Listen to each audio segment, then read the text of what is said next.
Around Dodge City and in the territory on West, there's just one way to handle the killers and the spoilers, and that's with a U.S. Marshal and the smell of Gunsmoke.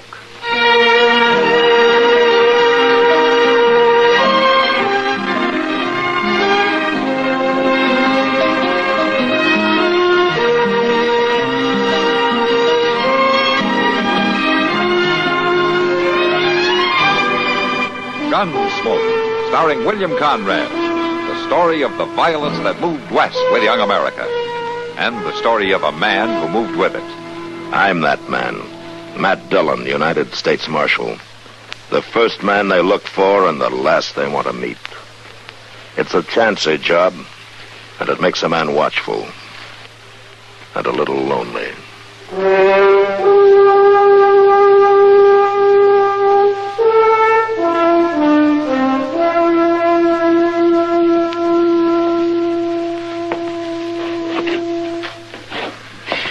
I swear, Mr. Dillon, there's days when it just don't pay to get out of bed.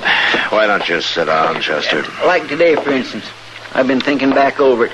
So that's what you've been doing. I didn't hardly more than get my eyes open before I knocked over the water bucket and like to drown myself this Chester, morning. would you sit down? Then I went to put my boots on, and that vinegarone stung me, and my foot's been sore and aching all day. All right, Chester, I believe you. It's been a bad day. And then you take breakfast. The very first thing, Pete, was all out of egg. And then that was the worst caldron coffee I ever drunk in my whole life. Chester, are we going through your last 18 hours, minute by minute? I'm just pointing out to you what an unlucky day this has been. You've already convinced me. Now, will you sit down?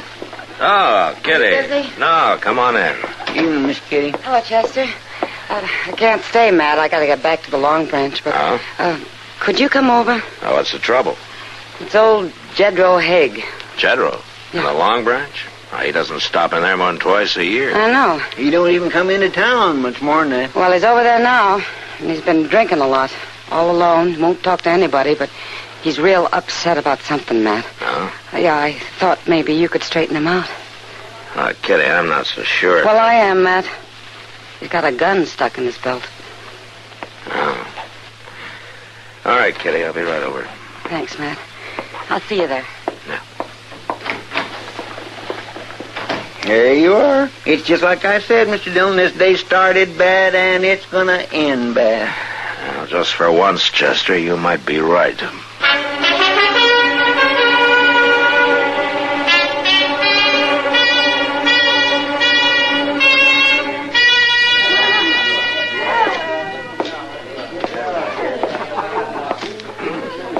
Evening, Jedro. Marshal? Well, I haven't seen you for quite a spell. How have you been? Well, I reckon somebody told you. Mind if I sit down? Tell me what? Nothing. I ain't got no complaint to make to the law. You know, when a man acts against his nature, like you coming in off the ranch and sitting around here drinking all night, wearing a gun in your belt, I know something's wrong. Now, who's the gun for, General? Well, the youngin's back, Marshal. Ramey? Yeah. Come home last night like a bad penny. Oh, it's 3 years now. Where's he been all that time? Well, wherever it was, it ain't done him no good.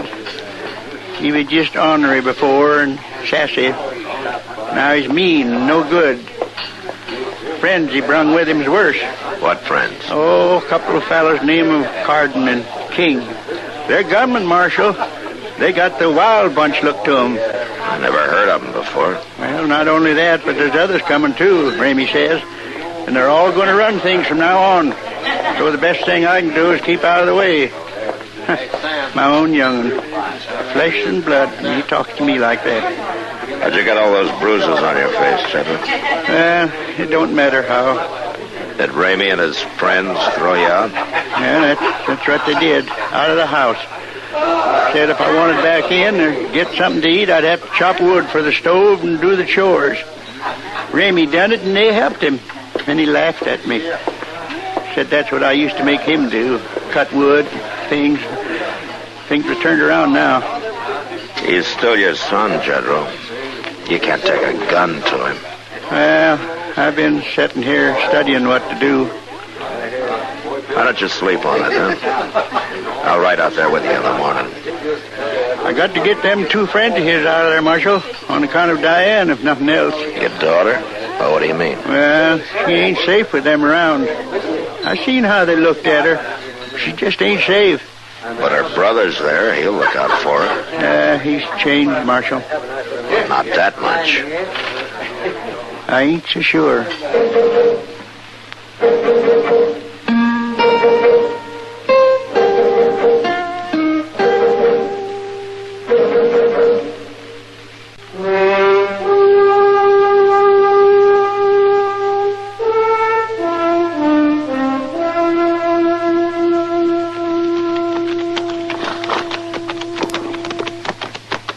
Sure is a mighty pretty ranch, Mr. Dillon.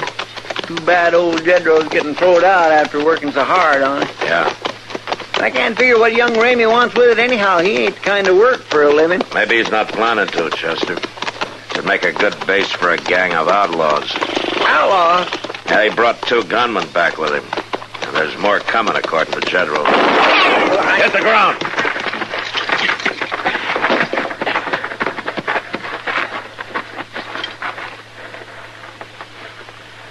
Come from that brush up on the ridge, look like. Yeah. There sure ain't much cover here. I think he's in that rock pile there. I think maybe you got him, Mr. Dillon. Yeah. Come on, Chester. Sure didn't count on nothing like this happening. Neither did I. He's just laying there, not moving. Reckon he's dead. Now, wait a minute. There's somebody coming. Yeah. Here. Get around back of these boulders. We'll just let them go on past. There's no use taking chances. Yes, sir.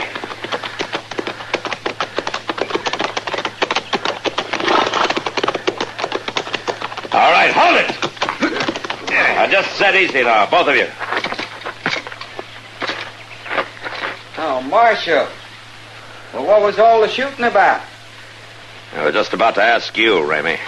Well, we just heard and come to find out. Ain't that so, Carden? Sure is. Carden, huh? And it must have been your other partner I just killed.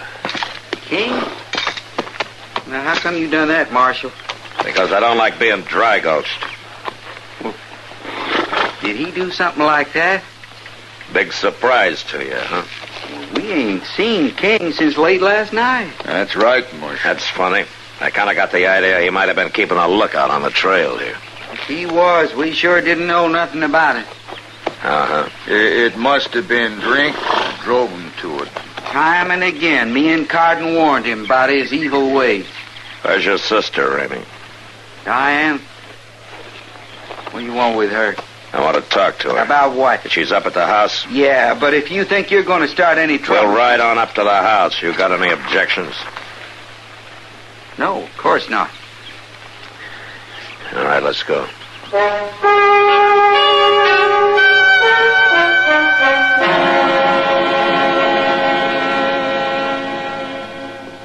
But, Marshal, I don't want to go into Dodge. Where'd you get such an idea? From your father. He thought you might want to get away from here for a while. Pa's getting old and soft in the head. Diane likes it here, and she's going to stay home where she belongs, ain't you, Diane?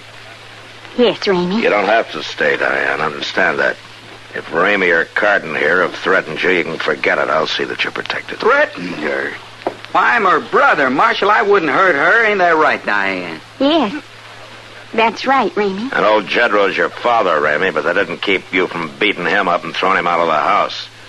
Now, there, you see? Pa is losing his wits. Nothing like that happened at all, did it, Carden? Of course not. Diane? No, nothing like that. Pa just left, that's all. Well, I'll go about my chores, Marshal, if it's all right with you. Yeah, sure, go ahead. Well, that take care of your business here, Marshal? Right now, maybe. And Pa didn't make no charges, did he? No. And I say you got no reason to be on our land. I'll see you, Ramey. Real soon, more than likely.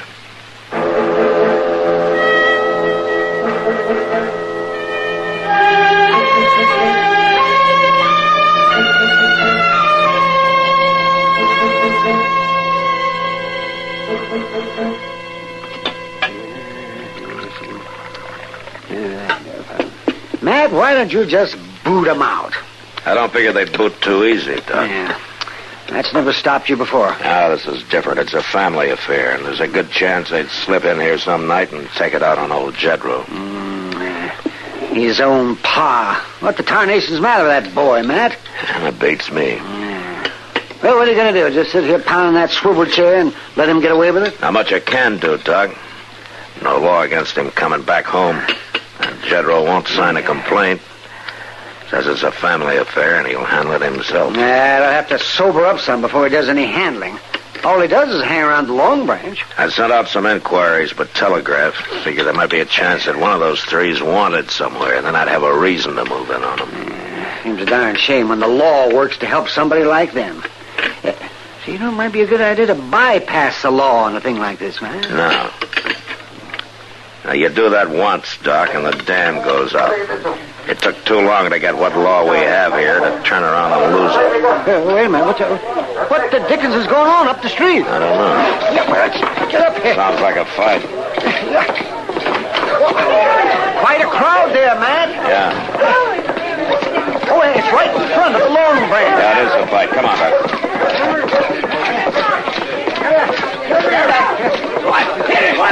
Now, let me through here. One side. All right, move back now. That's the marshal.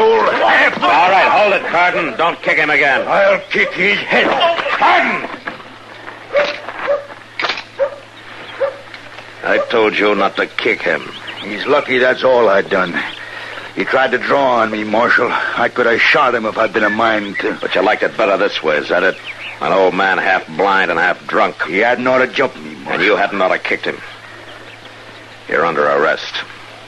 Well, you got no call to arrest me. Carden, I warned most men twice, but after what you just did, I guess once is plenty. You want to fight, Marshal? You got one. Good.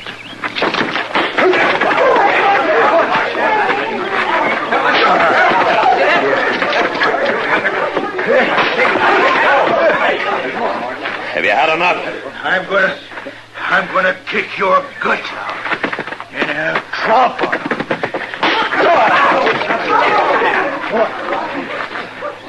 Carden? Carden, can you hear me? Well, you're under arrest anyway. When he comes to, a couple of you men bring him down to the jail, huh?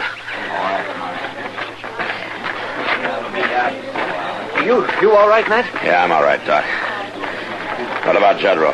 Yeah, not too bad. May have a cracked rib where Carden kicked him once.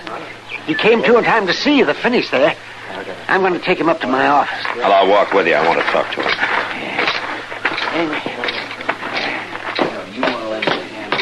Hey. Can you make it to my place? Yeah, I'm all right. Come on, then. You ought to kicked him, Marshal, same as he done me. An eye for an eye, Jedro, is that it? Well, he don't deserve no better. You made a mistake trying to draw on him. But I didn't. I just threatened to. If he didn't get out of here and leave me and mine alone. Are you ready to sign a complaint now? Oh, you don't go along with kinfolks, Marshal. I'll work it out myself. You may not be so lucky the next time. It ain't no use, Marshal. Well, I can't force you to. Mr. Dillon? Yeah, what is it, Chester? Hey, we got an answer to one of them telegraphs. Yeah, let me see it. Just now come in on the wire. Yeah. Oh, well. What is it, man?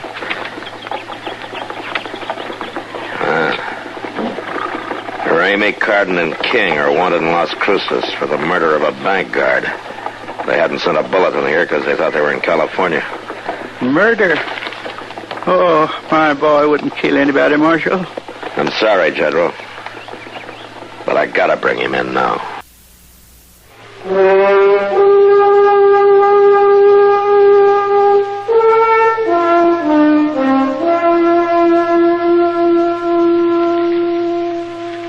Here she comes, Mr. Dillon. I didn't think we'd have to wait very long. I couldn't see Ramey doing the milking. He's coming right in at the barn, all right. She's got the milk pails with her. Well, you stay back from the door till she gets inside, and don't let her yell out and warn him, huh? Yes, sir.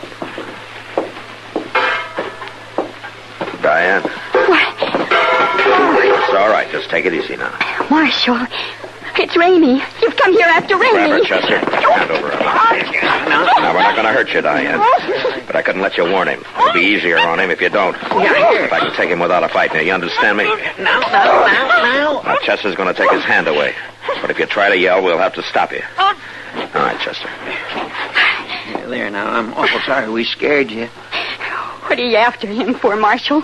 It's his home. He's got a right to be here. I'm afraid it's a bit more serious than that now.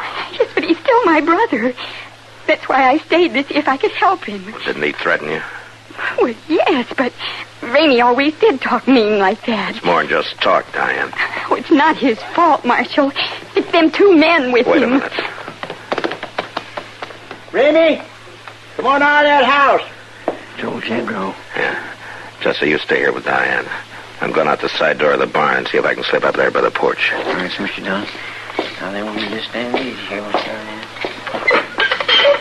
You hear me, Ramey? What are you doing back here, you old fool? You got no call to talk that way to your pa. Going back to town and stay there. There ain't no room for you here. I got plans for this place. No, you ain't, Ramey. You're all alone now. King's dead, and Carton's in jail, and the marshal's on his way out here to take you in for murder. Who told him about that? You? No, I didn't know nothing about it. If I thought it was you, I'd put a bullet through your head right now. Hold it, Ramey. You brought the marshal here, you sneaking old liar. No, please, Ramey, don't shoot. Drop the gun, Ramey! No.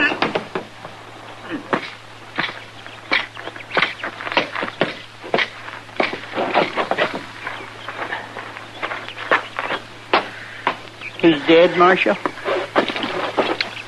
I'm sorry, Jedro. My own boy. I just never could believe it.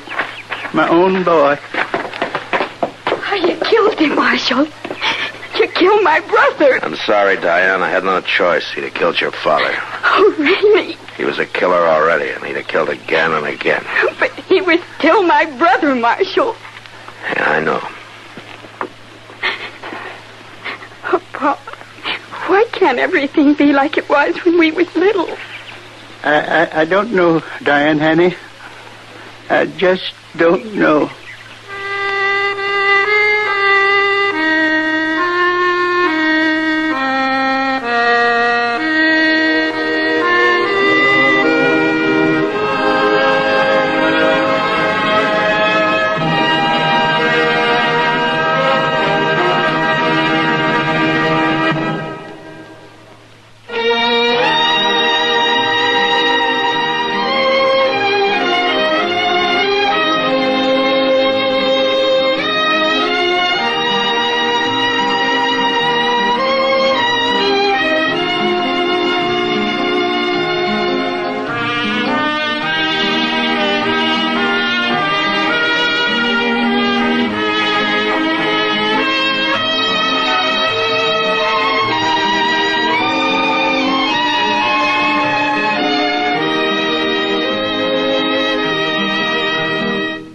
Gunsmoke, produced and directed by Norman MacDonald, stars William Conrad as Matt Dillon, U.S. Marshal.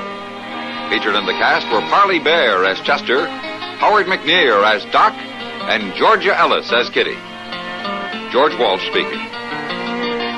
Join us again next week for another specially transcribed story on Gunsmoke. This is the United States Armed Forces Radio and Television Service.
This is William Conrad.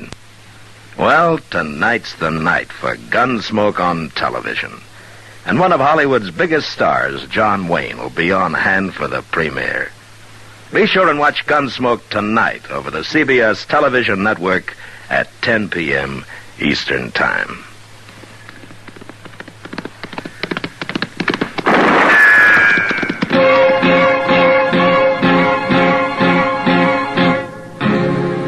Gunsmoke, brought to you by L&M Filters. This is it. L&M is best, stands out from all the rest. Around Dodge City and in the territory on West, there's just one way to handle the killers and the spoilers, and that's with a U.S. Marshal and the smell of Gunsmoke.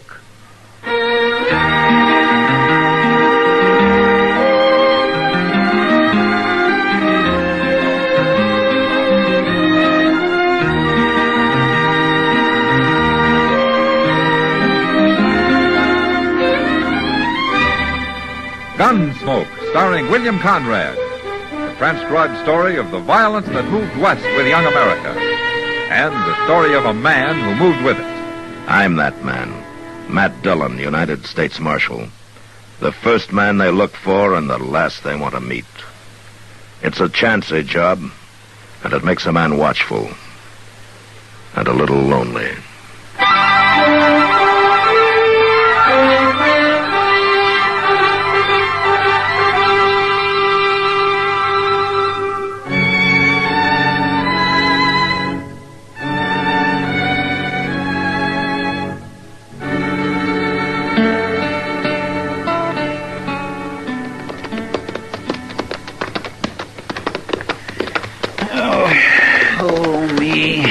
What was that for, Chester?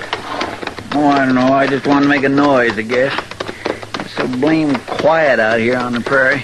You've been mighty quiet yourself. I guess I run plumb out of conversation back a couple hours ago. It ain't I'm unsociable, Mr. Yeah, Dillon. I know, Chester.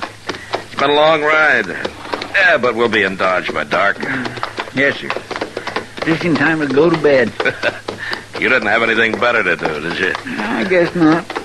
Game of checkers with Doc, maybe. Oh, that man plays the doggonedest, craziest game of checkers. Hey, Chester, look over there. What? Well, that smoke, Mr. Dillon. Yeah. Must be a grass fire, huh? Oh, was smoke that black? Well, what is it then? Isn't there a ranch over in that direction? Well, now, yes, sir, there is. Not far, neither. Fellow's named Claiborne, as I remember. Come here from Indiana about 4 years ago. Him and his wife did. Awful nice fella. Come on, Chester. Planted corn the first year, but it didn't turn out very well. Come on, Chester. We better take a look.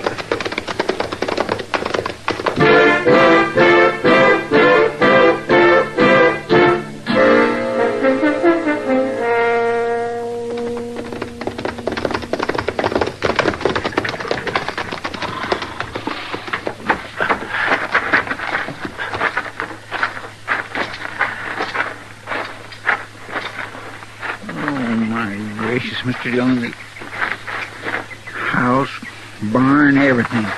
Yeah, there's not much left, is there? What do you suppose could have happened? Yeah, there's one thing for sure. It wasn't an accident. Look at the tracks. Horses. They're all milling around. Yes, sure, a lot of them. What I don't understand is where is Mr. Claiborne? Here's his house not hardly burnt to the ground yet. Take a look over there, Chester. Mr. Dillon. Come on.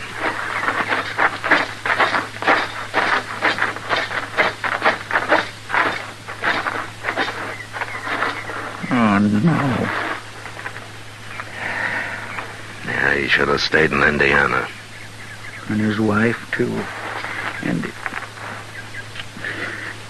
I didn't even know they had a little one, Mr. Dillon. Looks like they was trying for cover in that little creek bed there. Well, we can only do one thing for him now. Maybe there's a shovel left back there. Mr. Dillon, who could have did a thing like that? That's plain enough, isn't it? Yes, but I didn't hear no Indian trouble right now. I didn't either. Mr. Dillon? Yeah. If them Indians were just here not very long ago, they couldn't have gone far. That's right, Chester, they couldn't. All right, come on, let's look to that shovel.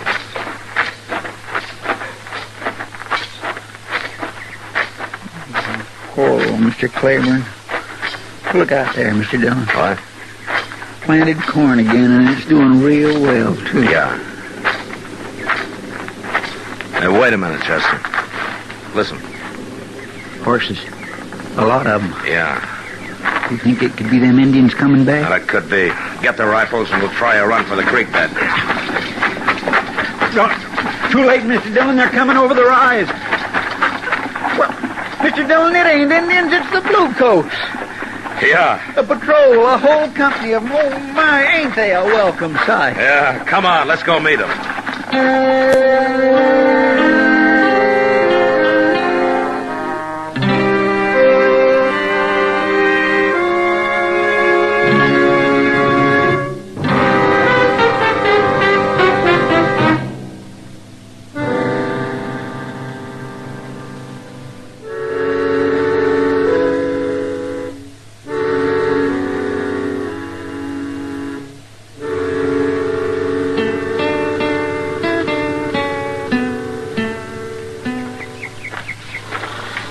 What are you doing out here, Marshal? We were riding in from Pawnee and we saw the smoke, Lieutenant. We were a little too late. So I see. Where are they? Over there. All three of them. They're pretty close on their trail now. Maybe we can get them before they find another ranch. Well, from the prints, I figured them for Kiowa. But I didn't know there was any trouble. Well, there isn't. For the tribe, these are just renegades. Not more than 8 or 10 of them. Got all fired up and jumped the agency. Fired up with cheap whiskey. Maybe. But we can't be more than about half an hour behind them now. With luck, we'll get them before nightfall. I sure hope so. Marshal, we'll take over here for you. The horses need a few minutes rest. Then we'll go on. All right, Lieutenant, we'll head on into Dodge. And keep your eyes open, Marshal, on the way. Yeah. Yeah, we will.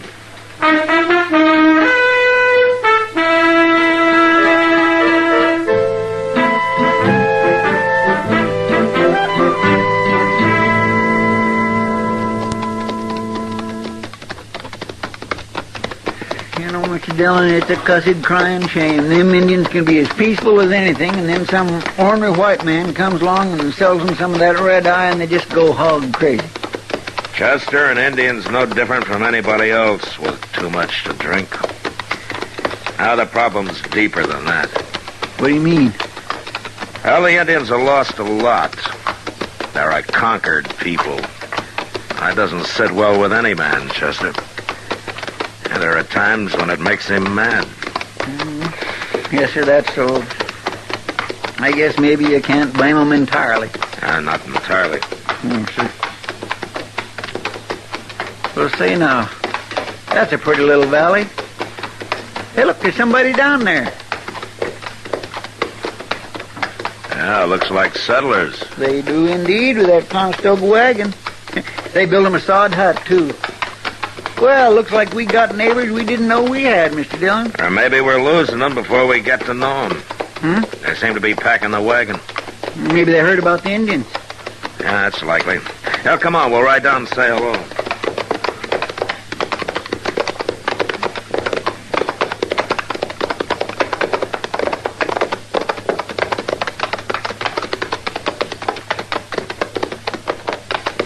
Afternoon. Howdy. I'm Matt Dillon, U.S. Marshal out of Dodge. This is Chester Proudfoot. I'm Sam Fraser. This is my ma. Sam. This is my wife, Alice. Hello. How do you do? This is Tad, my kid brother. Pleased to meet you. Hello. We're headed for Dodge ourselves. Looks like you got settled here. Well, we ain't staying, Marshal. We're going on west. Chasing rainbows, Marshal. Farm folks like us. Now, Ma. Don't you now ma me, Sam Fraser. If your pa was still alive, Well, he wouldn't ain't. believe... And it's up to me to do the deciding now. If you'll excuse me, Marshal, I'll get back to loading up. Chester and I can give you a hand. No thanks. Tad and me'll manage. That's a real nice sod hut, Miss Fraser. It's kind of too bad to go off and leave it. My husband built it, not him. Now, Ma, Sam, help. Marshal, what do you think of a son that goes against his father's wishes and him not hardly cold in his grave? Ma, please. 3 days now, Marshal. He's buried right over there under that cottonwood. I'm sorry, ma'am. We hadn't been here more than a week. Come all the way from Ohio, looking for a spot of good ground to till, looking for a home, Marshal. And he found it here. It sure is a pretty little place. Samuel called it Pleasant Valley. Said he'd be grateful to settle here and spend his days. Only the Lord didn't leave him any days. Denied him, like Moses, come to the promised land.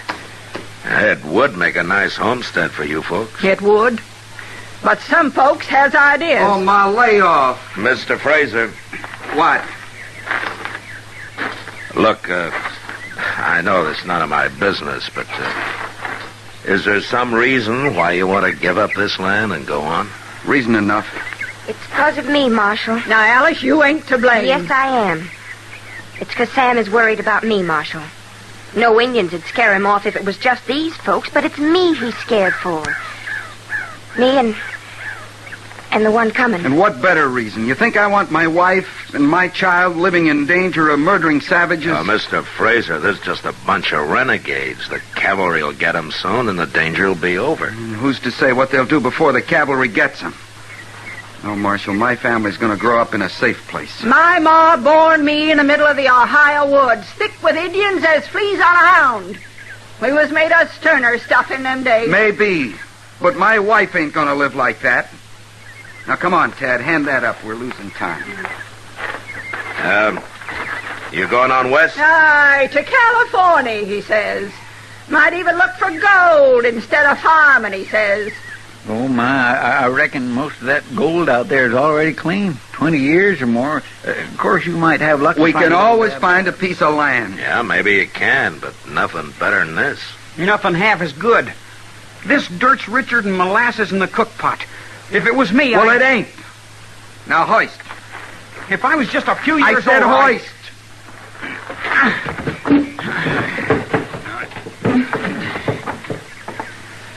You see how it is, Marshal.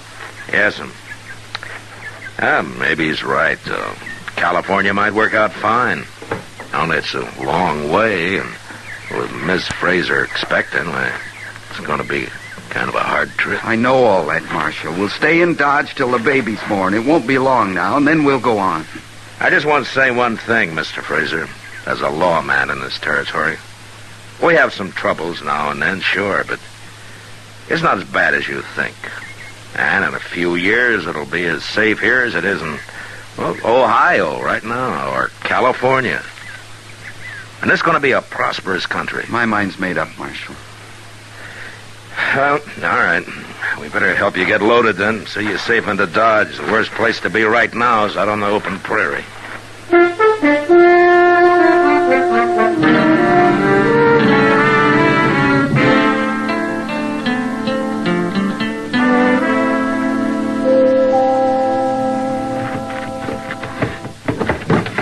All right, that's it. Now, one more shove. Good. That should ride easy. Well, that's the last. Oh. All right, then, we're all ready. Might as well get started. It's getting late. You got them all hitched, Ted? They're ready. Where's Ma? She's over by the cottonwood. Oh. Crying, I suppose, to shame me. Sam. Well, tears don't do no good. She ain't crying. She's just standing, staring. I tried to get her to come away, but she wouldn't. Marshal, maybe if you was to talk to her. You know, a stranger.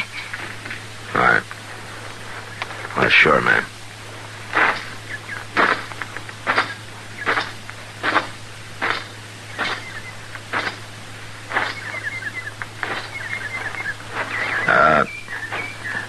Miss Fraser. He's there, Marshal. Right there. We fixed up a cross. Yes'm. Maybe if you was to pass by this way again, you just take a look. See the marker still standing? Well, sure it will, ma'am. 25 years, Marshal. And all I ever asked was to lie there beside him. It's a lonely place. Mm-hmm. But it's no lonelier than any other, Miss Fraser. Why, in the springtime, this whole meadow's covered with a blanket of sunflowers. Prettiest you ever saw. Thank you, Marshal. I can go now.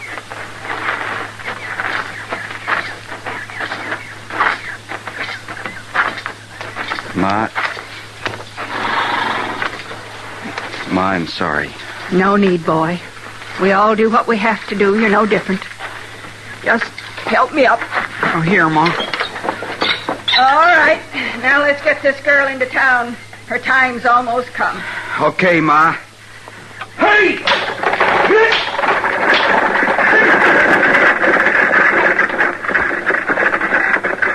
All right, come on, Chester. Yes, sir. I want you to ride the point.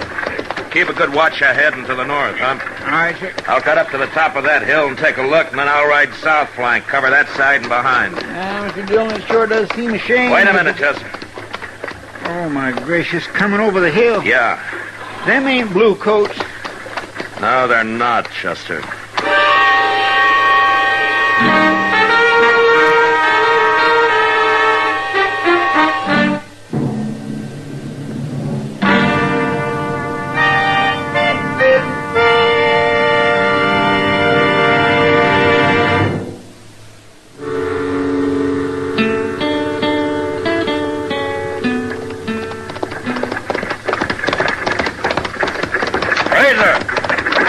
Turn around. Go back. What? Look up there. Indians! Get back to the hut. Fast. Use your rifle, Chester. It's too far to hit them. It'll let them know they got to fight. Yes, sir.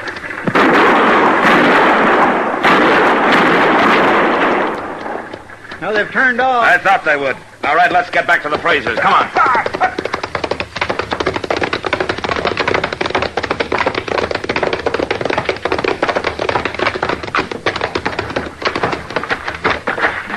All right, hurry it up. Let's get those women into the hut. We're trying, Marshal, but Alice got shook up some with us going so fast. Well, we'll carry her. Come on. Be all right, Marshal. Sure you will, ma'am. Hang on now. There we go.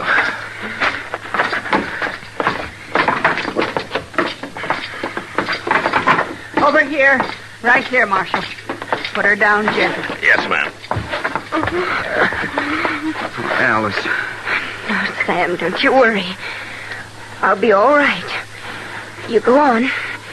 Do what needs to be done. I'll be all right. But Alice... Go on, boy. Come on, Sam.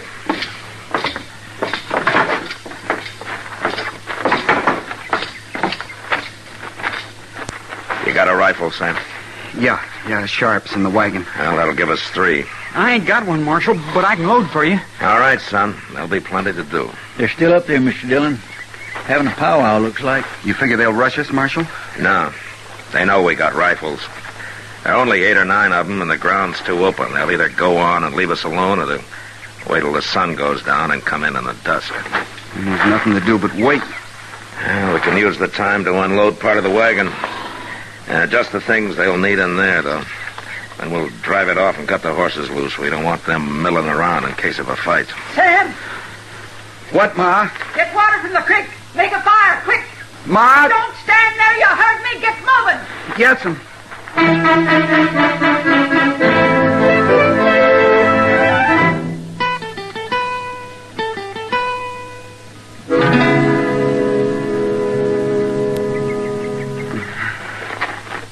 Relax, Fraser. She's gonna be all right. Sure, out here in nowhere with them up there. This is just what I was afraid of. Well, plenty have been born this way. Now, you might have been yourself, you know. I know, but... Tad, where you going? Down to the creek. Ma wants more water.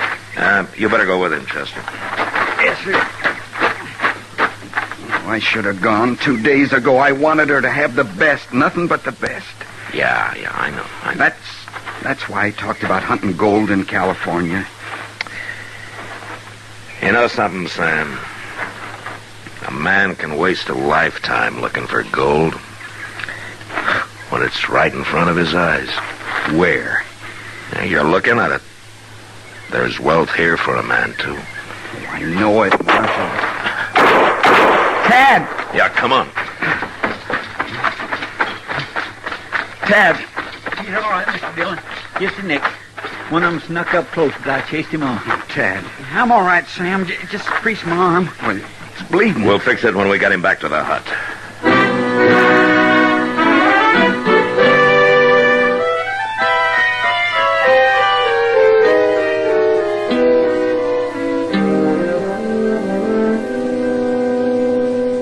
There we go. Is it tight enough, son? Oh, sure, Marshal. It's okay. How's Alice? I don't know. Ma chased me away. I'm worried, Marshal. And I'm more worried about those Indians. It's gonna be dark soon. Mr. Dillon, that patrol ought to be around here somewhere. Yeah, I know. I was hoping they'd show up. Well, they can't be far. They was on the trail. Maybe if I was to ride out... Now, there's a better way, Chester. Signal them. How? Have a sign they've been looking for and hoping not to see. Smoke. You mean set the grass afire? No, that'd smoke us out, too. No, the wagon. Oh, but Marshal... Yeah, I know, Fraser. It's like burning your bridges behind you, but it's the only thing we got. All right. All right, we'll burn it.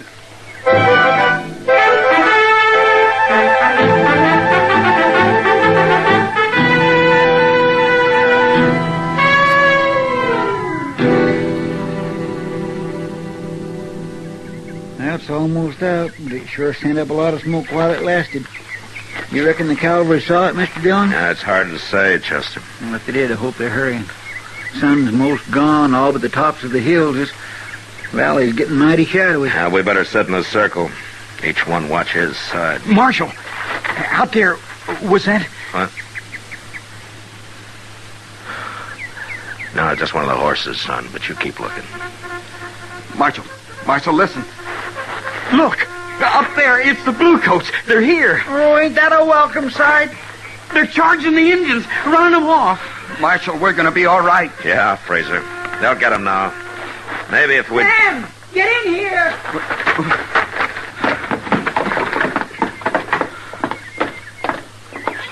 Alice. Well, what are you staring at? Body'd think you'd never seen a strapping, healthy baby boy before. Alice? I'm all right, darling. We're both all right. I told you didn't need to worry about us.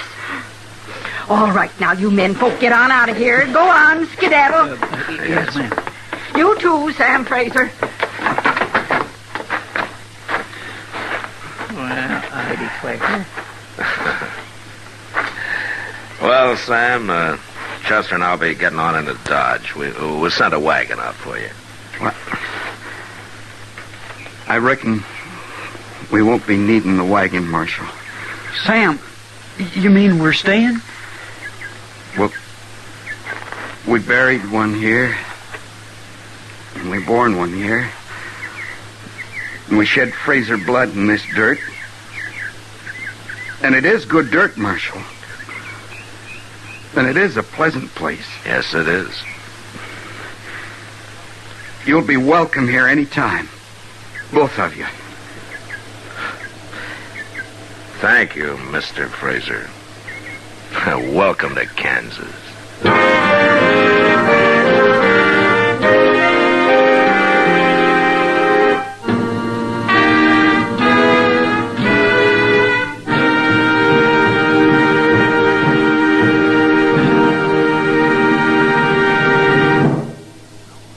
And now our star, William Conrad. Thank you, George. You know what I like about L&M's is they're mild and mighty easy on the draw. When you get right down to it, no filter stacks up with L&M's pure white miracle tip for quality or effectiveness. Darn good smoke. See for yourself. L&M stands out from all the rest. Remember, as I told you earlier, Gunsmoke goes on TV tonight at 10 p.m. Eastern Time over the CBS television network. So be sure and see Gunsmoke's TV premiere tonight.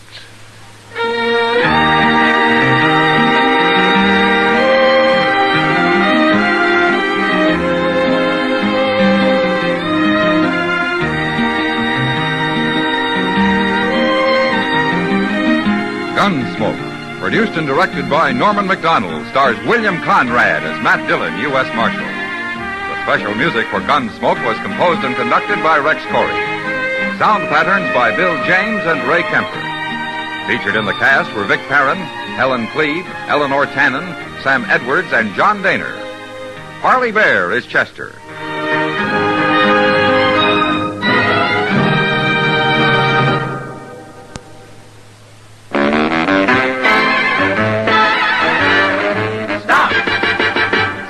Smoking with a smile, with Chesterfield.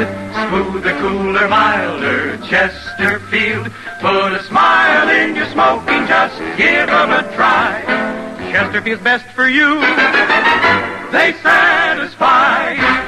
If you want tomorrow's better cigarette today, next time you buy cigarettes, stop. Remember, only Chesterfield is made the modern way, with Accuray. You'll notice how fresh and good Chesterfield's made with Accuray taste, how smooth they are, and how they satisfy. So buy Chesterfield today. Best for you. Listen to Gunsmoke again next week, transcribed for L&M Filters.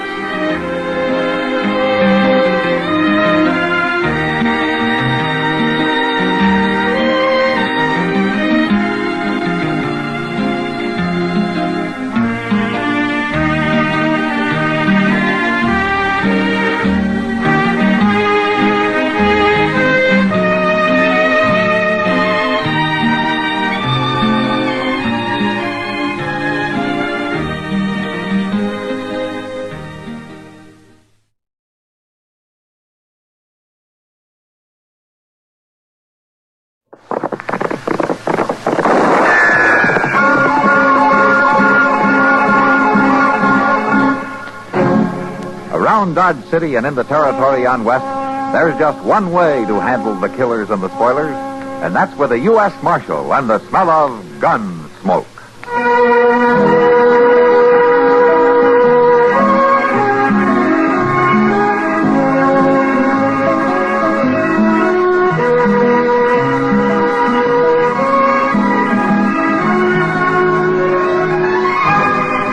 Gunsmoke, starring William Conrad.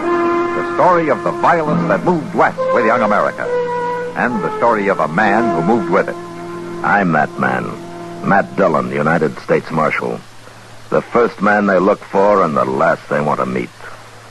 It's a chancy job, and it makes a man watchful. And a little lonely.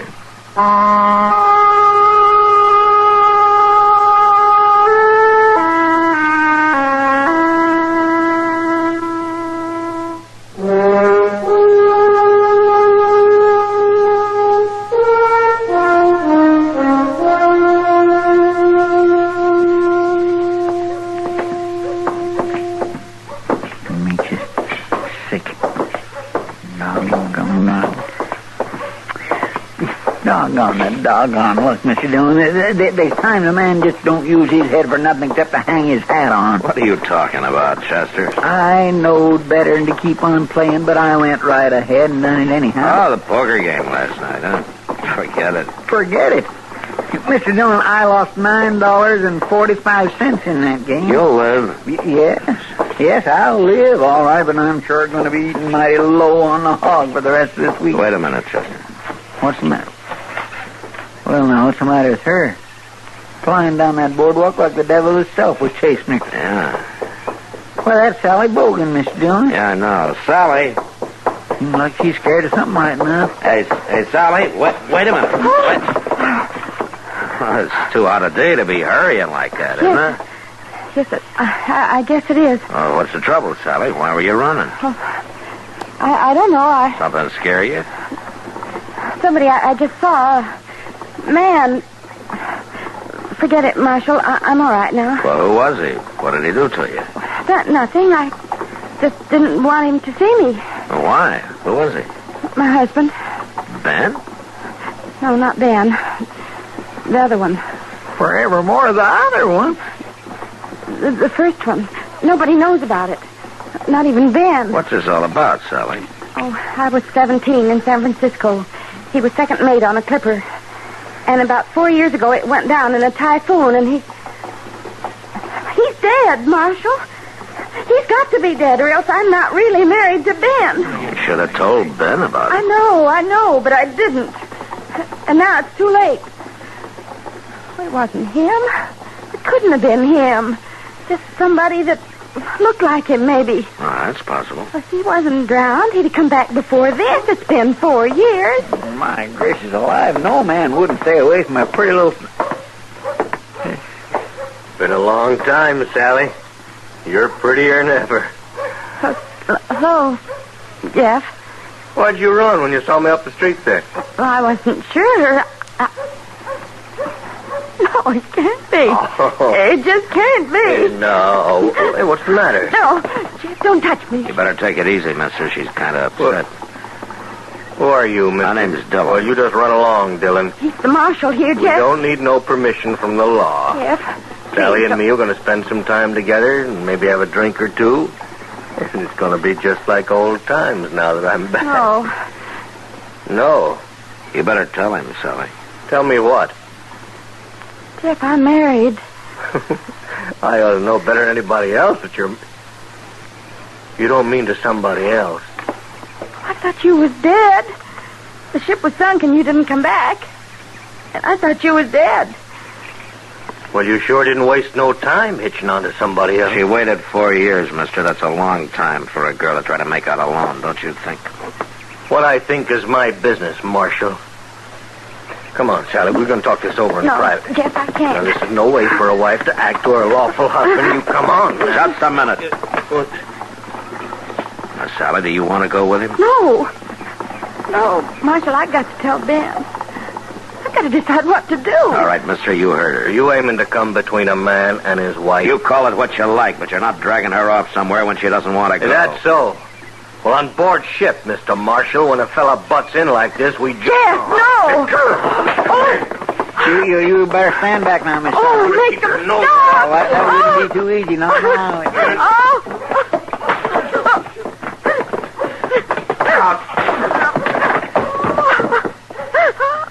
All right, find some water to throw on her, Chester. That's right, I will. I'll take Sally over to Doc's. Maybe he can give her something to calm her down. Boy, howdy, he's out colder than a Texas January. Yeah, well, he may wish he'd stayed out when Ben Bogan learns about this.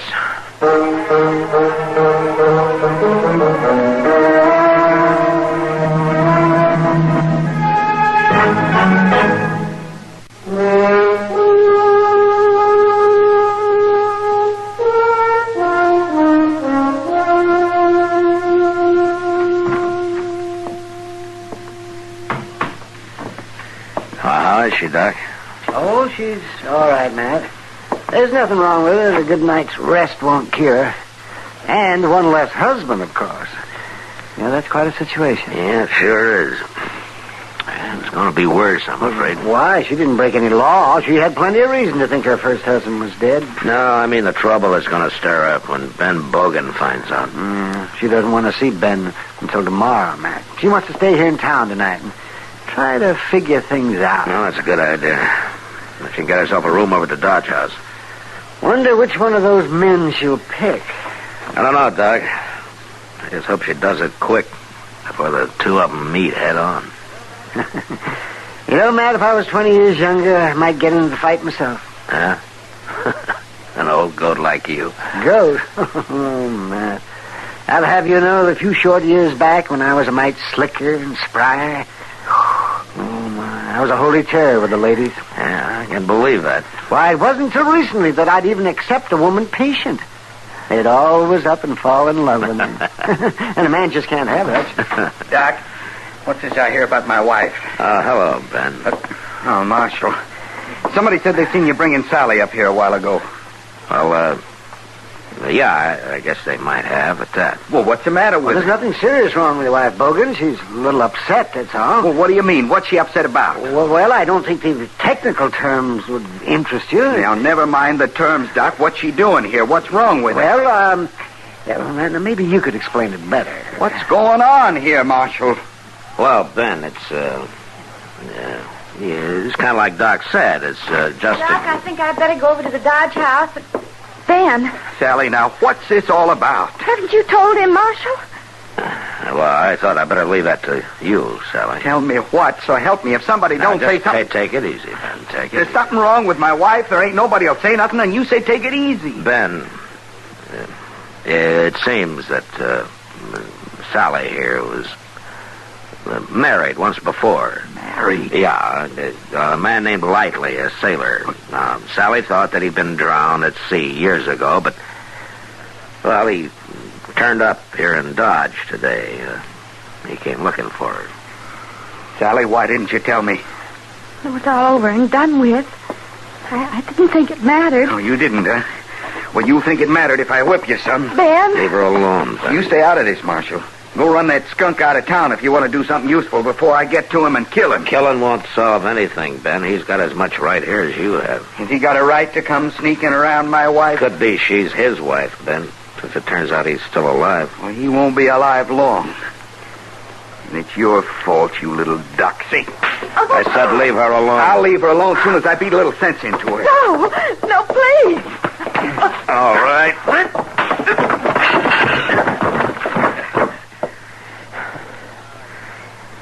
All right, Doc, he's all yours. If I think that fella sure was mad when he come to, Mr. Dillon. You were just stomping on it. Well, what happened to him? He stumbled into Matt's fist, Chester. My gracious, Mr. Dillon, you sure are keeping busy today.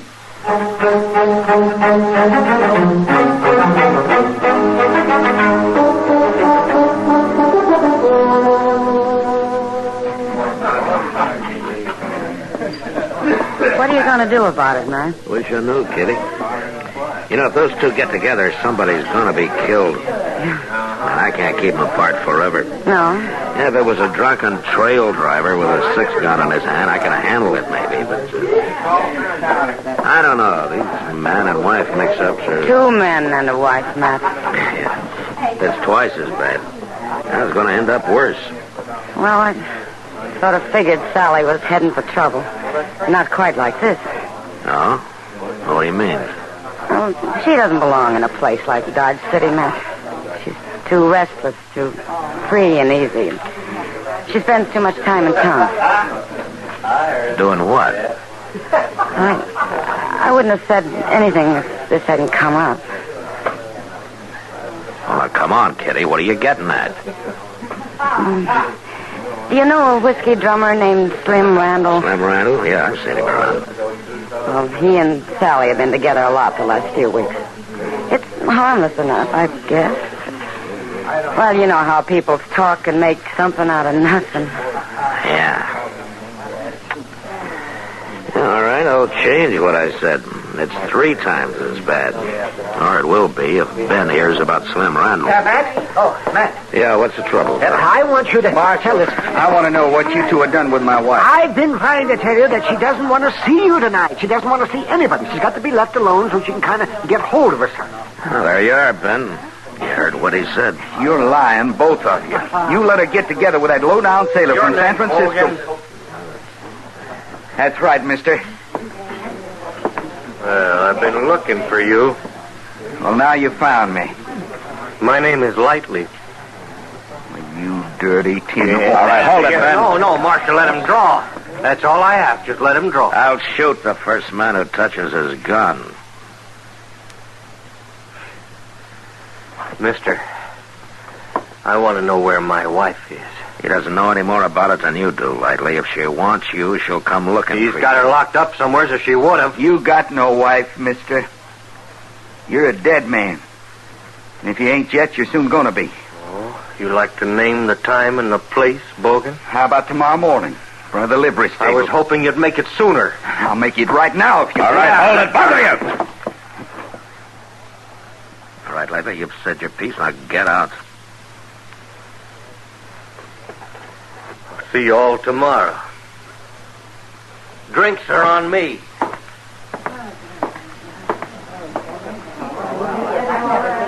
I'll kill him. I swear I'll kill him. Oh, calm down, Ben. Go buy yourself a whiskey. Maybe I will. Well, it sure can cause a lot of trouble, Matt. A woman having one husband too many. Maybe she won't have, Doc. Not for long, anyway.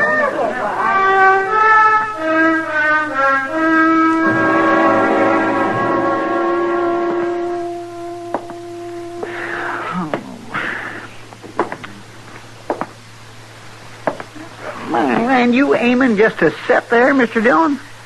Yeah, that's right, Chester. Well, it's pretty near time. Yeah, I know that.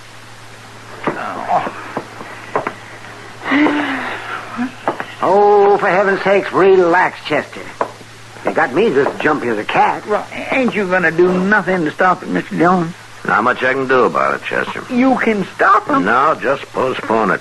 As long as they feel like they do, it's going to happen later today or tomorrow or sometime. I can't ride a herd on them 24 hours a day. Well, I don't know, but there must be something you could do. Well, how about a game of pinochle, Chester? A pinochle at a time like this? Well, why not? Why, I never heard nothing so cold-blooded in all my life. Pinochle? Well, I never thought of it that way. You know what I mean, Doc Adams. No, I don't want to play no pinochle. Well, how about you, man? Yeah, sure, Doc. Get the cards. Well, I swear I never seen the likes of you two. Oh, stop worrying, Chester. When it's time, I'm going to go down to the stable and I'm going to try to stop them. Well, I'm proud to hear that. Matt? Oh, thank heaven you're here. What's the matter, Kitty? Matt, you got to stop those two men from killing each other. You're as bad as Chester. Here's a letter. You read it. Huh? Yeah, it's for you. Jim Doby came out and gave it to me a few minutes ago when I passed the Dodge House. He didn't have time to bring it over. I think I know what it is. Oh, Pete. I should have guessed it. Who is it? Oh, never mind, Chester. Come on, let's go.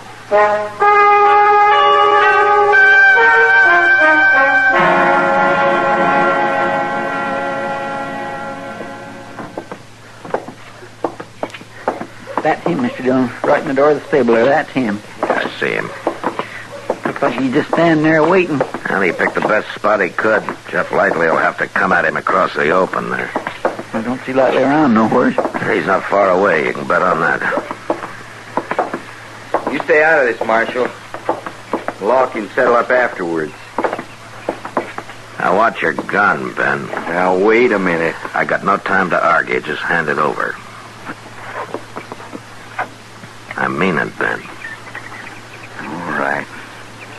Thanks. Well, it won't do no good. I'll find him later, is all. I doubt it. Quit hiding behind that marshal and come on out, Bogan. Now what have you done? Set me up for him? Give me my gun. Come on. Get back inside, Ben. You stay with him, Chester. That's right, Will. Come on now, Ben. Why you don't let us alone? I don't recollect giving you no invite to this party, Marshal.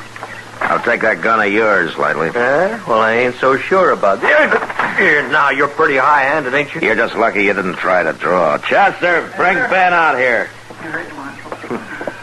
Well, all you're doing, Marshal, is just putting it off a while. It'll just happen later, is all. And maybe. All right, both of you. I want you to read this letter. It was handed me a couple of minutes ago. Go ahead. From Sally. Go ahead, read it. Marshal Dillon, when you get this, I've left on the train for back east. Huh? I'm going with Slim Randall. He's a fine fella and treats me good, not like Jeff and Ben. You tell them for me I don't want they should kill each other, but I don't never want to hear of them again. Well, what do you think? Fighting over a woman who doesn't want either one of you. Why, a dirty little sneak. You know, come to think of it, I was getting so I didn't trust her at all. Oh, I never did. That's why I wasn't in no hurry to find her. Well, here now. Bogan, I'm going to buy you a drink. and I'm proud to accept. And the second one's on me. Hey, Marshal. You know, I guess you got here just in time to keep us from making a couple of fools of ourselves. No, not quite in time, boys. What do you mean? You both married her, didn't you?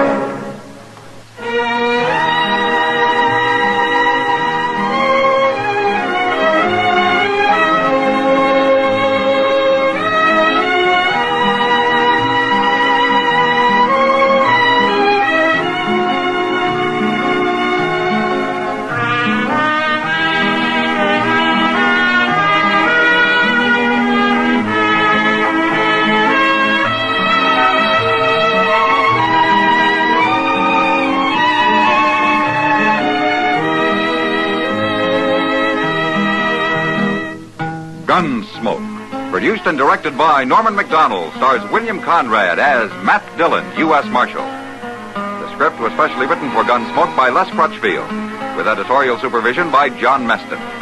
The music was composed and conducted by Rex Corey. Sound patterns were by Ray Kemper and Bill James. Featured in the cast were Parley Bear as Chester, Howard McNear as Doc, and Georgia Ellis as Kitty. George Walsh speaking. Join us again next week for another specially transcribed story on Gunsmoke. This is the United States Armed Forces Radio and Television Service.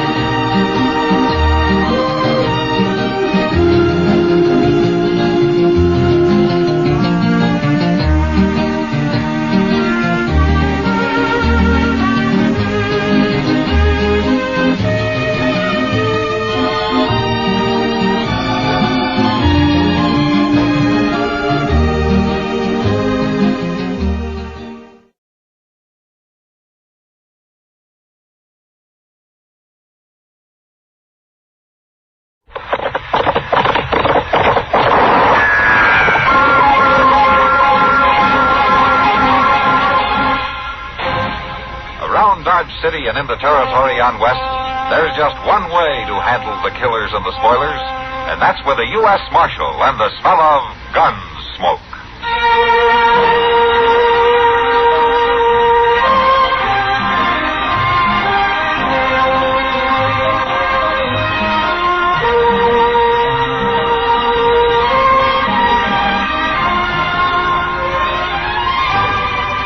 Gunsmoke, starring William Conrad. The story of the violence that moved west with young America. And the story of a man who moved with it. I'm that man. Matt Dillon, United States Marshal. The first man they look for and the last they want to meet.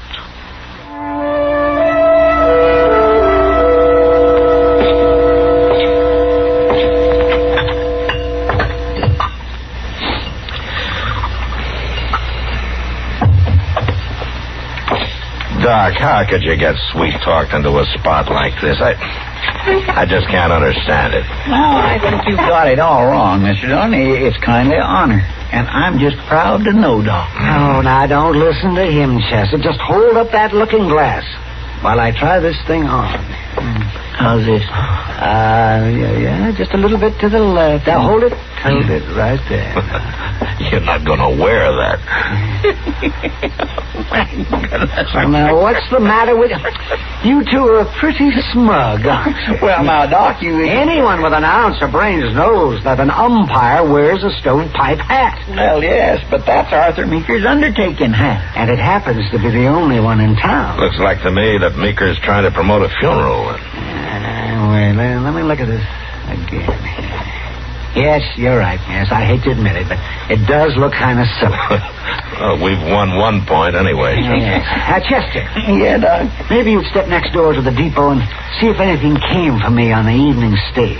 Well, sure. What was you expecting? Well, I sent back to the Brooklyn Eagle for a copy of Chadwick's Rules. Rules? Why, you got the boys' book of games. The rules all in there. Chester? Yes, sir? Don't argue with the umpire. Oh, sure. But anybody knows the rules. How he expects to be an umpire if he don't know the rules? Oh, that Chester.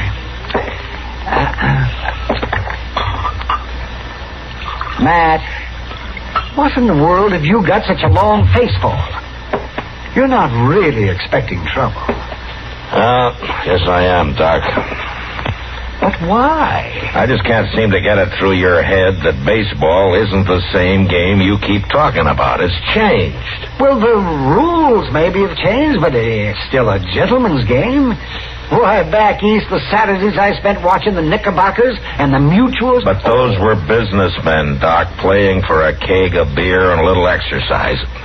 These are professionals. I know that, but what about it? Look, even if you can keep the gamblers and the hoodlums and the drunks away, the fanatics, the fans, as they call them, are always stirring up some kind of a ruckus. And if none of them cause trouble, the chances are the teams themselves will start a free-for-all. Well, I'll admit we do have a few hotheads in town who might carry their loyalty a little too far, but I don't think... Oh, hello, Mr. Lindstrom. Hello, Marshal. Hey, Doc, why ain't you over there? Over where? At the Long Branch. Now, Lindstrom, why should I be at the Long? The whole Eastern team is there, and we got to have our meeting with them. Well, that meeting's supposed to be at the Dodge House at 9:30, isn't it? And if you wait that long, you're going to have to stack them like cardwood and haul them there in the buckboard. Well, he was there all right. Hello, Mr. Lindstrom. Oh, hello, Chester. And Chester, did you get it? Agent says it's been there for 2 days, and what you want... Never mind that. Just give it to me, please. Well, I was just telling you what the agent said.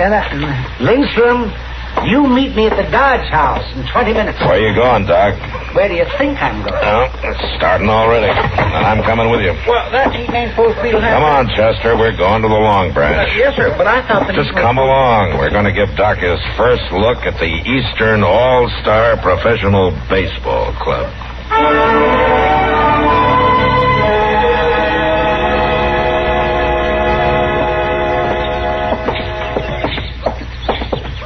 I know he's supposed to be the manager and all, but Mr. Lindstrom sure is taking this game serious. Well, anything he does, he takes serious. Maybe he's going out of his way. Oh, what's he done now? You know he went clear up to Fort Dodge last week. Yeah, what about it? He talked Colonel Whitfield into releasing 4 enlisted men for the game. He said they'd strengthen up the team. Players? Yes, sir. 4 men he heard about that played with dirty Zouaves during the war. Did you hear that, Doc? 4 men from that 165th New York Infantry team playing for Dodge. I heard it. It'll make it a better game. There's certainly nothing unethical about it. The All-Stars take anybody from anywhere as long as they play good ball. Now, that may not be unethical, but it sure shows Lindstrom isn't thinking of this as just a friendly exhibition. Yeah, Matt, you're sure doing your best to scare me off. Now, Doc, I'm just trying to bring you down to earth. Maybe a look at the All-Stars will do it. Come on.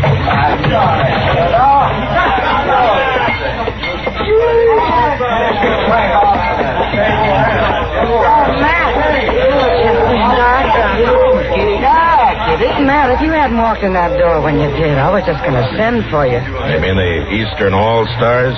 You can call them that if you want. I've already thought of 100 better names for them. Yeah, they're pretty loud, Kitty, but they're not armed, and they're not fighting. Oh, I know. Like their manager says, they're just playful. Well, if it gets any worse, I'll stop them. But I brought Doc over to take a close look at the gentleman athletes he's going to be umpiring tomorrow. How about finding us a table, huh? Oh, sure.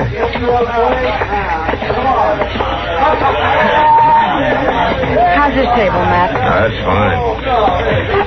3 beers, huh? I'll bring them to you. Well, Doc, now you just relax and look them over. My land, Doc. Them fellows sure do look rough and I ready. see how they look, Chester. You know, it's not too late to back out, Doc. I am not going to back out. Here you are. 3 beers for 3 gentlemen. Oh, thank you, Kitty. Thank you. Oh, my land. Look at that fellow over there. Why, he looks like he's been teasing a wild horse from behind with a sharp stick. Yeah, with that face. No teeth in front, a squishy nose. I'm only guessing, but I'd say he has to be the catcher. And them fingers. That left hand looks like a branch of gnarly oak. All right. Every profession has its price, Chester. Well, Doc, there's one of the hotheads I was talking about. Where? Over there, Ziff Williams, talking to one of the players. He sure is red in the face. Yeah. And he's wearing a gun, too. I'll be back in a minute. Now, look here, I wasn't making fun of your boys. I wonder if you dance as good as you talk. Well, you take off your gun and we'll see who does the dancing. Why, All right, that's enough, Ziff. You the manager of these players? That's right. Manager and pitcher. What's your name? Asa Granville. All right, tell me, Granville, what did you do to get this man so riled up? Nothing. He wanted to bet on the game, and when I offered him fair odds, he got mad. Is that right, Williams? There wasn't no bet. There was a brag about how good the All-Stars are. Marshal, he wanted to bet on Dodge to win. And I laughed because I'd be stealing his money. Yeah? And then what? Well, to give him a fair shake, I offered to bet even money that we'd score at least 100. Williams, I think this man was saving you from making a fool of yourself. Nobody in town except you and Lindstrom really thinks Dodge has a chance to beat the All-Stars. That's all you know about it, Marshal. I got faith in our boys, even if the rest you ain't. Well, I can't stop you from having an opinion, Williams. But I'm going to tell you one thing. If you plan to be at that game tomorrow, you better check your gun at my office till it's over. Now, you better get on home. Marshal,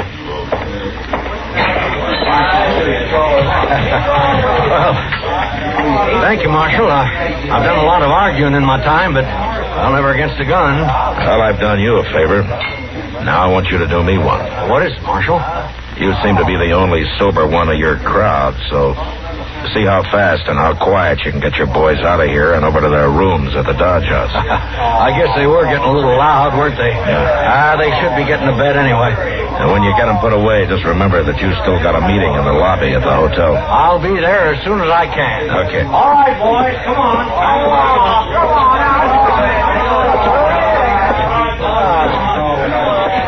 Oh, Kitty, I think this place will start to quiet down in a few minutes.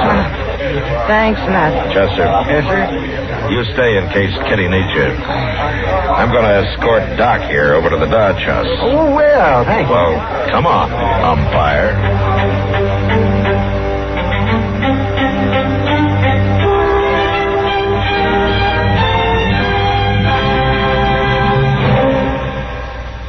Your Columbia phonograph dealer has it. The new Sound of Pleasure, Stereo 1 by Columbia.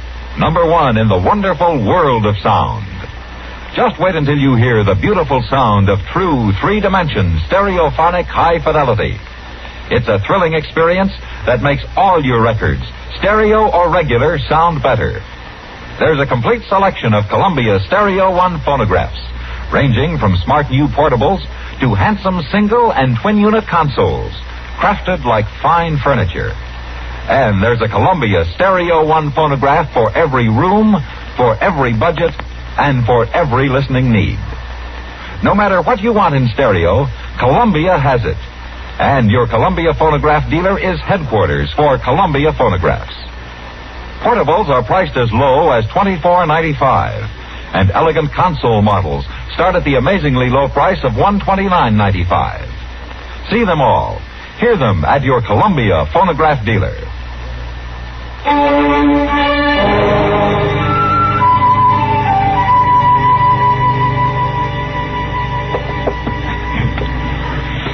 Now, as I understand it, Granville, you play New York baseball. Well, we can play the Massachusetts game, but it just don't have the same pep. And we play strictly a fly game. You mean the batter ain't out if the ball is caught on the mound? That's right. Oh, my, we've been playing that way for years now. You must really think we're backwoods out here in Dodge. I don't think he intended any offense, Lindstrom. Well, maybe not. Now, Doc, what about that licorice ball? What about it? Well, it's Lem's best pitch.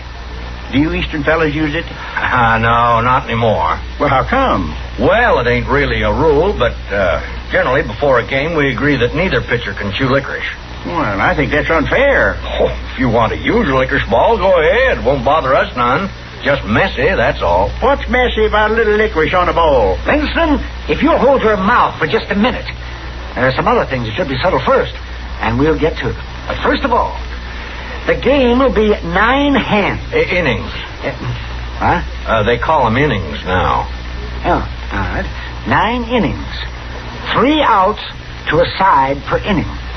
Now, at the end of that time, the team with the most aces... A team with the most runs. All right. Come on. Get on with it. Yes.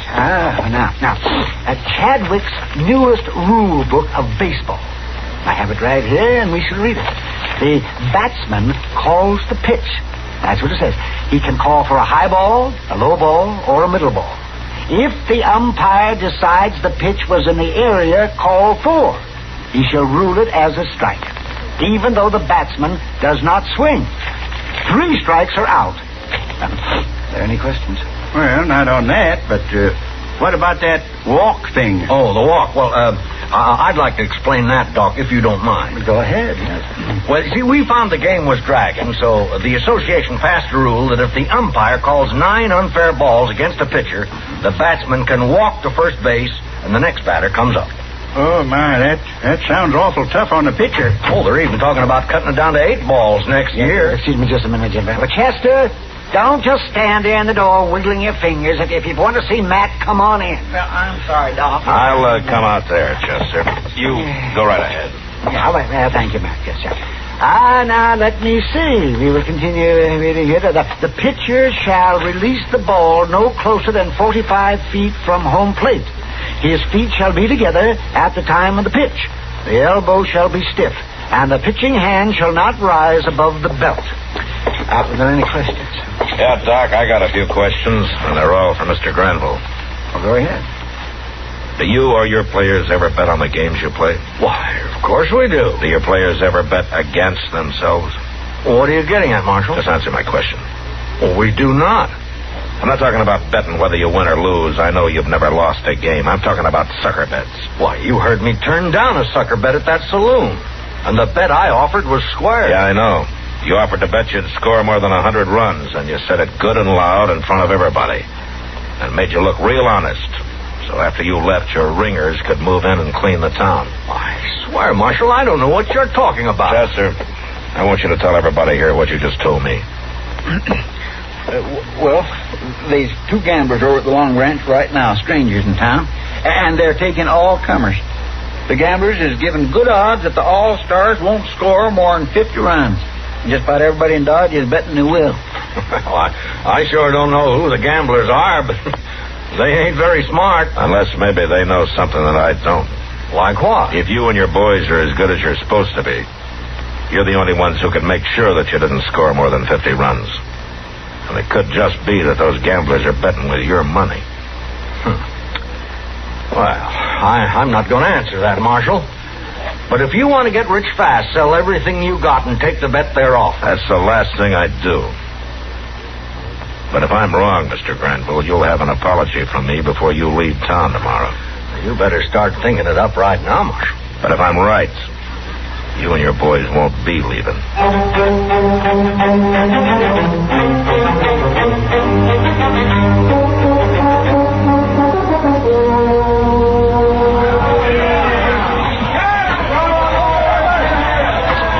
Well, Chester? By Jingus Dillon, I'm glad you're here. How's the game going? See there? Pretty bad. Them All-Stars just ain't no good at all. In the 3 innings they've batted, Lem struck out 7 of them. They ain't got a single run. How many runs for Dodge? 4, but we sure didn't deserve them, and we're going to get more. There ain't nobody out, and that Granville ain't pitching the ball nowheres near Willie Linson. 4, 8. I had to wait for an answer from St. Louis, or I'd have been here sooner. Did you find out anything about them gamblers? Yeah, plenty. Have you got them spotted? Yes, I have. Right on the edge of the crowd over there to first base, see? Yeah, I see him. Let's watch this a minute. All 9, take your pace. See there?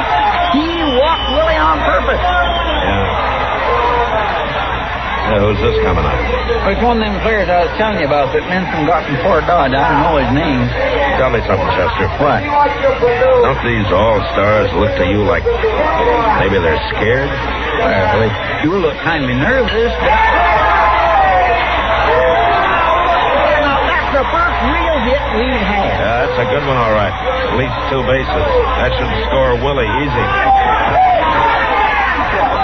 Willie's stopping at third. Yeah, he can't make it home if he doesn't keep moving. Well, why would he stop? I don't know. Looks like the third baseman's talking to him. Well, now, if that don't beat all... Look. Now he's coming on again. Look at that boy run!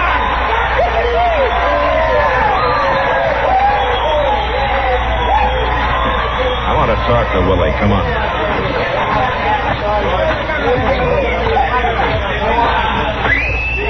That was a good play, Willie. Yeah. Oh, hello, Marshal. You always stop and talk to the baseman? Look, Willie, there's something strange about the way this game is going. I want you to tell me what it is. I don't know what you mean. I think you do. Now, you tell me. All right. I promised I wouldn't, but... Well, them all-star boys is really scared. Afraid they'll get shot. What? That's what the third baseman was telling me. There's 2 rifles pointed right at him from the loft of Wolford's feed store. Right through that open window. Oh, yeah. No, I figured. They have a clean shot at every all-star player on the field. And any man that plays too good is as good as dead. Okay, Willie, thanks. What are you going to do, Mr. Dillon? Go after the 2 men in the loft? Mr. Dillon, you can't go up them outside stairs. You'd be walking right into rifle fire. Now, there's a ladder to the loft inside the store, Chester. I think I can surprise them. Oh, and in the meantime, you keep an eye on those 2 gamblers. And Willie... Yeah, Marshal? You get back to the other players like nothing happened, huh?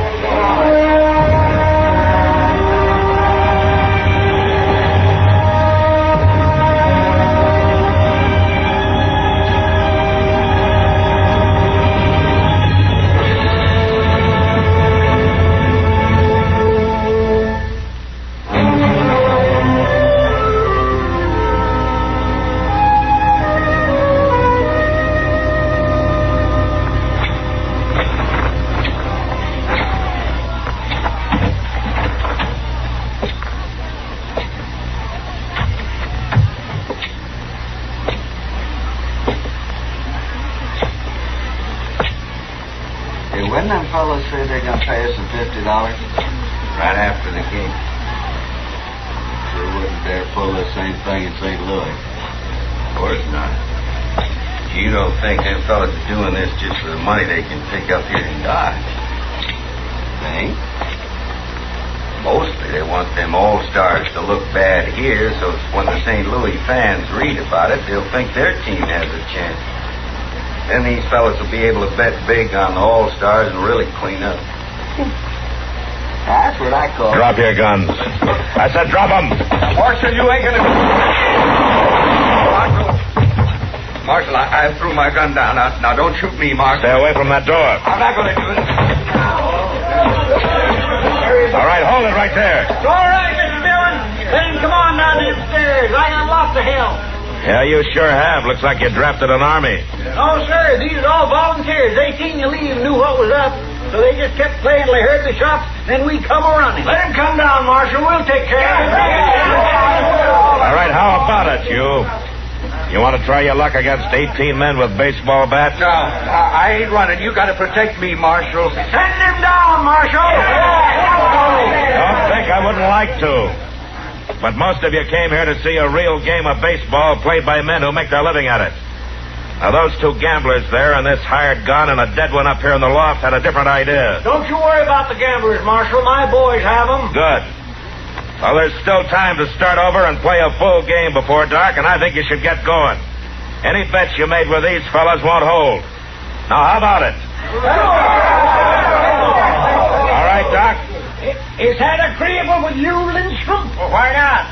And you, Grenville? Of course it is. Then what are we waiting for? Play ball!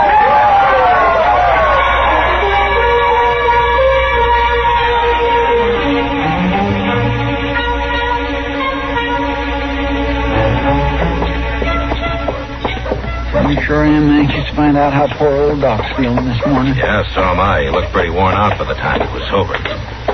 116 to 12. I was all wore out just watching them all-stars keep running around the bases. Maybe he's not up yet.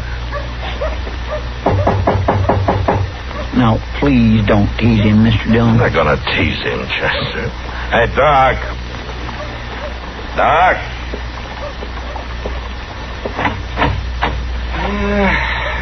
What do you want? Good morning, Doc. We just want to make sure you's all right, Doc. I want you to get back to your jail tendon and leave me alone. Now, don't stand there with your back to us, Doc. We're not going to laugh at you. Does it hurt much?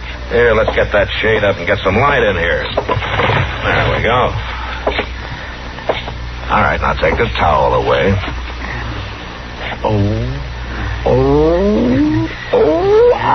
Ain't that a beauty? My, I never seen so many colors. What, these green and blue and purple and brown? Can you see out of it at all?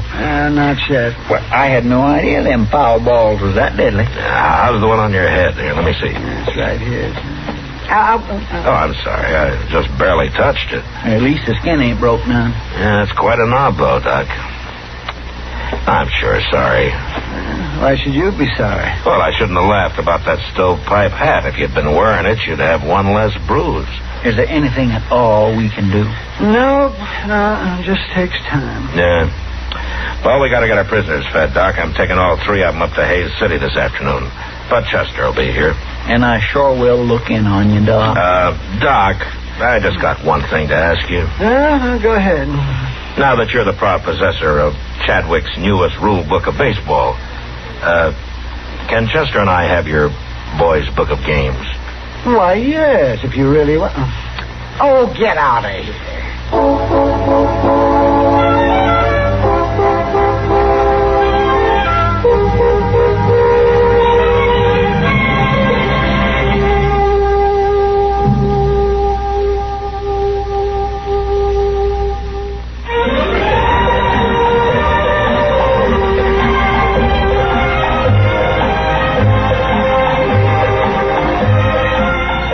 Gunsmoke.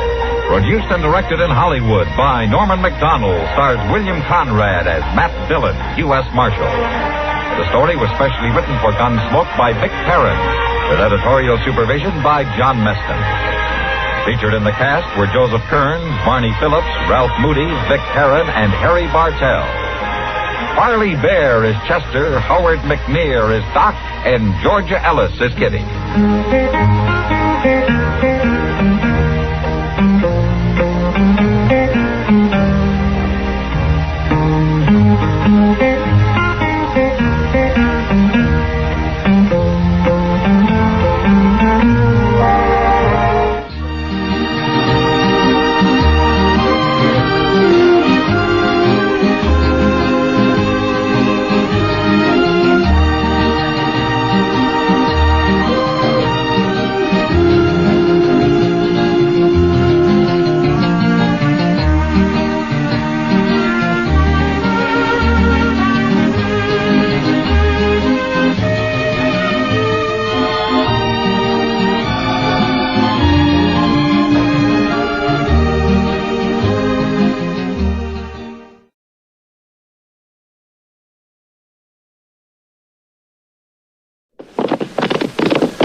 Around Dodge City and in the territory on West, there's just one way to handle the killers and the spoilers, and that's with a U.S. Marshal and the smell of Gunsmoke.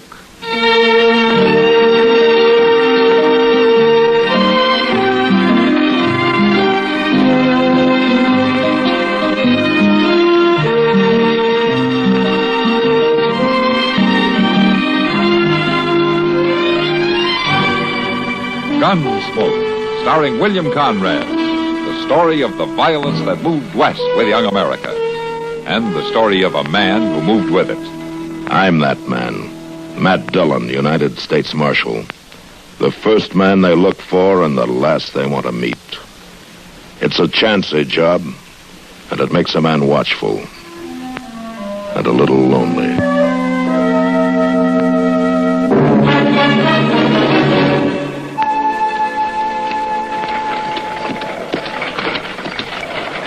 This ain't the smoothest wagon trail I ever seen, but it'll save us a couple of hours going cross country this way.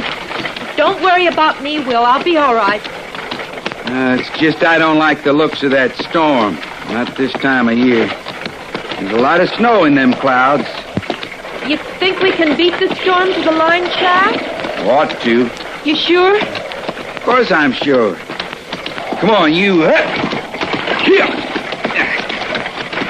As soon as we get to the top of this rise, you'll see it.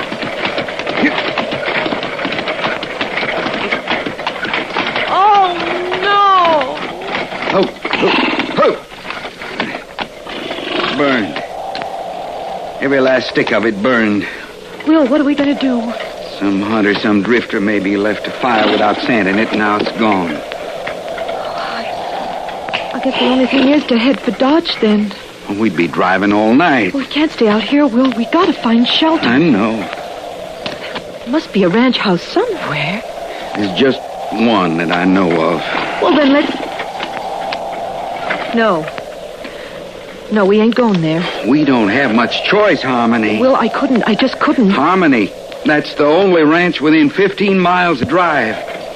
4 hours more in this wind and cold might just be too much. Like I say, Harmony, we just don't have no choice. We're heading for the ranch.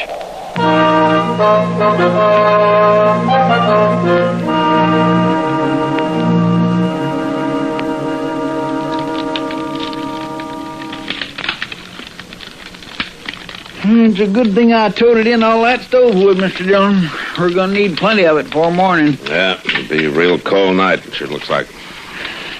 Snow keeps on there, so it's going to be 2 foot deep on the level. You know, if you don't take your boots off that stove, you're going to have 2 feet on the bare ground, Chester. What are you talking about? Chester, the soles are starting to smoke. Now take them off the stove. I declare, Mr. Dillon, I thought I smelled something burning in here. The stove's red hot. Well, at least my feet's warm for the first time in 2 days. Yeah. Say, I think maybe I'll rub them with tallow. Leather ought to soak it up real good, being hot that way. And Evening, Matt. Kitty, come on in. Oh, it's cold out tonight. Stand there by the stove and burn with Chester. I can't stay, Matt. I got to get back to Long Branch. Oh, big crowd tonight? Yeah, but quiet one. Men get sentimental at Christmas time. Oh, I'm that way myself, Miss Kitty. Yeah, so am I, Chester. I was thinking earlier this evening what it was like when I was a little girl. We used to always... It was a long time ago. Why don't you stay a while, Kitty? Let Sam run the place tonight, huh? Well, the boys sort of need me, Matt. To talk to them and laugh with them. Even though they're thinking of somebody else at the time. Well, yeah, I know, but... Oh, I don't mind. It's kind of nice to be needed by somebody. What I was thinking, though, Matt, later, around midnight, maybe the 3 of us could get together? Make some hot rum, maybe? That's a good idea, Kitty. By jing, it is. And maybe I could even get Mr. Jonas to wrestle up some chestnuts. Good, Chester. Then I'll be counting on it. I'll come here if it's all right. Fine. Kind of like to get away from the Long Branch later tonight. Okay. Well, how are you, Mr. Beeker? Oh, good evening. I'll see you later, Matt. All right, Kitty. Come on in, Jethro. You look like you can stand some warming up. Marshal Dillon, I got some trouble out at my place. Oh, what kind of trouble? I've been invaded, attacked on my own property, shot at. Look at that there hat. Well, if that bullet had come much closer, you'd have been shot, not shot at. Who was it, Jethro? Couple coming through in the wagon. They took over my barn. Won't let me put a foot inside. Well, what do you mean a couple? You mean a man and wife? How do I know if they're man and wife? Well, maybe they just want shelter from the storm. Marshal, I don't care what they want. They took possession of my barn without so much as a by your leave. And I want them thrown out of it. Tonight. Well, can't we leave it till morning, Jethro? Will Ross ain't spending the night on my property. Will Ross? Well, is your daughter with him, Harmony? Marshal, I got no daughter. Well, you did up until 2 years ago when she married Ross and you threw them both off the place. For the last time, I got no daughter. You had one for 19 years, Beeker. You know me for a man of my word, Marshal. And I'm telling you this. If you don't ride back out there with me right now and get them 2 off my property, I'm going to burn that barn down with them inside it. Chester. Yes, sir. You better saddle up a couple of horses.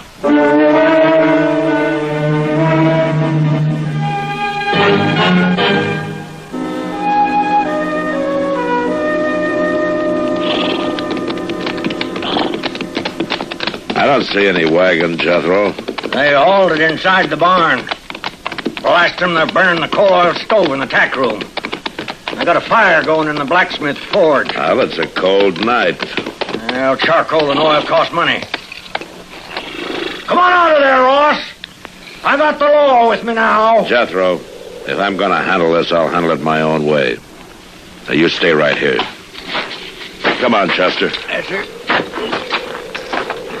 Oh, don't you go easy on them. I want them two treated like any other criminals.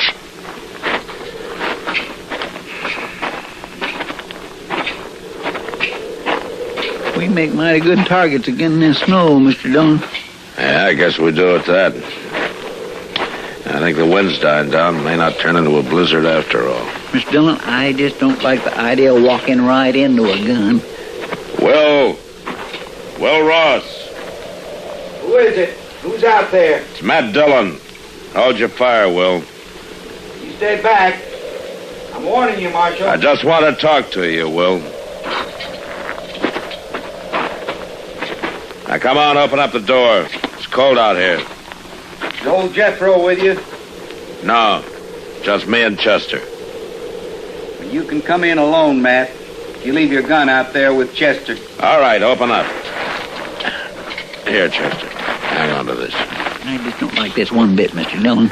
Well, we've got no choice. Hurry up, man.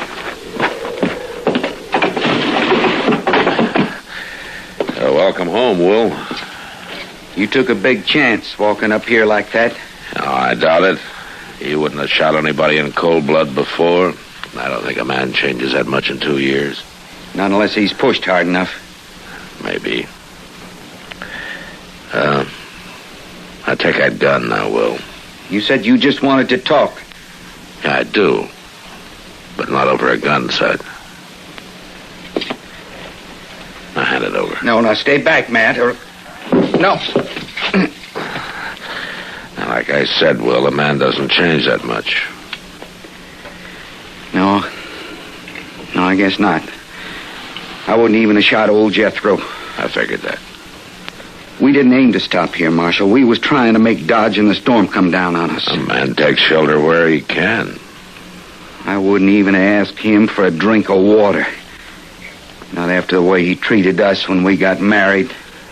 But we just didn't have no choice. Where's Harmony, Will? She's in the tack room. It's warmer there. I made up a bed for her with some straw and blankets. A bed? You better go talk to her, Marshal. She'll be right glad to see you after all this time. All right. Chester. Yes, sir? You stay here with Ross. I'll be right back. All right, Mr. Dillon. How you been making out, Will?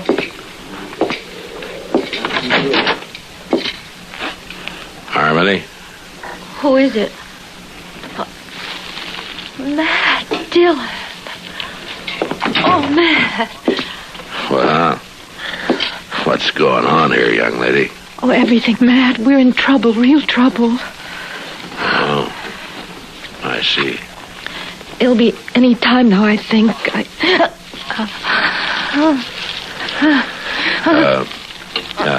Don't you worry, Harmony. I'm going to get some help out here right now. And, don't you worry, everything's going to be all right. You get out of my barn and off my property, Ross. And take that woman of yours with you. Jethro, I told you to stay outside. I'll remind you these is my own premises, Marshal. We'll worry about that later. Chester. Yes, sir? Go get Doc out here fast. Oh, what'll I tell him? Is Miss Harmony took down sick? Not exactly. What? Just get riding. Yes, sir. I'll get him. I'll get him right away.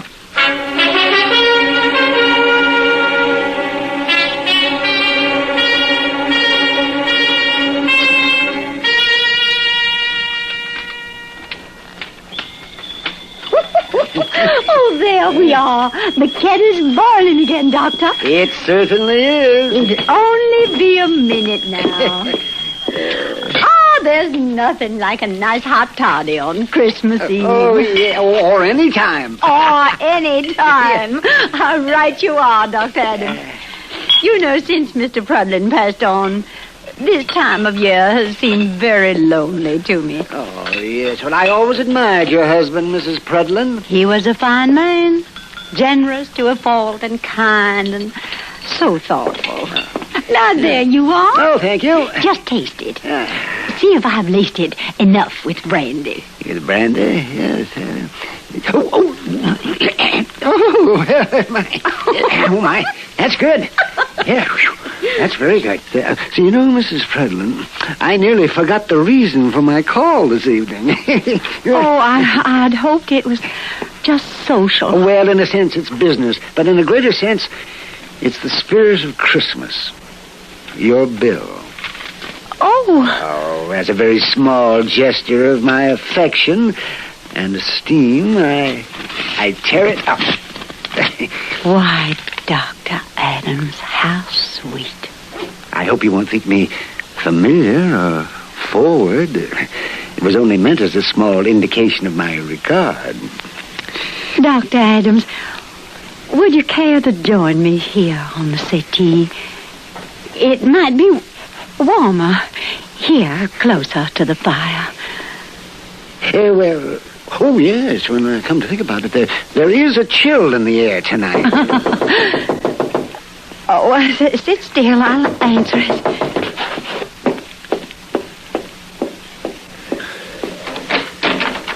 Good evening. Good evening, Miss Prudlin. Excuse me, but it's Doc here. Oh, my gracious. Oh, yes, he is. Won't you come in? Thank you. Doc, I've been looking all over town for you. Well, why did you have to find me? Oh, never mind. What is it you wanted? Well, it ain't me that wants you. Mr. Dillon. Mr. Dillon? What's the matter with him? There ain't nothing the matter with him. He just wants you out at the Beeker place right away. He told me to bring you back. But this is Christmas Eve. Well, my gracious alive, I know that. Well, all right. Mrs. Prudlin, thank you for a wonderful time. And I hope you won't think ill of me for rushing off. Duty calls, Doctor. I understand. Some men can afford to be selfless. And you are one of those men. Mrs. Prudlin, I want you to know that I think you... Doc, Mr. Dillon is waiting. I'm coming! Good heavens, Chester, man's got to be polite, doesn't he? Another... Oh, that's... Good night, Mrs. Prudlin. Good night, Doctor. Come on, Chester.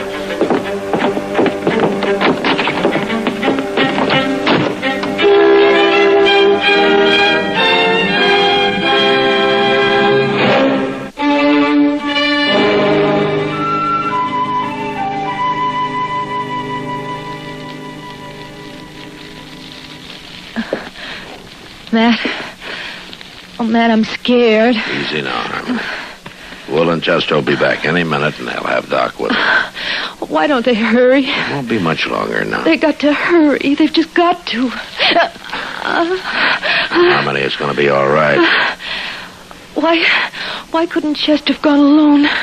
Why did you send Well with him? If he stayed here, your father and him would have been at each other's throats.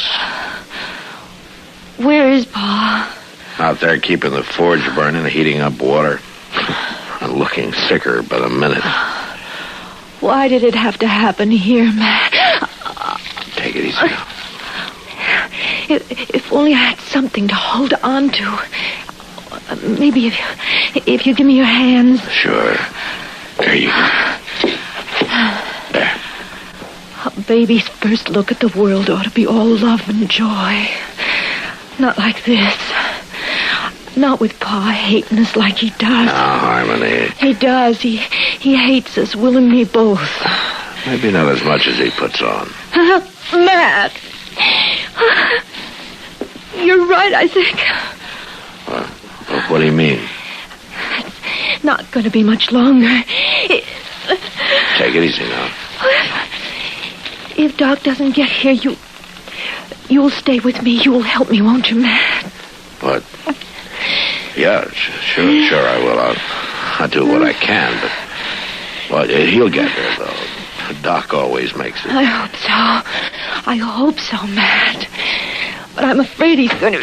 All right. Now, what's all this fuss about? Oh, Doc. Yeah, it's a fine time of night to drag a man out in the snow. I can't see why you didn't plan this thing at a decent hour, young lady. Doc, I'm scared. Yeah. Oh, fiddlesticks. Not a thing to worry about. Women were having young'uns long before you and I were even born. Hurry, please. Oh, no. Wait a minute. You settle back there and you quit worrying. I'll tell you when it's time to worry. Doc, do you mind if I... Well, man. Well, look at you. You're as white as a sheet.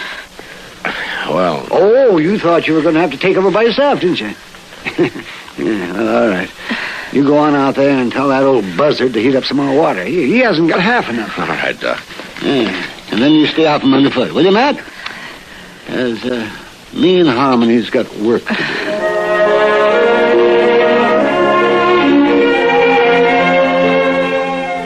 All right, now, little fella.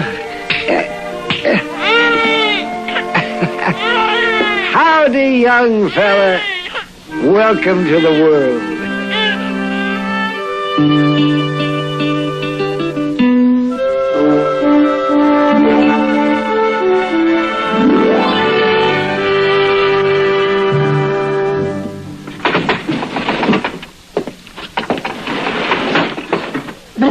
Still cold, Mr. Dillon. Stop snowing, though. Clear as a bell. There you are, Mr. Beeker. Better put some more wood on that forge, I guess. The fire's down pretty low. So's my wood pile. It's a fool waste trying to heat a barn in midwinter. I'll cut enough to make it up before we leave. One thing sure, Jethro, we ain't going out beholden to you. You always was a fine one for talk. And mostly I can back it up. Well, you didn't with Harmony.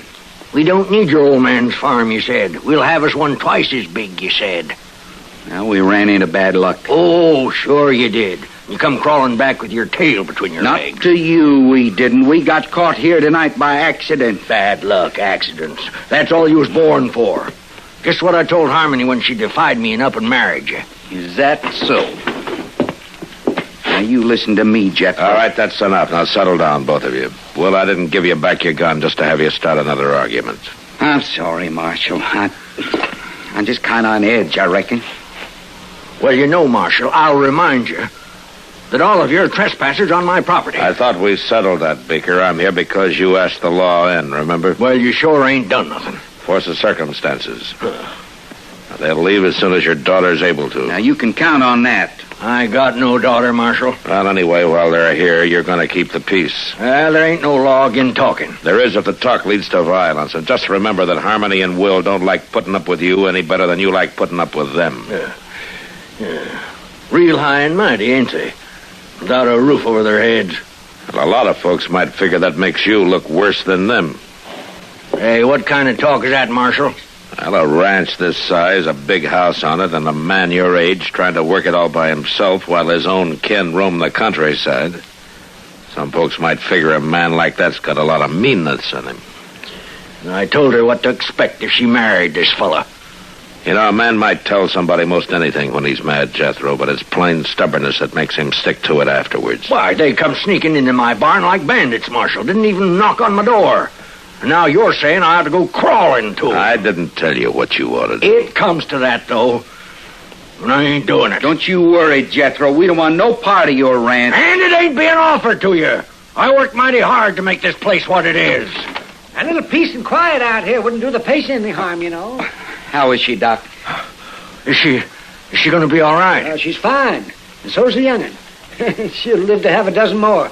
And he'll grow up and probably come to a bad end, like being a marshal or country doctor. Young lady, I'll be back in the morning, so you get yourself some sleep. All right, Doc. What would you tell my father? No, if you've got any telling to do, you tell it yourself. Pa? Pa? Well, answer, you old coot. She's talking to you. Yes. What is it? Pa, will you come in here and say howdy to your grandson? Grandson? My grandson? Of course he's your grandson. My golly, I hadn't thought of that. It's my grandson. I don't know now, Jethro. You just got through claiming you didn't even have a daughter. Huh? Oh, confound it, Marshal. You're trying to put words in my mouth. Of course I got a daughter. And a grandson. Not as fine a boy as you could ask for. Say, Will. Yeah? I'd be much obliged if you'd shake hands and kind of forget things, huh? I can't see no reason not to, Jethro. Good. Well, come on, Will. Let's look him over. My golly, grandson. Crazy old fool. Young'uns born every day. It's nothing to get all worked up about. Who you fooling, Doc? Nobody. Well, what are we going to do? Huh? Head back to town? Might as well. They'll probably have some ups and downs yet, but I guess the four of them will be able to work it out now. Yeah, they'll spoil that kid rotten. Turned out to be a fine night after the snow quit, didn't it? Look at those doggone stars. Hey, Doc, why don't you come by the office when we get in town? Kitty's going to be there. We thought we'd have a little something to drink and sit around and talk a while. Oh, sounds fine. But it's pretty near 4 o'clock in the morning, Mr. Dillon. That's right, Chester. Well, Miss Kitty won't still be waiting up. You want to bet?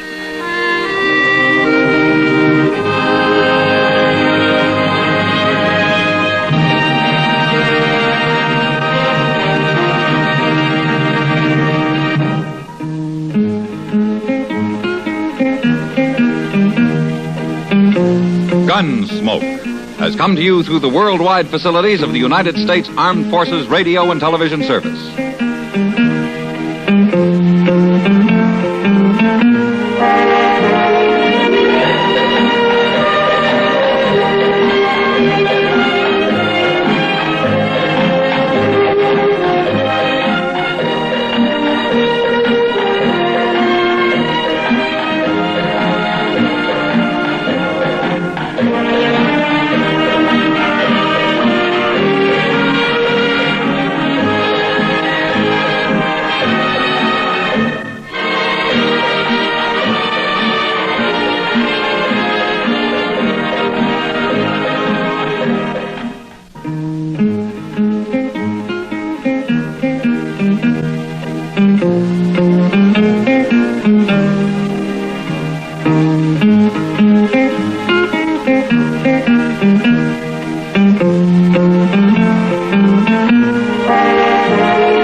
Territory on West. There's just one way to handle the killers and the spoilers, and that's with a U.S. Marshal and the smell of gun smoke.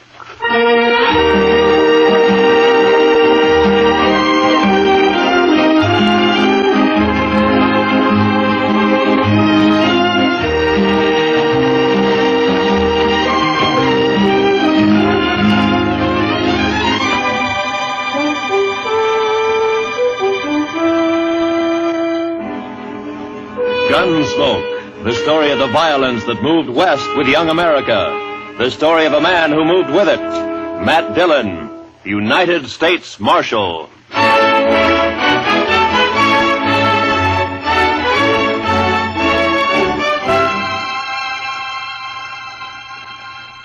Wanted for murder. Wanted for murder. Clay Richards. Clay Richards. Age 31.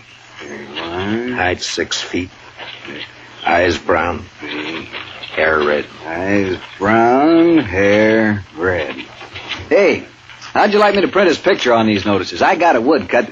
Well, let me show you. Ernie! Yep? Fetch your Marshal a copy of that front page. Interviewing Clay's wife yesterday, I noticed a tintype on the mantel, their wedding photograph. So, first thing you know, I snitched it. It's very thoughtful. Yeah, I'll take it, Ernie. Here. And then I propped it up in front of me and carved me this woodcut. Ain't she prime? Ain't she just elegant? Real elegant. Good likeness, don't you think? Of course, he was 7 or 8 years younger with the tintype. Yeah, it's a good likeness. Cuts his hair short. And doesn't show what makes a law-abiding man like him try to rob a bank. Doesn't look like a man who murdered an old cashier and a Chinese cook who just happened to be Sure sweated there. over it, though. But it's a good likeness. Yes, sir, it is. A picture like this sure dresses up the front page, don't it? Yeah, it's a little masterpiece, Mr. Hightower, a notable contribution to the culture of Dodge City. Well, thank you, Marshal. Does fetch the eye, don't it? I'm printing an extra 500 copies of the weekly, and I bet I sell them all. Too bad the cashier's shot went wild. If he'd managed to kill Clay or even wing him, why, I bet I could sell 1,000 extra copies. We must be thankful for the blessings we do receive, Mr. Hightower. Oh, I am, Marshal, I am. Why, just before it happened yesterday afternoon, I didn't know what I was going to fill my columns with, and then, like manna from heaven, 2 murders and a bank robbery. Attempted bank robbery, Mr. Hightower. He turned and ran before he got his hands on so much as $1. Yes. Still, as you say, like manna. Dillon, I'm talking business. What is it, Chester? Well, it can wait, I guess, Mr. Dillon. Yeah, print Clay's picture on those notices, Mr. Hightower. Oh, where were we? Eyes brown, hair red. Oh, yes. Also known as Red, Bricktop, and Sorrel. He didn't answer to no other nicknames, did he? No, that's what they called him. All right, then in big letters, $400 reward. Dead or alive. And at the bottom, apply Matt Dillon, Marshal, Dodge City. Print 200 copies. How soon can I send Chester over for him? This afternoon. Good morning, Mr. Hightower. Chester.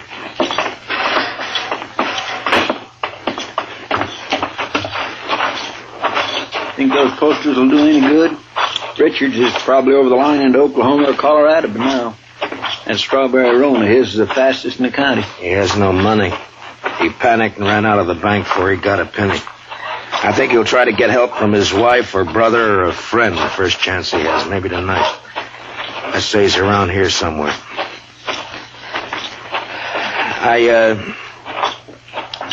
I'm sorry I turned on you like that, Chester. Why, that's all right, Mr. Dillon. Out all night with a posse, no sleep, man's bound to get touchy. No, it's not that. It's the way... It's the way people use a thing like this. The men riding posse last night, they enjoyed it as though they were hunting fox or possum. Hightower back there, he acts like it was a birthday treat, specially gotten up for him. Everybody finds a way to use it. What was it you wanted to tell me? Oh, I got a kid, a little boy, locked up in the cell. He run away from home back in Cottonwood. Ed Slade turned him over to me when he come through on the stagecoach just now. Kid about 12 years old. Whose is he? Widow woman, Miss Bonnie. She runs a boarding house in Cottonwood. Ed says kid's always running away a little while, I guess. He flagged Ed for a ride on the road halfway between there and here. Soon as Ed seen him stand there with his bundle on his shoulder, he knowed what he was up to. So he told the kid he'd help him and then turn him over to us when he got here. All right, we'll send a telegram to the mother to come fetch you. Well, come on in, Chester, and shut the door. Mr. Dillon? You're letting in every horsefly in Kansas. Mr. Dillon, I think you better cancel the order for them notices. What? The Dutchman's coming up the street, and he's leading a strawberry roan, and Clay Richards is draped across his back. Like a sack of wheat across the saddle. Last time I saw him, 2 days ago, he was standing at the bar laughing his head off. A sack of wheat across the saddle. And followed by half the saloon bums and loafers in town. All right, Chester, make him keep back. All right, now stand back, you fellas. Come on now, back. Stand back. Ziegler? How did it happen, Ziegler? My goat, my old Billy goat, he pushes open the fence last night and runs away. Forget your goat. What about Clay? Yeah, I tell you. This morning I go to look for the goat. I walk here, there. Near the river, I see Clay. He sits there. I say, hello, Clay. Wie geht's? You dirty Dutchman. You know the dog? Clay was your best friend. He helped you buy your farm, so you kill him for your All right, all of you. Keep back, everybody. Clay? Me? No, my brother, he was like... We was in the war together.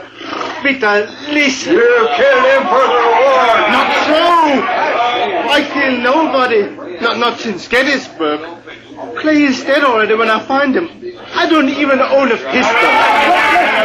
Ziegler, inside, quick. Yeah.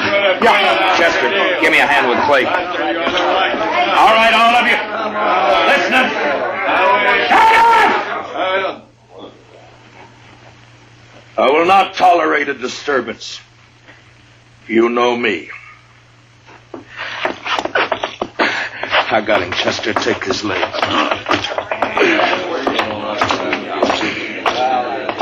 All right, kick the door shut. Marshal, I don't kill Clay. On this table, Chester.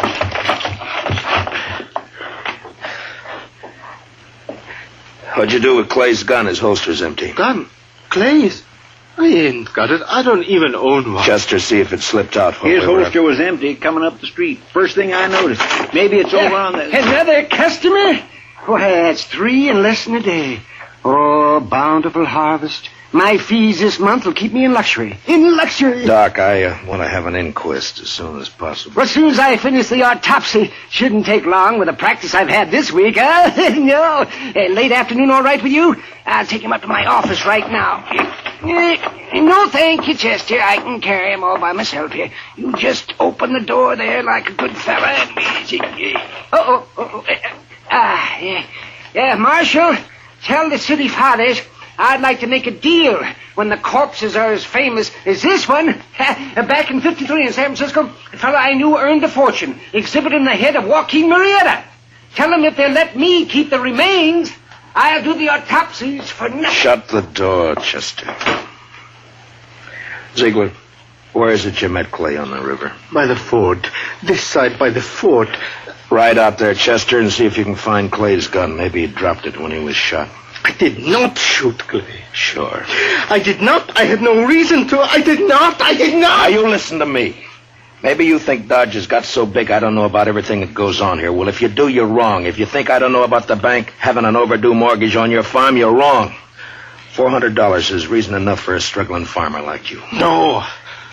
Could not do such a thing. I am a human being. To a peace officer, Ziegler, that's enough grounds for suspicion. But whether you did it or not will be decided at your trial. In the meantime, you just stop yammering about it. Trial? Me? Even when I shoot somebody, I stand trial. If they find it's justifiable homicide, and they probably will, Clay being a wanted man, then they'll let you off. And if not... Please, I am permitted to go now.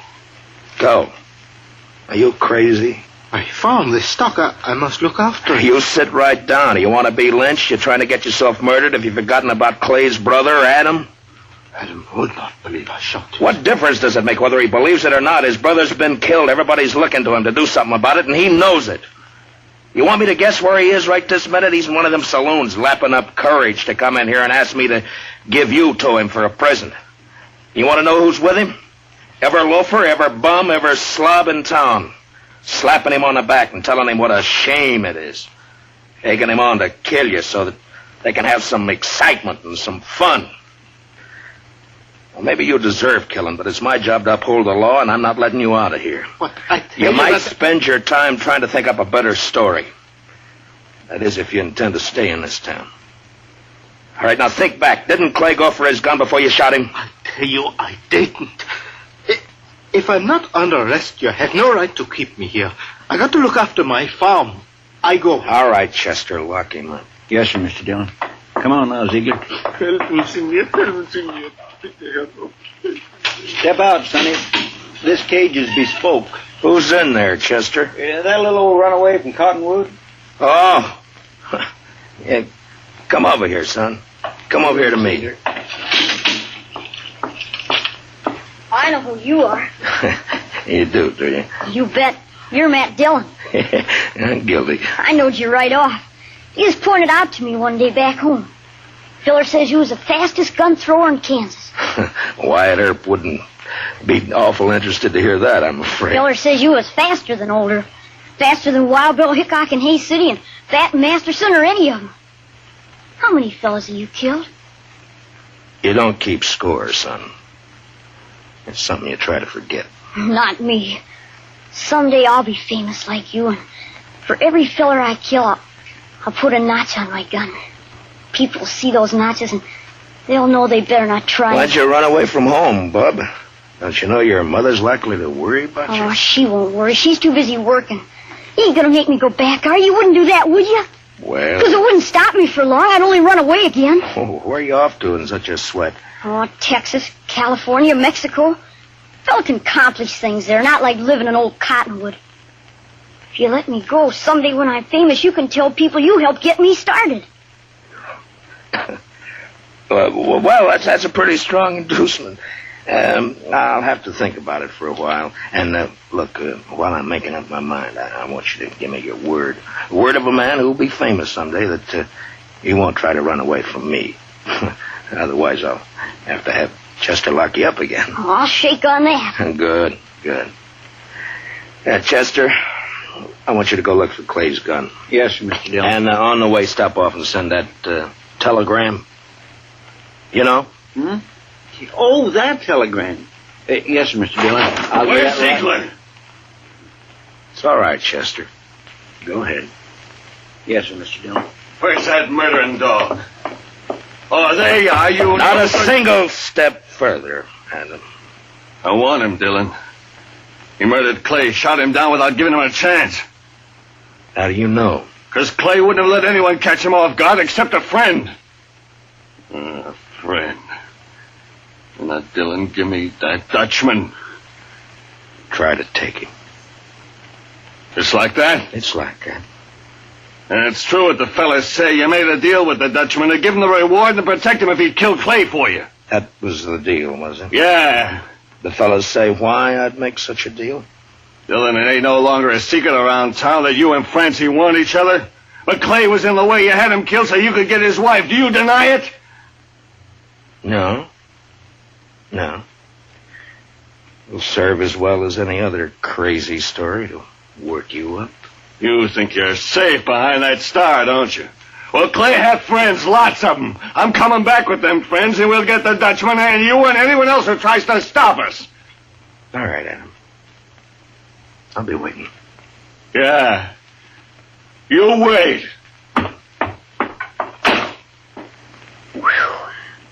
I almost seen something pretty just then, didn't I, Mr. Dillon?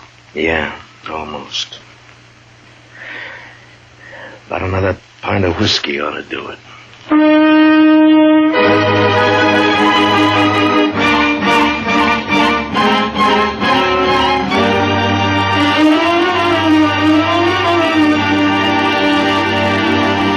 We will return for the second act of Gunsmoke in just a moment, but first, many radio shows win high popularity with the prizes and cash they give away, but there's one show that's tops because the head man gives away as little as possible. What other radio program could it be but the Jack Benny Show? So be listening.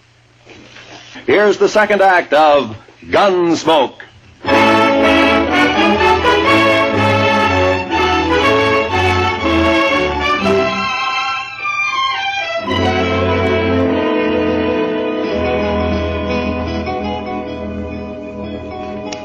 Son? You say something, Mr. Dillon? Yeah, open that drawer in front of you there. You'll find a small bottle of oil in there. No, the one to the right there. Yeah, that's it. Now, bring a little brush, too, huh? Here it is. Thanks, bub. It's a right nice gun you have. Yeah, it's not bad, but a little stiff. Just a little stiff. Don't it have a trigger? I never seen no gun without a trigger before. Oh, you remove a trigger or tie it back against the guard. And all you have to do is thumb a hammer. Yeah, like that. It's faster. Yeah, that's better now. Remove the trigger. I remember that. What in the world for? No, I remember everything you told me. About the Texas holster and the spring holster and the double roll and filing off the sight. It's just me, Mr. Dillon. Oh, any luck, Chester? No, sir, not any. I went to the store first and asked Mr. Denton what kind of ammunition Clay Richards used to buy, and he told me Clay had a double-action .44. I scoured that riverbank a half-mile each way from the ford, and not a sign of it. I got that telegram off. You know who ought to be here pretty soon. It's only 7-8 miles from... Is that fire in town? Funeral services for Mr. Grinnell, the cashier. So soon? It's awful hot weather. Yeah. Any of your guns need oiling, Chester? I don't think so. You sure? When Adam left, he said he'd be coming back with some friends. I know. I stopped at the Alfreganta just now to rinse out my mouth. Adam was there talking mighty ugly and mighty big. He's got a sizable following. When do you think? Any minute now, Mr. Dillon. Want me to take Bob out of here to one of the hotels, maybe? I want to see it. I think you'll be safer here, Chester, behind stone walls and dodging about the streets rubbernecking. You keep your head down, Sonny. You hear? There's a... Matt, I gotta talk to you. She ought to be in mourning. If she cared for Clay at all anymore, she ought to be in black. Matt. Oh, Lord, I find her more beautiful all the time. Matt, have you heard what they're saying? What are they saying, Francie? That you and me, that you made Pete Ziegler kill him because of... I'm sorry that got back to you, Francie. It's all over Dodge. Adam almost strangled me before they dragged him off. Francie, I didn't shoot Clay. Francie, I beg you, believe me. That was the... Shut up, Ziegler. Shut up or I'll pump you to death! Francie, it's just one of those crazy stories. They needed one and they made one up. But, Matt, everyone believes it. On my way down here, people were pointing, whispering. Old women clucking their tongues at me. They believe it. They'll forget it as soon as this is over. They'll remember that even if we once did go with each other, it was finished and done with even before the war ended. Before you even met Clay. No, they won't forget it. For the rest of my life, as long as I stay here. Hold it a minute, Francie. Yeah, Doc, what is it? Oh, am I interrupting? What is it, Doc? Topsy's finished. I examined his liver and lights his... This is Mrs. Richards, Doc. Oh, I beg your pardon, ma'am. I'm sure I meant no disrespect for the departed. Well, Clay was shot all right, but from the nature of the wound and the coagulation of the blood, I'd say it happened sometime yesterday. I'd say the cashier's bullet didn't go wild after all. How could a dead man gallop away? Well, the wound wasn't what killed Clay. The ball hit the rib case and bounced off. 22 caliber it was. What did kill him was the stab in the back, right through the spine, inflicted sometime this morning. Now, near as I can judge, by a small blade, 2 or 3 inches long. It could have been a Barlow knife. Thanks, Doc. Please accept my condolences, Mr. Richard. You call the inquest anytime you're ready, Marshal. Chester, close the door. You see, I didn't do it. I didn't shoot him. All right, then you stabbed him, maybe. You said you never carried a gun. Look, Francie, go home and give matters a chance to simmer Matt, down. I'm going to ask you for something. Yeah? Turn Pete Ziegler out into the street. What? Francie, they're itching to get their hands on him. Let him have him. It'll prove that story's a lie, that you didn't make a deal with him. Please, Matt, I have to live here. Hear me, I have to live here. Matt? Matt. Don't look at me like that. Go home, Francie. Go home or leave town or hang yourself or anything you like. Just go away. Matt? Away! Right now.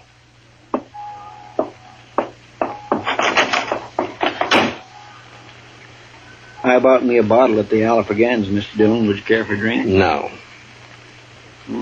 Guess the funeral's over. There'll be others. Funny. Now I miss that bell. Awful quiet, ain't it? It's just what... Just about on schedule. Are you ready, Chester? Yes, sir, Mr. Dillon. I use a shotgun if I were you. It's more effective when there's a mob to be dealt with. Oh, yes, sir, I aim to. Ziegler, and you too, son. If trouble starts, lie down flat on the floor and keep your head down all the time. Don't gawk to see what's happening. You understand me? Yes, sir, Mr. Dillon. All right. Dillon! Come on, Dillon! Come on! Chester, I want you to stand here in the doorway after I go out, where you can cover the back door and me at the same time. Yes, sir, Mr. Dillon. All right, Chester. Open the door. Come on now. It's my duty to warn all of you that you're in the breach of the peace. I've sworn to uphold the law. I've killed men in order to do it, and I'm prepared to do so again. Give us a Dutchman, Dillon. Men! I ask you to be sensible and to leave quietly. But if you refuse to listen to reason, if you insist upon being fools, if you've already decided to act like wolves instead of humans, then there's nothing I can say to make you change your minds. A Dutchman. All right, you want Peter Ziegler? Well, he's not more than 20 feet behind me, so come on and get him, any of you. One at a time or all at once. Come on. Which one of you wants to die first? You? You? You, Adam? Well, what do you say, Adam? You let him here. Don't let this star on my coat stop you. Come on. There, I'm not wearing it now. Well, come on, draw, Adam, draw.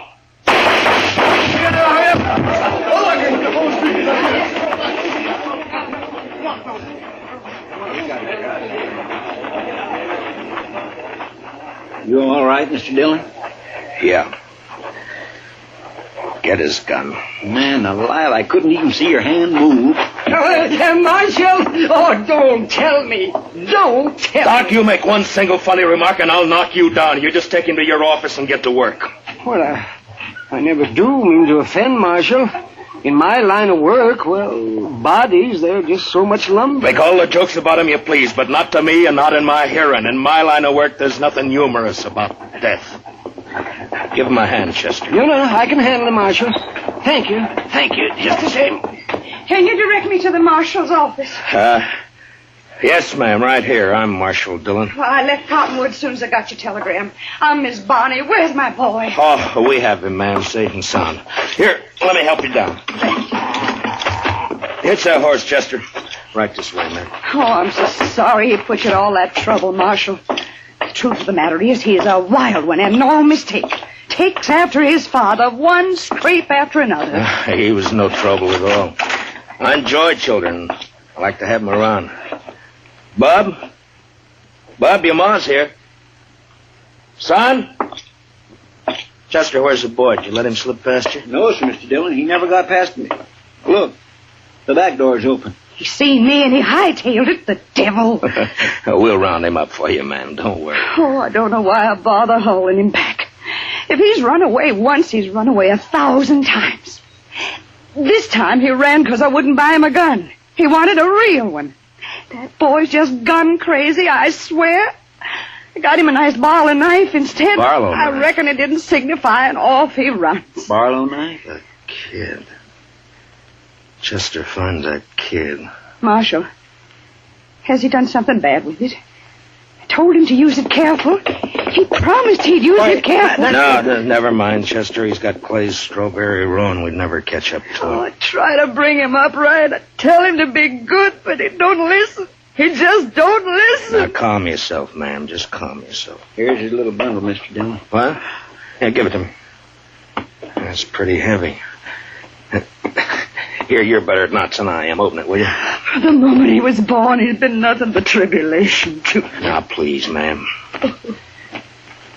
What's he got in it, Chester? A shirt, stockings, piece of sausage, and this.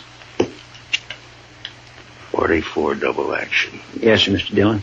That's Clay's gun. Sonny didn't manage to keep it long, did he? Well, if he wants a gun that bad, he's bound to get hold of another one somewhere, somehow. Chester, call Mr. Hightower over. Hey! Hey, Mr. Hightower! Oh. Come on over. Mr. Dillon wants you. Marshal, could I have please a drink of water? What? Oh, Ziegler, I forgot all about you. Chester, where are the keys? Yeah, right there on the desk.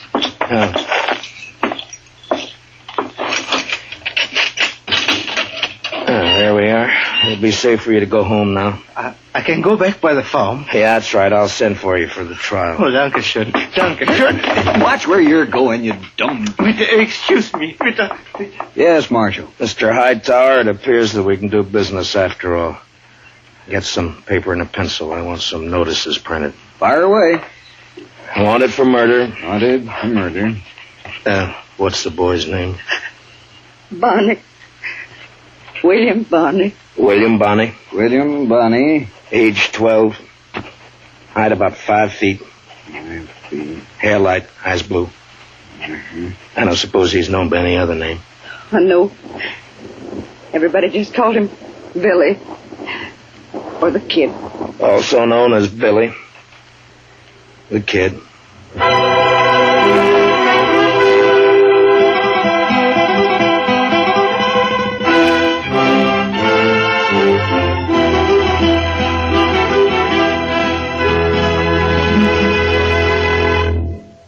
Gunsmoke, under the direction of Norman MacDonald, stars William Conrad as Matt Dillon, U.S. Marshal. Tonight's story was specially written for Gunsmoke by Walter Newman, with music composed and conducted by Rex Corey. Featured in tonight's cast were Don Diamond, Parley Bear, Harry Bartell, and Howard McNear, with Richard Beals, Paul Dubov, Georgia Ellis, and Mary Lansing. Join us again next week as Matt Dillon, U.S. Marshal, fights to bring law and order out of the wild violence of the West in Gunsmoke.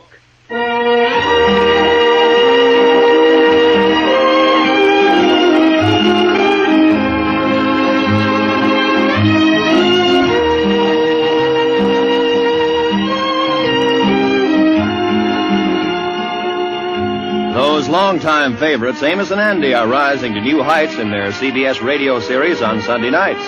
Heard on most of these same stations, Amos and Andy find trouble as constantly as ever and make it just as funny and as human as they have for more than 20 years. Be sure to hear Amos and Andy this Sunday, won't you? Right after the Jack Benny Show.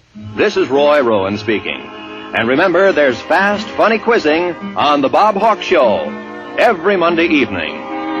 This is the CBS Radio Network.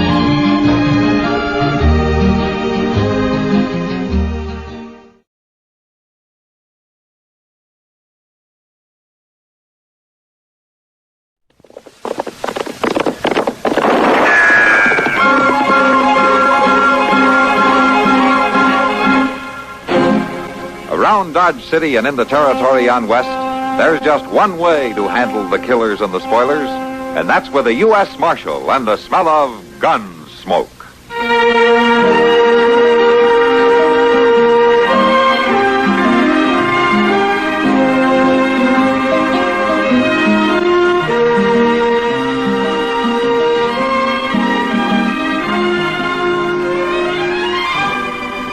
Gunsmoke, starring William Conrad, the story of the violence that moved west with young America, and the story of a man who moved with it. I'm that man, Matt Dillon, United States Marshal. The first man they look for and the last they want to meet. It's a chancy job, and it makes a man watchful and a little lonely.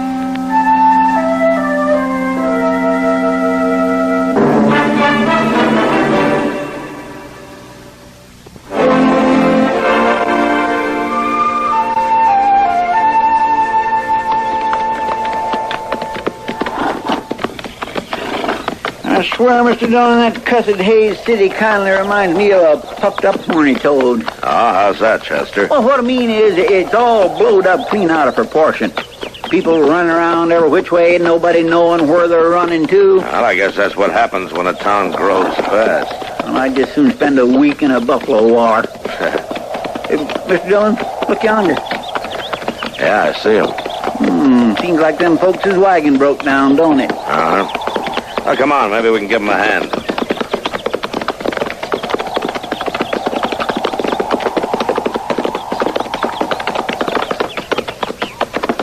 Hello there. Oh, we saw you were having trouble. Came over to see if you could use some help. Much obliged to you for that, mister. Treadwell's my name. Cole Treadwell, and this is my missus, Beth Ann. Hello. How do you do? Glad to know you. I'm Matt Dillon. This is Chester Proudfoot. How do you do? Real pleasure. Say, you're the marshal in Dodge, aren't you? That's right. Now, isn't that something? We're headed there. Oh, that's so? If that wheel hadn't froze up, I expect we'd be there by now. Well, you could still make it before dark if the wheel's all right. Oh, yeah, it's fine now. I cooled it off and greased it up good as new. Trouble is, it's a mite heavy for me to set back on.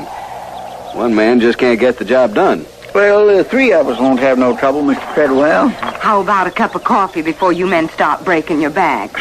Beth Ann's a great gal for making coffee. The minute we stop, she gets a pot on the fire.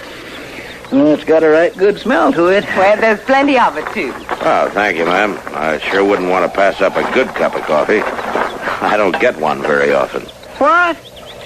There you are, Marshal. Mr. Proudfoot. Thank you, ma'am. Thank you. Ah, that is good. Are you folks just traveling through? You might say so, Marshal. We do a lot of that.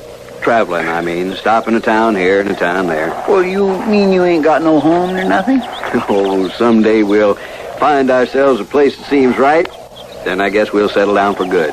You see, my husband is a parson. Well, I declare. Now, Beth Ann, you shouldn't have said that. Oh, what's wrong with being a parson, Mr. Treadwell? Well, there's nothing wrong with it, Marshal. It's just that I'm not truly a parson. I'm not ordained, never had the proper schooling. Well, Dodge City is one place that could use a parson, ordained or not. You know, Cole and I have always wanted to see Dodge City. Well, there's some mighty nice folks in Dodge, ain't there, Mr. Dillon? Sure.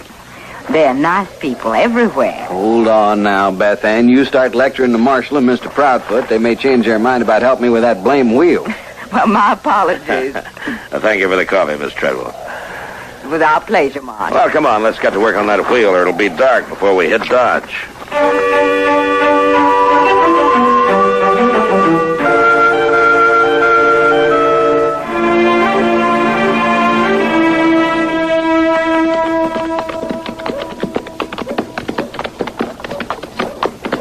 You go on and let Nate Bush out of jail, Chester. He should be sober by now. Well, you want me to take care of the horses first, Mr. Dillon? No, I'll do it. I want to talk to Moss about a saddle he has down there at the stable. All right, sir. Oh, will I give Nate his gun back? Yeah, might as well. I'll see you later. Yes, sir.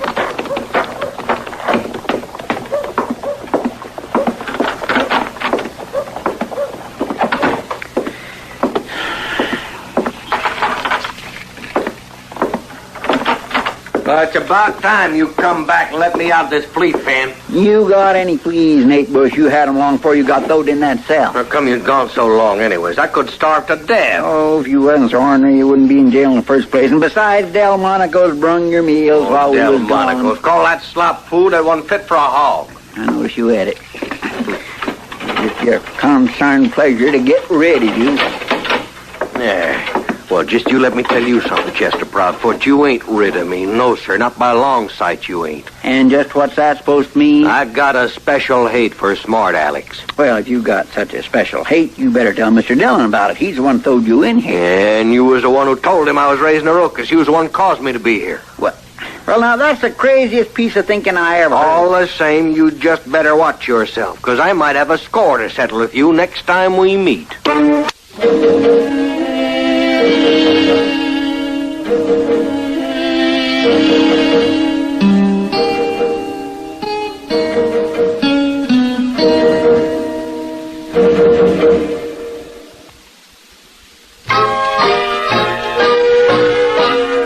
Be sociable, look smart, keep up to date with Pepsi, drink light, refreshing Pepsi, stay young and fair and debonair, Be sociable, have a Pepsi.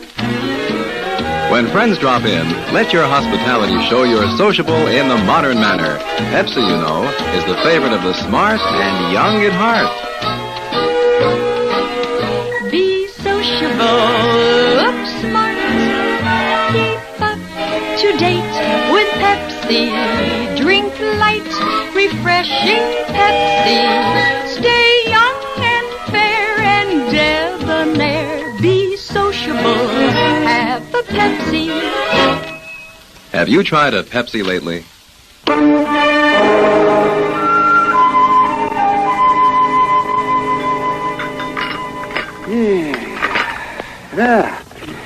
Chester, now that I've finished my coffee, I think I should tell you something. What's that, Doc? The bear grease you put on your hair is running down the back of your neck. I'm afraid he's right, Chester. That ain't bear grease, Miss Kitty. Huh? That's rose pomade from the tonsorial parlor. I paid Mr. Teeters 15 cents for that bottle. 15?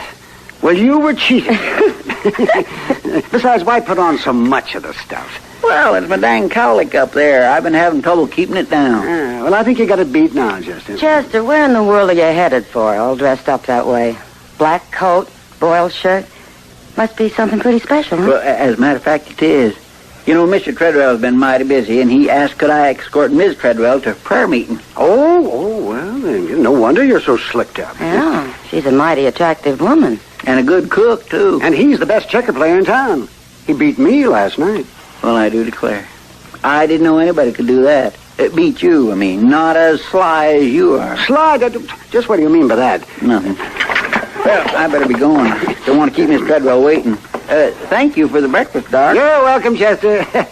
But next time, no rose pomade.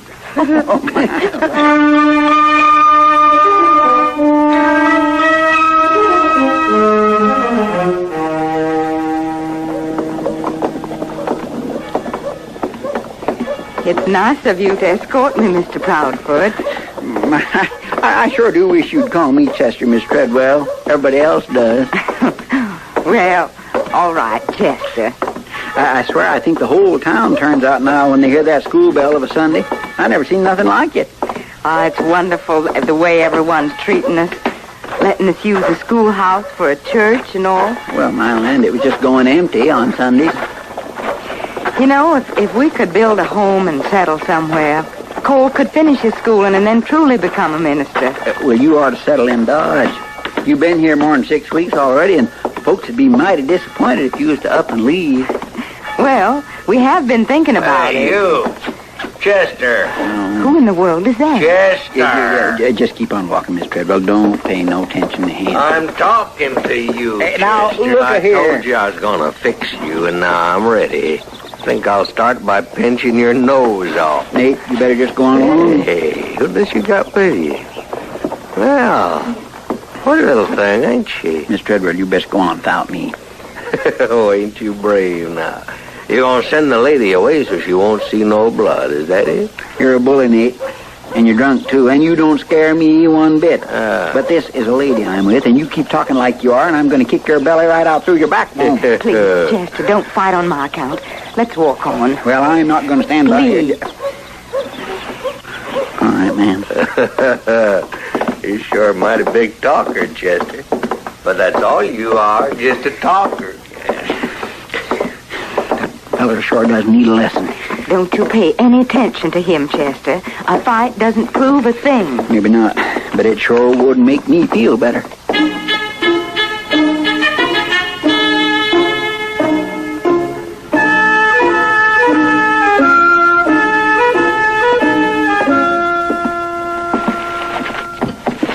There you are. Will there be anything else now, Miss Treadwell? Got some real nice calico here. Oh, my, that is pretty, but... no, I don't think so. I'll give you a real good price on it. 5 cents a yard. Well, maybe just 2 yards. You won't be sorry. Oh, be with you in just a minute, sir. I want some 44 shells. Yeah, as soon as I finish here. I want them now. You'll have to wait till I finish waiting on Mrs. Treadwell. Mrs. Treadwell? Ain't I seen you somewhere before? I'll take my packages now, Mr. Jones. Yes, sir. Oh, yeah, Thank you. now I remember. You was with Chester the other day. Now, listen here, boy. Shut up, storekeeper. May I get by, please? Oh, now you ain't gonna run off and leave me, are you, ma'am? Please move out of the way and let me by, Mr. Bush. Why for? You ain't got no Chester with you now. Ain't nobody else around fool enough to tell me what I can do. Well, there's me. There's you? Just what do you think you could do, storekeeper? Nobody talks to Miss Treadwell that way, Bush. Not in my store or anywhere else. That a fact. And you know, Miss Treadwell, you are beginning to interest me. You really are. Seems like most everybody want to protect you all the time. Now, maybe there's a good reason for that. Hello, Mr. Jonas. Hello. Oh, Cole. Well, is something wrong? Take me home, Cole. What is it? Nothing. Please, Cole. Hey, hold up there. Cole is the first half of your name. What's the last half? Who are you? Bush. Nate Bush. I asked you what's your last name. Treadwell? Treadwell. You her husband? That's right. Huh. You dressed like maybe you're a preacher. Is that what you are? That's right. Ain't that something? Hey, you better watch his little wife of yours, preacher. I seen her out running around with the man the other day. Be careful, Mr. Bush. And you know, I was even thinking buying her a drink just now myself. I bet she'd have took me up on it, too, if you hadn't have come in. You ought to be run out of town, Bush. Just who's going to do that, storekeeper? You? What, a preaching man? Now, you know, I got me a notion to take little Miss Uppity out here with me right now. Just so I can see which one of you peacemakers is going to stop me. Come on, Beth Ann, we're leaving. Hold up. Take your hand off I ain't me. finished talking to you. Yes, you are, Mr. Bush. You're through.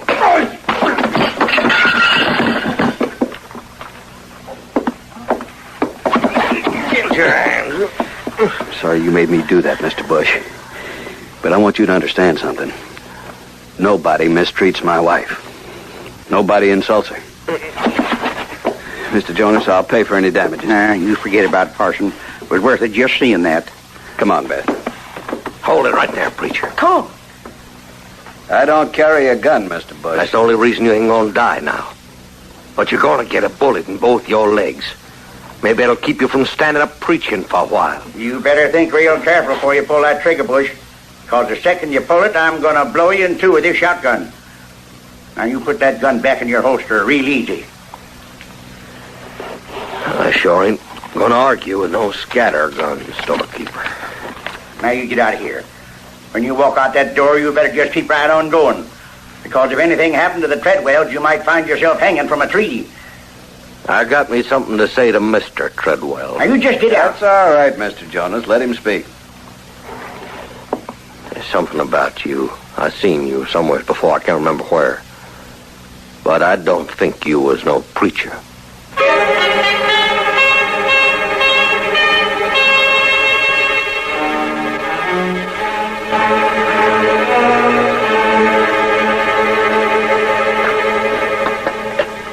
You want some of this miserable coffee I make, Mr. Dillon? At least it's hot.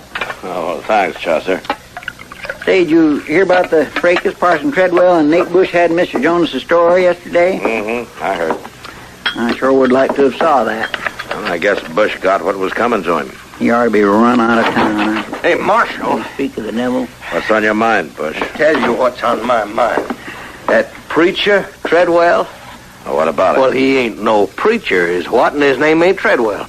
His name is Trankin, Cole Trankin. He's a wanted man, Marshal. He's a gunfighter. Well, now, if that ain't the craziest thing I ever Look, Bush, heard. you've been nothing but trouble ever since you came to Dodge. Why don't you get out of Well, here? now, it's true, I tell you. I've been thinking on it all night till it finally come to me. Look, Marshal, I served time once, a long time ago. Arizona Territorial Prison. Well, I ain't surprised to hear that. And Cole Trankin was there, and he busted out of that prison. And this is him, Marshal. It's your Cole Treadwell. He's the one. Get out of here, Bush. Huh? All right, Marshal. But you ought to check on what I told you, because it's sure enough true. Well, I declare, I never heard such a tale in all my life. Now, he's mad, Chester, because of that beating Cole gave him. Yes, sir, but there sure ain't no truth in what he says. Are they? Mr. Dillon? Well, you sure don't believe him, do you? I don't know. Well, I sure wouldn't believe nothing Nate Bush told me. No. But would you believe what the Arizona Territorial Prison told you?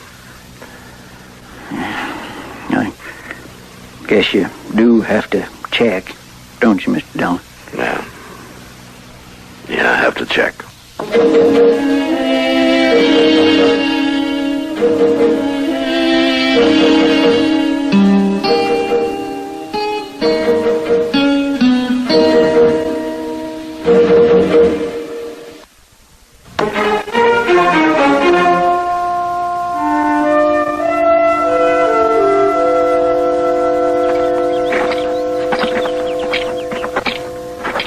There he is, Mr. Dillon.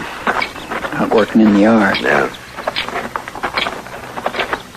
Hello, Matt. Chester, what are you two doing out here? We came out to see you, Cole. Come on inside. I'll have Beth Ann make some coffee. Maybe you better read this first. Telegram? Mm-hmm. Cole Trankin escaped from his prison 8 years ago. Still at large as date. Your description, Cole Treadwell, fits. Nate Bush said that he's seen you in prison. I guess I shouldn't have hit Nate like I did. He said he'd get me. You mean you are Trankin? And you did escape from prison? Do you have to take me in? I'm sorry, Cole. I didn't do what they said. I was innocent. I'm not the judge of that. No. No, of course not.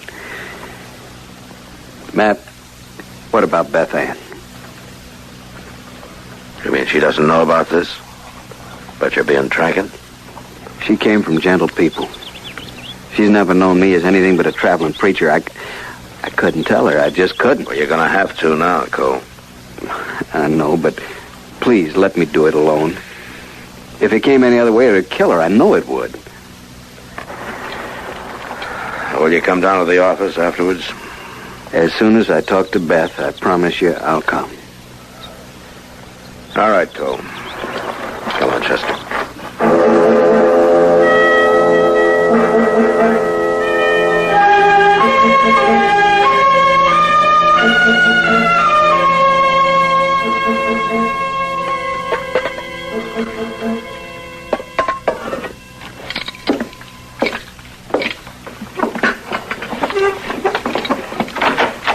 Matt? Now, come on in, Cole.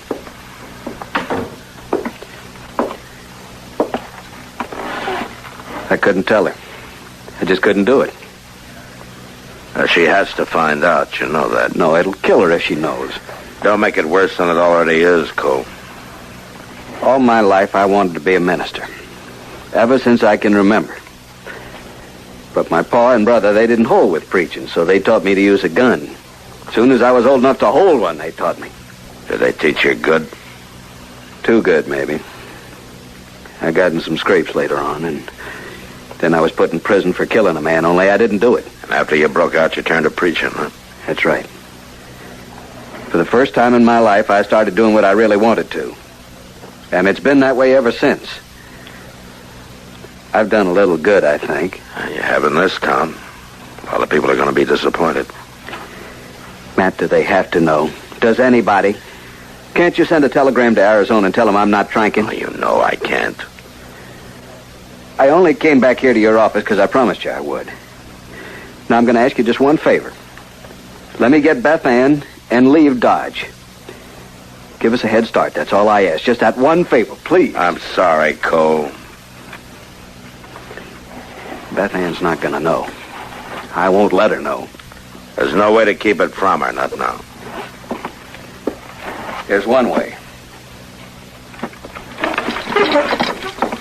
Now, don't be a fool. I'm good with a gun, Matt. Don't try to stop me. Even if you kill me, do you think Beth Ann won't find out? I'll keep it from her somehow. Don't do it, I'm Cole. sorry, Matt.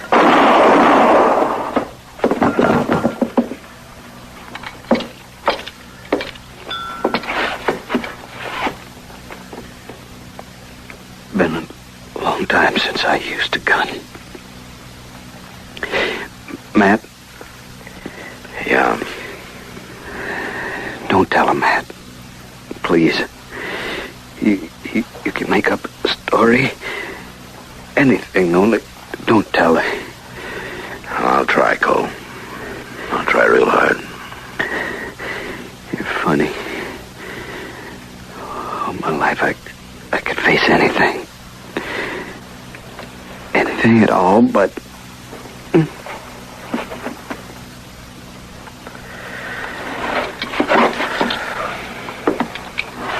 What am I going to say to her, Cole?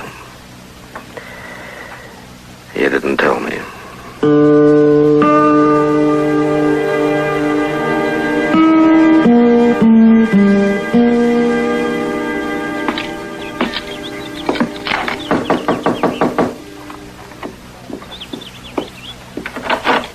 Why, hello, Marshal. Cole's gone into town for a while, but he should be back soon. You just come right on in, and I'll make you some coffee. Miss Treadwell, What is it? Something wrong? There was an accident. Accident? Cole's dead, Miss Treadwell. Oh, no. Cole was with me. I was cleaning my gun. I went off. Cole. How can I tell you how sorry I am? Marshal, how long have you been using a gun? What? 10 years? 20? And you left a bullet in the chamber while you was cleaning it? Well, Yes, that's what happened. You're lying to me, Marshal. Miss Treadwell, You found out, didn't you? About Cole breaking out of prison. You mean you knew all about it? That's what happened, isn't it? You had to shoot it out with him. Why did he do it, Marshal? Why? He didn't want you to know. He took a chance of dying rather than let you know. That's kind of funny. I knew about it before we were married. The only thing Cole ever kept from me. And it was the only one thing I wanted him to tell me. I prayed he'd tell me. Then everything would have been all right. Yes, ma'am, I guess so. But now he'll never be able to tell me. Really, Marshal.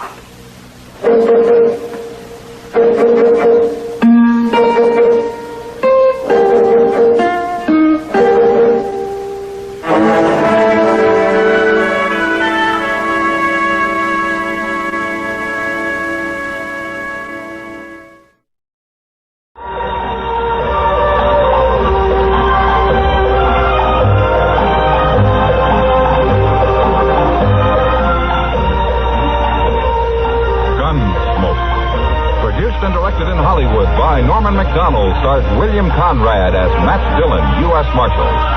The story was specially written for Gunsmoke by Ray Kemper, with editorial supervision by John Meston. Featured in the cast were Harry Bartell, Virginia Christine, Lawrence Dobkin, and Ralph Moody. Parley Bear is Chester, Howard McNear is Doc, and Georgia Ellis is Kitty. This is George Walsh inviting you to join us again next week when CBS Radio presents another story on Gunsmoke.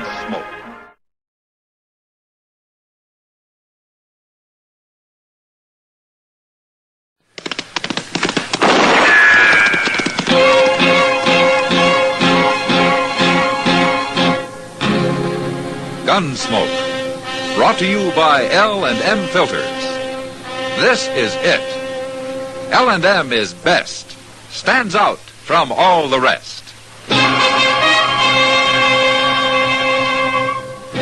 Around Dodge City and in the territory on West, there's just one way to handle the killers and the spoilers, and that's with a U.S. Marshal and the smell of Gunsmoke.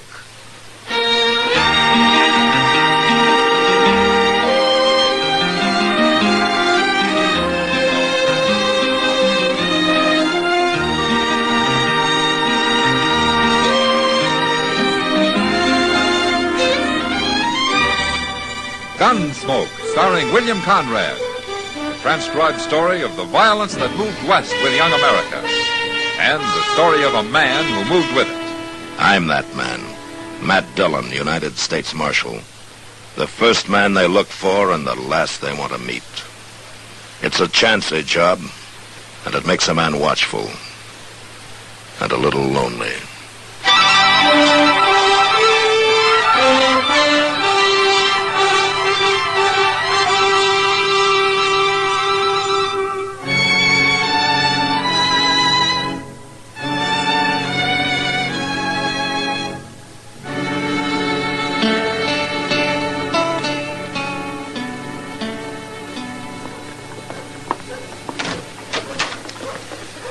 Oh, hello, Chester. Oh, come on in, Doc. Where's Matt? He ain't here. Say, where have you two been the last couple of days? I haven't seen either one of you. Well, I just got back from Hayes City. Mr. Dillon sent me there to fetch some government papers. And you know what? I took the Santa Fe both ways, You Doc. did? Oh, well, that beats riding. But where's Matt, you say? He left a note, but he didn't say exactly where he was at. Well, you mean he's out of town? That's what the note said. It seems somebody told him where he could find Jack Brand. Jack Brand? Well, what's he doing around here? I don't know. I guess Missouri got too rough for him. Why don't they handle their own outlaws instead of chasing them into Kansas for Matt to catch? Mr. Dillon says Brand's got 3 of his gang with him. You mean Matt's gone out alone after 4 men? Well, if I knew where he was, I'd go help him, Doc. Oh, well, there's nothing you can do about it, Chester. It worries me, though. That last holdup the gang pulled, they say 4 men got shot down. Well, maybe they've quit. Maybe that's why they came to Kansas. Now, when you ever hear of a bunch of outlaws quitting? No, I guess not. I guess I was just talking to myself, Chester. Chester! Oh. Chester! Oh, that's Mr. Dillon, Doc. Where is he? Well, there he is, sitting on that wagon. Oh, yes. Well, who's that with him? Some fella give him a ride, I guess. Hello, Mr. Dillon. Hello, Chester. Doc. Hey, you lose your horse, Matt? We left our horses out at Bauer's Ranch and borrowed this wagon. One of his riders will bring him in tomorrow. Who's this with you, Mr. Dillon? You've seen his picture, Chester. Oh, my goodness. He's Jack Brand. Let's get on, Brandon. You first. Sure. How come you let him drive the wagon, Mr. Dillon? To keep his hands full, Chester. Here, take my shotgun and lock him up. Yes, sir. Where's the others? I thought he had 3 men with him. Well, tell him, Marshal. Tell him where they are. They're in the wagon, Chester. Under that canvas. Well, are they all dead, Matt? All 3 of them? They're all dead, Doc. Bloodiest marshal I ever saw. It's just a wagon load of meat to him. That's enough, Brandon. It ain't hardly enough. I never seen such killing. What happened, Mr. Dillon? It doesn't matter. They put up a fight and I had to take them. Well, I'll tell him what happened. You're a lawman here. Hid himself in the grass and just waited for us to come out of that cabin. And then he yelled, so naturally we headed for cover. Who wouldn't? He just laid there and he cut loose of the shotgun. Tore up 2 of the boys that way. Then he stood up and he cut down Hank Smith with a 6-shooter. How come you got out of it, Brand? I jumped back in the cabin and I give up. We weren't putting up a fight. He spooked us yelling like that. Make any man jump. Oh, I suppose you're trying to say that you wouldn't have shot him. We tried to shoot him. Who wouldn't? Any man's got a right to defend himself. Oh, well, I never heard of resisting arrest called self-defense. I never heard of no marshal shooting down everybody on the landscape. Lock him up, Chester. Get going, Brand. Well, he actually think he was killing hogs, not men. Shut up and keep bloody as Marshal ever. See, how come you brought the bodies back, Matt? Why didn't you just bury them out there? I wanted more witnesses than me to identify him, Doc. Might save trouble when Brand goes to trial. You say you were mighty lucky taking 4 outlaws that way, man. Yeah. And you killed 3 out of... Oh, say, wait till people around here hear about this.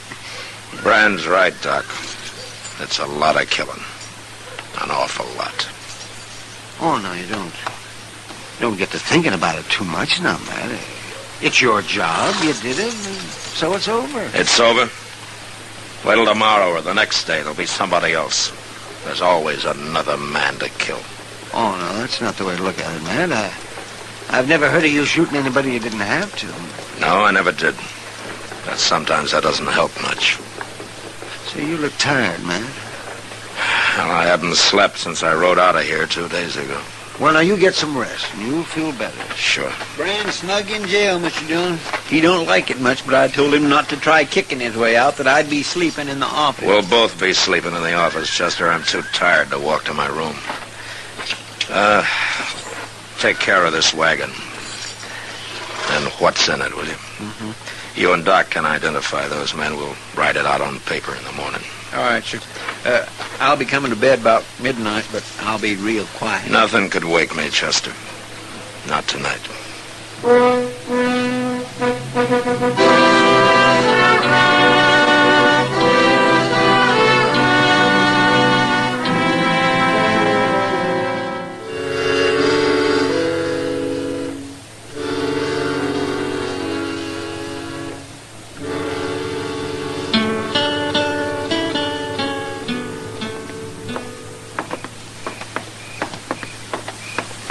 Gosh, Doc, you sure I shouldn't wake him up and tell him?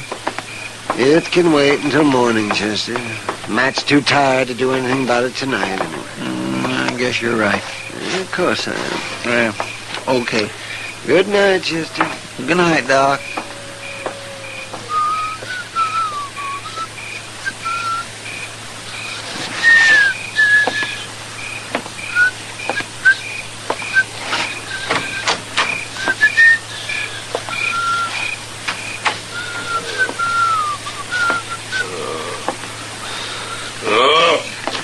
Don't go for your gun. Don't go for my... No, What? don't do it. I tell you to leave the gun alone. Mr. Dillon? No. Don't make me kill you. Don't make me kill another man. Mr. Dillon, No, wait. I've spilled enough blood. I don't want to kill you. No. Mr. Dillon, wait. No. It isn't me, Mr. Dillon. It's Chester. There ain't nobody here. What? You was asleep. You've been dreaming. Oh, yeah. Yeah. I'll light the lamp. No. It's all right, Chester. My gracious, I come in and I heard you talking, and I thought somebody was here.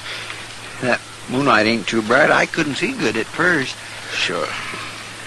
I had to yell at you a couple of times before you woke up. You was dreaming you was in a fight, I guess. Yeah. Yeah, that's what I was dreaming. Nightmares like that, they're just terrible, ain't they? There's a bottle in the desk drawer over there. Chester, get it for me, will you? Yes, sir, I know where it is. I used to have nightmares sometimes when I was a boy, but I don't get them much no more. Here it is, Mr. Dillon. A good stiff drink will do you good. Thanks, Chester.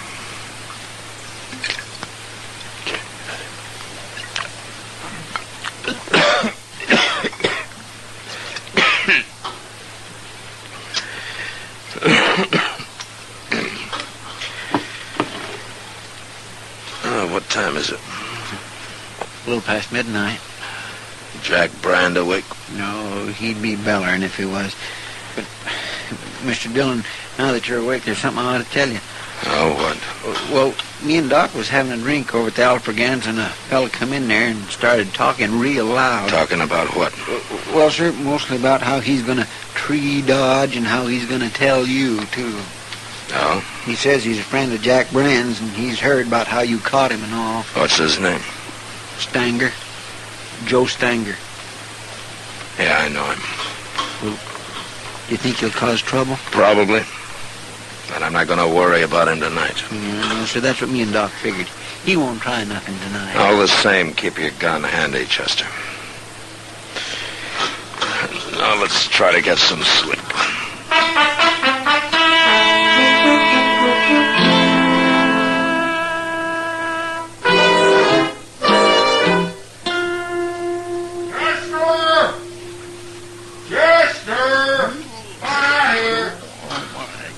What's that Brand hollering about now? Time for breakfast. Oh, go shut him up, Chester. It's hardly dawn. I swear I'd like to throw a bucket of water on him. Oh, shut up, Brand. I'm coming. Time, too.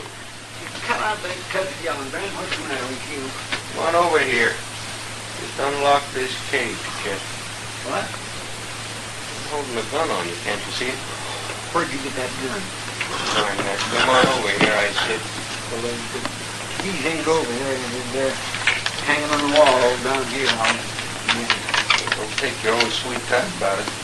I've been in this chicken coop long enough. Drop it, Brand. What?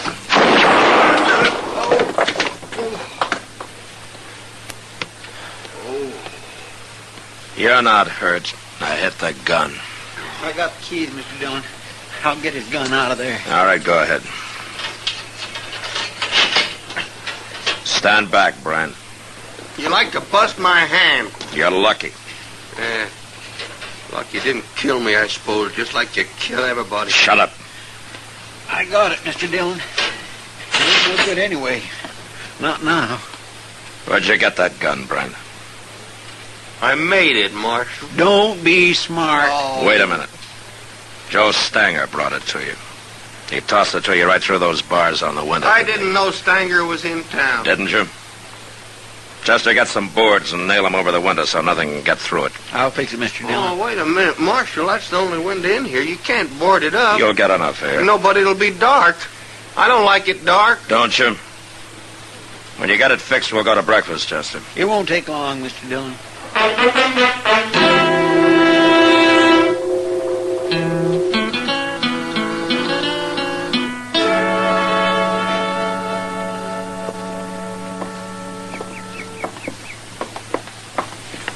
Well, it's been some time since I've been out on the plaza this early in the morning, Mr. Dillon. Oh, weren't you up gambling all night last Saturday, Chester? Oh, well, that's different.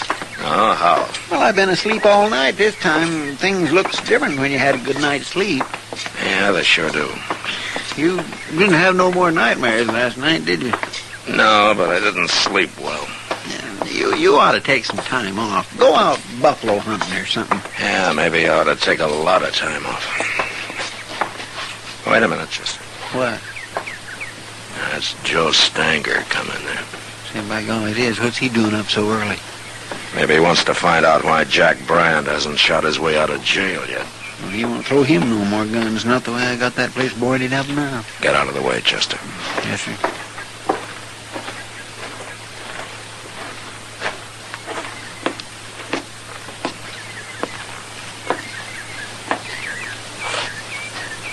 Morning, Marshal. You're up early, Stanger. Train leaves for Abilene in about an hour. Going to Abilene? I'll be back next week. Jack Brand will still be in jail. I heard you caught him. Good friend of yours, isn't he? Sure. But I ain't part of his gang. I never was. Yeah, I know. Of course, there ain't much gang left now. No. You're a pretty rough man, Marshal. When I have to be. Don't it ever bother you, killing people the way you do?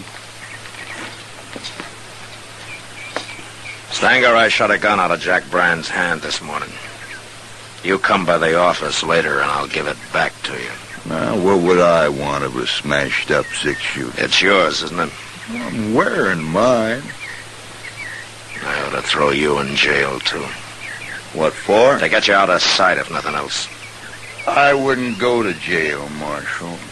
Not without a fight, I wouldn't. I ain't afraid of you. You want to try it? Go ahead. Go ahead, draw.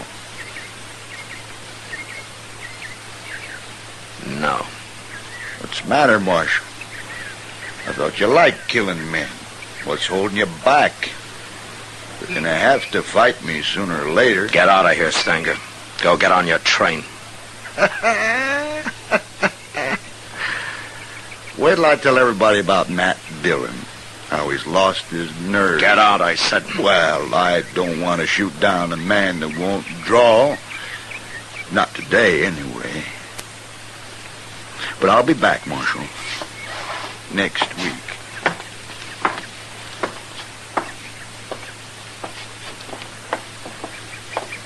Why didn't you shoot him, Mr. Dillon? He's nothing but a big bluff. Chester, you go on to breakfast. I'm going back to the office. What? Why, you told me... You heard me. Well, yes, sir. Okay, Mr. Dillon.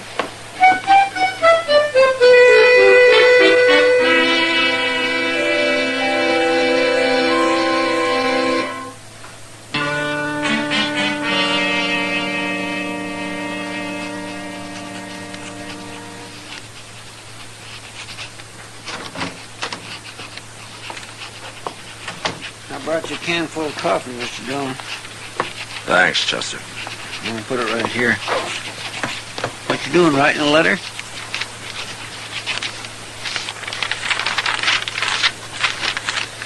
It's a telegram. Here, Chester. Take this down to the depot, will you? Sure. I want it to go out right away. U.S. War Department. What are you telegraphing Washington about? That's my resignation, Chester.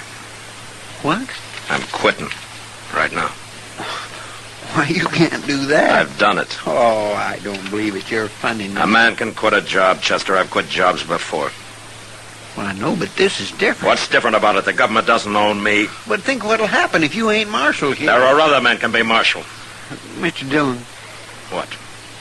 You ain't doing this because of, well, what Joe Stanger said. That I've lost my nerve? No, he's wrong about that. And he's wrong about my liking to kill men, too. You never killed nobody unless you had to. And now I don't have to. I'm through, Chester. I knew I was through when I didn't draw on Stanger this morning. I've killed my last man. I just don't know what to say, Mr. Dillon. I've hated this job since the day I took it. I never did have a taste for killing, and now they can find somebody who has. And he'll make a better Marshal than I ever was. That ain't true. Go send a telegram, Chester. I'll be at Delmonico's having breakfast. And with a good appetite for a change.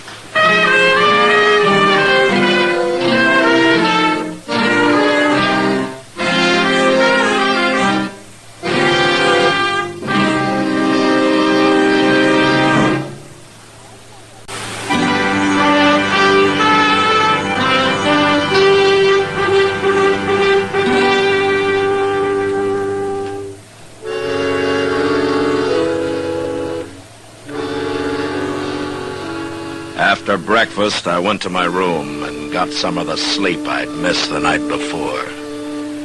And I slept good. It was as though what was past, and none of it bothered me now. I didn't have to face it happening over and over again. And when I woke up, I felt better than I had in years. I even felt a little cleaner somehow. There wasn't going to be any more blood on my hands. Washington, as usual, was pretty slow answering my telegram. A week later, I still hadn't had an answer. But I didn't care. I'd quit, and that was that. I even began to enjoy myself for a change. Like the day I finally took Kitty fishing. Matt? Hey, Matt! Look, I got another one. Well, throw him back, Kitty. We got more than we can carry now. I will not throw him back. I will steal you. Come on over here in the shade. You've done enough fishing. Okay. Hey, look at him, Matt. Isn't he a beauty? Yeah, he's bigger than any I caught. Why don't you throw him in the sack and then sit down here, huh? Say, you're right. I didn't know we'd caught that many. Yeah. Maybe we'll have a fish fry tonight, huh? Well, we can feed half a Dodge with all those. Well, I doubt it. You ever see Chester go through a mess full of fish?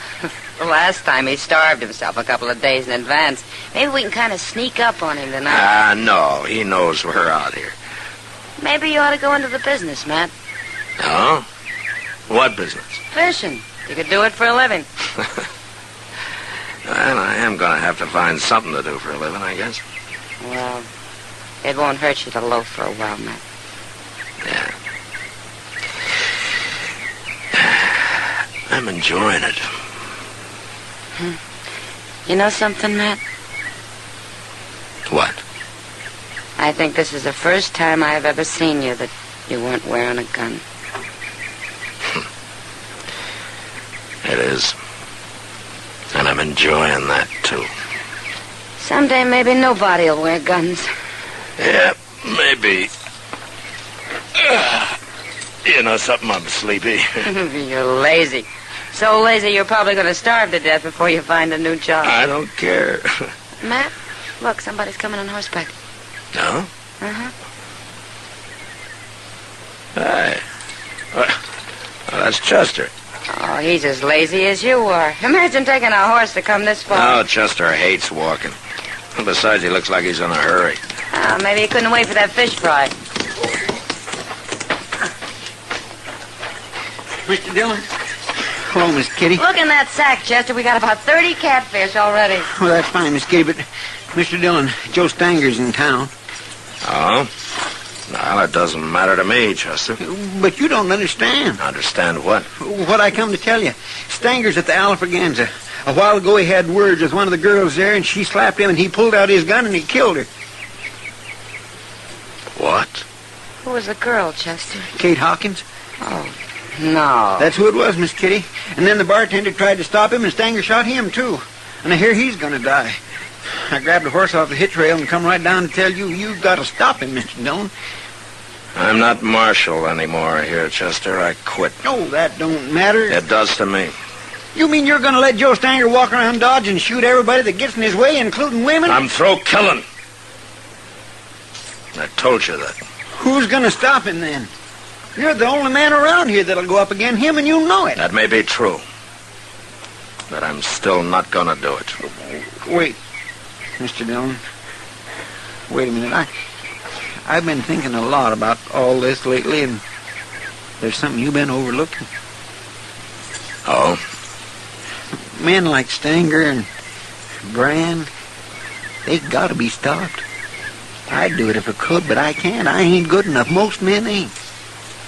But you are.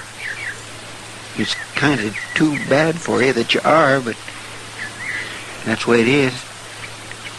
And there's nothing you can do about it. Not now. It's too late. It's way too late.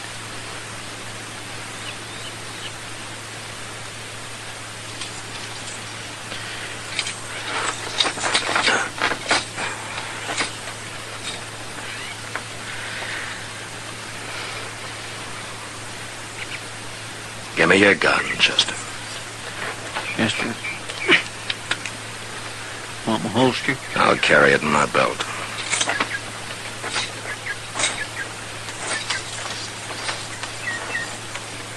Oh, Kitty. Chester will help you carry the fish back. Sure, Matt. Sure.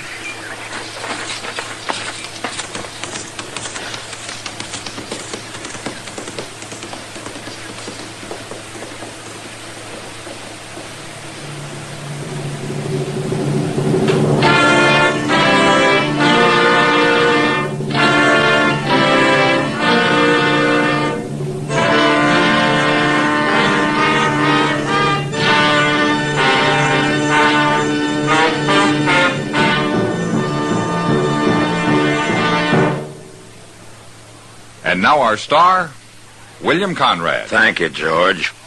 Mild and plenty quick on the draw. That's L&M for you. And the pure white miracle tip on the business end of every L&M filters out everything but the taste of the world's finest tobaccos. All you have to do is pick up a carton of L&Ms and you'll see what I mean. L&M stands out from all the rest.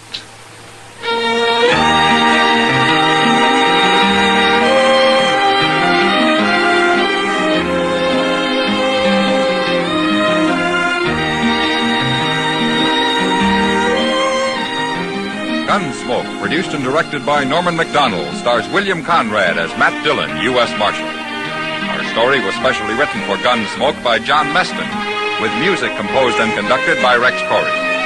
Sound patterns by Tom Hanley and Ray Kemper. Featured in the cast were John Daner and Lawrence Dobkin. Harley Bear is Chester, Howard McNear is Doc, and Georgia Ellis is Kitty.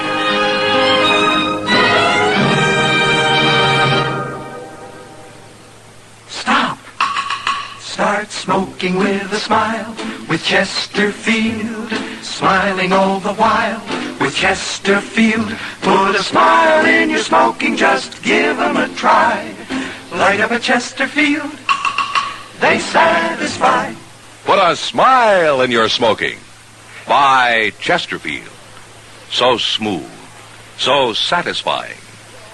Chesterfield. You'll also enjoy Chesterfield's great radio shows. Perry Como sings all the top tunes on CBS Radio every Monday, Wednesday, and Friday. Jack Webb stars in Dragnet on Tuesday nights. Check your local listings. Listen to Gunsmoke again next week, transcribed for L&M Filters.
Gunsmoke, brought to you by L&M Filters.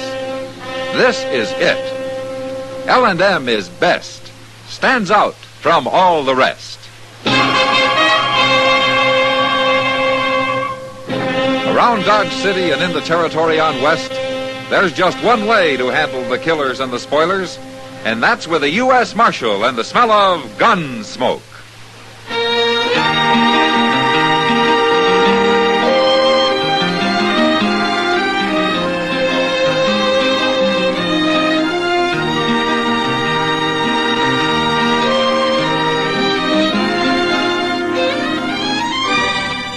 Gunsmoke, starring William Conrad, a transcribed story of the violence that moved west with young America, and the story of a man who moved with it.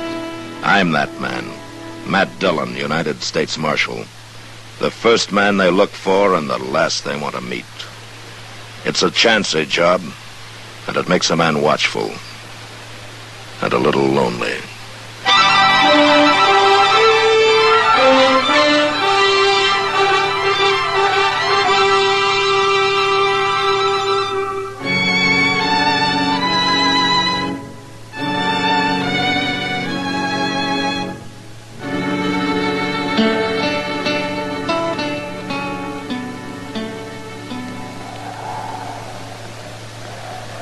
Bring him over here, Glick.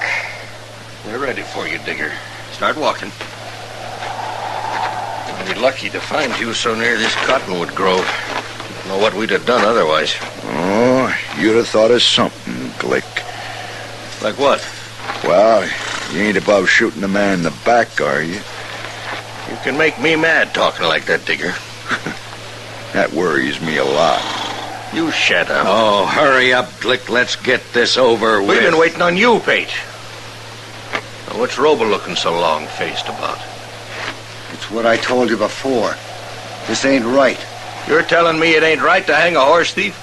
It ain't right to hang nobody the way you're doing it. I don't hold with lynching. Hanging a horse thief ain't lynching. You can't even prove he's a thief. And what was he doing with our horses? I was camped. I didn't know nothing about your horses. I suppose they wandered up to you in the night, huh? I don't know how they got there. Yeah, we do. That ain't so, Glick. We don't know nothing of the kind.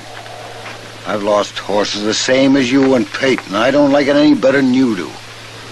But just because this man was camped down near a few head of yours is no proof he was stealing them. We're wasting time listening to you, Robo. If you don't like what we're doing, why don't you get out? All right. I'm gonna get out. Now. You keep your mouth shut about this, too. You wouldn't dare say nothing, Glick. You better not. That noose looks kind of empty dangling there, Pate. Put his neck in it. You men are nothing but murderers. That's no way to go to your maker, calling people names. There. Now, get on your horse. Well, go on. What are you going to do? Hold the rope? Of course not. I'm going to tie it off to the trunk of the tree. Then we'll slap that horse out from under you. Get mounted now. How can I get mounted with my hands tied? Oh, I'll help you. Come on. There. Now take up the slack and tie that rope, Pete. I'll get our horse. You might have the decency to wait and put a bullet in me. Bullets cost 7 cents apiece, Digger. You're worse than I thought. That rope tight enough? You figured. I guess it'll do. There. All set, Digger? I ain't afraid. Wouldn't matter if you was, would it? Your horse, Pete. Get mounted. Okay. All right. I'll hit his horse, and then let's ride off, huh? I got no stomach to watch a man hang. You cowards. Go on, Glick. Get it over with.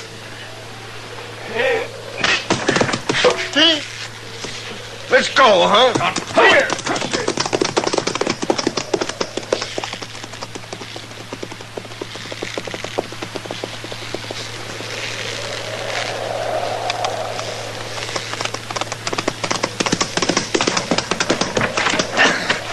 I'm cutting you down, Digger.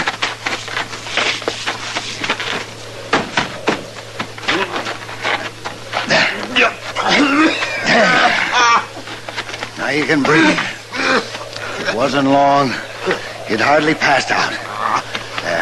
Air. Feels good. Let me get your hands under it. Robo, you come back. Now you can sit up. Sit up. Feel okay? You was waiting, I circled back into them trees. I couldn't fight them, not the two of them. But I sure didn't aim to let them hang you. I don't know how to thank a man for saving me. There's no need to.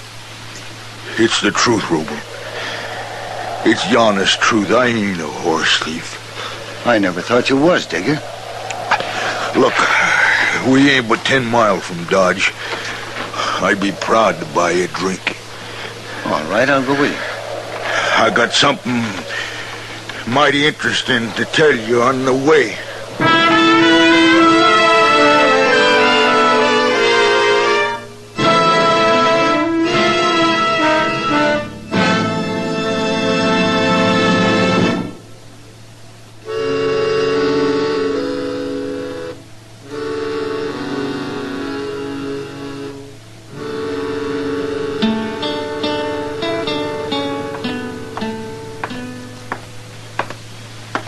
Ain't Marshal Dillon showed up yet, Chester? He went in office a minute, Robles. He said for you to sit down, he'll be right out. You tell him about Joe Digger? I told him about the lynching and how you cut him down. That all? I started to tell him the rest, but he was in a hurry. He said he'd hear it from you.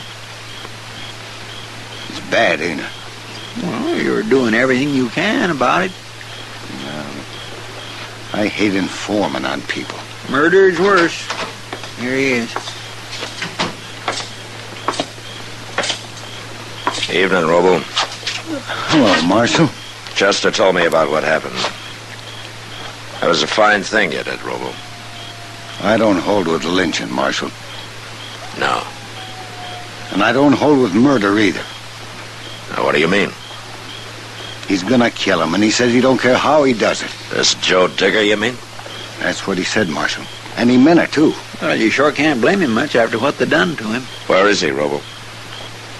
I left him over at the Long Branch, Marshal. I don't want to come point him out to you. But he's a tall fellow. No beard. Wears a black Stetson. Uh-huh. I'll find him. Come on, Chester. Yes, sir. Are, Glick and Pate in town, Robo? I ain't seen him, and I sure don't want to. No. You better keep out of sight for a while. I aim to, Marshal.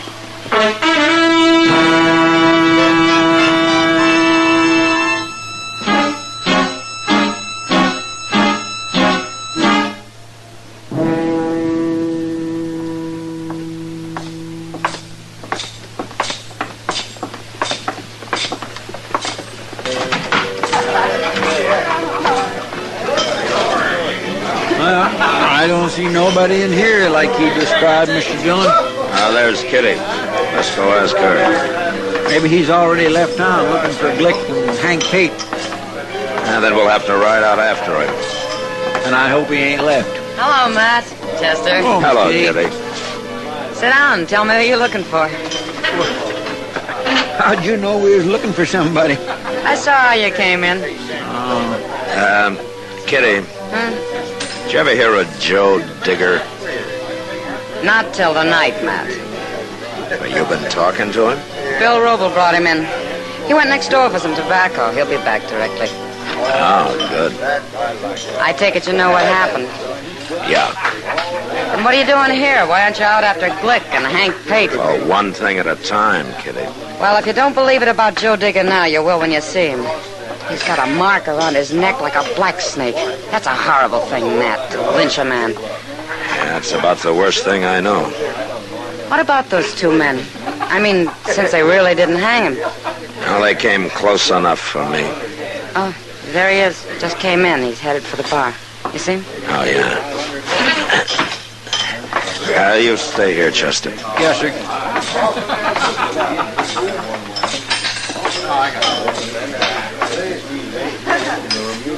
You, Joe Digger?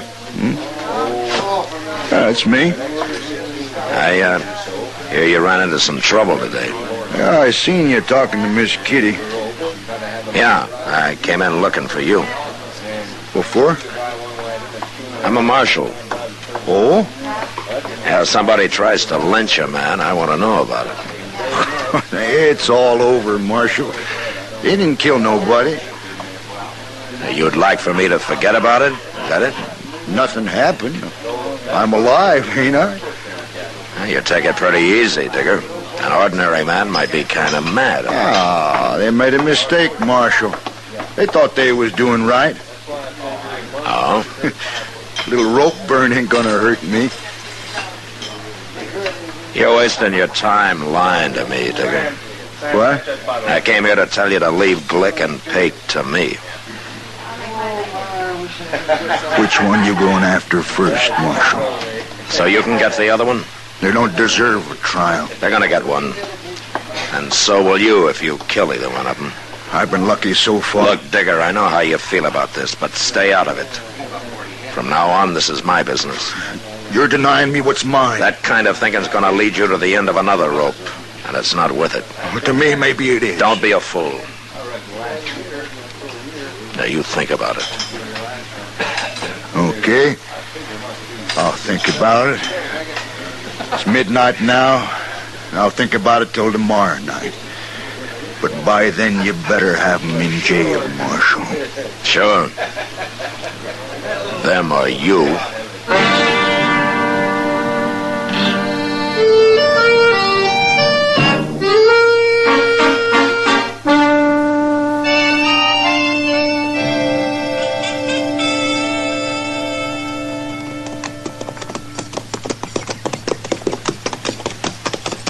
I'll bet them Glicks ain't even home, Mr. Dillon. There's smoke coming out of the chimney, Chester. Dinner? It's not very likely Miss Glick's gonna feed the law today. I suppose not. Well, let's leave him here. Hey, that horse of yours has got a loose shoe, ain't he, Mr. Dillon? Yeah, I'm gonna have to fix it before we start back to Dodge. Providing Glick will lend you the tools. Well, he won't have much choice about it. Think he'll put up a fight? He might.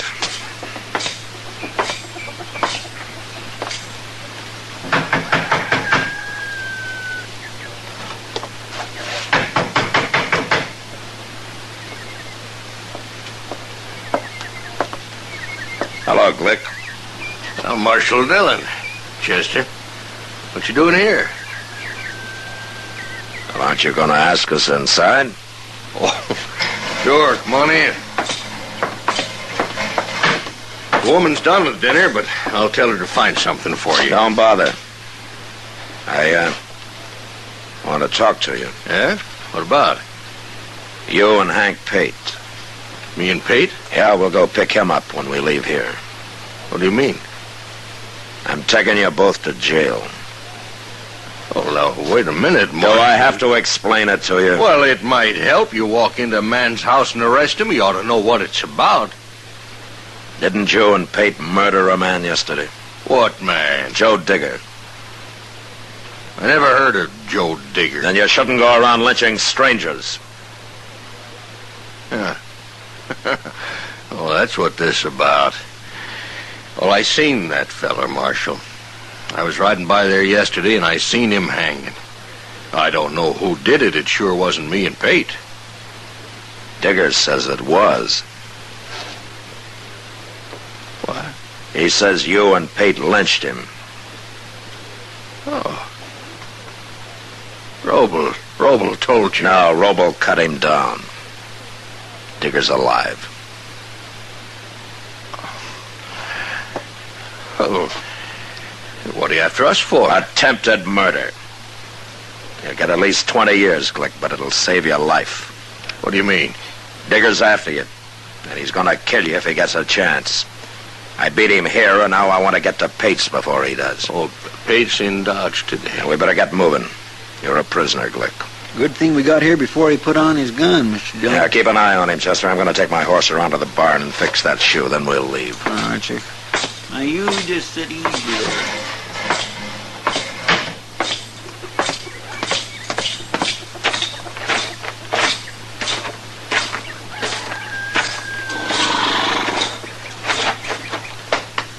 All right, fella, you come with me. We'll fix that shoe for you.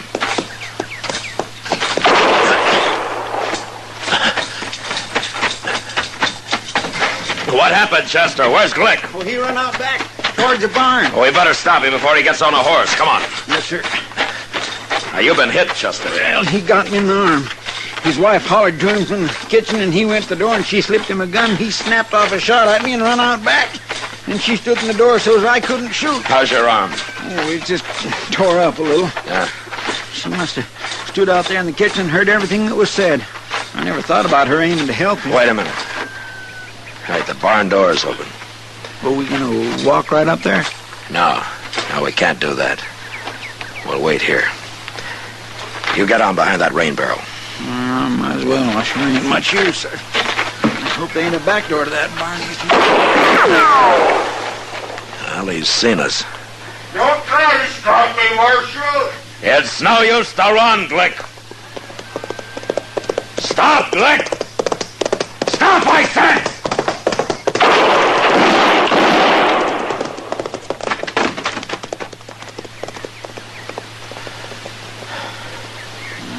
You got him.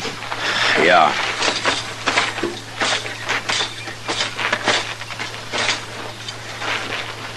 You hit him right in the head, Mr. Dillon. Yeah, he ducked down. I was shooting for his middle. How come he rode straight for you? Why didn't he go the other way? Well, he knew our horses were out front. He wanted to get to him before we did. There's one man that won't go to jail. Oh, here's his wife.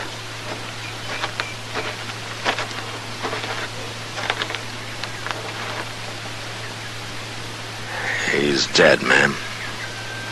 No. I'm sorry I had to do it.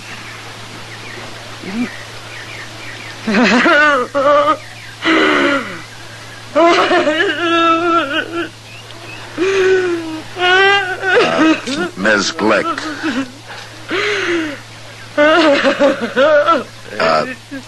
Ma'am, if...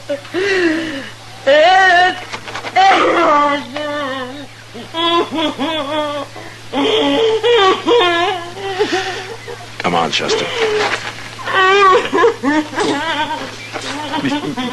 Mr. Dillon, we can't go off and leave her like this. Well, I'm going to dig a grave for him. And we'll just have to leave her. Our Hank Pate won't go to jail either.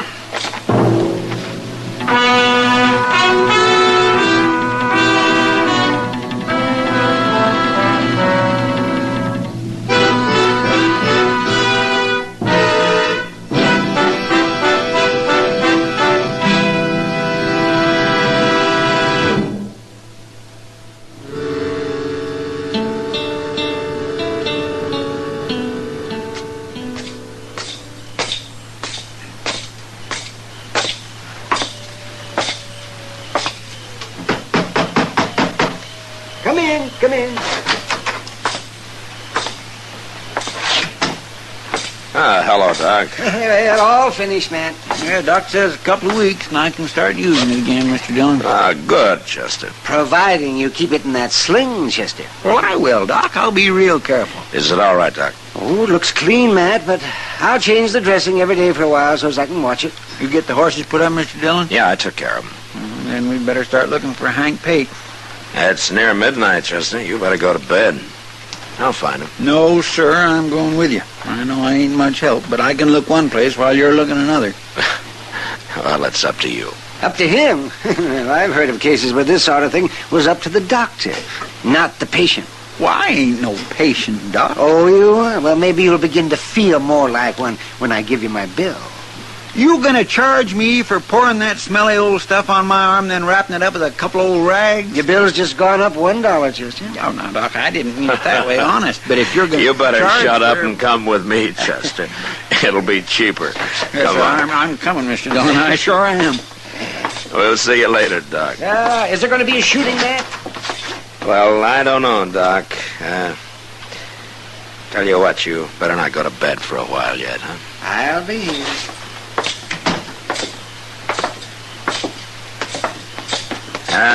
Chester, doesn't your arm even hurt?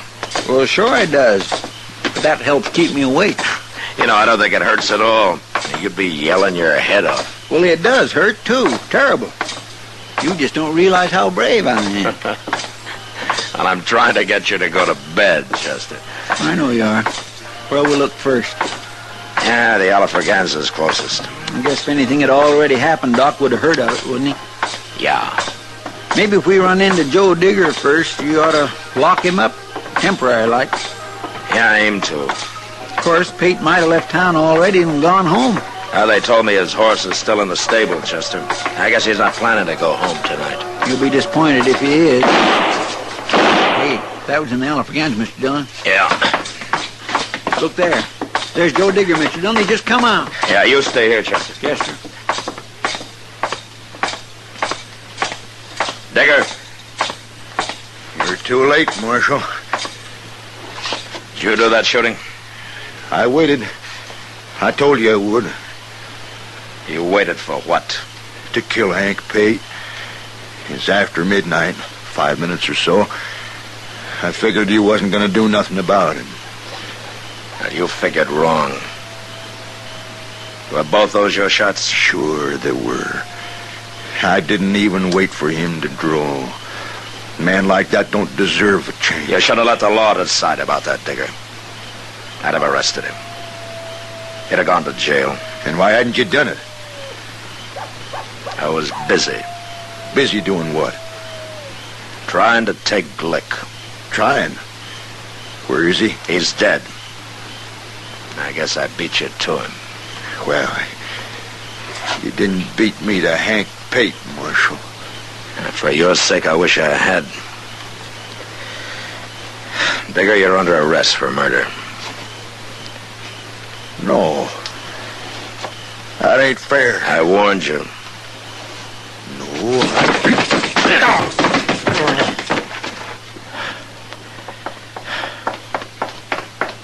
Did he try to draw on you, Mr. Dillon? I couldn't see him. Yeah, he tried, Chester. Maybe I should have let him. Yeah, but then you'd have had to shoot him. Yeah, I know. But this way, like I told him, I probably just saved him for the end of another rope.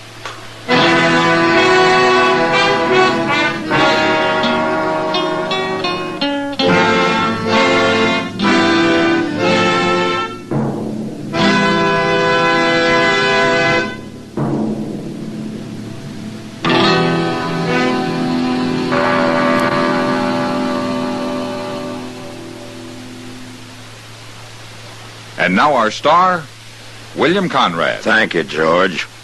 Mild and plenty quick on the draw. That's L&M for you. And the pure white miracle tip on the business end of every L&M filters out everything but the taste of the world's finest tobaccos. All you have to do is pick up a carton of L&M's and you'll see what I mean.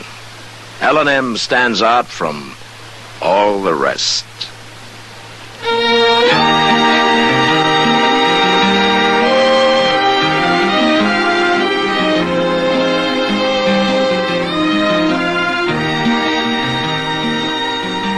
Gunsmoke, produced and directed by Norman Macdonald, stars William Conrad as Matt Dillon, U.S. Marshal. Our story was specially written for Gunsmoke by John Meston, with music composed and conducted by Rex Corey. Sound patterns by Tom Hanley and Ray Kemper. Featured in the cast were Joseph Kearns, John Daner, Lawrence Dobkin, and James Nusser. Harley Bear is Chester, Howard McNear is Doc, and Georgia Ellis is Kitty.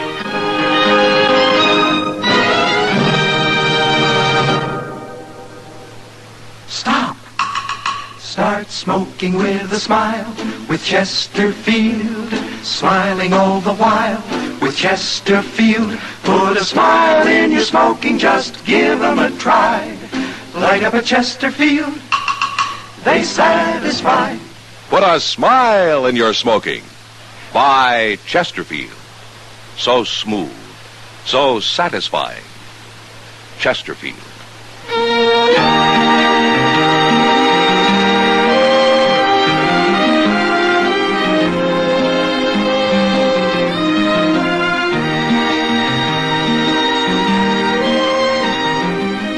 You'll also enjoy Chesterfield's great radio shows.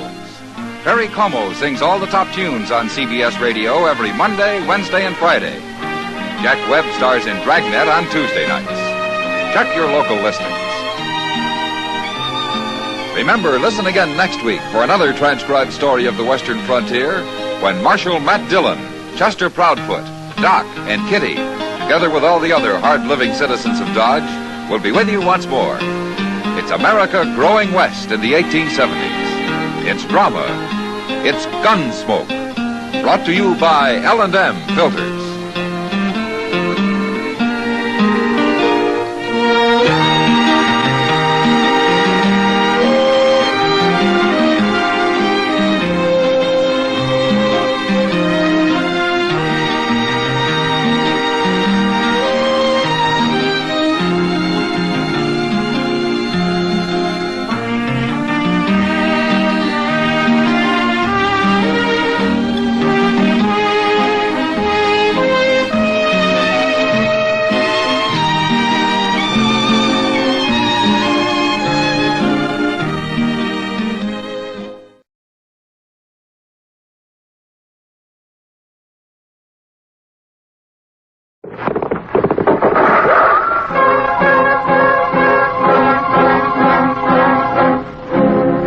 Around Dodge City and in the territory on west, there's just one way to handle the killers and the spoilers, and that's with a U.S. Marshal and the smell of gun smoke.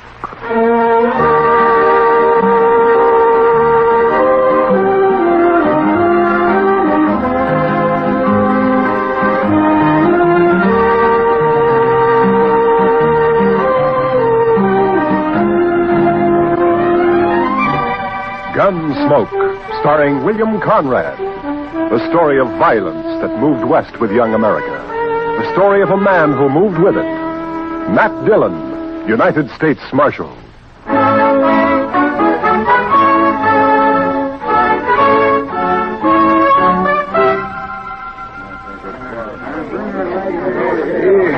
Howdy, Marshal. Hello, Mr. Biggs. Can I give you a hand? No. This is the last batch here. Hey, wait till the flies get to these buffalo hides in the morning and be enough vultures overhead to keep the place from shade for a week. Yeah. You know, you'll sure have your hands full by tomorrow night. It looks that way. When these boys turn them hides into cash, they'll bite the corks out of every bottle in town. And some of them look mean enough sober. Yeah. Well, you better bed down and get some sleep, Mr. Biggs. Where are your boys? I don't know. Jeff had some trouble with a dry axle up near Pawnee Rock, and Boaz stopped to help him fix it, but they shouldn't be this long behind me. Well, if I see him, I'll tell him where to find him. You can tell Jeff, but Boaz ain't even going to hear you. Why? What's the matter with him? Oh, he's riding higher than an eagle. You know that white buffalo you've been hearing about? The albino? Well, it's just Indian talk. Oh, you think so, huh? Well, if it is, Boaz sure shot himself a mighty scared buffalo. White as borax. That ought to fetch a price. Hey, anybody seen Marshal Dillon? Right over there. Over here, Chester. You better saddle up, Mr. Dillon. What's the matter, Chester? Indian trouble. 2 men dead and a couple of wagons burned up out there. I found this. A war rattle. Made out of buffalo toads. Arapaho. Well, they haven't been making any trouble. Well, these did. I was topping a hill when I saw the wagons go up in fire. It was Indians, all right. I saw one ride off. That's funny. I never heard of Arapahoes attacking at night. How far out, Chester? 10 mile, maybe, toward Pawnee Rock. Pawnee Rock? Marshal, my sons was coming from there. Easy, Mr. Biggs. Lots of wagons in the church. Marshal, I didn't see another wagon between here and Pawnee except the ones we had, but the Indians killed my boys. There's only one way to make sure, Mr. Biggs. Saddle up and ride over to my office. I'll be with you as soon as I can get my horse.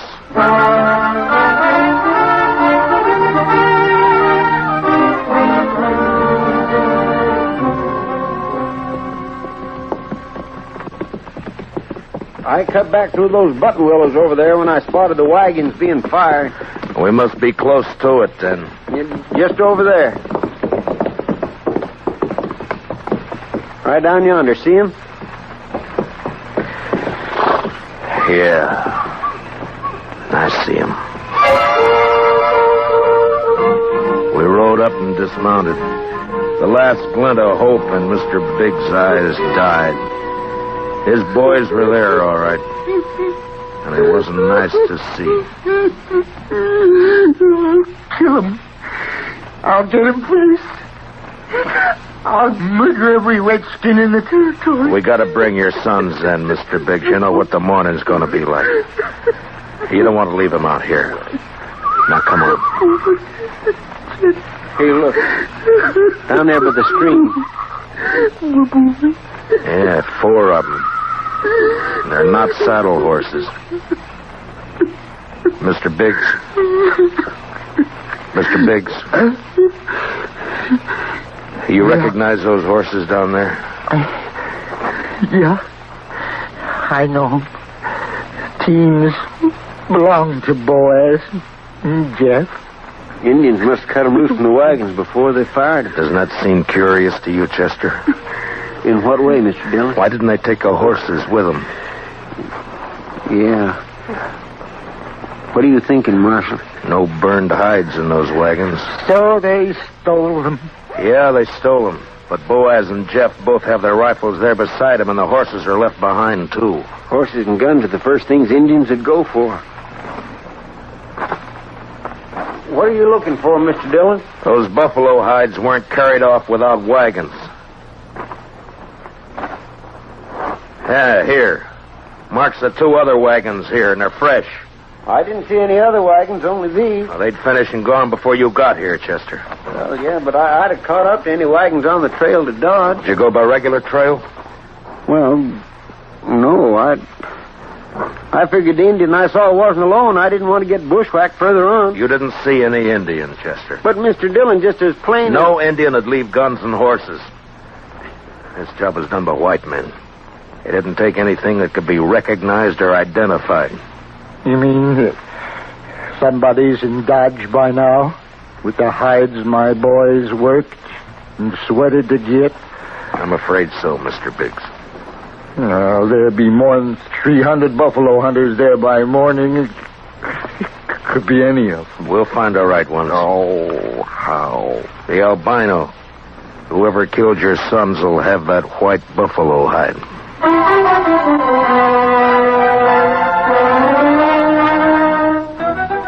It was almost sunup when we got back to town, and more wagons had jammed the main street lining up for the unloading barns. I rode down the line, looking them over one by one. Howdy, Marshal. Some of the men would take their money, drink it up, and drift away. Few would stay long enough to be buried on Boot Hill. And then suddenly a wagon driver up ahead pulled out a line. Oh, hey, wait a minute, Jim. Oh, hold it there. Take your hands off that key. I'll take my hands off as soon as you get back to your place. All right. Tired of waiting now. Let go of that bit, mister. Don't do that, stranger. Get your hand away from that gun. Well, now, knows any law around you. There is, so don't try making your own. You got no right grabbing my team. I got plenty right when it tries to horn in front of me, Marshal. That's a lie, Marshal. He cut Never his mind. blood. You both want to cool your heads out in jail? Now, what's your name? Tennessee's good enough. A lot of people from Tennessee coming into the territory. Most of them are pretty peaceful. That sounds like you're saying I'm not. You move pretty fast for that gun. Man can lose his temper. You lost yours 4 times, according to the notches you've carved into that gun butt, but don't try for number 5, not here. How about you? What do you call? Charlie Kell. Charlie Kell, huh? They ever call you Chuck? No. Heard of a Chuck Kell a couple of years back, come from Kentucky. Not me. Man I heard about was a gunfighter, so he never wore gloves. See, you don't either. It's pretty rough on the hands. Thanks, Marshal. I'll make sure to take better care of them. Yeah, do that. I'll be around a while, Marshal. Maybe we can have another talk. Anytime. They'd need watching. But what I wanted now was a white buffalo hide.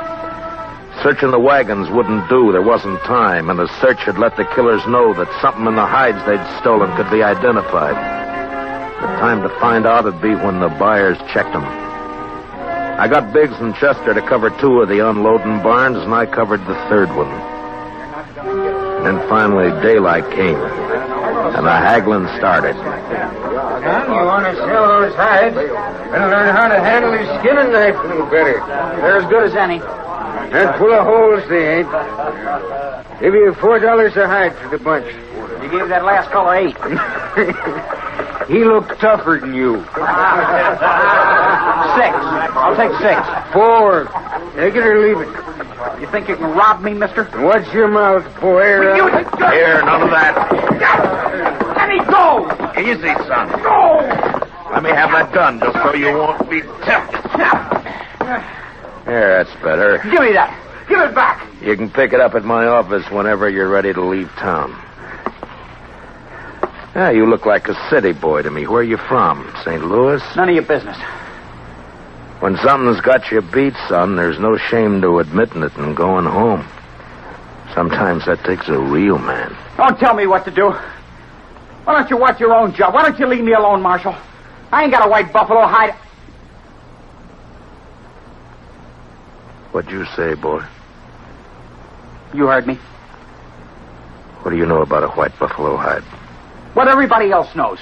That you're looking for one. Everybody in town knows it. How? Because the old man whose sons were bushwhacked all liquored up over at the other barn, shooting off his mouth.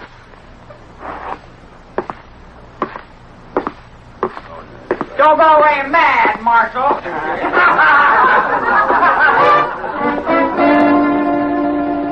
Mr. Biggs wasn't at the barn where I'd left him. I cut through an alley to Front Street and headed for the saloons.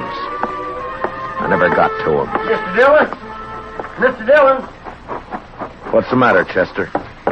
Old man Biggs. Where is he? I'm looking for him. Well, he was over by the barn I was watching, drunk, going through the wagon. Yeah, I know about that. I was trying to get him to go back to his own barn, but all of a sudden, he took off. For where? I don't know, but there was one wagon he was watching in particular.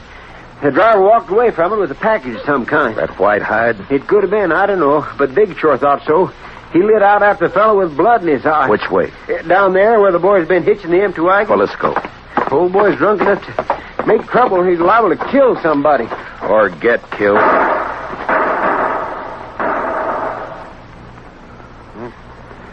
Too late, Mr. Dillon. Yeah. It came from there behind that row of wagons. You stay here, Chester. Be careful, Mr. Dillon. When I rounded the corner wagon, Mr. Biggs was sprawled across a wagon tongue, his eyes dead and open, staring at the ground. And standing over him was Tennessee, a smile on his face, and his gun extended to me butt first. Looks like I'm in the mighty trouble, Marshal. He's dead, Tennessee. That's more than a mite. You take my gun for a while. You mean until after you hang? Wasn't figuring to be that serious. Not when a drunk follows me out here and throws down on me. If you're figuring on self-defense, forget it. Look at his gun. It isn't even cocked. Well, it's out of his holster, Marshal. That's enough. Law don't say I have to wait till he kills me. You'll have to make a jury believe that. Well, I shouldn't have much trouble doing that, Marshal. What are you doing here, Mr. Kell? Oh, I just happened to follow Tennessee out here. Why? Well, you broke up our little argument in town. Thought I'd get him alone here. See if maybe he was still nursing a grudge he wanted to settle. But the old man beat me to it. Now, Tennessee here ain't exactly a friend of mine, as you know, but I hate to see any man hang when he ain't guilty. Is that your personal verdict, Mr. Kell? That's right, Marshal. The old man threw down on him, and Tennessee had to kill him in self-defense. Chester. Yes, sir, Mr. Dillon? Which one of them had the package? This one. This is the fellow the old man was after. All right, Tennessee, where is it? I don't know anything about a package. Look in the wagon, Chester.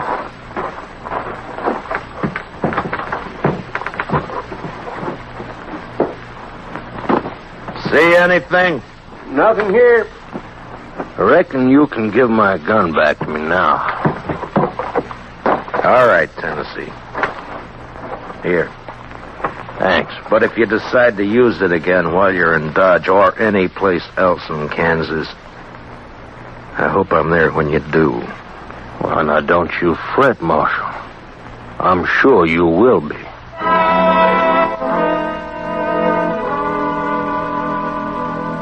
Just before sundown, we buried old man Biggs and his two sons up on Boot Hill. By the time the service was over and I rode down, darkness had fallen, and everything was going full blast. The town was roaring. Seemed like a good man, old Biggs. He was, Chester. So were his boys. Yeah, but there are too many men like Tennessee and Kell coming in, Mr. Dillon. They won't last, Chester. They'll keep coming, but they won't last. They'll take a gun and go against a man, but they won't sweat. They won't take root and build. We still gonna look for that hide? Yeah. Well, just what do you want me to do, Mr. Dillon? Tennessee and Kell will be in town, but their wagons are back there with the other empties. Ride back and look them over. Well, they might have had somebody carry that package off for them. It might be, but they don't seem like partners, Mr. Dillon. From what I heard, you stopped them from gunfighting. Took more than one man to kill the Biggs boys, and more than one man and more than one wagon to cart the hides in. Well, you mean they staged that trouble just for you? Just for me. After they heard I was looking for that white hide. Well, why do you figure that, Mr. Dillon? When gunfighters start for their guns, nothing stops them, Chester. They both started, but they both stopped. I reckon you better take a look through those wagons. Yes, sir, Mr. Dillon. Where'll I meet you? I'll be checking the saloons.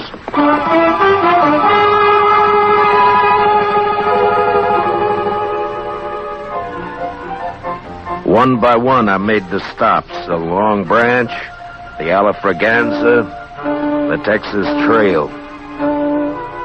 And one by one, they got quieter as I went in. As though each place was holding its breath, waiting for something to happen. The last place was a Mexican hangout. A long, dark walk.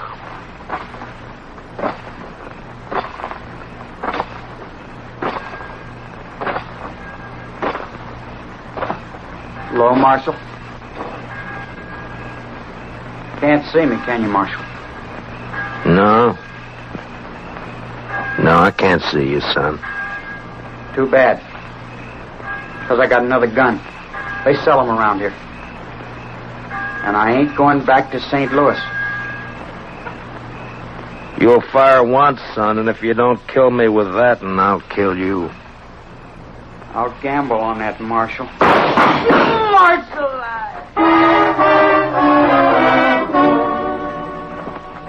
He lurched from the shadows into the street, staggered, and fell.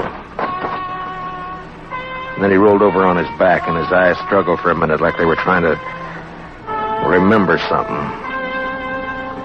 And then he went blank. Well, he was right about one thing. He wasn't going back to St. Louis. Well, what do you know? The Marshal's real handy with a gun. Stay out of this, Kel. But I may have something to talk over with you later. Meaning what? If you don't know it, then you got nothing to worry about. I've been hearing a lot about how fast you are with a gun, Dillon. Anything to it? I'm still alive. Yeah. This your hobby? Shooting kids? He was old enough to try to kill me. I don't like it, Marshal. That's too bad, Mr. Kell. The Chuck Kell I heard about would have loved it. They said he'd killed 2 kids under 16, one of them his own brother. No, you didn't hear the whole story, Marshal. The Kell you heard about killed a Marshal, too.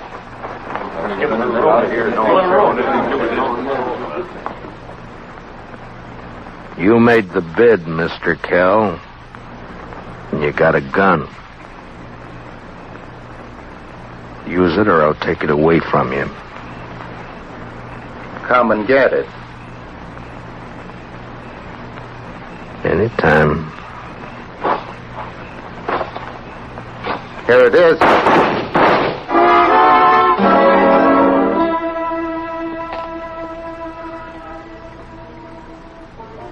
How you feeling, Mr. Dillon? I'm all right, Chester. Doc fixed your head. Wasn't much he could do for Kell, though. I hit him. If you didn't, he sure died for nothing. He was fast, all right. Boys say you made him look like a sleepy burro. Never even cleared his holster. And my head says different. You didn't get that from Kell. What do you mean? Tennessee was up the street with a rifle. He creased you. Huh?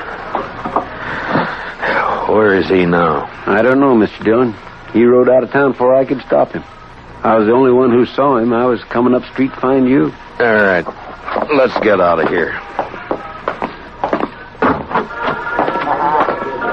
Did you find anything in the wagons? No, sir.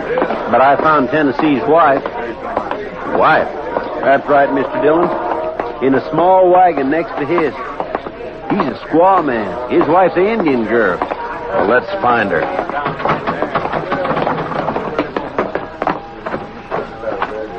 All right, Chester. Which way?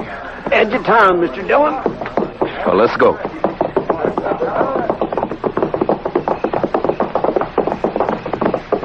You talked to the wife?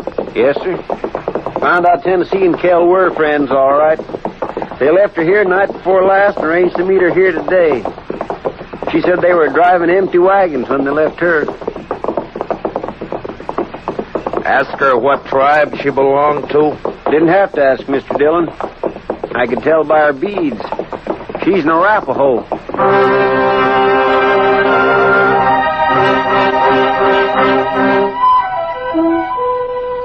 She was there, all right. Crouched by the wheel of a wagon. Her face was bloody, and she stared into a small campfire, rocking back and forth without a sound. She wasn't beat up when I left her, Mr. Dillon. Where's your husband? He gone.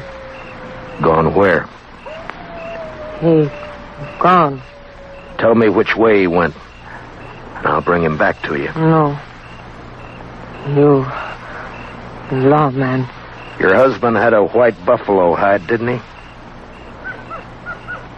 Tell me. No. Other man killed white buffalo. Then your husband took the hide away from him? He buy hide. He didn't buy him. He killed 2 men to get him. He killed with Indian paint on his face. He left an Arapaho war rattle. He wants the blame to come to your people. If the white men think the Arapahoes are on the warpath, the soldiers will come. No. Arapaho, peaceful. Where's the white hide? What'd your husband do with it? He tell me. Bury it. Where? Where's it buried? There. Back there. By tree. Go dig it up, Chester. And then stay with her till I get back.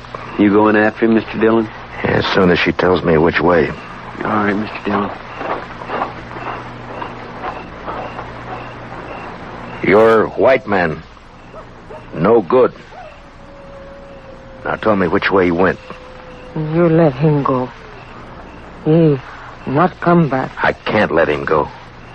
If I do, the soldiers will come after your people.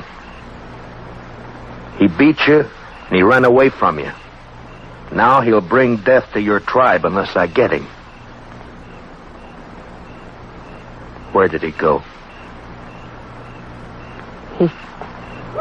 He ride to where moon sleep. I rode east. Tennessee had about an hour's start, but I figured to make up most of that before sunrise. The prairie was open and flat except for an occasional roll, and the Arkansas River would keep him from cutting south. His best bet for a fresh horse would be Kinsley, and I rode hard for it. It was just turning daylight when I rode in.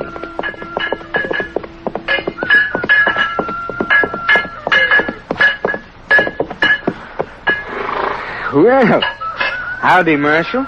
Morning. Good morning. Got a place I can water my horse? Trough right there. Just let him loose. He'll find it. Thank you. Looks like you come a long way. Dodge. Another fella here just a few minutes ago been riding hard, too. He come from up Pawnee way, though. Tall, dark, riding a vinegar roan? Yeah, that's right. You get a fresh horse here? I had to send my boy out the corral to get one for him. He'll be back soon.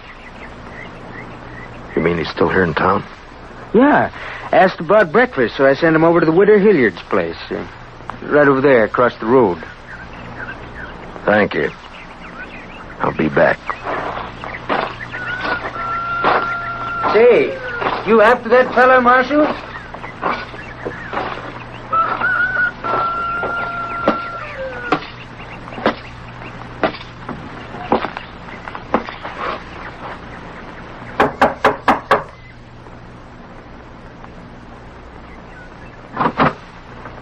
Yes? Understand you're serving breakfast, ma'am. Why, sure thing, Marshal.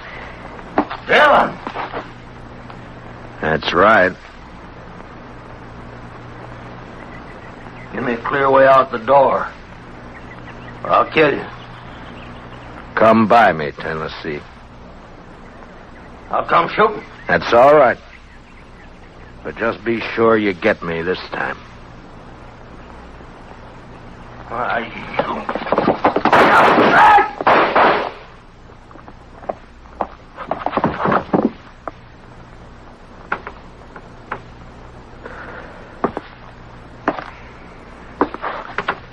You hurt, ma'am? No, I'm all right, Marshal. He looks kind of dead. Yeah. Bad one, huh? Yes'm. Gunfighter. Thief. Killer. What's your name, Marshal? Dillon, ma'am. Matt Dillon. I'm sorry about... Marshal. When my husband brought me out here 15 years ago, Indians burned this place down 3 times. I'm used to killing. You want to carry him out? I'll go fix you that breakfast.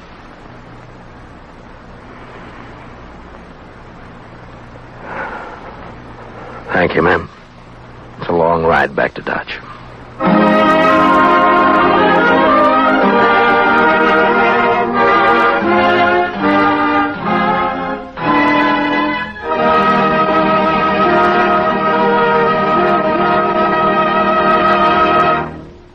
Gunsmoke, transcribed under the direction of Norman Macdonald, stars William Conrad as Matt Dillon, U.S. Marshal. Tonight's story was specially written for Gunsmoke by Joel Murcott, with music composed and conducted by Rex Corey. Featured in tonight's cast were Stan Waxman, John Daner, and Larry Dobkin, with Sam Edwards, Lillian Baeff, Tom Holland, and Mary Lansing. Parley Bayer is Chester. Join us again next week as Matt Dillon, U.S. Marshal, fights to bring law and order out of the wild violence of the West in Gunsmoke.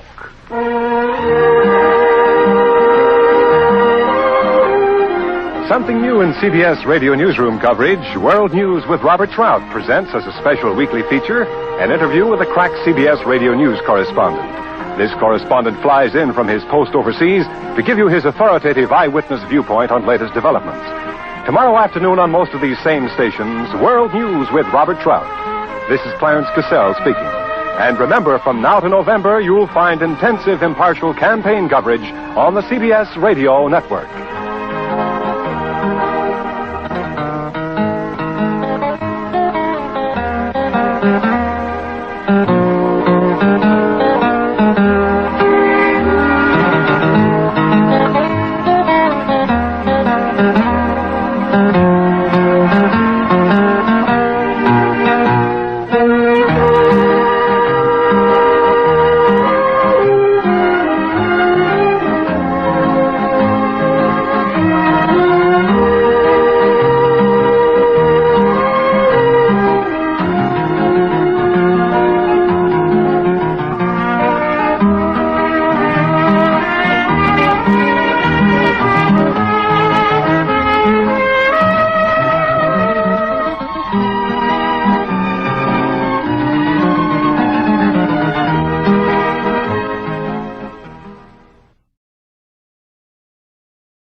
Gunsmoke, brought to you by Chesterfield.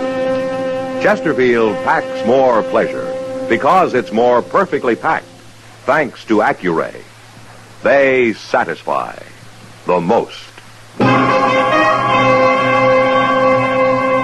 Around Dodge City and in the territory on West, there's just one way to handle the killers and the spoilers, and that's with a U.S. Marshal and the smell of Gunsmoke.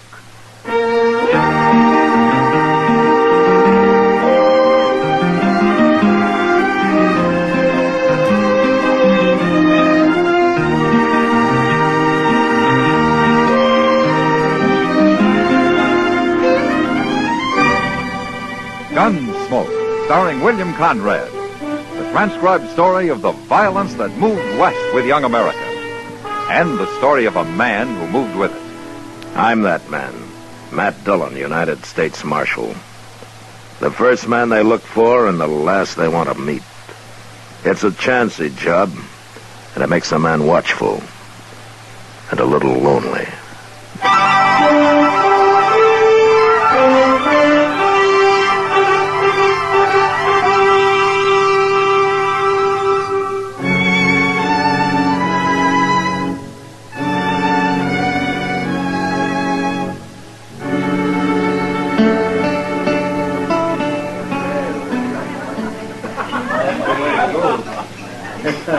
So your name's Force Capper, huh?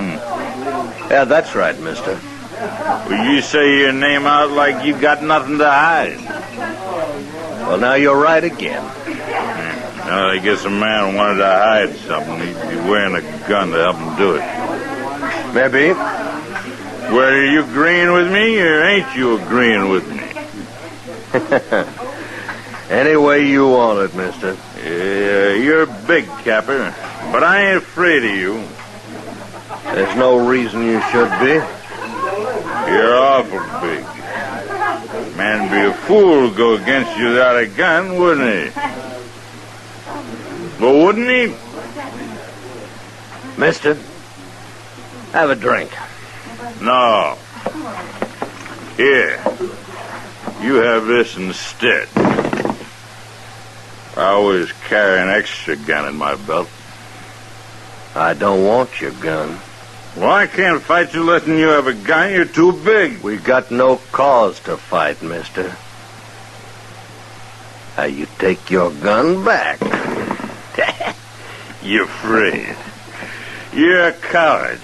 You're a sneaking Don't coward. you push it, mister. I said you're a coward. All right, fella. You've had enough. Now, you keep out of this. I am wearing a gun, mister. And I'll bend it across your skull in a minute. Oh. You're the marshal. Get out of here. Go on, move. Sure. Sure. Well, suppose I ought to thank you, Marshal. No need. Name is Foss Capper. You know, most men around Dodge do wear guns, Capper. I've had enough of fighting, Marshal. Oh? And where was that? By the war. Had it from Harper's Ferry all the way to Richmond. You know, a man gets tired of killing. Yeah, I know. Mr. Dillon? Yeah, what is it, Chester? Mr. Dillon, Ben Stasel's out there in the street. So? He's about to beat up one of his riders. I suppose it has to do with his sister again, huh? Yes, sir, it sure does. And Carrie's there, too. All right, let's go. Oh, I declare that poor Carrie. Mr. Dillon, she was trying to load their wagon all by herself. And this rider, Stansel's, come along, and he was helping her when Stansel himself come up and got real sore about it. Stansel doesn't deserve a sister like Carrie. She's as nice as he is, mean and ugly. There they are. Yeah. Well, say, where's that cowboy at? He's lying on the ground behind Stansel. Well, I sure didn't hear no shooting. Back to loading that stuff, Jerry. You hear me? Yes. I hear you, Ben. Well, I hope you didn't kill him, Stansel. Oh. He's all right, Marshal. I only knocked him down. Well, I'll go get some water from over there. I should have killed him. For what? Trying to help Carrie do a man's work? Carrie's my sister, Marshal. What she does ain't no business of yours. No. But you're keeping men away from her the way you do is going to lead to real trouble one of these days. My trouble, Marshal. Not if you kill somebody. You know, I guess men don't like the way you treat her. There's somebody else trying to help her. What? Now, by heaven. You just take it easy, Stansel. That man's not wearing a gun. Then he better go get one. There you are. What do you think you're doing, stranger? Well, that box seemed a little heavy for a lady to be lifting. Please, Ben. He meant no harm. You know this man? He told me his name. Jerry, you're turning into a regular doxy. I wouldn't talk like that, mister. You shut up. You're gonna beat me like you did the other fella? There's been enough fighting for one day. Stansel, your wagon's loaded. So why don't you get going? All I can say to you, mister, you better get yourself a gun. Get up on the seat, Carrie. Good day, Miss Carrie. Goodbye, Mr. Capper.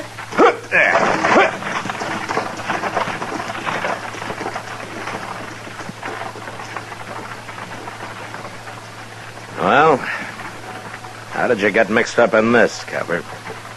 I was curious, so I followed you out. And I seen her struggling with that box. Couldn't just stand there and watch her, could I? Uh-huh. You just remember something. Someday Stansel's gonna kill somebody over her. Well, I sure hope it won't be me. And you know what to do, huh? Yeah, I know what to do, Marshal.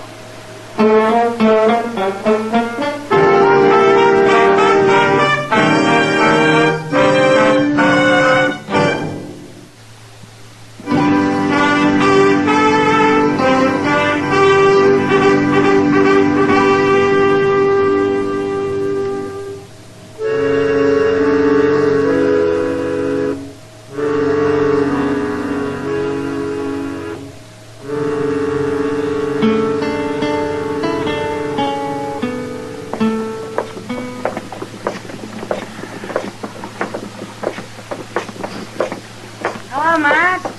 Ah, Kitty. You shopping? I guess a woman's always shopping, Matt. Whether she buys anything or not. I believe that. Well, no. What? That's Carrie Stansel. Huh? Oh.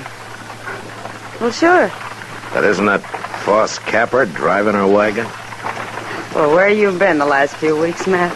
He drives her wagon every time she comes to town. He does. Well, sure. He rides out, meets her part way, carries his horse behind, and they drive in together. And this has been going on for a couple of weeks or so? Oh, but at least. Ben Stansel hasn't found out, I take it. I doubt if Capper's ever showed himself anywhere near the ranch, Matt. Why, you think he's afraid? Don't you? Maybe he only wants to avoid a fight.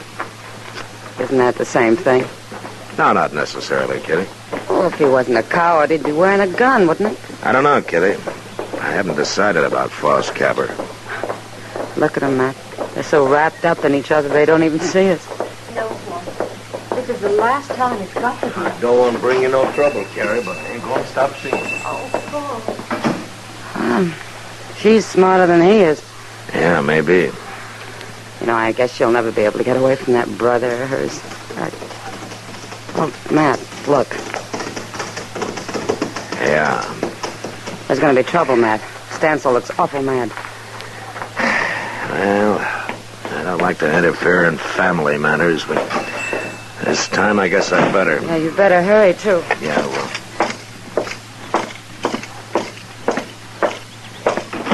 Long's this been going on, Carrie? Please, Ben.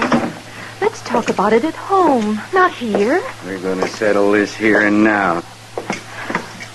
You ain't going to stop it, Marshal. I just wanted to be sure you remember that Foss Capper doesn't carry a gun, Stansel.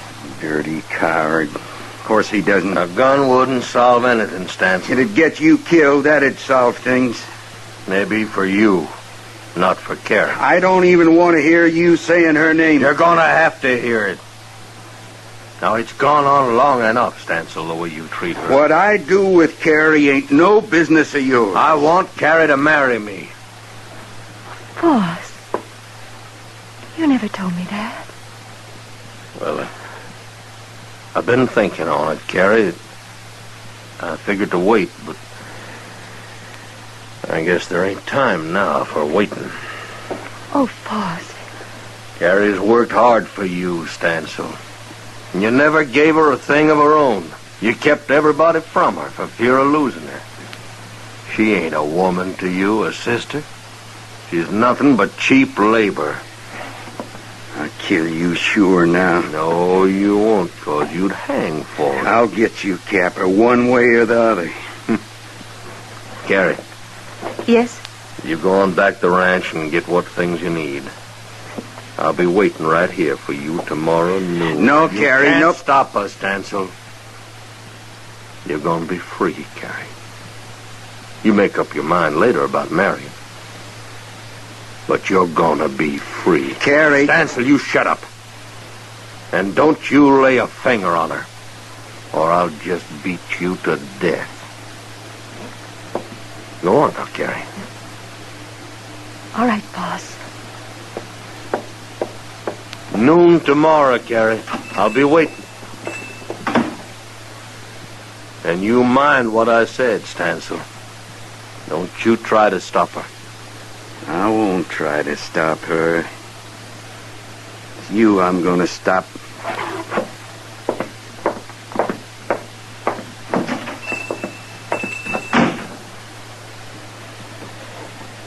Now, you know, Marshal, I didn't mean to cause trouble when I come here. Yeah, maybe not, Capper. But you sure done it.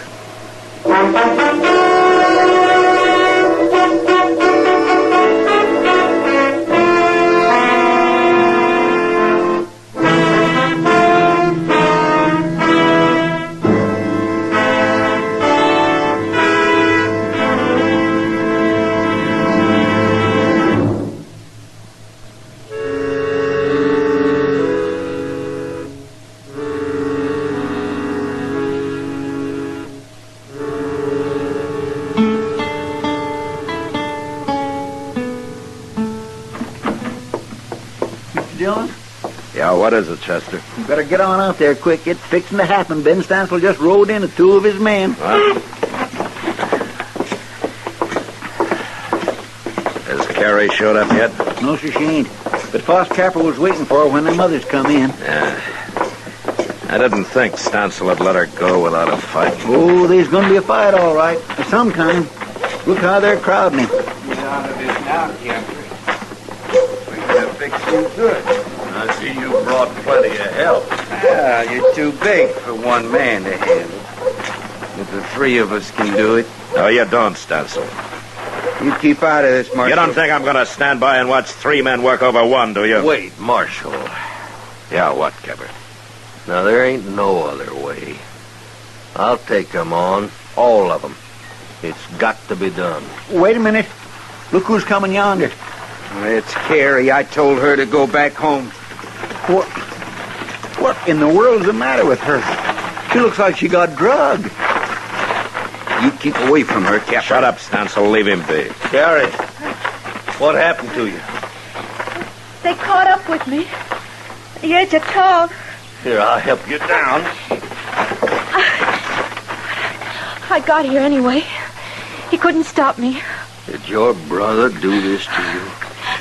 Did he knock you around? You get back on that wagon and go home, Carrie. All right, hold it, Stansel. Let her talk. Carrie, did he do it? Yes. You sure need convincing, I told Carrie. you to shut up, Stansel. Chester. Yeah? Would you be good enough to take Carrie over to Miss Kitty's? Because I got a little business here. Be glad to. Don't you move, Stansel. You come on, please, Miss Carrie. All right, boys. Let's get to work. Wait just a minute, Stansel. I've changed my mind. What? I ain't gonna fight you. Not now, not that way. We're gonna settle this for good and all. What are you talking about? Marshal Dillon, could I ask you a favor? What, Cabot? Lend me your gun. Well,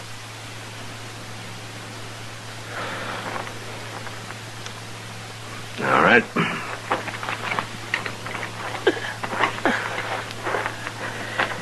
All right, here it is. Thank you. Now, what's this? What are you 2 doing? Who ever heard of a lawman lending his gun? I think Capper's right, Stansel. This business has got to be settled for good. And he's the one to do it, not me. Okay. And you can watch him die. You ready, boys? Now, wait a minute, Stansel. You didn't say nothing about no gunfight. What difference that make? There's something about him. I don't like the way he wears that gun. He looks kind of professional to me. He's nothing but a tin horn, and he's a coward at that. He ain't no coward. And I ain't having no part of this. Come on, Bob, let's don't be fools. Now, you're fired, both of you. Good. Stansel? Was he right, Capper? Are you a gunman? You can find out. Easy enough. You gonna stand there and allow this, Marshal? I can't stop it now. Well, I think he is a gunman. I think he's a killer. Stansel, you're through. Get going.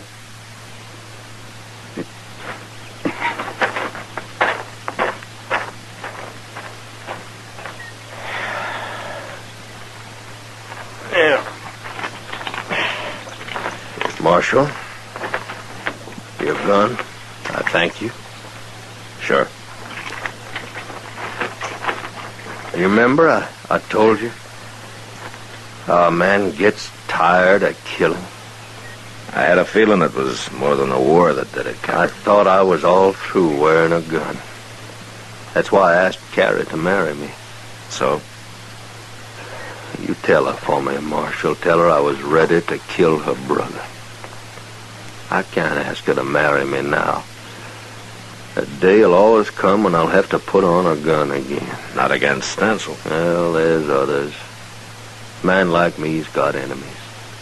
Why don't you tell her about it yourself, Capper? wouldn't be fair. I'd be influencing her the wrong way just being there. Will you do it? It's too late. Huh? I'm behind you. Oh, she didn't go to Kitty's. She was waiting to see what happened. Yeah.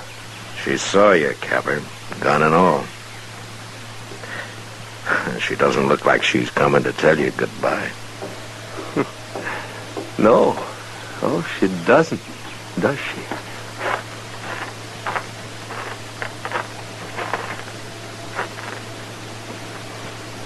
Boss?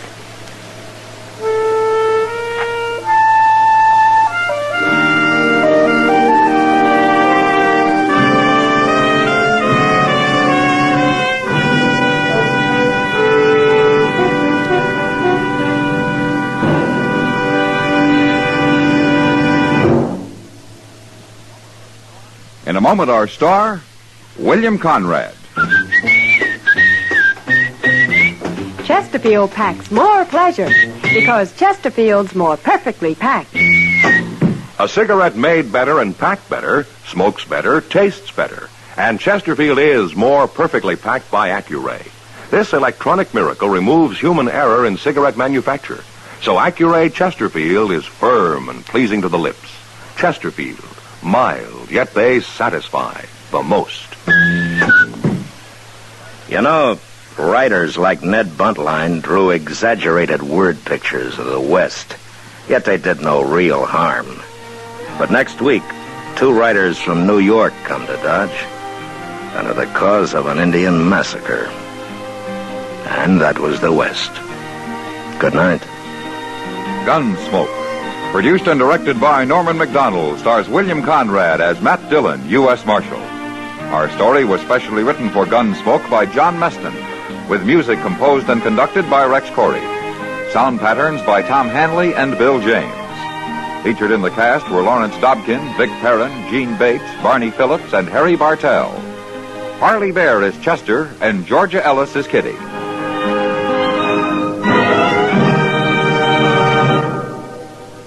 Join us again next week for another specially transcribed story on Gunsmoke.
Around Dodge City and in the territory on West, there's just one way to handle the killers and the spoilers, and that's with a U.S. Marshal and the smell of Gunsmoke.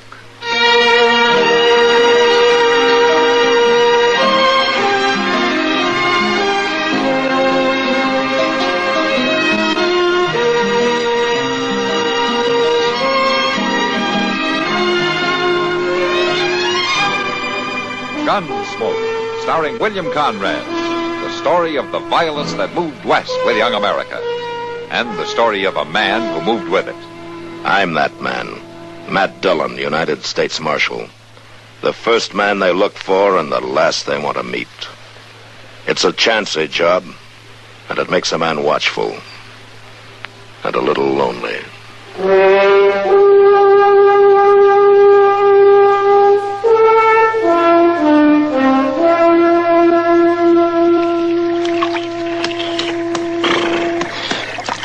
You figured a pound of them horses, Luke? Well, let dry, Milt. Don't get him a wash. You'll be needing to move lively. Yeah. Hey, Milt, you sure about this job? What's the matter? You scared? Now, you know better than to ask me that. Just holding up a bank right in the middle of the day. I told you, Lute, I know Dodge City. It's asleep on its feet when the sun gets high. Folks don't even rouse enough to swat flies. Come on, boss. Well, it's your game. So don't you worry. All we do is hang around like we was just trying to stay out of the sun till we wander into the bank about 3 o'clock. There won't be no trouble. You must be awful sure about the law there. We'll be out of town before that big marshal can wake up and get there. Well, I hope... What's that noise? Something in the bush down there. It's some animal, Lou. You got nerves like a woman. I'm going to look.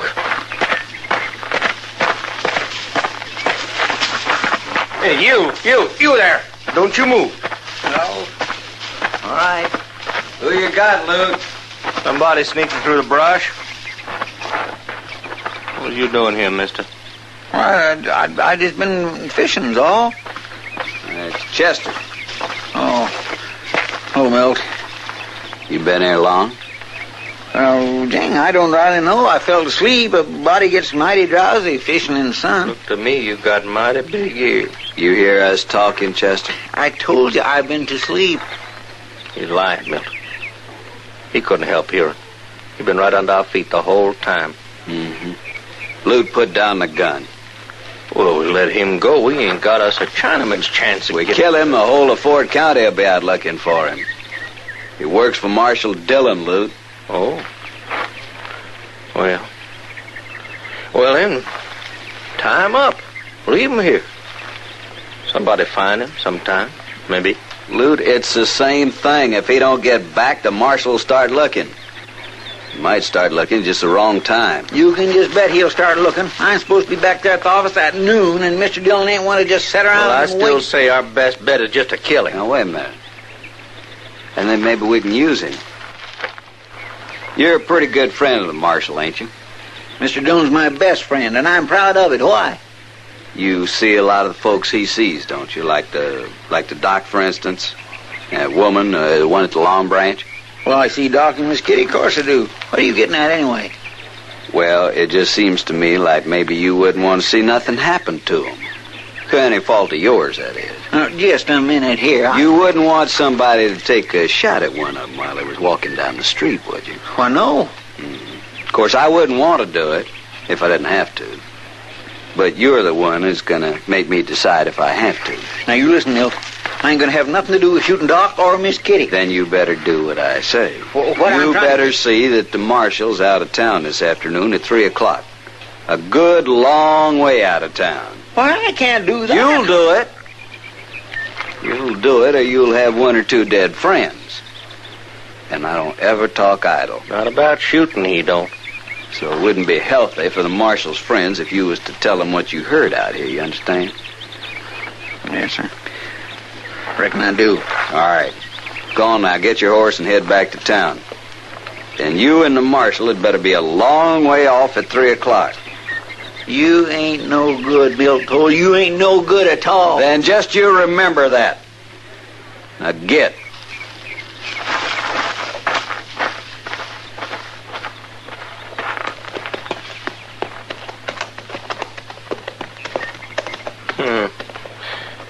You think he'll really do it? Get the marshal out? Sure he will. He's too scared. Anyway, he hadn't got enough sense not to.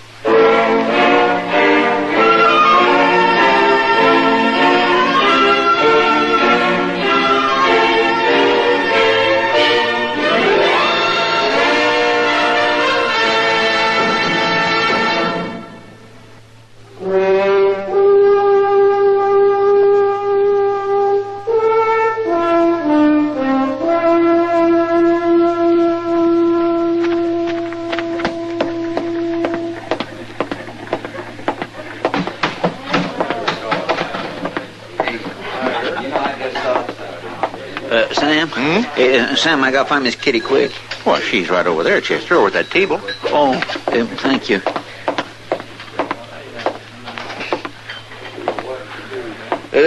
Miss Kitty? Oh, sit down, Chester. Thank you. Something wrong, Chester? You look upset. Well, whatever give you an idea like that? Why, I can't imagine. Except that you come in snorting and all red in the face. I don't know why I should think anything was the matter. Well, I sure am glad you don't think so, Miss Kitty. All right, Chester. What's on your mind? Well, I just got me a wonderful idea, that's all. And what's that? Well, see, I was thinking this would be a fine day for you and Mr. Dillon to take a ride out in the country. In the middle of summer? Well, yes, but it's real pretty out there, Miss Kitty. All them lilacs around. Oh, Chester, there hasn't been a sprig of lilac out there since spring. Not for a couple of months. Oh. Well, I bet the castor beans is blooming.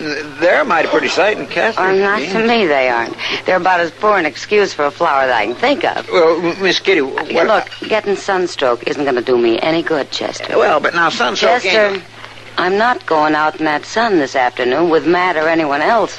And you might as well stop talking about it. Oh, here comes Doc. You ask him. Oh, hello, Kitty. Chester. Hello, Doc. Hello, Doc.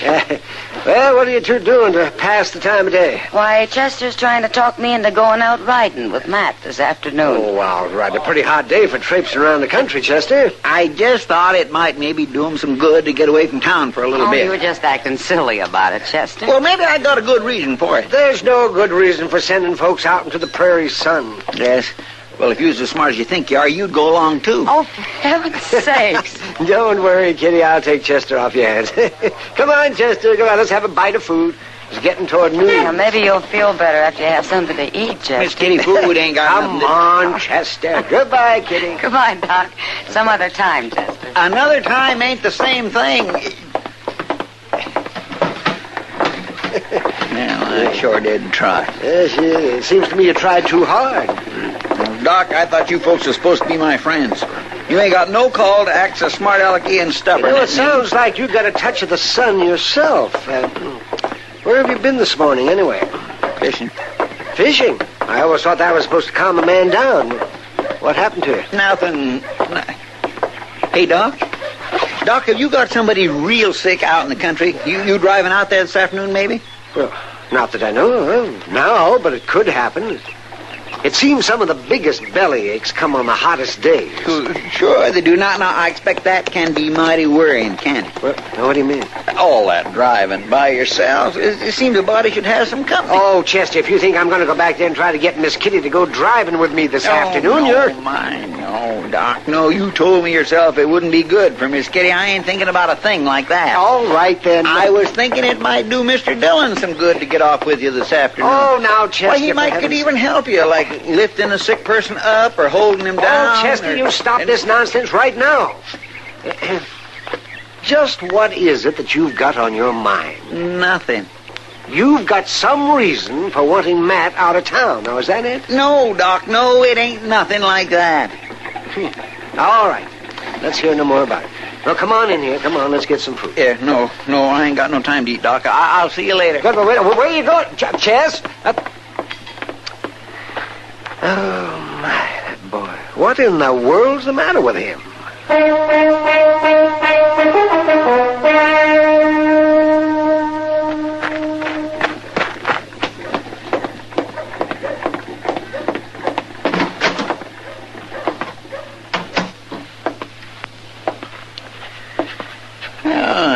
Mr. Dillon? Oh, hello, Chester. Well, I see you're busy. Yeah, I got to get these forms filled out for today's mail. Mr. Dillon? Mr. Dillon, you been down to Reed's Creek lately? What? Reed's Creek, the fish sure are biting down there. It's only about an hour's ride. Uh-huh. And it sure would be a nice day for it. You could go down there and catch a mess of fish for dinner. Chester, what are you talking about? Reed's Creek. I just thought it'd be kind of nice if you was to go fishing this afternoon. Down to Reed's Creek there, you could go. I thought you went fishing this morning. Yes, sir, I did. That's why I thought maybe you could go... Well, think again. The fish won't be biting in the middle of the day, will they? Oh, now, you can't be sure, Mr. Dillon. I knew a fellow one time... Then why don't you get him to go fishing, huh? Yes, sir, Mr. Dillon.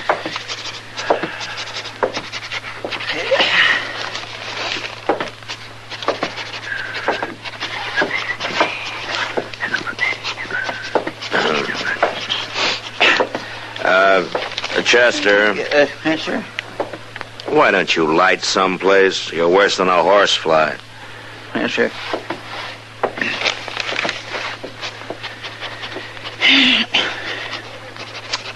I hear they're bringing in some new stallions out to Lem Bridges' place there. New stallions out there. Mighty fine pieces of horseflesh, they tell me. Some stallions.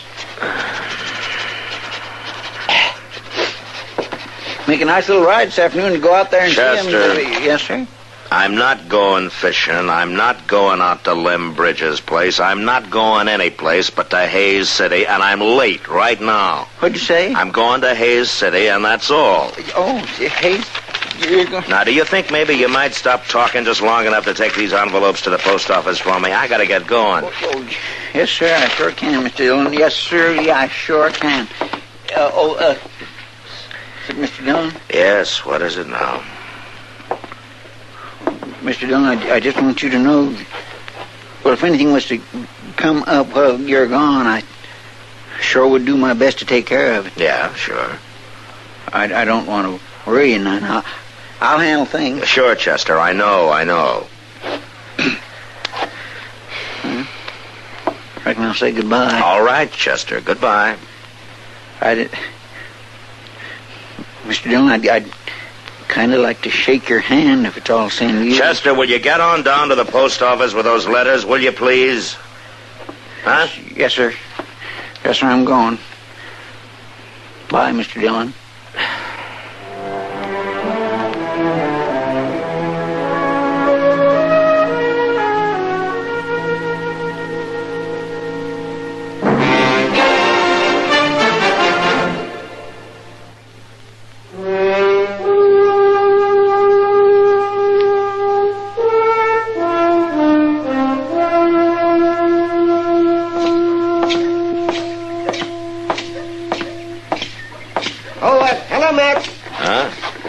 Say, Matt, can I see you for a minute? Sure, Doc. Yeah, walk along with me to the stable. I'm on my way to Hayes City. Yes, that's what I wanted to see you about. Did Chester talk you into going there? Talk me? No, Doc. I got government business down there. Why? Well, he's been working at getting you out of town all day. Oh? He just had his mind set that you'd get out of town. Well, why? Well, I don't know, but he was at Kitty about it before noon. He wanted her to get you to go for a ride in the country. I bet she fixed that in a hurry. Yeah, she sure did. A summer afternoon's ride somehow didn't seem to appeal to her. And then Chester started to work on me. On you? Yes, he thought it'd be nice if you'd spend the afternoon riding around with me in my buggy. Even Chester isn't that crazy. No, but something sure eating him. I just passed him in the alley behind the bank, and he's sure not himself. Now, what do you mean? And he's got 2 guns strapped on him. 2 guns? That's right. And he's acting like the life of everybody in town depended on him. So what do you think, Matt? I don't know, Doc. There's one thing sure. What's that? I guess it really is important to Chester that I get out of town.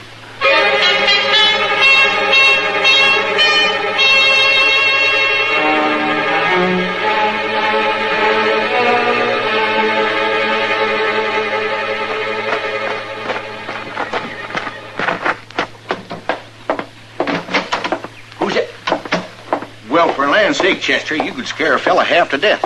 Sneaking into this bank through the back way like that. I got a reason.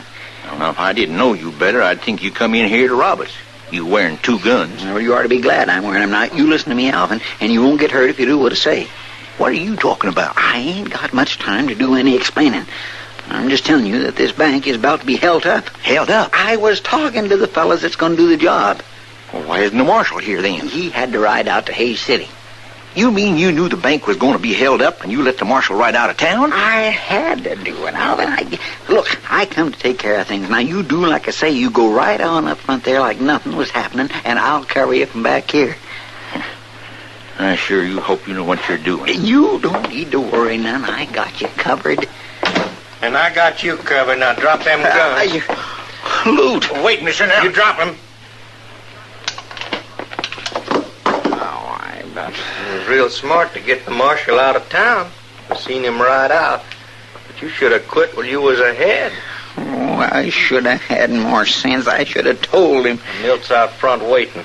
You just stand easy till he gets in here, you hear? 'Cause I got this gun right spang in your back. I tried to be so blame smart. Doggone it, I should have known. That's out front. Milt! Hit the floor, Chester! Mr. Dillon!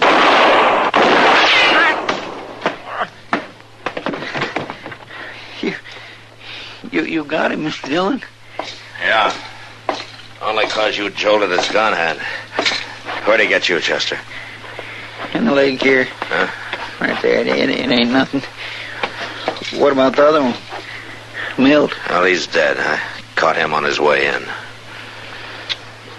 Mr. Dillon? If I was you, I'd just send me packing. Oh? Yes, sir, I sure would. Oh, it ain't as though I didn't mean well and wasn't trying to work things right, like getting you out of town because they said they'd shoot Doc or Miss Kitty if you was here. Oh, so that's it. And I figured you had a reason. Well, yeah, but I just ain't a thinker, Mr. Dillon. Now look what happens when you... But you ain't out of town, are you? How come you ain't? Well, I heard that you were marching around wearing 2 guns. You did? Yeah, so I figured I better stick around if I didn't want you to take over my job. Oh, Mr. Dillon, You just rest easy now. I'll go get Doc.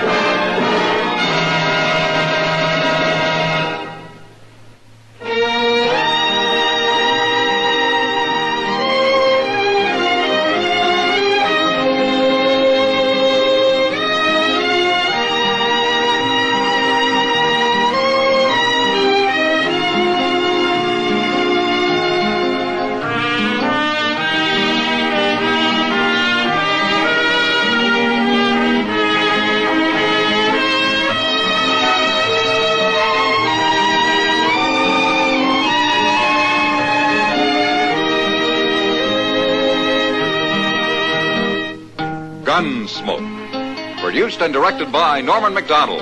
Stars William Conrad as Matt Dillon, U.S. Marshal. Featured in the cast were Parley Bear as Chester, Howard McNear as Doc, and Georgia Ellis as Kitty. George Walsh speaking. Join us again next week for another specially transcribed story on Gunsmoke. This is the United States Armed Forces Radio and Television Service.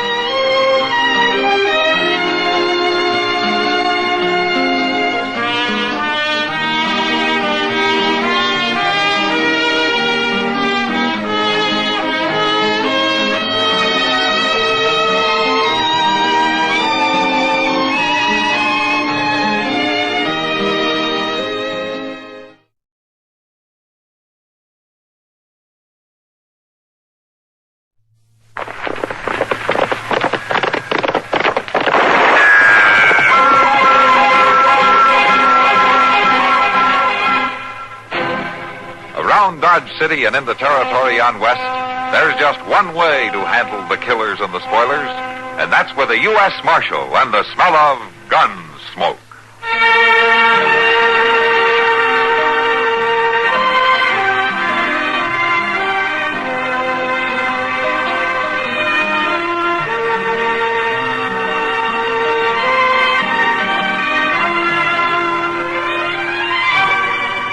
Gunsmoke, starring William Conrad, the story of the violence that moved west with young America, and the story of a man who moved with it.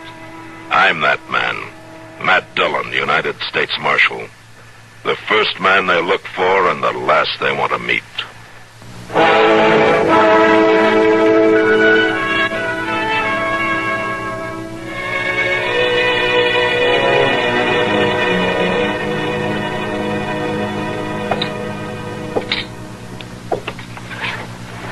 Try to understand, Ed. I have no choice. Matt, we've been friends a long time. I come here to the office expecting help. Now you tell me you're going to throw me off my land. You saw the court order. It's perfectly legal. I've got to serve it. All I need's a little more time. I'll make the payment just like I made all the others. And you do have 10 days. That ain't enough time, and you know it. I poured too much sweat and too many years into that farm to lose it. What I owe on the whole note don't amount to much if I just have the time. Did you talk to Bert? Bert Donald, my old friend. I can't even get to see him. Well, Bert's moved up in the world. Sometimes that changes a man. Oh, he's flying high as a hawk. Big cattle broker. Now he's proving it to me. It's just plain spite, Matt. Miss Dillon, I've got it. Oh, howdy, Ed. Chester. Well, I'll get along, Matt. If you can't help me, I guess nobody can. I'll try to think of something, Matt. Sure. Thanks anyway. All right, Chester. What's your problem? It's just terrible, Miss Dillon. I'm in trouble, real bad trouble. What, are you broke again? Yes, sir. I mean, that ain't the main trouble. It's this. That letter? From Waco. So? It's from lawyers in Waco. Feeney and Swift. Says so right on the envelope. All right, it's from lawyers in Waco. Well, don't you see? They're after me. They're going to have me arrested. Why? Well, I didn't ever tell you this, but one time I borrowed $4 from a fella down there. I was going to pay him back, but I never quite got around to it, and now they're after me. That's what it says in the letter? Yes, sir. Well, I mean, I reckon so. I don't know what else it could be. Chester, have you read the letter? I've been too scared. Well, why don't you read the letter then, Chester? I just can't, Mr. Dillon. Here, you read it. Here.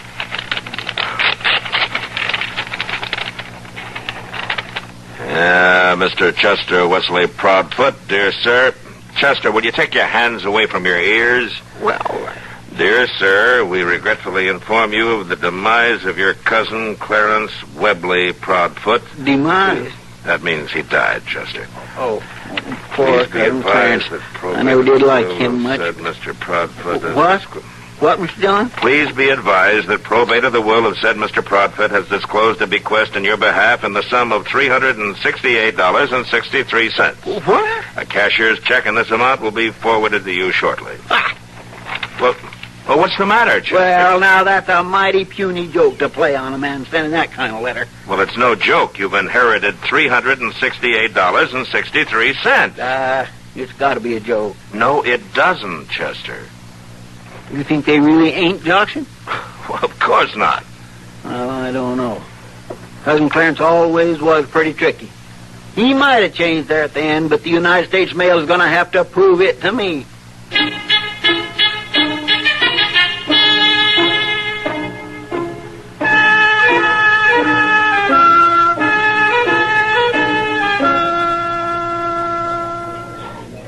Matt, has Chester taken up permanent residence down at the stage depot? From the looks of the office, you'd think so, Doc. If that check from Waco doesn't get here soon, you're going to have 2 more patients on your hands. 2? Well, I don't think Chester can last the week out, and I'm not sure I'm going to stand him for another day. Matt, you'd better get over to the bar. Why, Kitty? What's the trouble? Ed Grimes. He's there with Bert Donald. Oh. I don't want to talk about it, Ed. Not now, not never. Bert, at least you can be decent enough to answer me. Ed, this isn't the best place in the world to talk business. Well, I think it is. I want to ask him in front of these people to give me time to make payment on that note. Marshal, I got nothing to say to him. Seems to me a man's got a right to have a drink without nobody annoying him. Look, Bert, Ed's kind of worried. Maybe you might reconsider. No. All right. I tried everything I know to make you listen to reason. I even begged in public. But I ain't going to get down on my knees and crawl.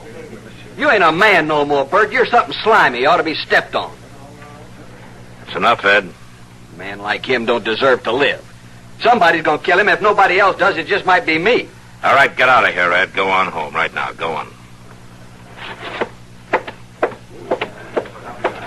Don't you look at me like that, Marshal. I haven't broken any law. Till I do, whatever I say or don't say is none of your business. Bert, when you find time, remember he was your friend.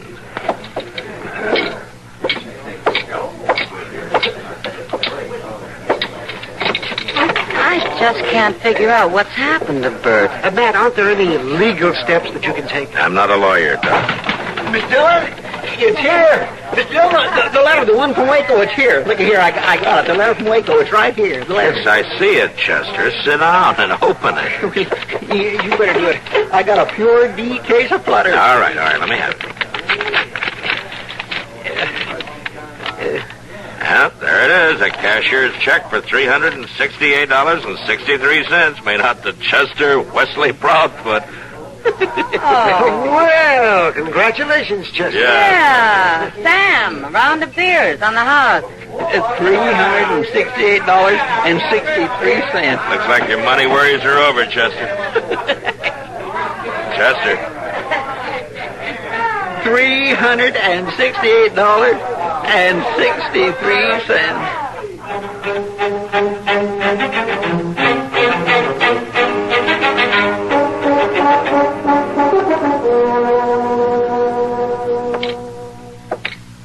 Chester, I don't hear any broom noises. Chester? Chester. White. What? White. The house I'm going to build, it'll be white with a red barn. Oh, I see. It ain't easy deciding what color to paint your house. But now you're sure. Huh? Oh, yes, sir. And I decided to get me an all-black suit and an all-black horse. I think I'd look good in all black, don't you, Mr. Dillon? Kindly dignified like. Well, I think that's the right word. Yeah, dignified. And a man with a black suit ought to have a black hat, too. Reckon I'll have to buy me a new hat. Chester, I'm happy about your money, and I want you to enjoy every penny of it, but you ought to slow down a little. This house you're talking about, the house alone is going to cost you more than you have. More than $368.63? I'm afraid so, Chester. Well, then, by jing, I know what I'll do. I'll just go over at the Long Branch. Well, I know I shouldn't ask this, but why are you going over to the Long Branch? Why? Now I got enough money to play in a big poker game. Only reason I never won before was I didn't have enough stake. Now I can run that Waco money into the thousands, maybe more. That's what I thought. Get your hat. You coming with me at the Long Branch? No, you're coming with me, Chester, to the bank. You're going to leave your money with Mr. Bodkin, and it's going to stay there. Now, Mr. Let's Dillon. go.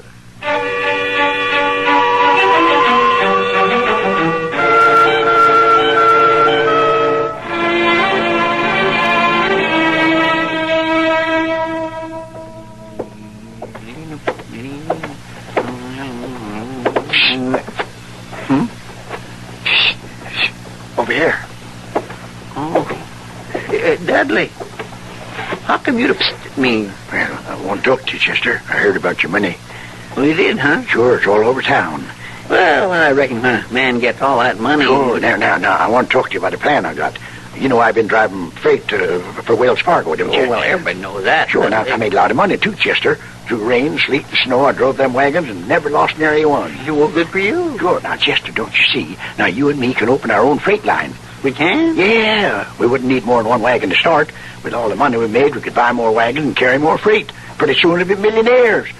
You don't have to do anything but put up the money. Millionaires? Sure. Now, what do you say? Well, I'll think about it, Dudley. I'll think real hard. Sure. Now, you do that, Chester, and you think hard. The Chester Wesley Proudfoot freight line.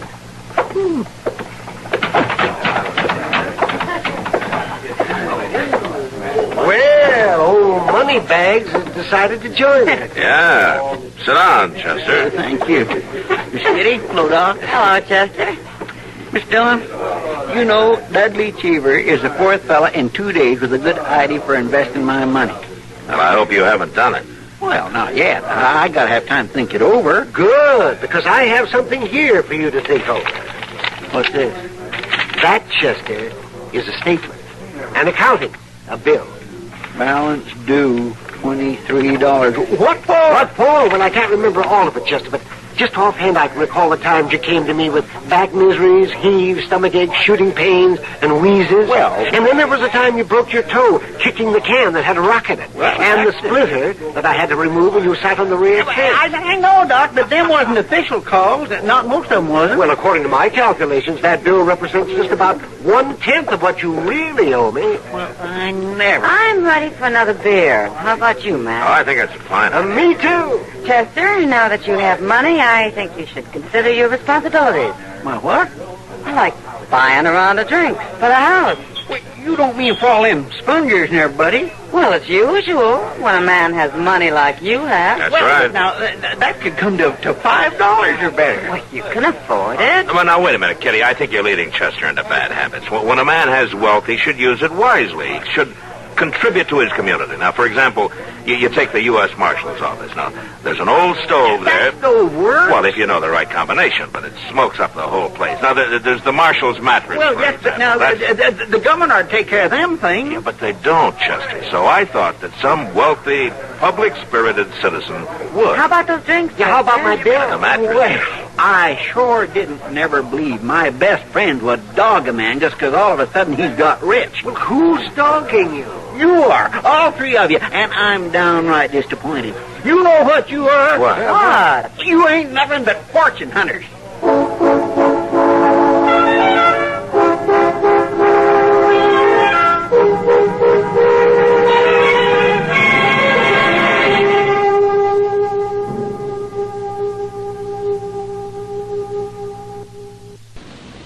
Radio Free Europe is the effective truth weapon of the free world.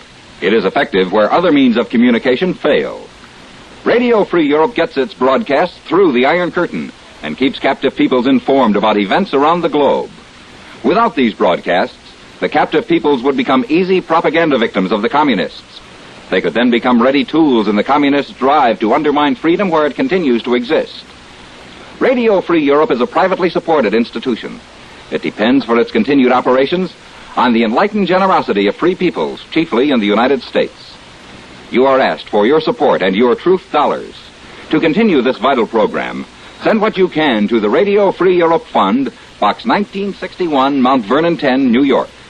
When deciding how much to give, please remember that there is no substitute for Radio Free Europe in keeping the truth alive behind the Iron Curtain. Radio Free Europe Fund, Box 1961, Mount Vernon 10, New York.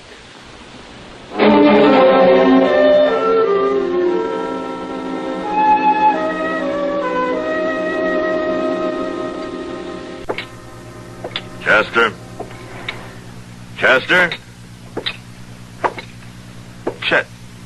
Chester, what are you doing sitting back here in the cell? Resting my eyes. Well, the light in the office isn't all that bright. Now, come on, let's fix some coffee, huh? I ain't thirsty. Well, you mind if I join you here? It's a free jail. Oh, thank you. Thank you. You still mad at us? Oh, I ain't mad exactly. It's just that when a man's got business problems like I got and they keep weighing on him, a man don't expect his best friends to keep picking and nagging at him. No, I suppose not. Miss Dillon, it ain't easy to be rich. I don't want to go around being show-offy and stuck up, but like Miss Kitty says, I got responsibility. Chester, Doc and Kitty and I are interested in just two things: that you use your money wisely and that somebody doesn't cheat you out of it. Oh, but you talk like a little bitty old baby. No, but you must admit that you haven't had this kind of a money problem before. Usually it's the other way around. How to get it instead of what to do with it. Okay. Now, how about some coffee? Huh? Well, I reckon maybe I have thirsted up some. Good. Come on. Marshal? Oh, hello, Bert. Marshal, I want you to arrest Ed Grimes.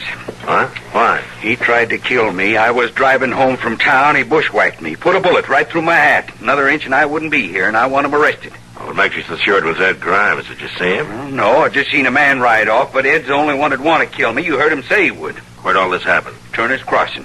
All right, I'll look into it. Looking ain't enough. I want him in jail now. I said I'd look into it, Bert. I don't like the way you handle your job. I got a right to protection. Why don't you go find another marshal somewhere? Maybe you'll like him better than... You can't get away with this, Marshal. I'll tell everybody in Dodge. Fine, you go tell him. I will, right now. Oh, my. I reckon everybody's got problems. Yeah, I guess they have.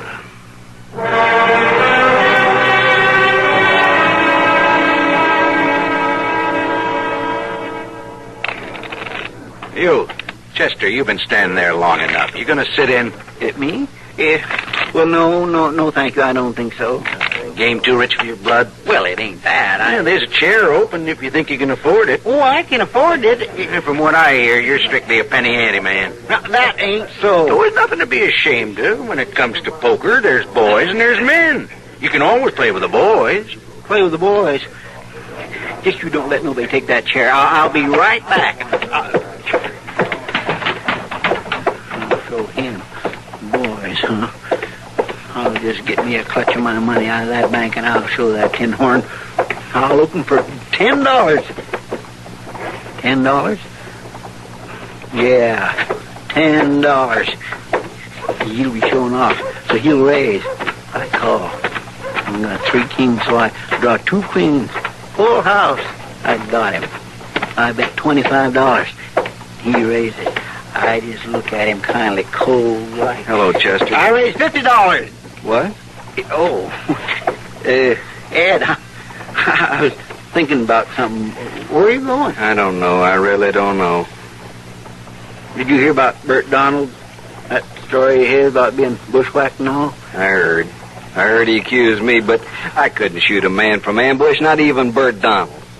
Well, Ed, have you had any luck about borrowing the money? I tried the bank. Mr. Botkin won't loan money on a second mortgage. I'm just finished. Yeah, well, now, don't quit hoping. Maybe Mr. Dillon can figure something out. The note's due tomorrow. Oh, yeah. I forgot it. Well, come on, Ed, I'll buy you a beer. Thanks, Chester. I'd like one.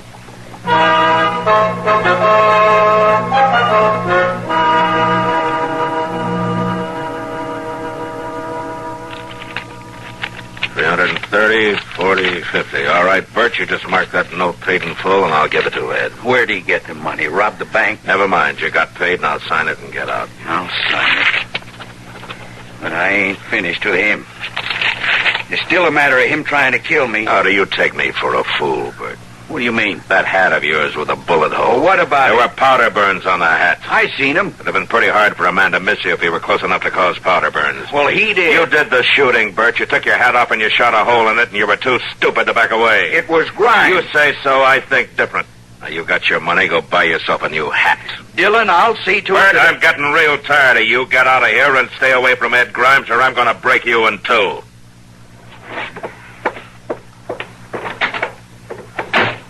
Chester? Yes, sir. Didn't you tell me Mr. Botkin refused to give Ed a second mortgage? Yes, sir. Why did he change his mind? Well, that kind of puzzled me. I've been wondering about something else, too. Yes, sir. Why is your bank balance down to $18.63? Mr. Dillon, you ain't got no right to go poking around my bank balance. All right, I apologize, Chester, but it's kind of a coincidence in the amount of money Mr. Botkin gave me and the amount that's not in your account anymore. Well, maybe a small coincidence. All right, Chester, what happened? Well, I had a talk with Mr. Botkin, a financial talk, and I underwrit the loan. You what? Underwrit. I told Mr. Botkin to take my $350 and keep it till Ed could pay off the balance he owed. That way I don't have to worry about spending it. Well, what happens when Ed pays the bank and the money goes back in your account? Oh, I got that all worked out. Mr. Botkin's going to allow me to have $10 a month. I figure I can handle that much without all them tycoon worries. I think you can, if you're careful. Mr. Dillon, I reckon I just wasn't cut out to be real rich. I get squirmy, and I don't trust people. You think Cousin Clarence was banking on that? He was pretty mean. Forget Cousin Clarence. Come on, I'll buy you a beer. And you ain't mad at me for what I done? No, Chester. I'm not mad at you.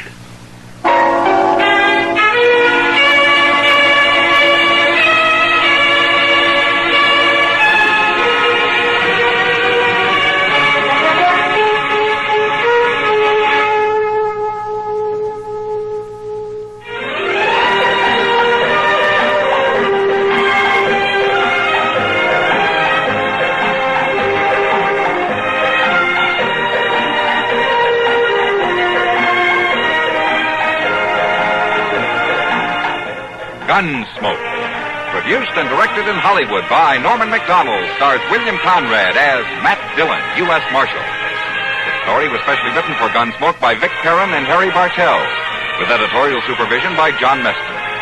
Featured in the cast were Harry Bartell, Vic Perrin, Ralph Moody, and Jack Moyles. Harley Bear is Chester, Howard McNear is Doc, and Georgia Ellis is Kitty.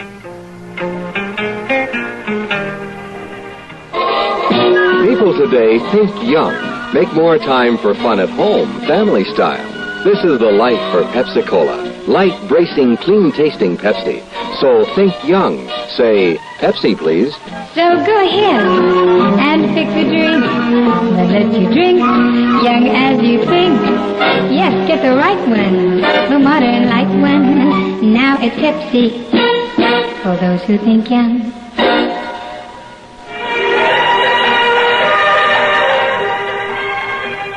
This is George Walsh inviting you to join us again next week when CBS Radio presents another story on Gunsmoke.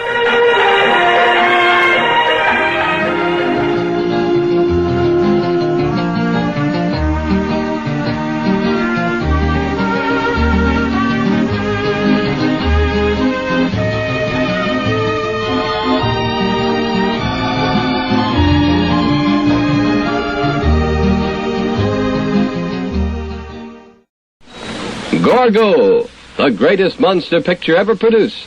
Now showing at the Texas Theater, like nothing you've ever seen before. Gorgo, the gigantic prehistoric monster from the ocean depths. This is the big one. Gorgo, now showing at the Texas Theater in Oak Cliff. You're in tune with KRLD, AM and FM in Dallas.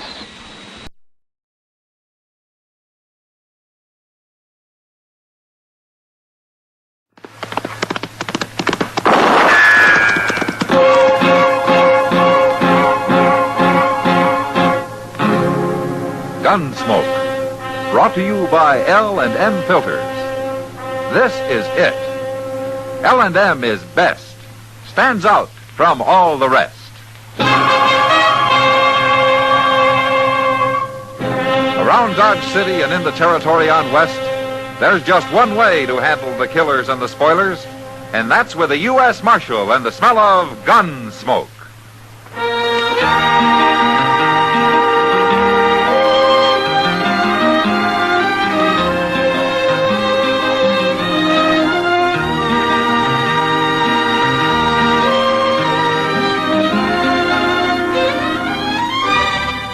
Gunsmoke, starring William Conrad. The transcribed story of the violence that moved west with young America. And the story of a man who moved with it. I'm that man. Matt Dillon, United States Marshal. The first man they look for and the last they want to meet. It's a chancy job, and it makes a man watchful. And a little lonely.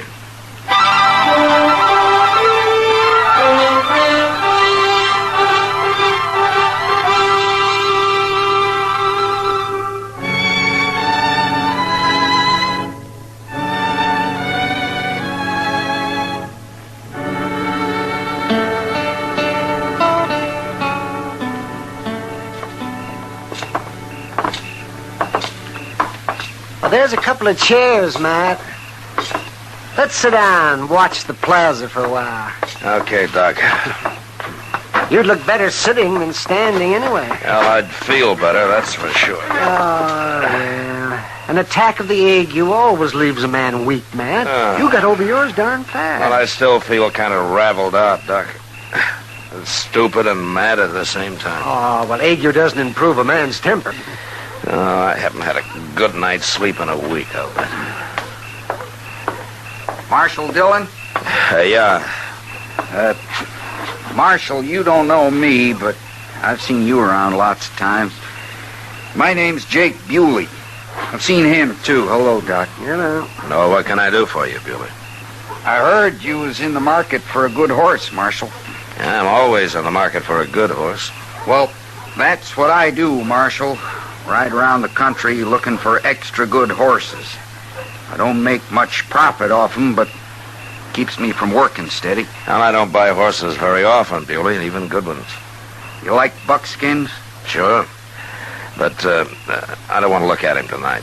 Tomorrow? Well, yeah, if I'm feeling better. You know, Matt, what'd do you good? Oh, what, Doc? Go over to the Long Branch and take a couple of shots of whiskey. No? And then go to bed. Okay, Doc. I'll just do that. You want to come along? No, I got some work to do at my office. I'll see you tomorrow. Good night, Beauty. Good night, Doc. Good night, Doc. How long you been around Dodge, Billy? Couple of months. No? You, make a pretty good living trading horses? I done good so far. Without cheating nobody too bad either. Marshal Dillon! I don't know. What does he want? Who is it? Sam Noonan. Oh, yeah. Don't he work at the Long Branch? He built it. Oh, what do you want, Sam?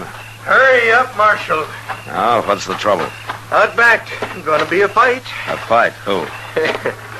You know that gambler, Charlie Pickard? He's also kind of a gunman, isn't he? He's roaring drunk, Marshal, and there's gonna be trouble, sure.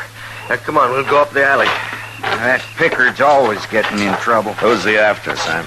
Chester, that's who. Chester? Yeah. It started right inside at the bar, Marshal. Chester bought a drink for that little blonde girl. Well, it doesn't matter now. You can tell me later. There they are.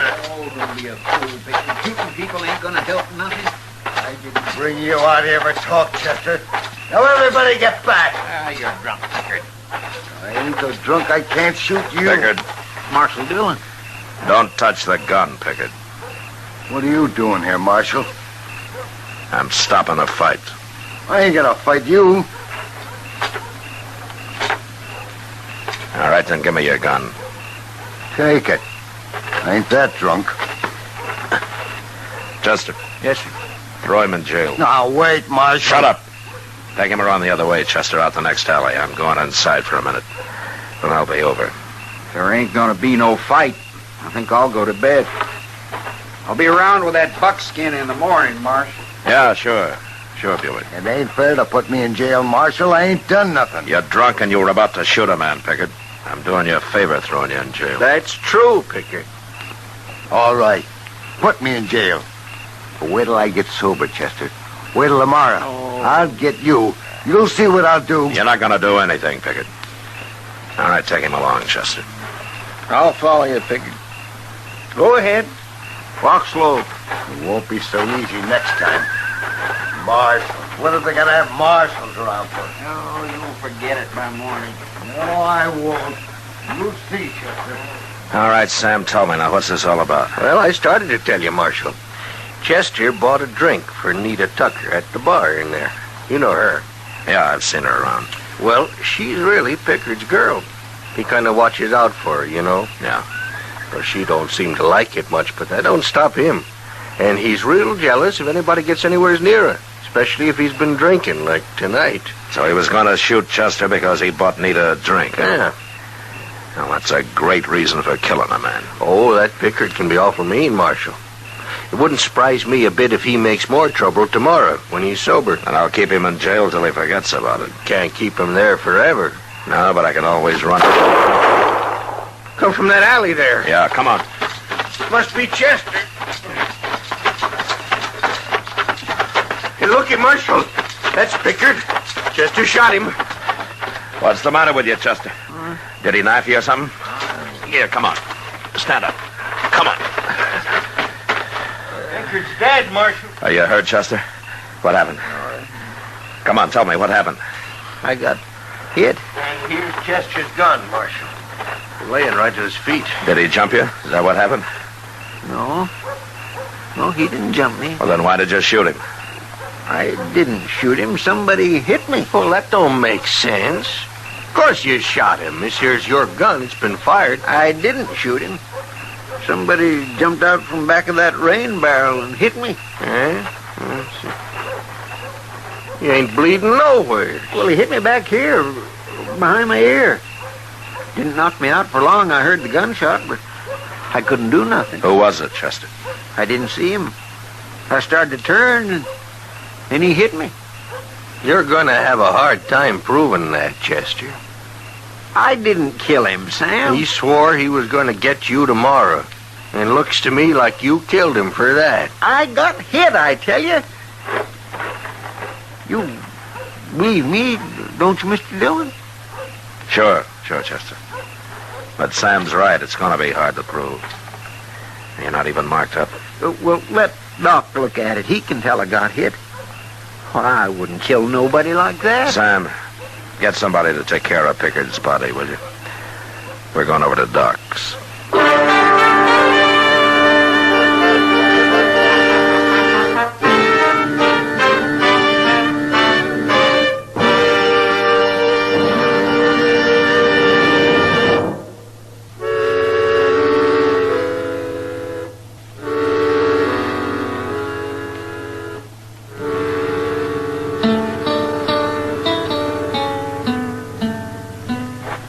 Hold that lamp a little higher, Matt. I can't see. Yeah, is that better, Doc? That's fine. That's fine. Now then, show me where you were hit, Chester. Right there, Doc. Right back the ear. Right here. Well, what did he hit you with? Well, how do I know? I didn't see him. Well, maybe he used the edge of his hand. It isn't swollen. The skin isn't broken anyway. Well, it's bruised, ain't it? Well, not that I can see. Well, it must have done something. How hard were you hit, Chester? Well, it knocked me off my feet. And I got kindly fainty for a few seconds. Long enough for him to take my gun and shoot Charlie Pickard. That's pretty hard, ain't it? Yeah. You can put the lamp down there, man. Okay, Doc. You're saying you can't testify I got hit, ain't you, Doc? You want me to lie for you, Chester? No, I wouldn't ask you to do that, Doc. It's too bad Sam Noonan had to be there, isn't it, Matt? Oh, Sam likes Chester, but he thinks he did it, and he'll testify against him. Well, how can he, Mr. Dillon? He didn't see it. No, nobody saw it. Then they can't hang me, can they? They can't hang you, Chester. But prison, huh? Maybe for life. We'll find out who did it. Oh, there's no way in the world to find out. Now, wait a minute, Chester. You're giving up too easy. Tell me. You and Doc, you don't really think I done that, do you? You're in a bad spot, Chester, real bad, but I believe you.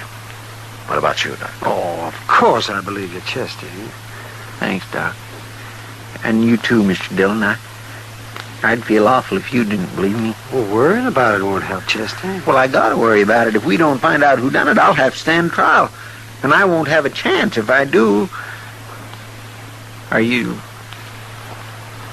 gonna put me in jail, Mr. Dillon? No, of course not. You'd better stay around the office, though, huh? There's gonna be enough talk about it as it is. All right, sir. What was the girl's name? Nita Tucker? Yes, sir, that's right. But why?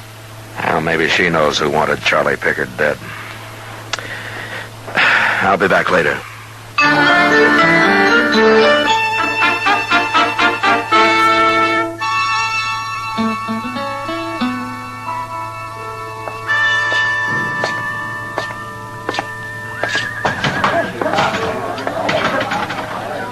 Marshal! Oh, hello, Sam. Well, what did Doc find? Nothing visible. You put Chester in jail? I'll have a shot of whiskey, Sam. Now, look, you, Marshal. I'm as sorry about this as anybody. But just because Chester works for you, there's no reason he can murder a man and then go free. I'll be responsible for Chester. If he gets away, it'll make a lot of trouble, Marshal. You think Chester did it, don't you? Of course I do. And I don't like him not being in jail. Sam, that's Nita Tucker sitting over there with Kitty, isn't it? Yeah, that's her. But she didn't do it. Oh? Well, she hated Pickard, but you're not going to try to hang this on her, Marshal. No, sir. I'll stand up for her. She's a good girl. I got the drink, Sam. I don't need it.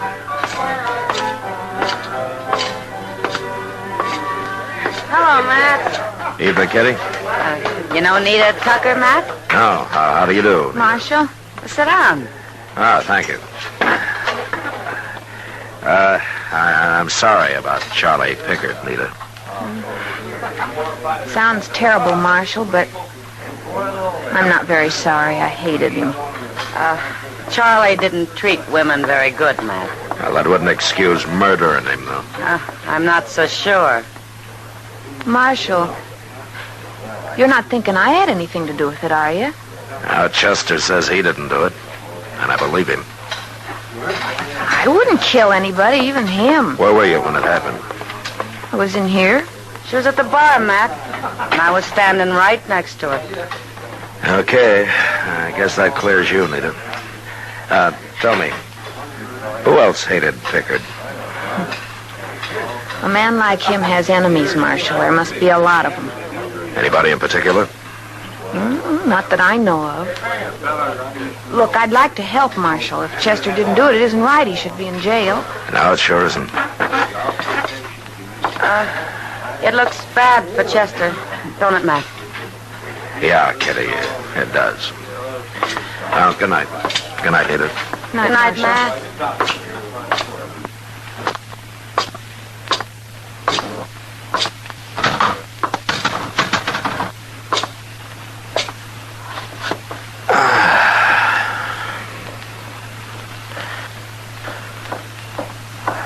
Marshal Dillon?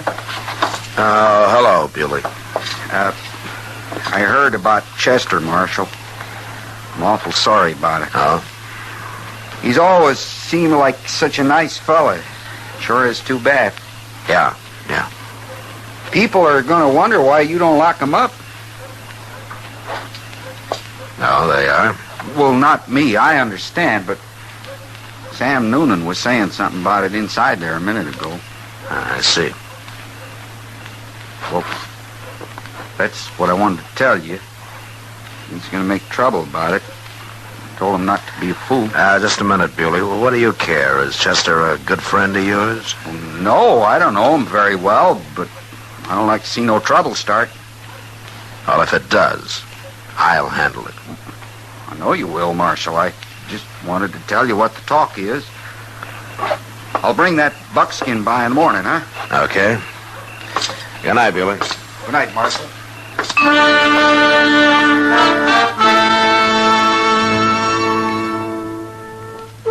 Jake Bewley's warning didn't bother me much.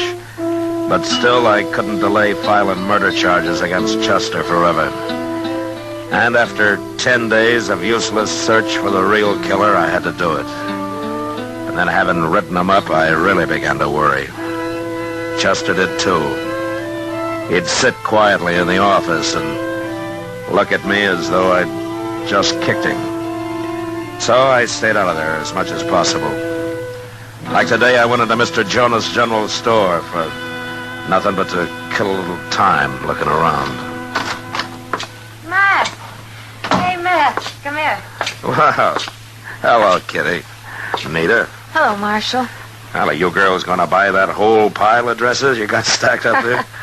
As soon as Mr. Jonas gets back here, we are, Marshal. She means she is. I'm only watching, Matt. Well, isn't that a lot of clothes for just one woman? Not for me. Not this time. Not this time? Matt, when does a girl buy everything new? All she wants? Well, I don't know, I'm sure. When she gets married, of course. Married? You getting married, Nita? Next Saturday, Marshal. Well, that's fine. That's fine. Do I know the groom? Jake Bewley. Jake Bewley. I guess everybody's surprised. Yeah. Would you come to the wedding, Marshal? I wish you would. Well, sure. Really? Of course, I'd like to come, Nita. Good. Look, Kitty, I didn't see those hats back there. Well, I'm not going to leave this store till I've looked at every single thing in it. Kitty. She's so excited. Kitty, listen to me. Huh? How long has this been going on between her and Bewley? A month or so, I guess. What? I thought she was Charlie Pickard's girl. Pickard thought she was, too. But she and Bewley used to meet on the sly. He never did find out. And he sure can't stop him now. No, he can't. As bad as it is for Chester, I'm glad Charlie Pickard got shot. Well, there are other ways it could have been handled. Kitty, I'm going to tell you a secret. A A secret. Well, that's what I want you to call it when you tell it to Nita. Tell Nita what? And I'm going to let Chester leave Dodge tonight. What? I'm going to ride out of town with him, and as soon as he's gone, I'm coming back and arrest Bewley. Bewley? You think he did it, Matt? Well, he could have. He had a good reason to. I'm going to find out for sure tonight. Anyway, tell Nita that I have a witness that nobody knows about but me. But, Matt, if Bewley believes that, won't he wonder why you're letting Chester run away? Well, not if he hears my witness won't be back in Dodge for a couple of days. And that I'm afraid Sam Noonan will form a lynch mob before then. All right. But you're asking a lot, Matt. By telling Nita this could ruin her one chance to be happy. Now, she wouldn't be happy with a murderer, Kitty. And if Bewley's innocent, I promise you that nothing will happen to her. Okay, Matt. I'll do it. All right, good.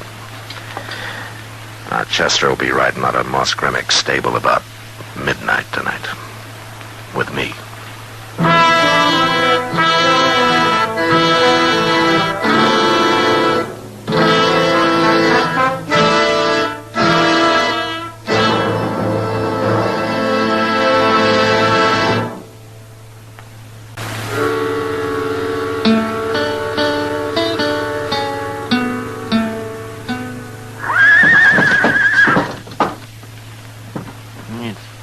Pretty near 12:30, Mr. Dillon.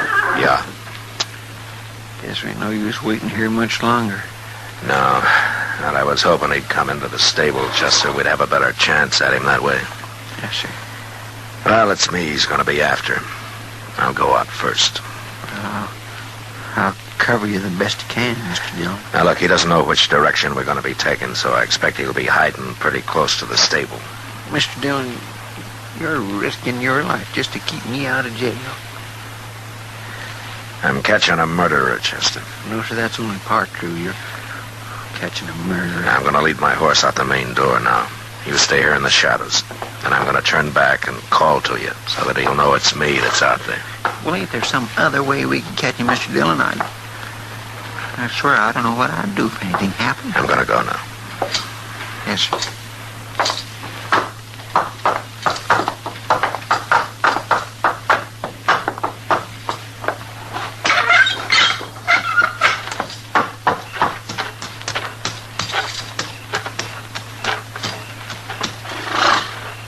All right, hurry up, Chester. Let's get moving. Stop it!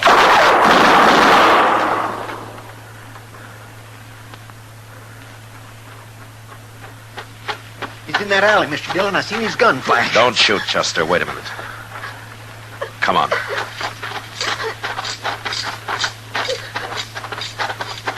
Look. Laying right there, Mr. Dillon. Why, it's a woman. Yeah.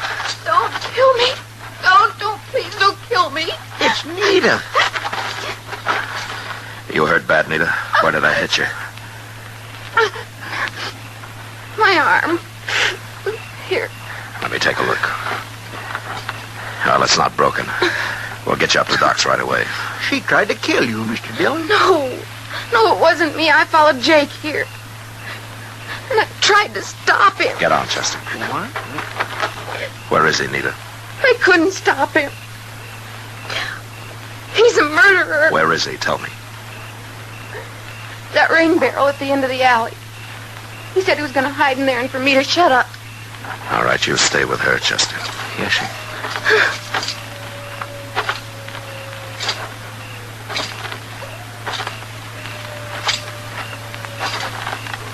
I'm taking no chances, Bewley. I'm going to start blowing holes in that barrel. No. Don't shoot. Look. My hands. Can't you see them? All right, keep them up. High.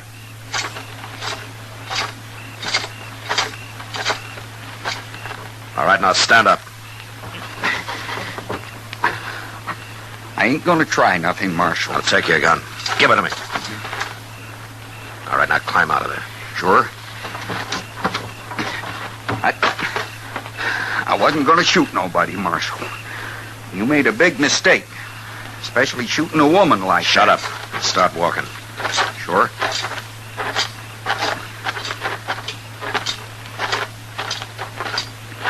Jake? Shut up, Nita. I told you not to do it. told you. Too bad you wasn't killed. She was the one tried to do it, Marshal, not me. But I only run and hid to protect her, sort of. You're not making much sense, Muley. Take him to jail, Chester. Listen to me, Marshal. No. Get going. Come on. Move, Muley. Go on. And you better walk straight. Won't do no good. You can't keep me in jail. Yeah, you'll be saying that a month from now, Muley. Can you walk all right, Nita? Let me rest a minute. When I can. Yeah, sure. I guess you won't be coming to the wedding after all, will you, Marshal? No, Nita, I guess I won't. Here, I'll carry you up to Doc's.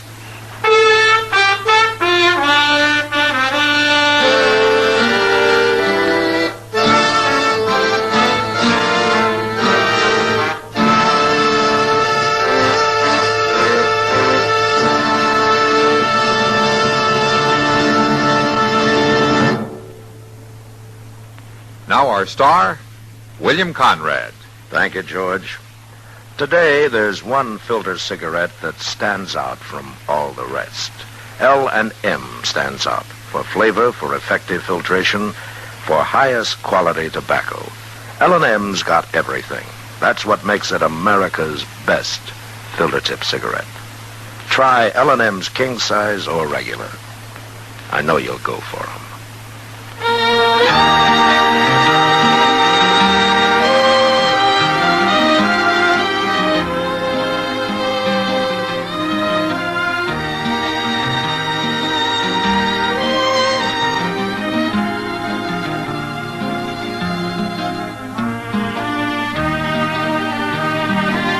Gunsmoke, produced and directed by Norman Macdonald, stars William Conrad as Matt Dillon, U.S. Marshal.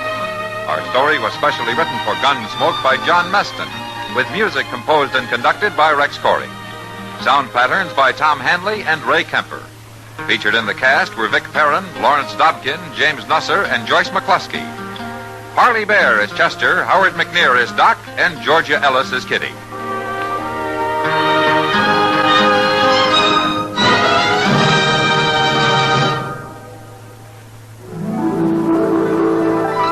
Put a smile in your smoking. Next time you buy cigarettes, stop. Remember this. In the whole wide world, no cigarette satisfies like Chesterfield. Put a smile in your smoking. Instantly, you'll smile your approval of Chesterfield's smoothness. You want them mild. We make them mild.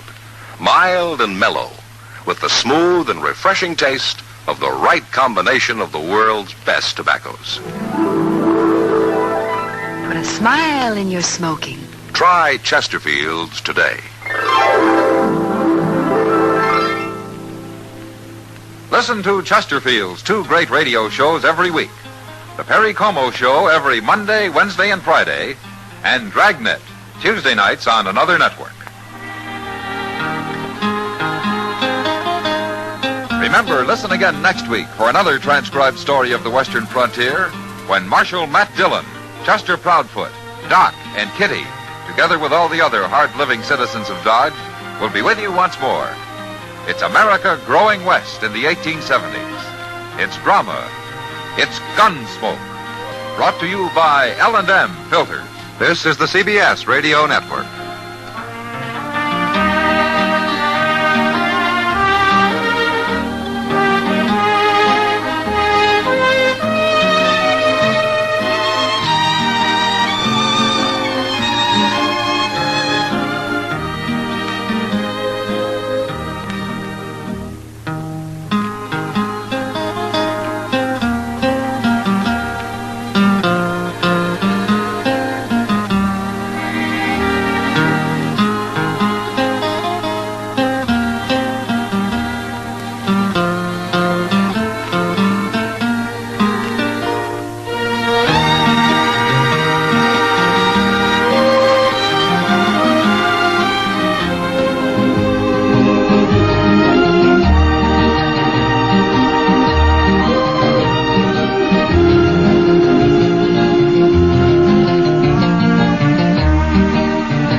Around Dodge City and in the territory on west, there's just one way to handle the killers and the spoilers, and that's with a U.S. Marshal and the smell of Gunsmoke.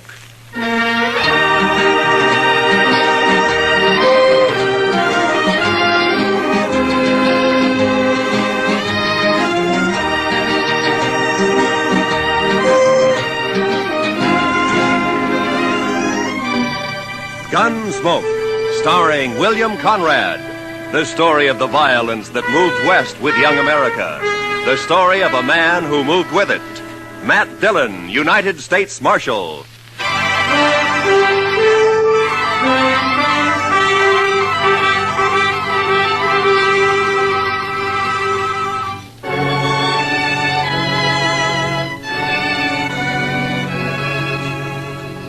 Everything was all right until about a mile north of the Cimarron. That's when my horse got a hoof caught in a frozen dog hole and broke his leg. So I had to shoot him. It made me feel awful bad. I didn't feel any better thinking about the walk ahead of me. Close to 40 miles to Dodge and carrying my saddle all the way. Guess I'd been on the trail about an hour. Near as I could figure, it was around 3 in the afternoon. And I had to ease the saddle off my shoulders for a rest and a smoke. And that's when I saw the stranger riding up from the way I'd come. He was tall and thin, and his horse was taller and even thinner. And they made quite a pair.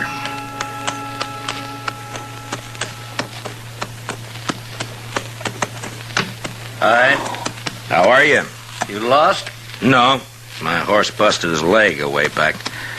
I'm on my way to Dodge. Oh, it's your horse, huh? I saw it. Yeah. On your way to Dodge, huh? Yeah, that's right. You got any more of that tobacco? Yeah, sure. Here you are. Thanks. Thanks a lot. That's okay. Kind of a big walk you got ahead, ain't it? Kinda. It's going to be dark soon. You figure making camp? That's the idea. Well, it's too bad. Yeah. Do you need any food? No, thanks. I got enough. Well, I thank you for the tobacco. Sure. Anytime.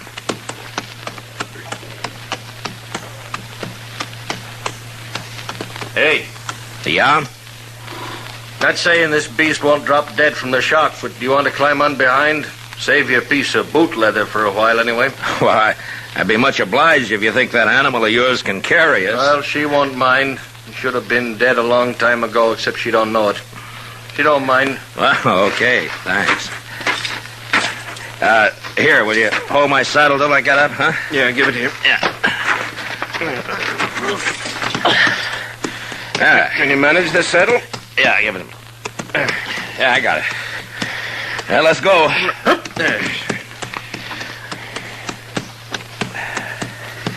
You heading for Dodge, too? Not in particular. Just north. Uh-huh. This beast will do about 10 knots with the wind behind her, but we ain't gonna get more than 5 with this load. You ain't in no hurry, are you? Well, I was kind of hoping to get back tonight. It's Christmas Eve, you know. Oh, yeah, that's right, ain't it? Yeah. That backbone of hers sticking into you? Oh, no, it's okay. Thanks. Notice that tin do-jigger tied to you. You with the law? Yeah, I'm a U.S. Marshal. My name's Matt Dillon. That's so. I never seen a marshal on foot. Well, it happens sometimes. How is it you're down this way? Ain't it a mite off your course? Hmm? So you marshal down here as well as Dodge? No, I just took a prisoner across the Cimarron into Oklahoma territory. Turned him over to the Army there. Did, huh?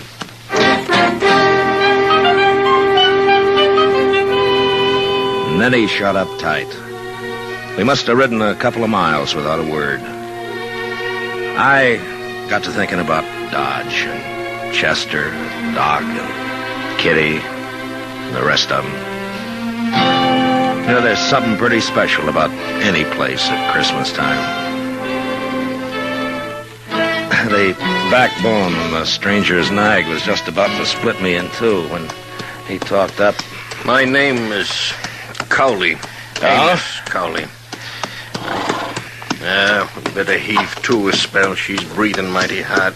All right, hold up. Yes.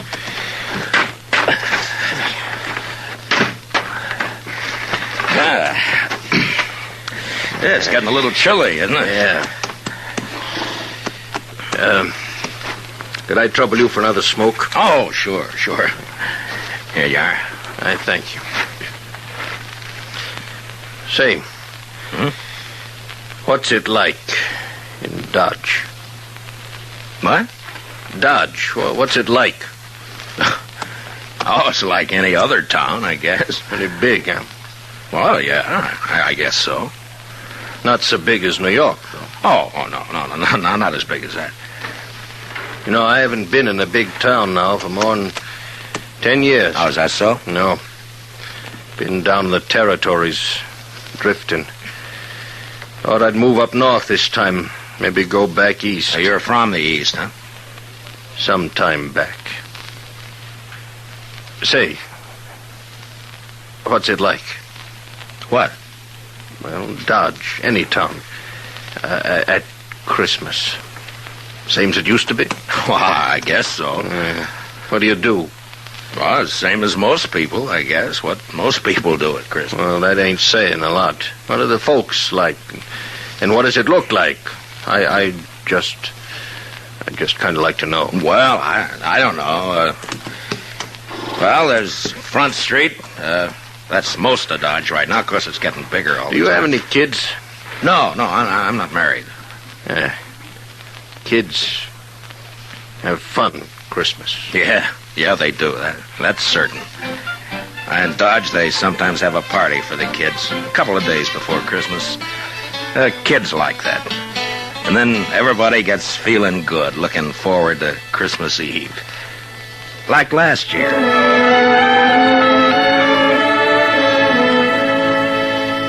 There was snow on the ground, but the sky was clear. You could even see the stars. I was going down the street to the Texas Trail to meet Doc and Chester. Chester, he's my deputy. Doc's a doctor in town. We had some work to do later on in the evening. You could see the light shining behind the curtained windows, and almost everybody had a sprig of holly berries hanging up. They got some from the east a couple of days earlier. I remember running into John Bumby. He's a kind of general handyman in Dodge. Never says much, but he sure had a lot to say that night. Oh, hello, Marshal. Oh, hi, John. A lovely night for Christmas Eve, isn't it? Yeah, it certainly is, John. Yeah. Pretty fine night. Peace on earth, goodwill to men. Mr. Dillon? Yeah, that's the way it should be, John. You know, Marshal, this is going to be quite a night for me. Yes, sir. Oh, is that so? Oh, yes, sir. Tonight, I'm asking Mrs. McNish to become Mrs. Bumby. What? Mm-hmm. Well, John, I didn't know that. Oh, I know it's been a mighty fast secret, but I'm popping the question tonight. Well, I wish you a lot of luck, John. Hey, I'll tell you what. Come by to the Texas Trail later, and we'll have a drink on it. Oh, I will. I really will, Marshal. You're good and kind, Marshal. Good and kind. Merry Christmas, Marshal Dillon. Merry Christmas. Well, the same to you, John.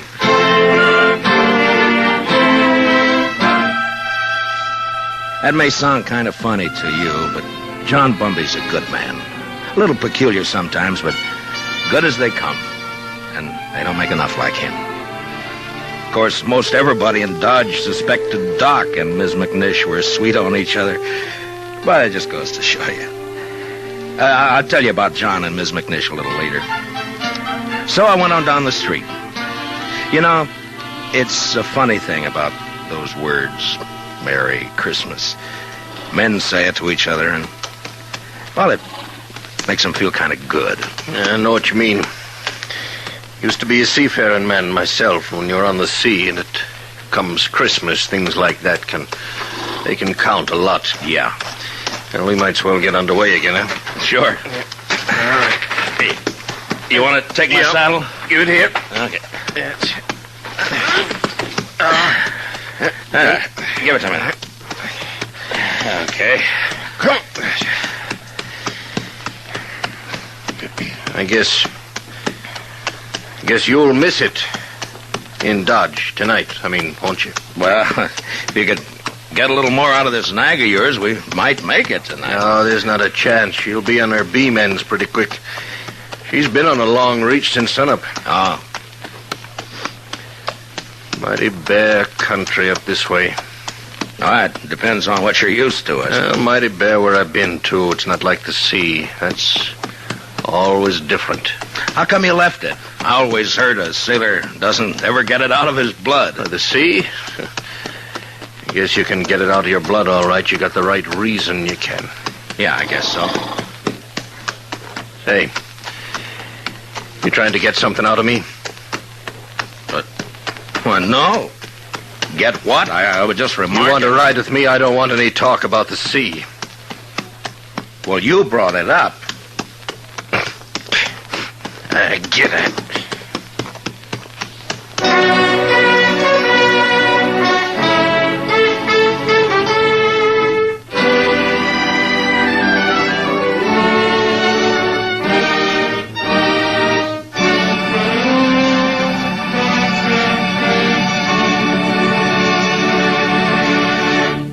We will return for the second act of Gunsmoke in just a moment. But first, tomorrow night, Jack Benny and his whole fun-making gang make a personal appearance at a Long Beach, California Veterans Hospital. It's going to be a Christmas they'll never forget, as Benny and the bunch cut loose while they assist the folks at the hospital in trimming their Christmas tree. Be sure to join the fun tomorrow night on CBS Radio, when it's Jack Benny time all across America. Now for the second act of Gunsmoke.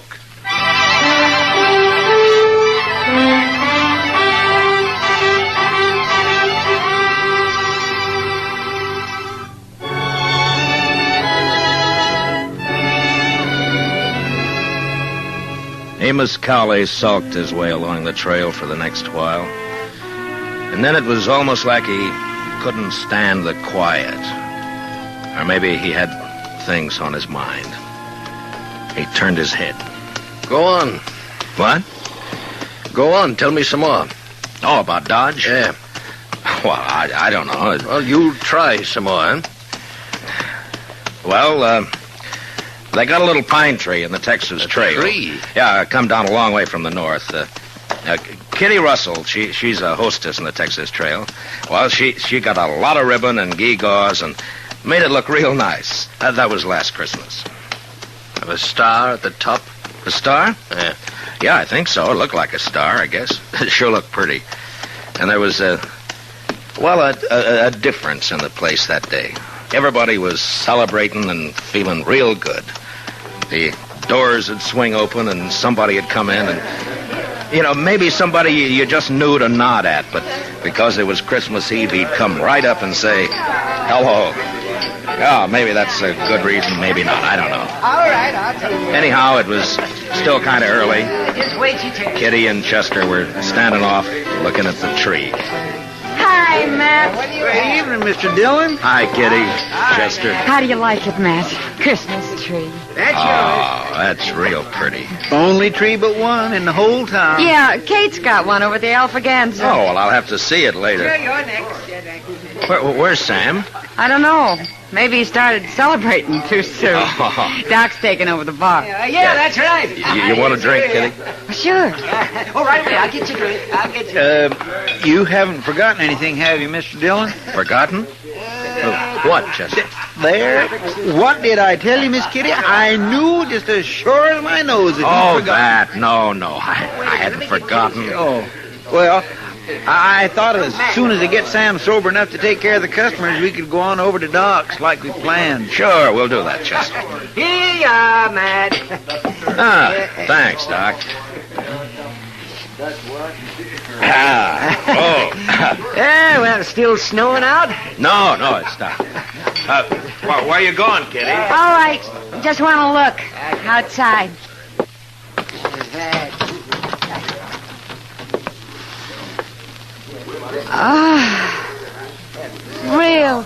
pretty.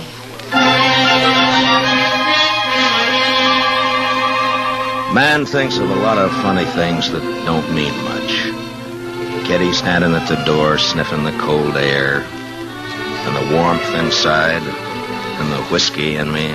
It was a good feeling. And then Chester and I decided to take a bottle over to Mr. Hightower. He's the telegraph operator over at the depot. He runs a printing shop on the side. Say, Mr. Dillon? Yeah, Chester. Do you mind if I stop by the church for a minute? No, I don't mind. I just feel kind of right tonight, Mr. Dillon.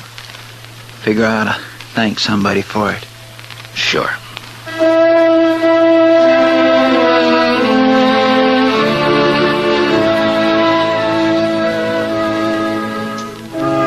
So we stopped by the church. I've never been much of a man for church, I guess, but I went along with Chester. Wasn't anybody else there, just the two of us.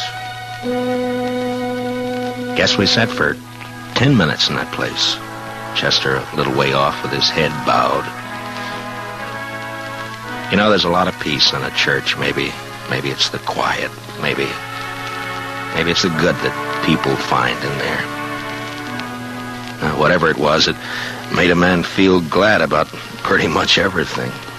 I haven't been in a church since I don't know when. Oh, is that so? Heaved to. Well, she's becalmed again, mister. Okay.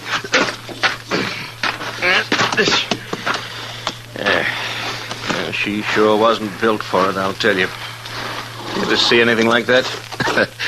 She is kind of old, isn't she? I've had her going on 8 years. She hasn't changed a mite. Eats like a pig and looks like a four-legged mizzenmast. Smoke? Don't mind.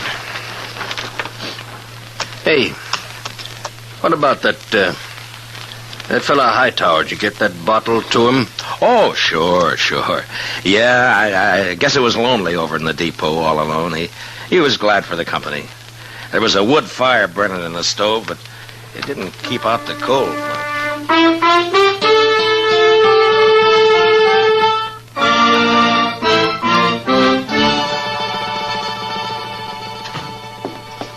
Well, how are you, gents? Merry Christmas. Well, how's it going, Mr. Hightower? Oh, slow, Marshal, slow. Bit of excitement about an hour back, though. That so? Yeah, 9:15 got stuck between here and Hutchison. Lots of snow back there. They getting her out? Oh, sure, they're trying, but I'm sure glad I'm not on it. It's going to be a cold night on that train. Well, it's kind of chilly in here, isn't it, Mr. Hightower? Any warmer, and I'm going to sleep. Well, say, we brought you over a bottle of Irish for company. Jameson's, well, I declare I was just thinking about a tot before you boys come in. Now, that's real friendly. Will you have a drink with me? We sure will. Let's open her up, huh? A couple of glasses up on the shelf there, Chester. Get them down, will you?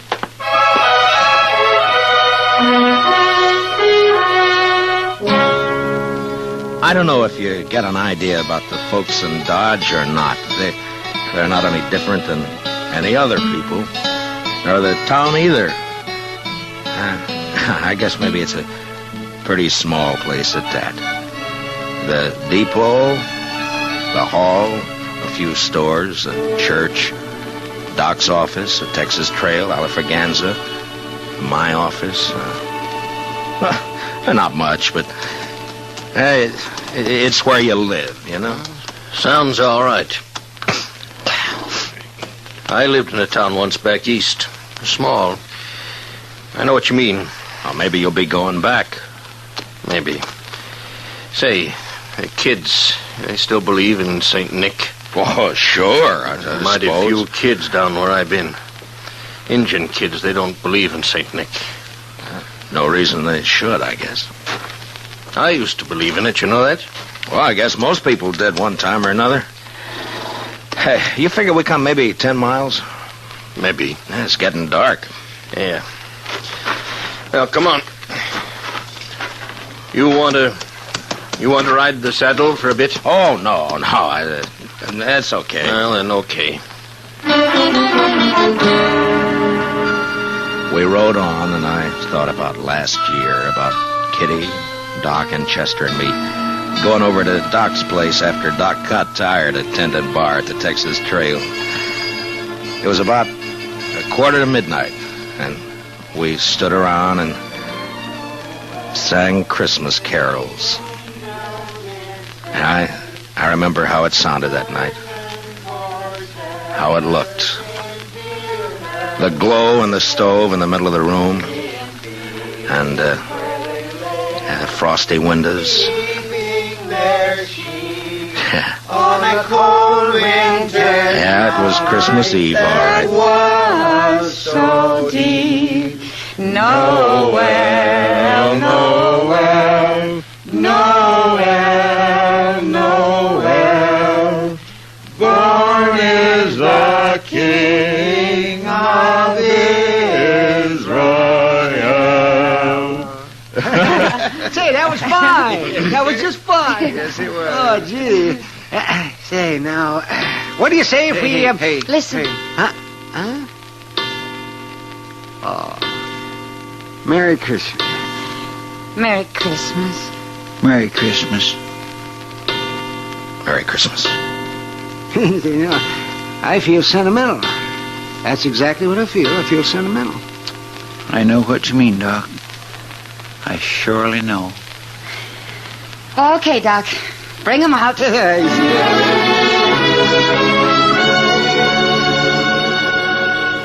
And I remember how Doc scuttled over to the bureau and brought out some packages. The presents weren't much, but it didn't matter what they were. And when we'd finished opening them, it was Chester who said what we were all thinking. I just want to say, Miss Kitty, Doc, you, Mr. Dillon, I just want to say that this is the best doggone Christmas I ever had. And that's what I want to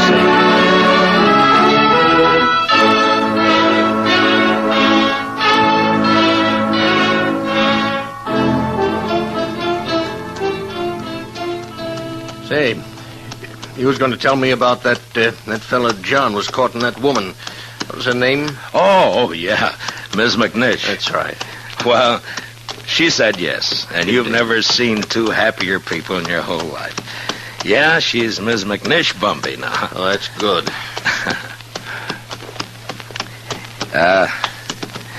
You know, you might settle for a bit in Dodge, or you could get work there.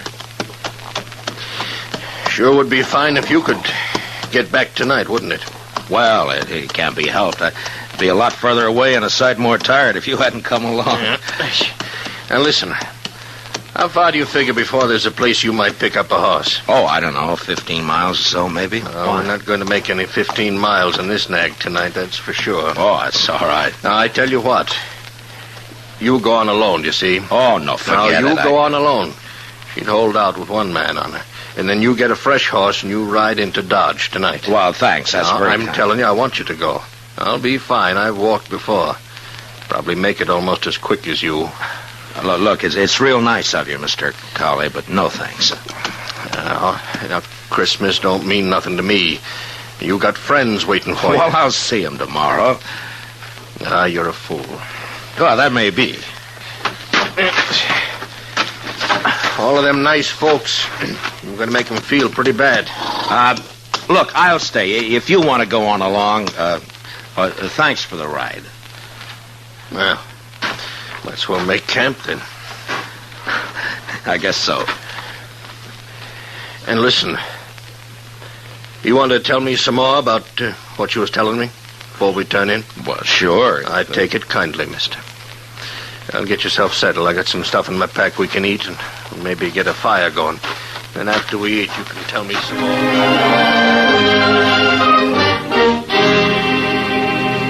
We made a fire and then shared what we had for supper.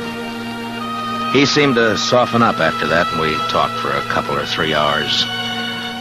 It was like he was starved for news of people, everyday things, and just plain company. And that's how we spent Christmas Eve together out on the plain. And then when the fire was dying down and I was about ready for sleep, he said, Marshal, Yeah? I want to tell you something. I've been needing to tell it for a long time. Do you mind? Why, of course I don't mind. Well, then I'll tell you. A few years ago, I was skipper of a little schooner. I used to sail up and down the East Coast, you know, Boston, New York. Yeah. Well, one night, we hit dirty weather off New Jersey. Real dirty. Blew us off course, and we piled up on the rocks and knocked the bottom out. That's too bad. There was 18 passengers aboard, Marshal. 4 of them was kids. We never saw them again. No. And my own wife and my kid went down, too. I'm sorry. Well, no. Something must have happened to me after that. I didn't want nothing to do with ships or the sea, and I started to drift out this way. I couldn't forget, though, do you know? And I didn't want to be near folks, especially kids, to remind me, do you know? Yeah. And that's how come I've been slewing around ever since. Sure, I understand. Just kind of wanted to get it off my chest. Sure. Marshal, I'd like to ride into Dodge with you tomorrow. You think I might meet some of them folks you was telling about? Oh, I don't see why not. That'd be all right. Maybe I wouldn't need to drift no more. Maybe I could, drop anchor, do you know? Yeah, you might at that. Yes. Well, good night. Good night. Merry Christmas, Marshal. Merry Christmas, Mr. Cowley.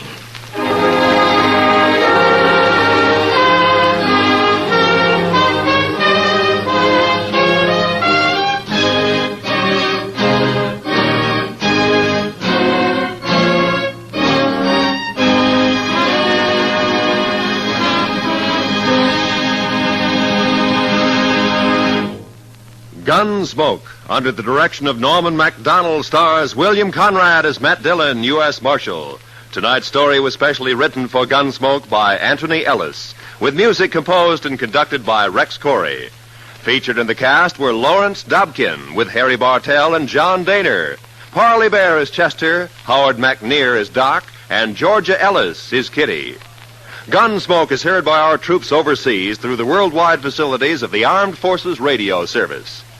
Join us again next week as Matt Dillon, U.S. Marshal, fights to bring law and order out of the wild violence of the West in Gunsmoke.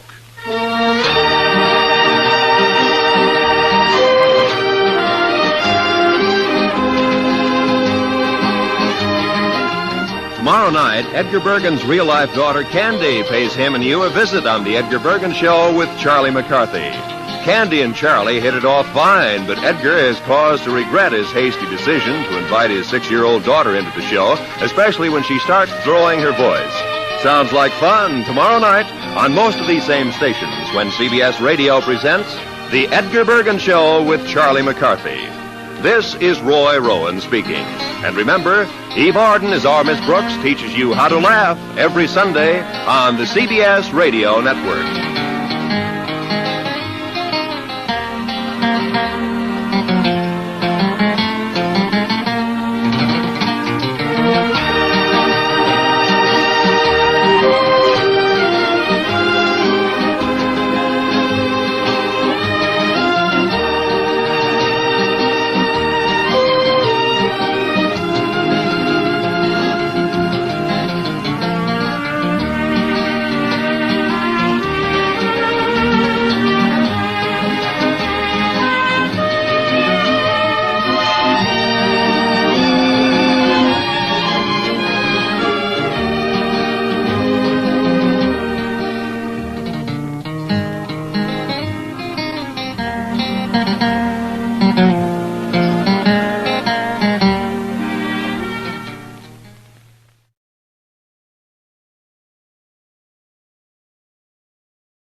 From Dodge City and into territory on west, there's just one way to handle the killers and the spoilers, and that's with a U.S. Marshal and the smell of Gunsmoke.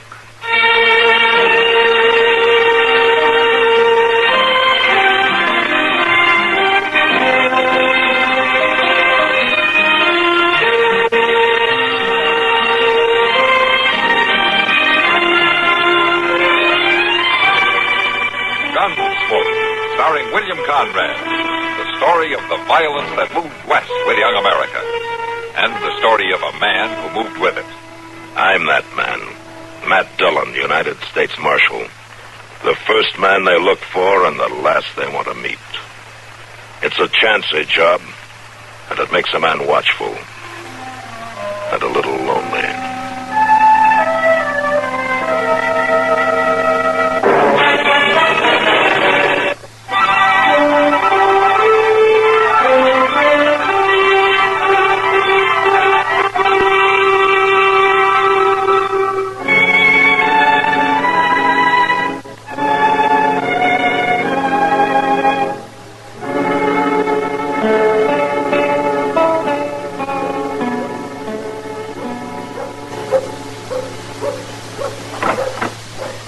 He's coming out now, Mr. Jones. I will. This ain't gonna be easy on her, Mr. Jones. Facts are facts, Chester. There's nothing we can do to change them. Yes, sir, I know. Oh, good evening, Miss Gross. Oh, Marshal. Chester? Evening, ma'am. Fetched Marvin his supper, did you? Oh, yes. Land's sakes, the hours the bank makes that poor boy work at the caution. He wouldn't hardly ever get no warm food if I didn't pack it down to him. How have you been, Marshal? Oh, fine, Miss Gross, just fine. That's good. Well, no, you gents have got things to do. Mighty nice to pass the word with you. Good night, ma'am. Good night. That's a doggone shame. She's a fine woman. Yeah. It's just gonna break her heart. I don't like this any better than you do, Chester. But it just don't make sense. Why, Marvin Gross is as likable a young fellow you'd ever meet. Quiet, pleasant spoken. And you never know. Wait outside here, will you? I want to talk to him alone. All right, sir. I'm sorry, the bank's closed. Oh, Marshal Dillon. Evening, Marvin. You working late again? It's sort of getting to be a habit. Mom just brought my supper. Like some coffee, Marshal? No, thanks. I don't really mind working late now and then. The other fellow's married and got a family, and I got nothing to do with myself evenings anyhow. You won't mind if I go ahead and eat, Marshal? No. Go ahead, Marvin. You wouldn't figure there'd be much bookwork in a bank like this, town the size of Dodge. But the doggone sure is. Well, there's a lot of business done around here. I guess it's all got to be kept straight, huh? Yeah, that's it, all right. Yeah. But it sure takes time and paperwork. Oh, by golly. Mom fixed me chicken and dumplings tonight. Sure you won't have some? No, thanks. Marvin, Mr. Bodkin was in to see me today. No? Well, I can say one thing about him. He's a fine man to work for. Well, he was explaining the system you use here with your gold reserve, how you keep the gold in the vault and issue banknotes against it. Yeah, it's the same system most of the banks out here use. Well, he tells me that ordinarily the gold's only checked once a year when the bank examiner comes through. That's right. It just gathers dust the rest of the time. Well, yesterday, Mr. Bodkin took a notion to check it himself, Marvin. There's $20,000 missing. What? He says that you're the only man in the bank who had any chance to take it. No, Marshal, there must be some mistake. Well, I said the same thing, but Mr. Bodkin was pretty convincing. I got a warrant here, Marvin. You're under arrest for grand larceny. No! It's all wrong, no!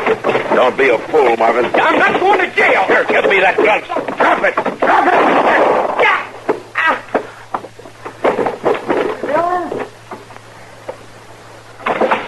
Are you all right, Mr. Jones? Yeah, I'm all right, Chester, but go find Doc and get him over here fast.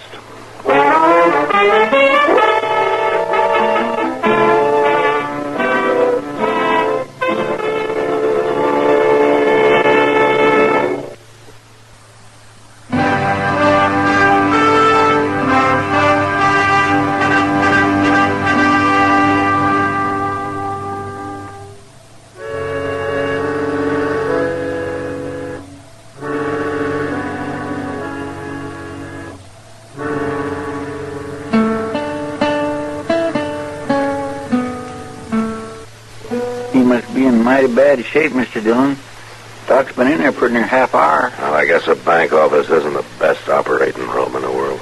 Marshal, when he grabbed that gun out of the drawer, was he trying to shoot you or himself? I don't know, Mr. Wagon. I'm not sure that he knew. He was caught off guard, and he acted without even stopping to think. You think somebody ought to go tell his mother, Mr. Dillon? Now, Doc said to wait. He's got a tough job to do, and he figures that Miss Gross being here to just make it harder. Yeah, she's a fine woman. Waits on that boy hand and foot. There's going to be a terrible shock to her. Yeah. For her sake, I hated to bring charges against Marvin, but there just wasn't any choice. Mr. Bodkin, is there any chance at all that, somebody else could have taken the gold out of the vault? We went over all that when I signed the warrant. Yeah, I know we did. The bullion safe is inside the vault. The other teller, Oscar Greeley, has access to the vault, but only Marvin and myself have the combination of the safe. I wish there were some other explanation, but there just isn't. I guess not. This thing is just as unbelievable to me as it is to you, Marshal. My boy's been with the bank nearly 2 years now, and I thought I knew him. Trusted him completely. Well, anybody would have, Mr. Bodkin. Quiet fellow like him, not gambling or hanging around the saloon, or just living at home with his ma. Well, gentlemen, the job's done. Oh, good. Good. How soon can I talk to him? I said the job's done. I got the bullet out. The boy's dead, though. Dead? He didn't have a chance. No. Did you say anything, Doc? Not a word. He didn't even come to. Mm-hmm. All right, Chester, let's get to work. Well, it appears to me the job's over, Mr. Dillon. There's $20,000 worth of gold still missing. And even worse, somebody's got to tell his mother.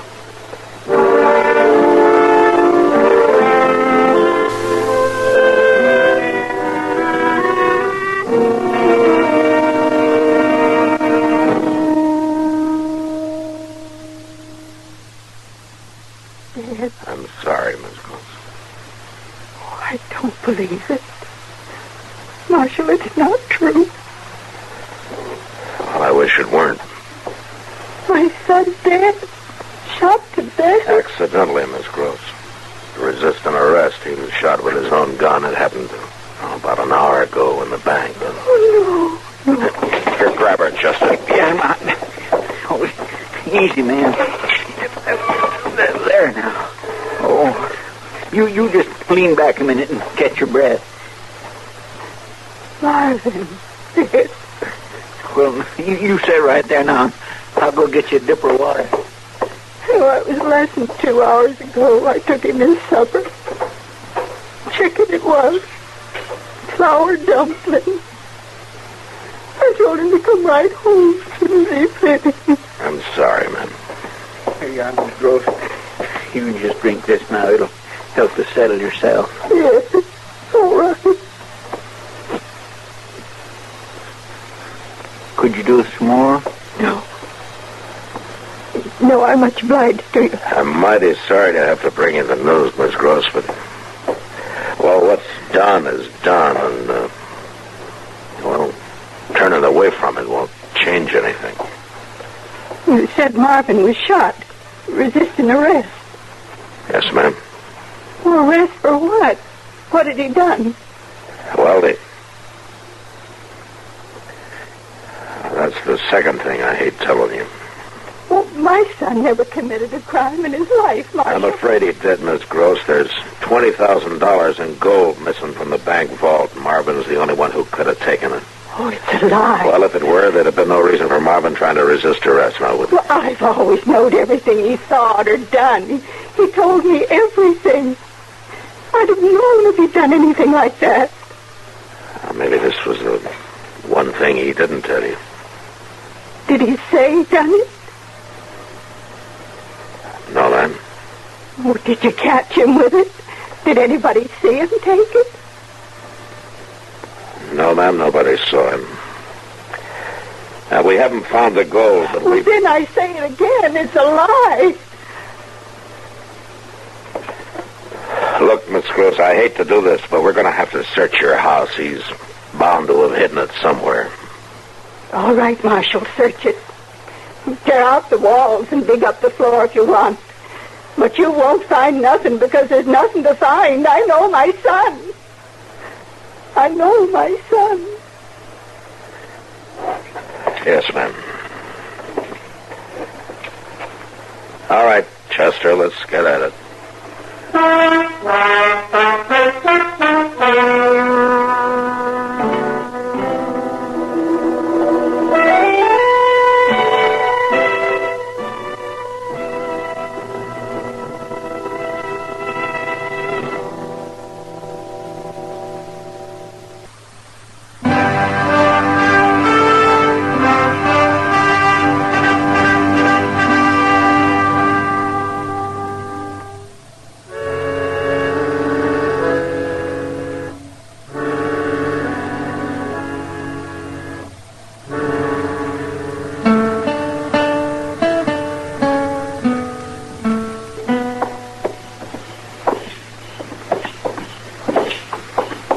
Real nice evening for this time of year, Mr. Dillon. Yeah, it sure is. It's going to be an early spring.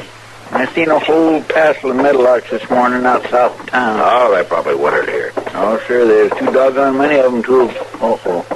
Here comes Miss Gross. Let's go across the street. You can't dodge trouble by running from it, Spencer. Well, I know, but the way she feels about things... Marshal. Oh, doggone it, she's sauce. Good evening, Miss Gross. Oh, I'm glad I run into you, Marshal. I was aiming to come by your office. Oh? You found out yet who robbed the bank? No, ma'am. You found the money yet? No, not yet. 2 weeks now. My son laying out there on Boot Hill. Branded criminal. But not one bit of proof to back it up. Well, I've followed up every possibility I could think of, ma'am, but well, every single one of them's come to nothing. But you keep trying. Sure I will. I'll keep trying. I reckon I knowed you would. It ain't you I blame, Marshal. You only done your duty. You got an honest reputation. Thank you, ma'am. But I'll never forgive Mr. Botkin, never in this life. He knowed my boy. He knowed he wasn't that kind, but he went ahead and swore to that warrant. He caused Marvin's death just like he pulled that trigger himself. Now, Miss Gross, No, that's not... I ain't going to talk about it no more. I already talked myself out and cried myself out. I'm on my way to the depot, Marshal. I was coming around to tell you goodbye. I'm leaving on the 11 o'clock train. Oh, you I'm are? going back east to my kinfolk for a while. But I'll be back in a few months. Right now, there are just too many things in this town to remind me of my boy. Yes. Well, I wish you a good trip, Miss Gross. Marshal, I want my boy's name cleared, and I'll never rest till it's done. I know that. It will be. You'll see. Well, I hope you're right. And, you take good care of yourself, huh? Oh, I will. Goodbye, Marshal. Chester? Goodbye. Bye, ma'am.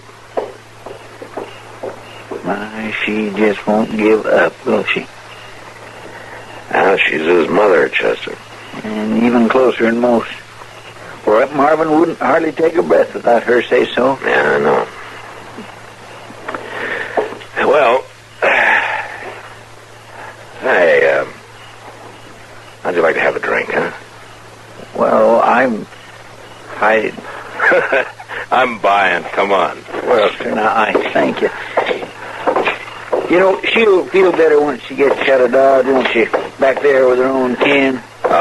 Sure she will. Miss Gross is a fine old lady. It's just too bad. Yeah. My goodness. Quite a crowd for the long bench tonight.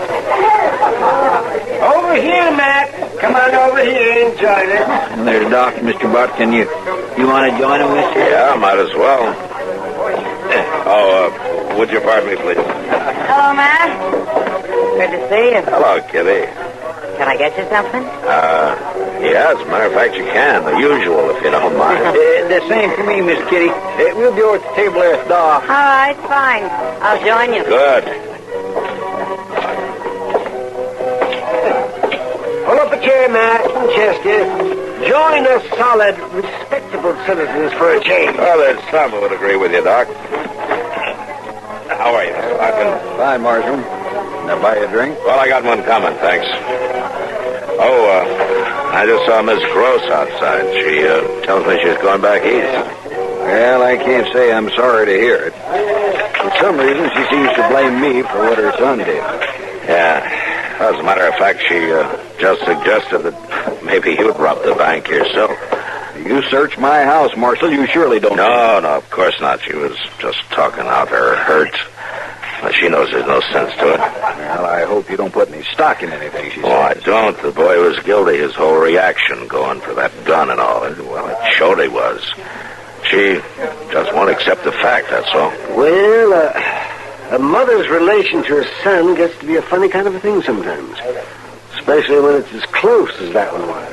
Yes, I've thought time and again how odd it was that that boy kept to himself so much. Well, she never gave him a chance to get out and mix, to grow. She ran his whole life on him, 24 hours a day. Well, he must have found some time, Doc. He thought up that robbery and then carried it out. Well, that's true, but I got a theory about that man. I think he did it to hit back at her, sort of. It was a way to rebel. Oh? Yeah, but Marvin wasn't never one to rebel much. Not against nobody. But he finally did. Oh, where you going, man? Wait a minute. Maybe he didn't rebel, Doc. What time have you got? Well, let me see here. It's 10:38, according to my gold watching chair. 10:38. Chester. Well, here, I got a drink order. Later. Come on.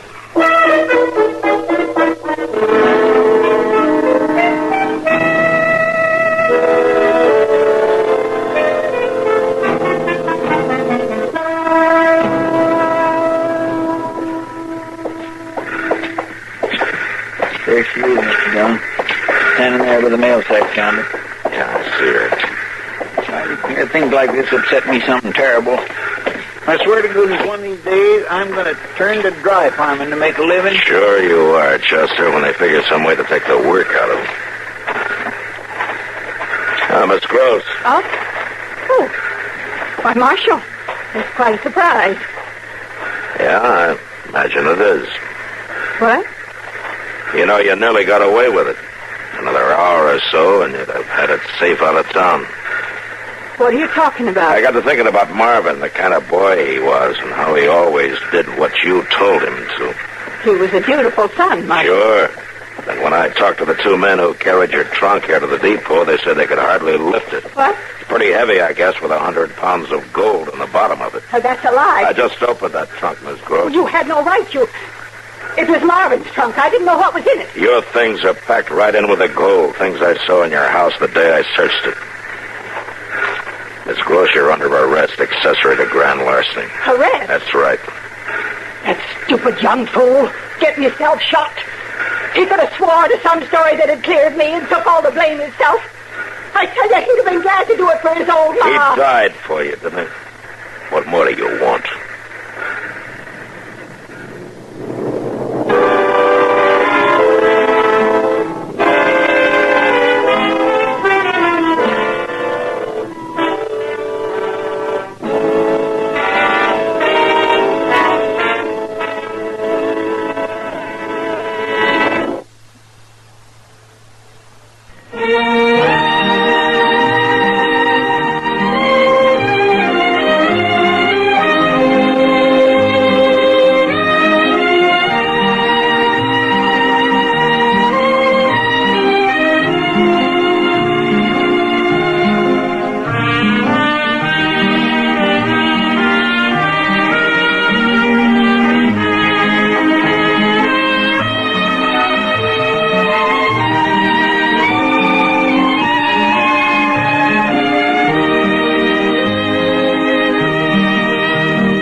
Gunsmoke. Produced and directed by Norman McDonald.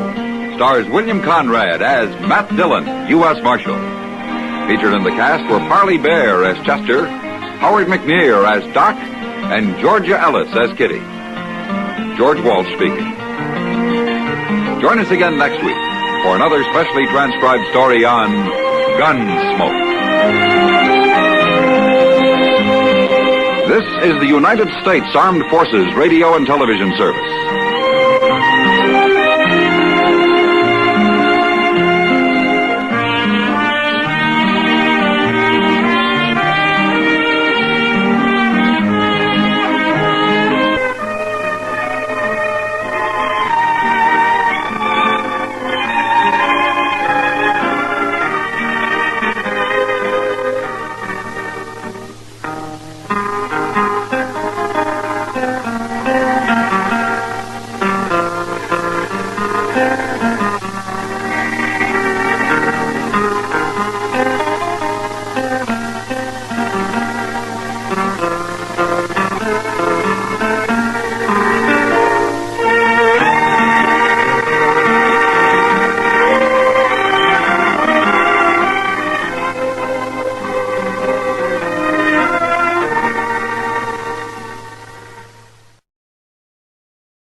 Around Dodge City and in the territory on West, there's just one way to handle the killers and the spoilers, and that's with a U.S. Marshal and the smell of gun smoke.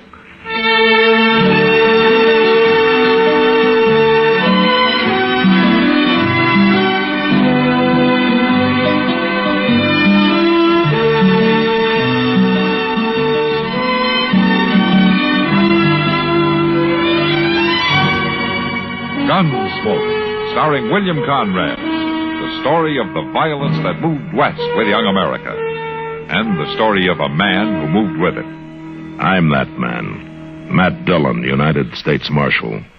The first man they look for and the last they want to meet. It's a chancy job, and it makes a man watchful and a little lonely.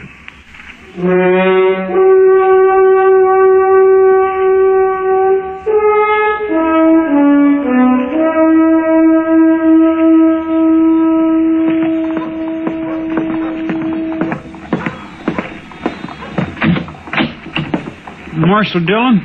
Oh, come on in, son. I'm looking for Doc. Doc's office is upstairs. I've been there, been everywhere. Is it somebody sick? My pa told me to bring him out to our place. Or is it your pa that's sick? He wants the Doc bad, Marshal. Well, who is your pa, son? Ben Pitcher. You been Pitcher's boy? My name's Jerry. Oh, Jerry, your pa must be pretty sick if he sent for Doc. I know. He hates doctors. He don't believe in them. But he wants Doc to come, Marshal. Told me I had to find him. I've looked everywhere. I'll go with you.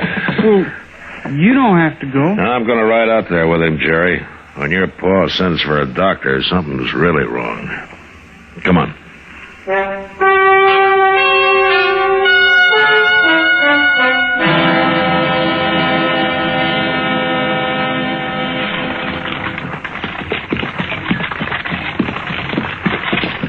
How do you like riding in a buggy, Matt?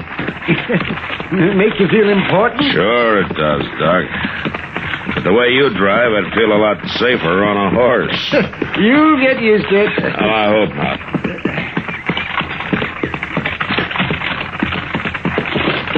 Oh, there you go. Hey, don't see anybody around, man. You expect a sick man to be waiting on the porch for you? I'd expect most anything of Ben Pitcher.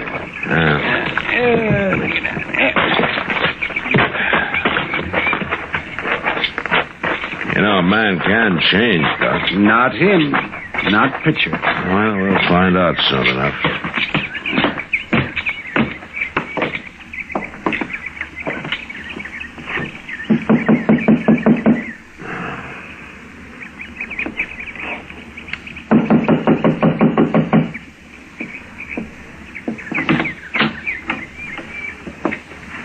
What are you doing out here, Marshal? I just came along to keep Doc company, Miss Pitcher. Oh. Where's the boy?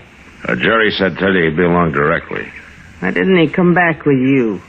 And he said that you gave him a list of stuff to buy while he was in town. Oh, I forgot. Yeah, so we're wasting time. Where's Ben, Miss Pitcher? He's over there. Over where? In the barn. Well, what's he doing in the barn? You ask him, Doc. I don't interfere in my husband's way of doing things. Oh, my, that woman could fair drive me crazy, man. Yeah, maybe that's what happened to Pitcher.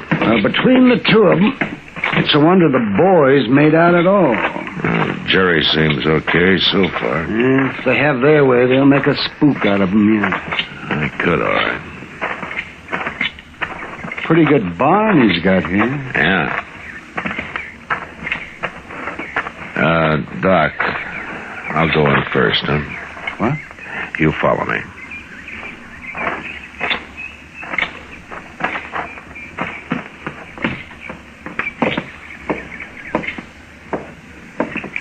Hey, Pitcher. Hey, Pitcher. I'm back here. Oh, come on, Doc. Over here in this stall.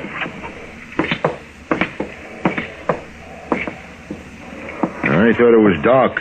He's here, Pitcher. What are you doing in there with that cow? I thought you were sick. I ain't sick, Doc. Well, who is sick? My cow. What? Well, my cow's got the colic or something. I done everything I can for her. You mean you had me come all the way out here to doctor a cow? Well, I sure wouldn't let you doctor no humans. But a cow's different. I don't mind so much you working on a cow. Oh, you don't? Huh? No. Humans can get well by themselves, but cows is helpless. They're kind of pitiful. I ought to kick you right in the head, Ben Pitcher. If you're so smart, do something for my cow. Before she dies, Doc. All right. I'll look at her. But you sure don't deserve it, Ben. You ain't doing it for me. You bet I'm not. Now get out of the way and let me in there.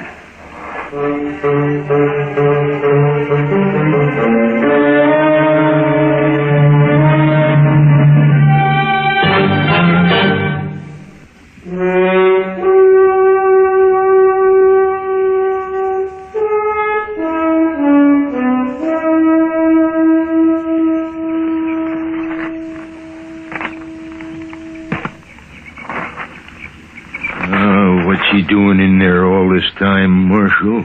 Leave him be, Ben. He'll let us know if he wants any help.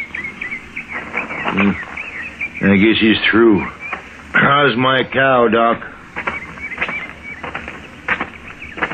Here's your knife, Ben. Did you stick her with it? I did, and she's going to feel a lot better.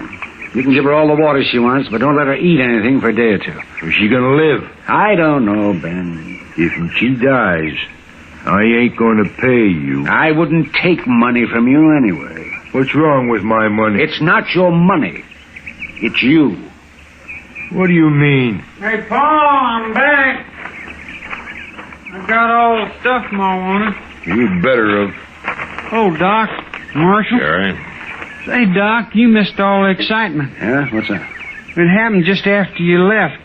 Everybody was running around looking for you. What happened, Jerry? On this hill. She was walking down the street, and I guess the sun was too much for her or something. Anyway, she kind of fainted like, and she fell against the window right there at the general store, and it cut her arm real bad. Nobody could get it to stop bleeding. They couldn't? No. That's why they was looking for you, Doc. I told them you'd come out here, but they wouldn't believe me. Well, what happened to Mrs. Hill, Jerry? She died, Doc, just before I left. She died? Did you hear that, Pitcher? A woman died. If I'd have been there, I could have saved her. But she died. Don't talk at me. She died because of you and your rotten, lying ways. Hey, take it easy now, Doc. I'll show you. Nobody eats me. Paul's got a knife. Hey, no, Pitcher. Oh, he cut him. Pitcher. Here, I got your Doc. You ripped me with that knife, Matt. Yeah. You hurt bad. It's bleeding. Help me into the house, Mac. I can look at it there. Sure, Doc. Come on. What about Paul? Let me know when he comes to. I'll come back and knock him out again.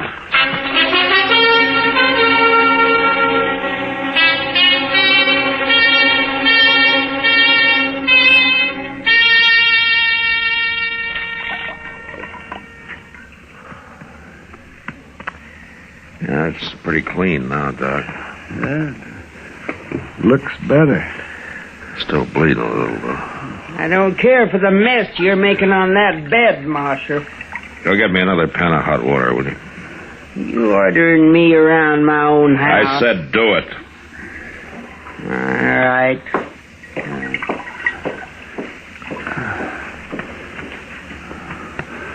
Matt? Yeah, Doc. I'm not sure, but I don't think that knife ruptured anything. Oh, good.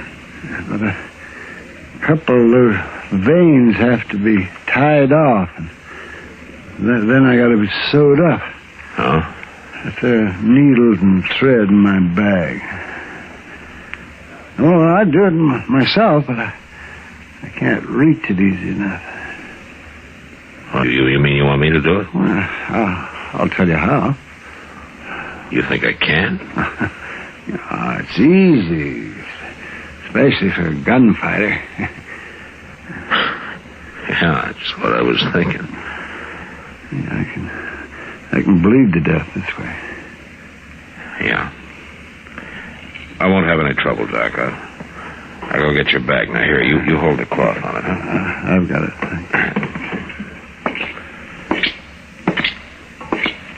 Marshal? Huh? Get out of here, Pitcher. You hit me awful hard. Did I? He jumped me first.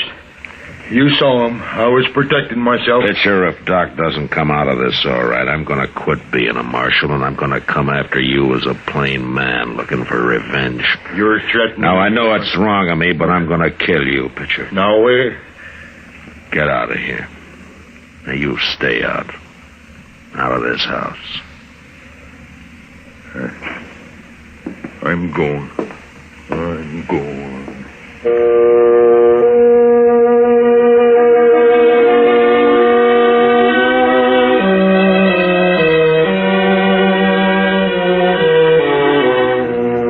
It wasn't easy, and I felt like I had fence posts for fingers, but I finally got Doc sewed up. He lost an awful lot of blood, and he passed out before I finished, so all I could do was just sit there and watch him. Yeah, maybe that was the hardest part. In the morning, however, he seemed better, and he insisted that I take him into Dodge. So I made a bed in Pitcher's wagon and had Jerry drive the buggy alongside. He was in bad shape by the time we reached town, but I got him into his own bed and then sent for Kitty to help me out. I don't know what I'd have done without her for that next week. Matt? Yeah, I'm coming, Kitty. You know what he wants now? Oh, what? He's tired of drinking plain water. He says if we don't start cutting it with some good corn, he won't drink any more. Then let him go thirsty. He won't hold out long. No public servants can tell me what's good for me. Send that lawman down for some whiskey. Now, Doc, we've gone to a lot of trouble to keep you alive. We sure have, Doc. Well, don't you worry about me. I'd get out of bed right now, only I like being waited on. Who's that? Ooh, that's a dumb question. How'd I know? Go look. You know, Doc, I never thought anything could make you any ornerier than you've always been, but by golly, getting stabbed did it. Never mind, Gab. Just answer the door. Come on in. Oh, what manner. Come on in, I said. Good heavens, man. All right, go ahead, Doc. Fire me. Doc? Doc? Go in here. Hello, Doc. Why, it's Jerry. Well, here, come in, son. Oh, what are you doing in town, Jerry? I come for Doc. You what? Pa's sick. He's about to die. He's so sick. Oh, now look, what is this? It's the truth, Marshal.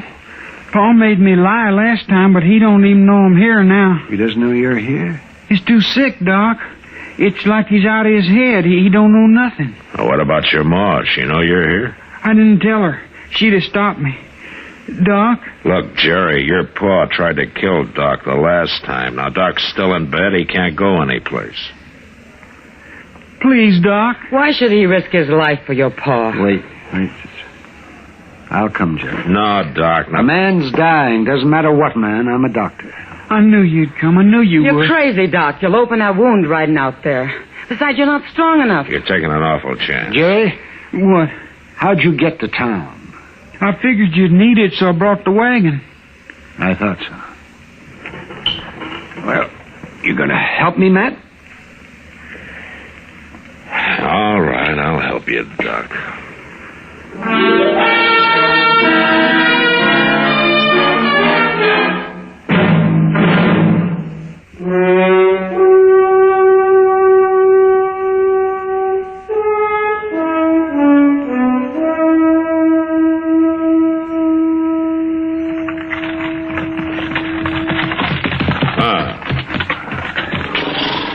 Here, I'll give you a hand, Doc. I can make it. There. Wish you'd let me carry you. I said I can make it. He's awful weak, ain't he? Yeah. Here, I'll get the door. Come on in. Ma's probably in the bedroom. It's over this way. Yeah, we know where it is, Jerry. Oh, I forgot. That you, Jerry? It's me, Ma. Where you been? What are you doing here? Jerry came after me, Mrs. Pitcher. We don't want no doctor. Your husband's sick? He's terrible sick. But you can't do him no good. Now get out. Now, wait a minute, Miss Pitcher. You look at Doc. You can tell he shouldn't be here at all, but he came. He came to help a man who tried to kill him. And nobody's going to stop him now. Come on, Doc.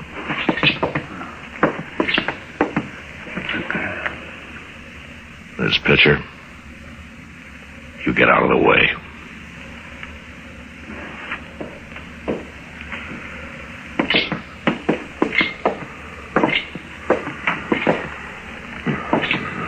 Yeah, I'll get you a chair, Doc.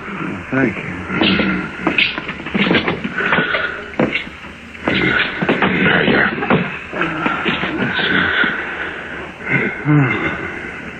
Yes, he was pretty sick, all right.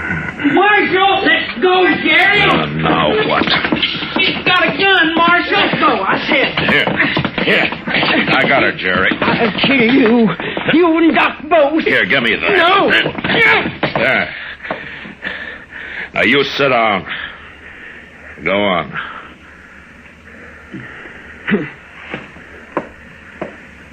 Jerry, you go see if Doc needs any help, huh? Okay, Marshal. You don't deserve Doc being here, Miss Pitcher. You don't deserve it at all.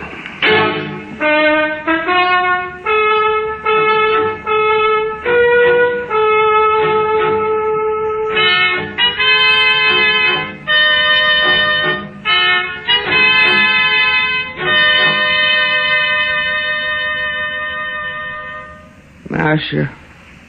What? I've been thinking. All night I've been sitting here thinking. Oh? I don't want my husband to die. I can't have him die. And Doc's doing everything he can for him. Can he save him?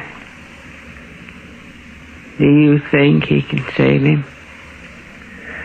I don't know, ma'am. Mrs. Pitcher? How is he, Doc? He's past the worst. I think he'll be all right. Can I see him? Can he talk?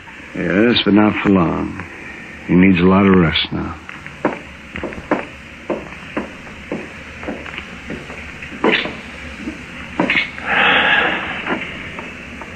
You look like you could use some rest, too, Doc. Well, we'll go back to Dodge, Matt, and I'll sleep the whole way. Doc, he wants to talk to you.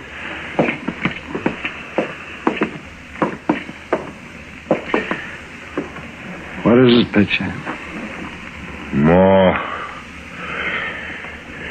says that you was here all night. I was, yes. She says you saved my life. Maybe I helped. Maybe. But what I want to say is that I ain't gonna pay you. You what? I didn't ask you to. Doc saved your life, Pitcher. Maybe he did. But I ain't gonna pay him. Doesn't matter, but why not? 'Cause my cow died? No, but... Pitcher... Matt. Yeah, what, Doc? Don't bother. Let's go. Okay. Doc. Yes? He means what he says, Doc. I can't change him. It's all right, ma'am. I can't change him. But there's something I gotta say. Yes? I'm proud to have you in my house, Doc. I'm real proud. I can't say no more.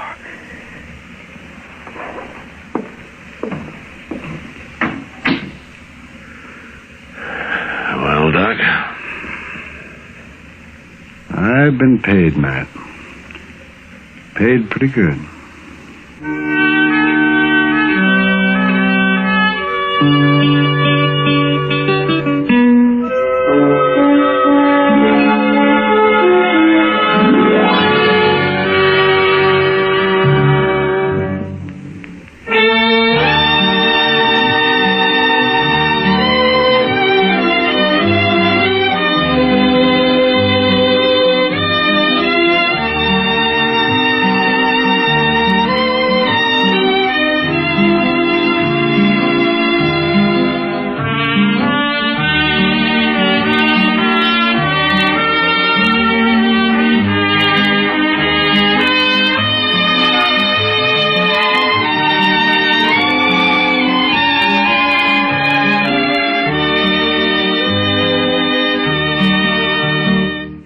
Gunsmoke, produced and directed by Norman Macdonald, stars William Conrad as Matt Dillon, U.S. Marshal. The script was specially written for Gunsmoke by Les Crutchfield, with editorial supervision by John Meston. The music was composed and conducted by Rex Corey. Sound patterns were by Ray Kemper and Bill James. Featured in the cast were Parley Bear as Chester, Howard McNear as Doc, and Georgia Ellis as Kitty. George Walsh speaking. Join us again next week for another specially transcribed story on Gunsmoke.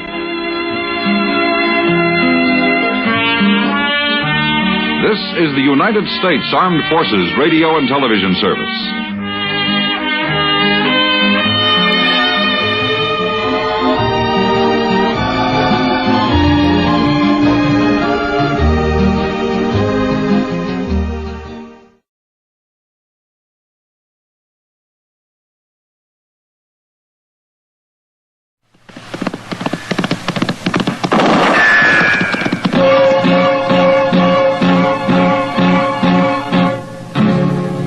Gunsmoke, brought to you by L&M Filters.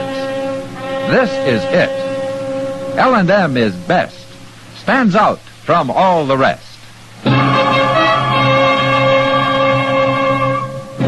Around Dodge City and in the territory on West, there's just one way to handle the killers and the spoilers, and that's with a U.S. Marshal and the smell of Gunsmoke.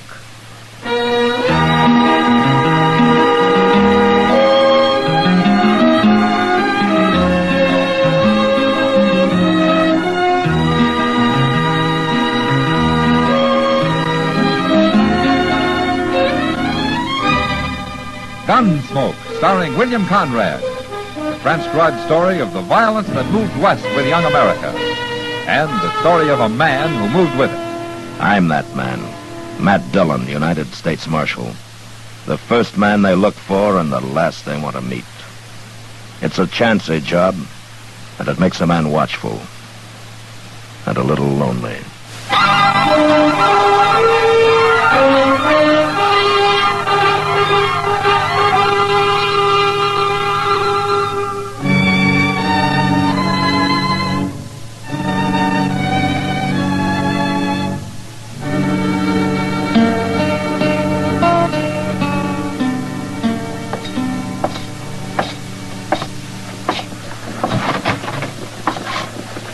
Well, Dillon, come in, Marshal, come in. Hello, Teeters.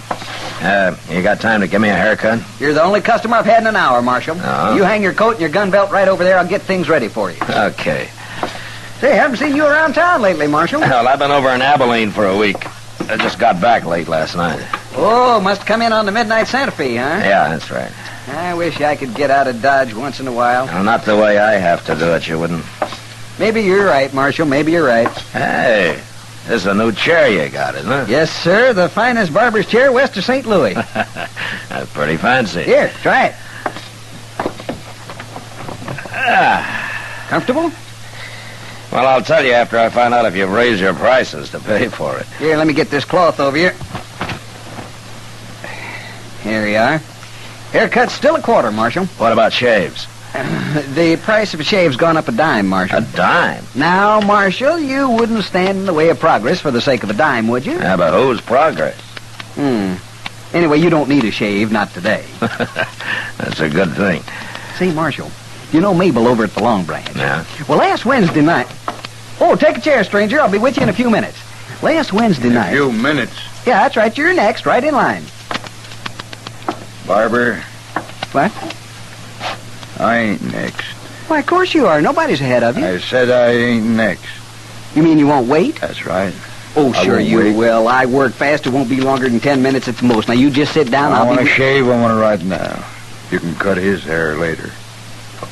What? You heard me. Now, look, mister, you don't know who you're... Shut up, Teeters. Get out of that chair, mister. Take this sheet off of me, Teeters. All right. There.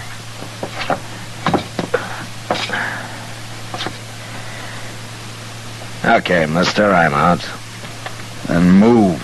I want to sit down. You don't understand. I don't understand what. I didn't get out of that chair so as you could have it. You're going to be troublesome, ain't you? I am. And there isn't much you can do about it. Isn't there? You don't see very well, mister. What? I'm not wearing a gun. It's hanging on the wall over there. You going to shoot an unarmed man in front of a witness? Go get your gun. Put it on. No. Do it. You licked, mister. How you going to make me do it? Shoot me? Put your gun on. I don't like killings, but if you don't turn around and walk out that door, I'm going to half-kill you with my fists. Now get moving. All right. You got me this time, but next time you'll be wearing a gun. It'll be some different then.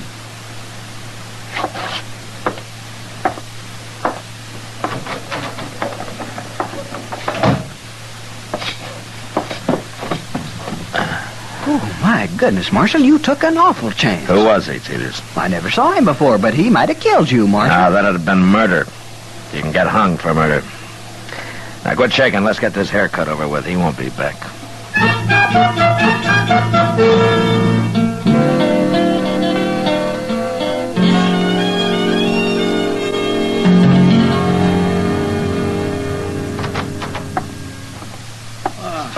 Oh, Mr. Dillon. Hello, Chester. I was looking for you. Well, I've been right here in the office the past half hour. Yes, sir, I know. I went past the barber shop. Teeters told me. And he told me how you handle that fella, too. Oh, did he? Teeters described him to me, Mr. Dillon, and I know who he is. You do? He come here about a week ago, just after you went to Abilene. Oh, what's his name? Springer. Nate Springer. What? Yes, sir, that's right, Mr. Dillon. You sure that was Nate Springer? I couldn't have been nobody else. Why? You said you don't know him? I've heard about him. You have? Where? All over. Nate Springer's got quite a reputation. Was a gunman, you mean? Yeah, he's a gunman. They say he's the most nerveless gunman that ever lived. He's all ice. Bat Masterson told me once that out in Arizona, a man got the drop on him and Springer started to laugh. The man asked him what he was laughing about, and Springer said he'd never had before, and he didn't want to die without seeing what it was like. Oh, forevermore. What happened? It's kind of hard to shoot a man who's enjoying his first laugh. Yeah. My. Well, I'll be darned. What do you suppose he's doing in Dodge? Springer's a killer. A paid killer. That's all he's ever done anywhere. Then why don't you go arrest him? Well, he's not wanted that I know of. There are no circulars out on him. Well, but you can't wait till he kills somebody. No. And I can't put him in jail till he does.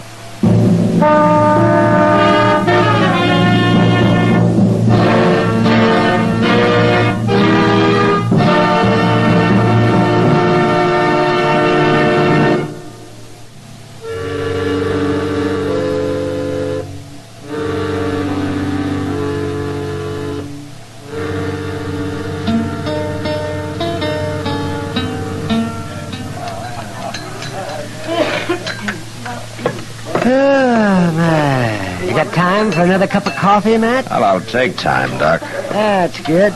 Here you are, then. Thank you. Well, things pretty wild up in Abilene? Well, it's still a camp with a hair on, Doc. Worse than Dodge? No, I wouldn't say that. And I'll stay here. Oh, why? You're usually complaining about Dodge. I'm thinking about business, Matt. Business. What's there to do in a peaceful town? Oh, aside from delivering a baby now and then and setting a broken leg. You know, sometimes you sound pretty bloodthirsty, Doc. I don't do the shooting, Matt. It's men like that Nate Springer you were telling me about. He's sitting over there in the corner, Doc. He is? Well, where? There. Alone with his back to the wall. Oh, yes. Oh, my, he looks like a killer already. He is. Yeah. You see how he keeps turning around? It's like he thinks everybody in this room's his enemy. Man like that doesn't have friends. Well, he's getting up, man. He's coming this way. Yeah. He hasn't finished his dinner. You better turn around, Doc. Okay. But you keep your eye on him. I don't like that man. Hey, you. Me? What was you staring at me for? I wasn't staring at you. No man stares at me without a reason. I don't like it. I want to know why you was doing it. Oh, now look here, mister. You're getting yourself all upset over nothing. Well, you ruined your dinner working yourself up. Tell me why you was staring at me. I'll put a hole in you. I'll do it. Well, you're awful jumpy for a big gunman. Tell me, I said. Hold it, Springer. You getting into this, mister? I am. Who are you, anyway? Matt Dillon. Dillon? That's right. I knew I'd run into you sooner or later. Oh, why? My line of work, there's always some lawman wanting to interfere. Sure. And it'll happen here, Springer. You kill anybody. Fair fight, ain't it? Not when you're paid to pick a fight with a man. Like I said, Marshal, I knew I'd run into you. Springer, when I find out who you're after, I can probably find out who's paying you. And I'll jail you and him both. You're gonna lose a lot of sleep trying to find out, Marshal. I can stand it. You're the one that needs sleep, Springer, a lot of it. Without any bad dreams.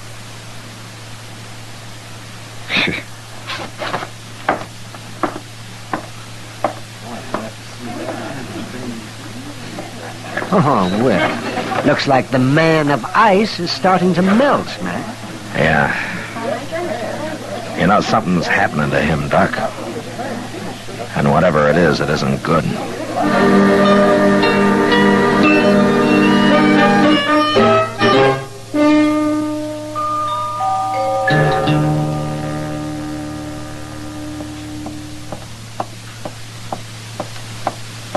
Kitty. Huh? I didn't see you, Matt.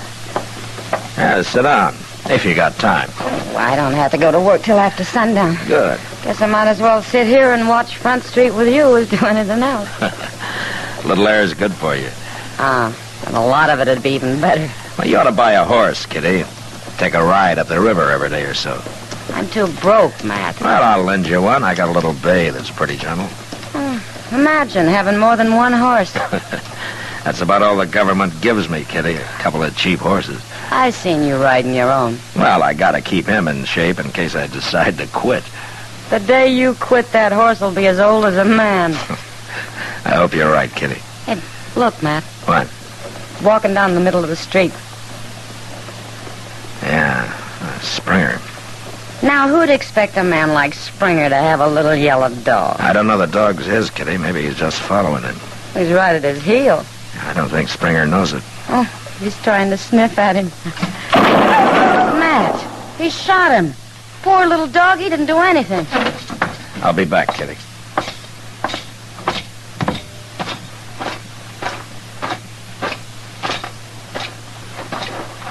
Well, what do you want, Marshal? It's just a dog. Did you think he was going to bite you, Springer? It might have. How do I know? I don't know what it was. Could have been anything. Or anybody. I knew it wasn't a man. But you just said Who it. cares what I said? That dog shouldn't have been sniffing around. Not around you, that's for sure. Well? Why don't you go get a drink, Springer? I think you need one. I don't drink, Marshal. Never. Huh? You don't have any vices, do you? Marshal.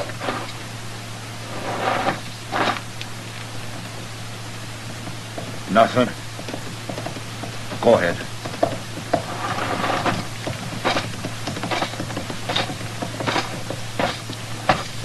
Matt, is he crazy or something? I don't know, Kitty. Well, he's the meanest man I ever saw. He didn't shoot that dog out of meanness. No? Why then? He's jumpy. Well, if he's that jumpy, nobody need worry about him. He's more dangerous now than the way everybody tells me he used to be. What do you mean? Suppose instead of a dog sniffing at his heel, it had been a man who just happened to bump into him. I'd hate to be the man. He'd probably get killed. That's right. Then Springer shouldn't be carrying a gun, Matt. Yeah, I know. Well, why don't you take it off him or run him out of town? If I did that, whoever's paying him would just hire another gunman, Kitty. The only way to stop this killing is to find out who that is. Well, I hope you do, before it's too late.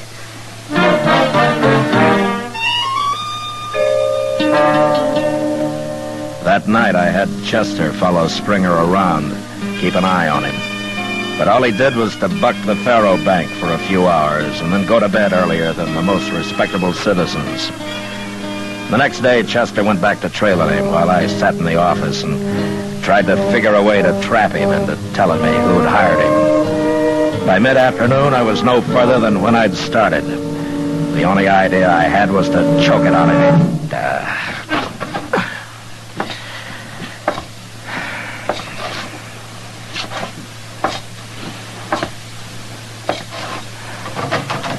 Hey, Mr. Dillon? Yeah, what is it, Chester? That doggone Nate Springer, he almost shot a girl over there. What? A girl over at the Alphaganza. What do you mean he almost shot her? Well, sir, he stayed in his room all morning till just before noon. Never mind that. What about the girl? That's what I'm getting to. And then just after noon, he went over to the Alphaganza and started gambling. He was sitting at a table in the corner with his back against one of them wooden windows. Uh-huh. Well, one of the girls that works there, well, I guess she needed some air, so she slipped in behind Springer's chair and started pushing on that shutter. It's a wonder she got that far. He was raking in a pot. But when he heard her, I never seen a man move so fast, Mr. Dillon. Why, that poor girl near fainted the way he jumped around at her. She's lucky she didn't get shot. He had his 6-gun stuck right in her face. He was within a hair of letting go of that hammer. And then when he saw who it was, oh, he started cussing her something fierce. Well, he's getting worse. He's going to kill somebody, sure, acting that way. Yeah. And it won't even be the one he come here to kill. Oh, fancy him about to shoot a woman. Well, I guess I can't wait any longer, Chester. What you going to do? I'm going to try to shame him first. If that doesn't make him talk, I'm going to have to run him out of town.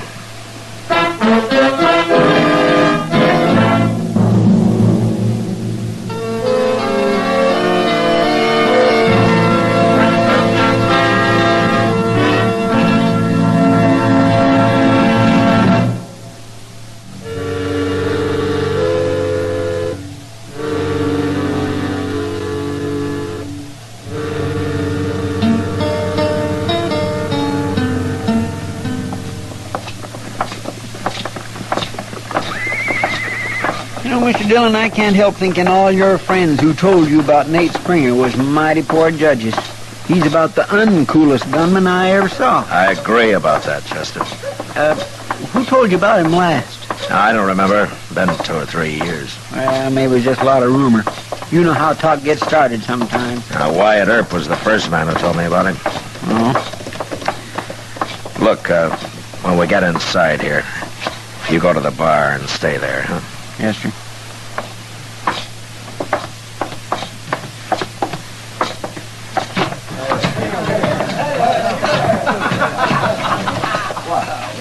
There he is, Mr. Dillon.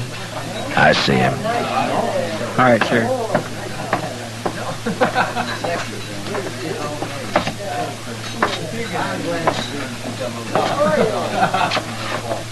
Springer? Springer, come over here.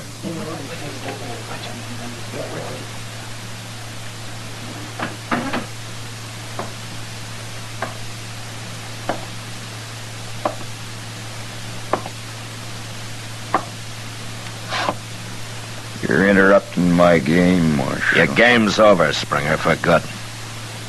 What does that mean? Get out of Dodge. What? If you've been paid in advance, you better give him his money back. You're not going to earn it. You're saying I ain't? It's an hour to sundown. You'll be out of town before dark. It's a long time since a man's talked to me like that, Marshal. How long's it been since a dog scared you into shooting him? Or since you drew on a woman, huh? You lost your nerve, Springer. You ain't gonna kill anybody. Shut up. Yeah, I'll shut up. If you tell me who hired you. No. Then who are you supposed to kill? I won't tell you. Okay, I didn't think you would. But you'll be out before dark, Springer. And don't ever come back. Ever.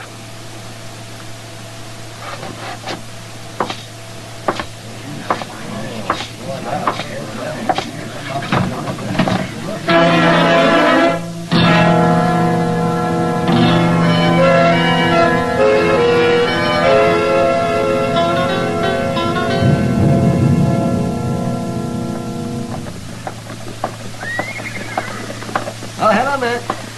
Doc? Hey, what are you standing out here for? Why aren't you inside with your feet on your desk the way you usually are? I'm waiting for somebody, Doc. Oh? Oh, you sound serious. It's Nate Springer. He's got about 20 minutes to leave town. Was that so? Well, you finally had to come around here, then. He's still in the Alafraganza over there. If he doesn't come out before dark, I'm going in after him. Here comes somebody, then. Huh? No, that's Chester. Oh, yes.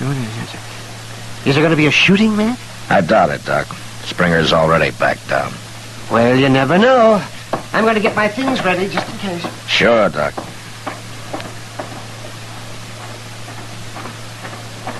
Hey, Mr. Dillon, I thought I'd better come tell you. What, Chester? Springer's been bellied up at that bar for the last half hour. He has? He's been taking on one glass after another. Doc was right. You never know. What? He's getting ready to use his gun, Chester. And I'm going over and stop him. Hey, look. He just come out.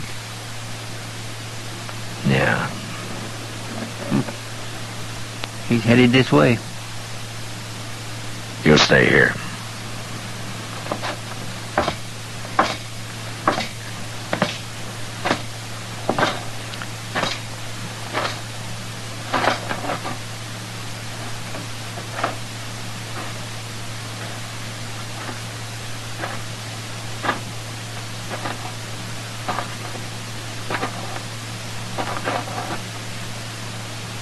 Marshal?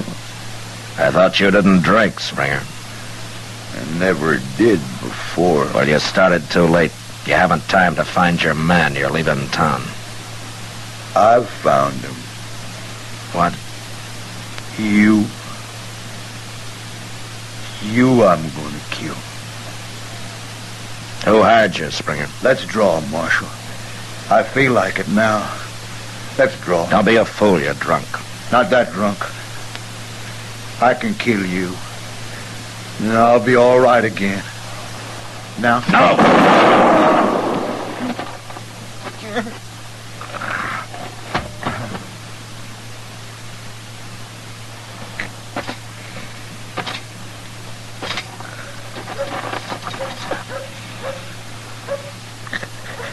You shouldn't have tried it, Springer. I had to. Why? Yuma prison. 2 years. I come out scared.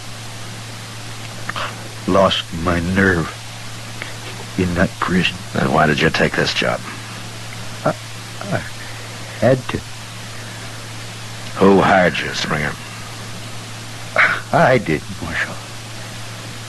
I hired me. I had to face somebody like you to get my nerve back. Don't you understand? Yeah. Yeah, I understand. It didn't work. No. And I paid everything I had for it. It cost me everything in the world.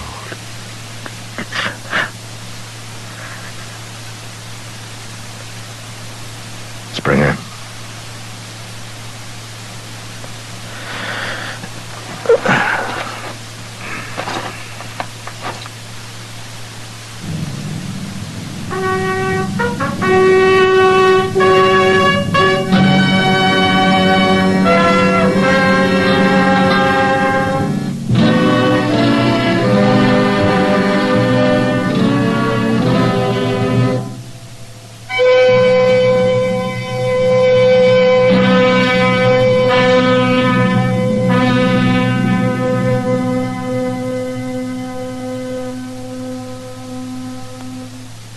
And now our star, William Conrad. Thank you, George. If you're a filter tip smoker, you should be smoking L&M's. When you try L&M's, the first thing you'll notice is how mild they are, how easy they draw. With L&M's pure white miracle tip, you enjoy all the taste. Try L&M's today. You'll like them.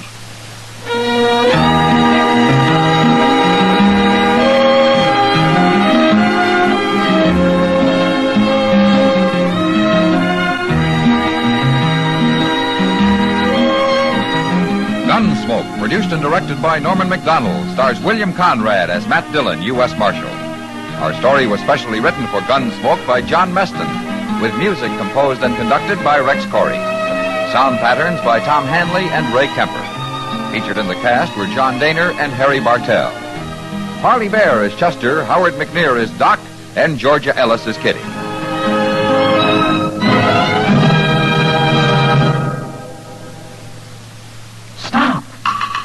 Start smoking with a smile, with Chesterfield, smiling all the while, with Chesterfield. Put a smile in your smoking, just give 'em a try. Light up a Chesterfield, they satisfy. Put a smile in your smoking. By Chesterfield.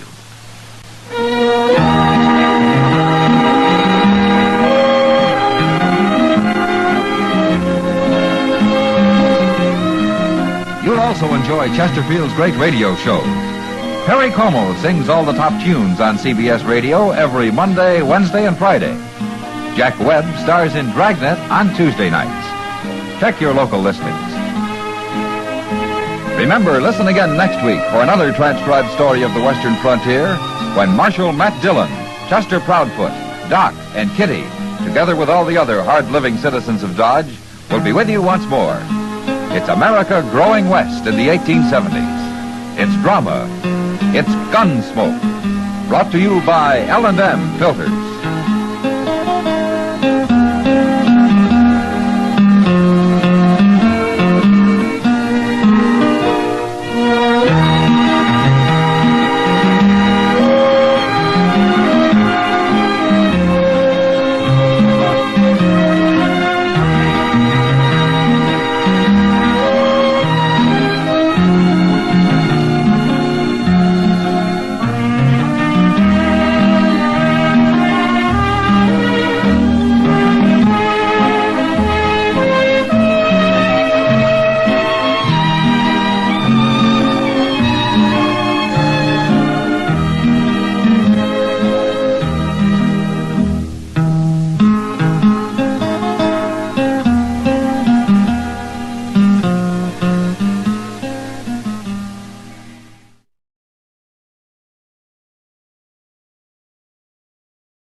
Around Dodge City and in the territory on west, there's just one way to handle the killers and the spoilers, and that's with a U.S. Marshal and the smell of Gunsmoke.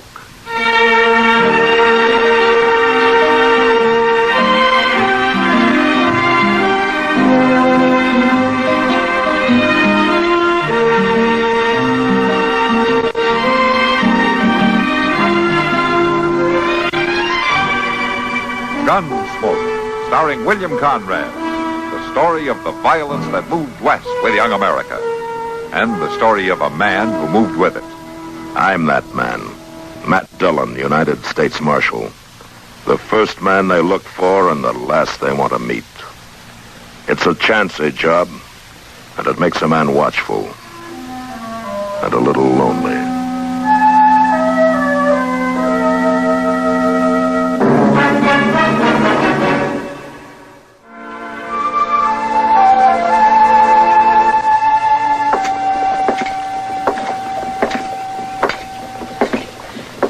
Well, hello, Matt.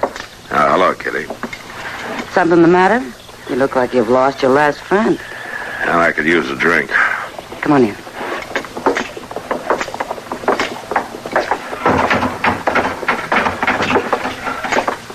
Sam, bring Matt a whiskey, will you? Sure, Kitty. Sit down, Matt. Yeah, thanks. Now, what's the trouble? Yeah, I just got word that a couple of old friends of Something happened to him? Yeah. They're dead. Oh, I'm sorry, Matt. Here's your whiskey, Marshal. Oh, thanks, Sam. Yeah, it's a tough one, Kitty. They both took the fever. And they left a kid. A young boy. Oh, that's a terrible thing. Yeah, it is. Boy's parents both dying suddenly like that? That's kind of funny in a way. Joe and Lyda could have been killed a lot of times. He was in the war. They were on a riverboat that was sunk one time. They'd been living on a ranch in Apache country. And it was fever that finally killed him. Yeah. Were you close friends, Matt? Joe and I rode together on the border with his brother, Will. Yeah, we were close friends. I'm sorry. I hope there'll be somebody to watch out after the boy. And I don't know about the rest of the time, but I know somebody will be riding herd on him this summer. Somebody you know? Mm-hmm. Me. You? Yeah, Will figures the boy ought to get clear away for a while. So you're going to take him? Well, he asked me to in this letter. It doesn't seem like a lot to do. How old's the boy? Oh, 15, 16, somewhere along there. He won't be any trouble. You're certainly changing your tune. Oh, how's that? Seems to me you've always dodged being a family man up to now. Oh, Kitty, the boy needs help. Sure, Matt. Of course he does. And I think you have it in you to be a real good father. I always have. Oh, Kitty. I'm sorry, Matt. I couldn't resist it. I think it's fine. Thanks. When does the boy come? On tomorrow's stage. Well, Matt, let me know if there's anything I can do, huh? Who knows? I might be quite a mother if I had a chance. Yeah. I think you might, Kitty.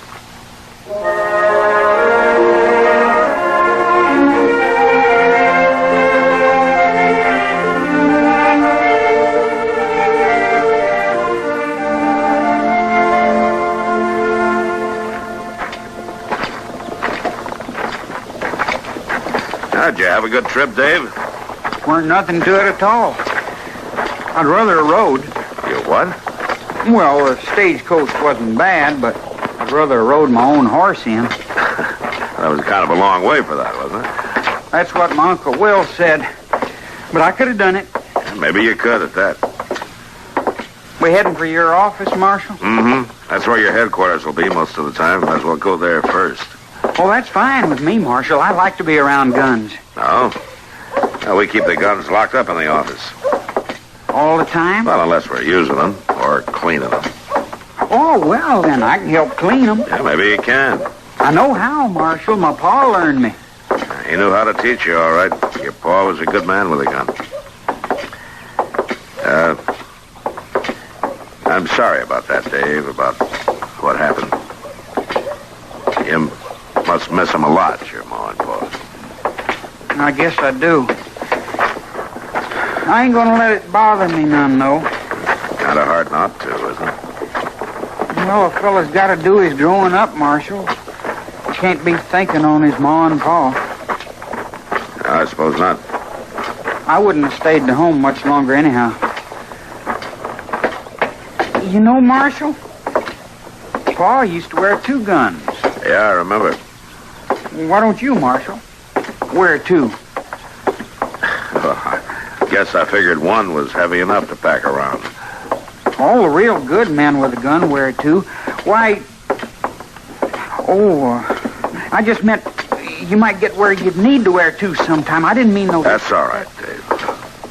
So far, I just been lucky enough to get by with 1. Now, here we are. Go on, walk in.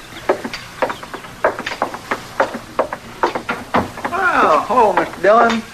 And I guess this must be the boy. Yeah, Chester, this is Dave Barrett. I'm pleased to meet you, Dave. Dave, this is Chester Proudfoot. He really runs things around the Marshal's office. Well, I'm Dillon. Chester will keep an eye on you for the next few days. I'm going to have to ride up to Hayes City. Well, I don't need nobody to watch out for me, Marshal. No, it won't be no trouble at all. You show him around, Chester. I want to see Ed Brody before I go. Yes, sir, I sure will do that, Mr. Dillon. Oh, can't I go along with you, Marshal, instead of staying here with him? Now, don't you worry, boy. It won't be nothing at all for me to make you feel at home. You better stay here this time, Dave. Maybe you can ride with me another time before you go. Sure, a nice young fellow like you. You and me'll get along just fine. Thanks, Chester. You all right, Dave? Me? I'm always all right. Good, I'm glad to hear it. I'll see you later.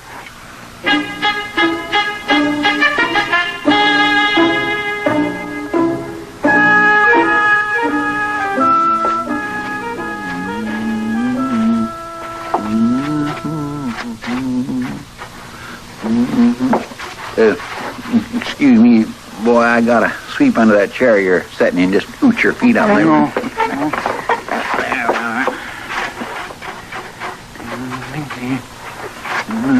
You sure do a lot of sweeping around here. Well, that there's a fact, boy.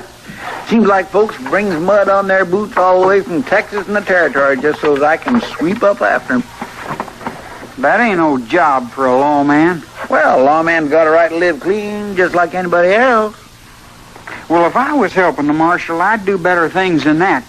Well, now, Dave, I guess you do just about what the Marshal wanted you to do. Well, I reckon a body has to do what he's fit for. No, just hold on a minute there. I mean, it ain't like you could be no help in the gunfighting or nothing like that. Now, listen here to me, Dave. You're a nice young fella, but you need a little straightening out on the way things is around here. The Marshal needs somebody around him that can shoot. I can shoot. Don't you worry none about that. Well, you don't even wear a gun. A man don't need to wear a gun all the time to know how to shoot. Besides, them guns on the wall ain't the wearing kind. These ways they look mighty comical on a man's hip. I know how to wear a gun. Ain't no cause for you to show off to me. Somebody around this office ought to be wearing one. Now, see here. I don't want to catch you parading around wearing no gun. I bet the Marshal will let me wear one. Ain't likely.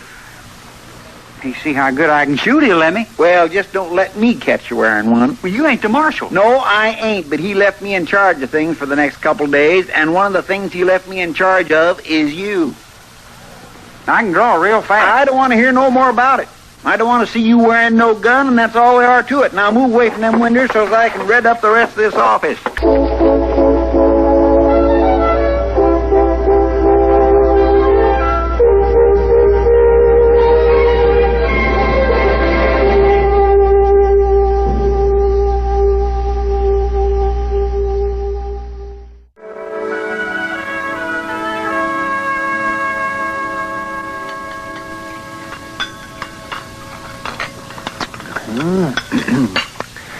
Well, I tell you, Dave, there's no particular trick to taking out a bullet. That's so, Doc? Nope. The trick is keeping the man alive afterwards. Well, how you do that? Well, if I knew the answer to that, Dave, I'd be the most famous doctor in the West. And the richest to boot.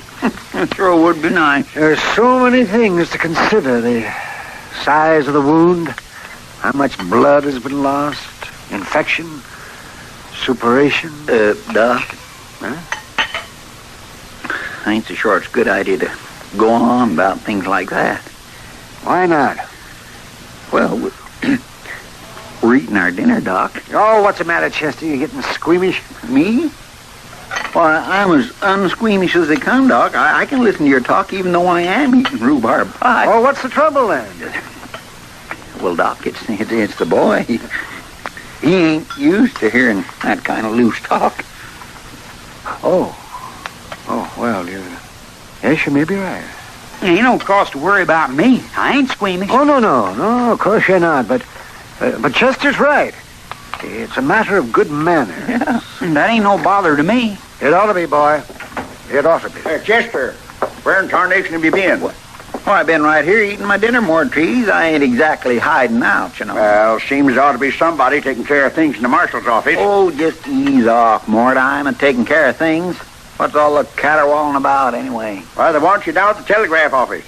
Why didn't you say so? I had to find you first.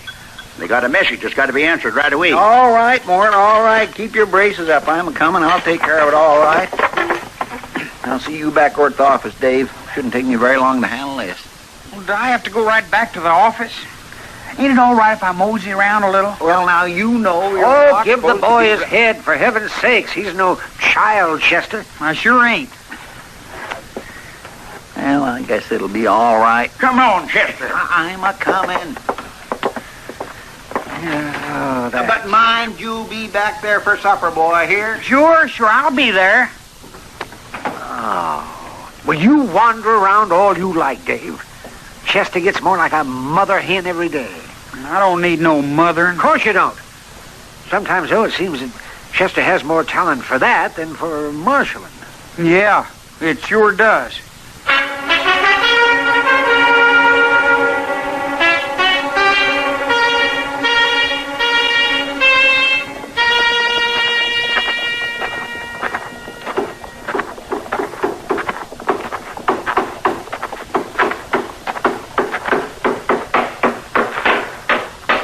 A horse kick that down for you? Huh?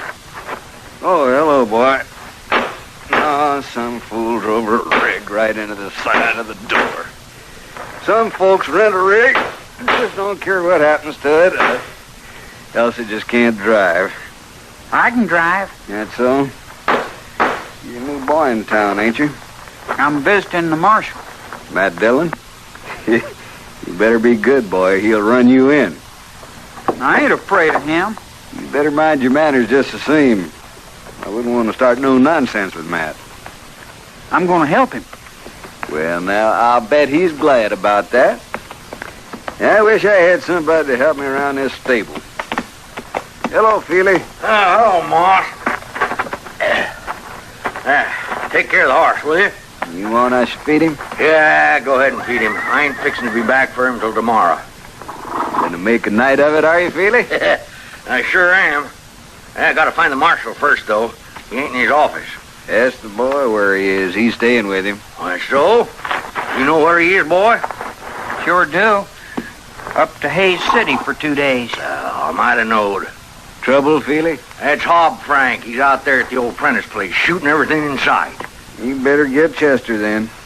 He ain't there either. I seen it, he wasn't. You know where he went off to? No, I don't reckon he'll be back for a while, though. Well, maybe I'll run into him. Somebody ought to get on out there. That's for sure and certain. Yeah. See you later. So long. Come on, boy.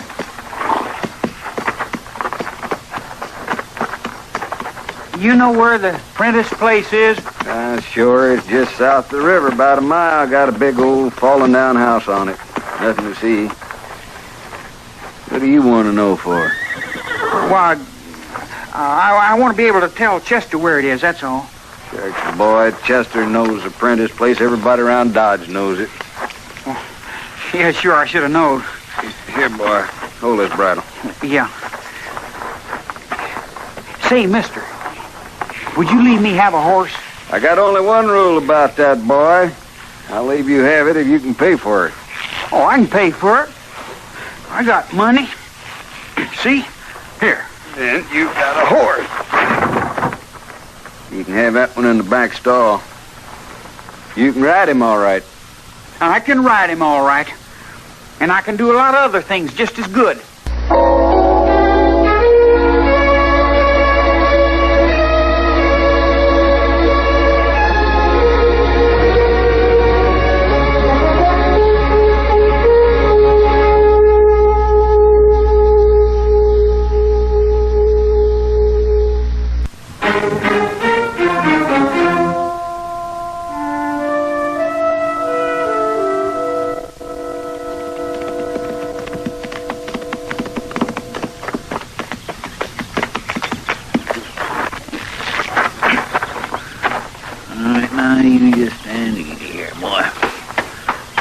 I see the old man, Frank, I'll take you down to the river for a drink. Hob could kindly have chose a cooler day to stir up a ruckus. Hob? Hob, Frank?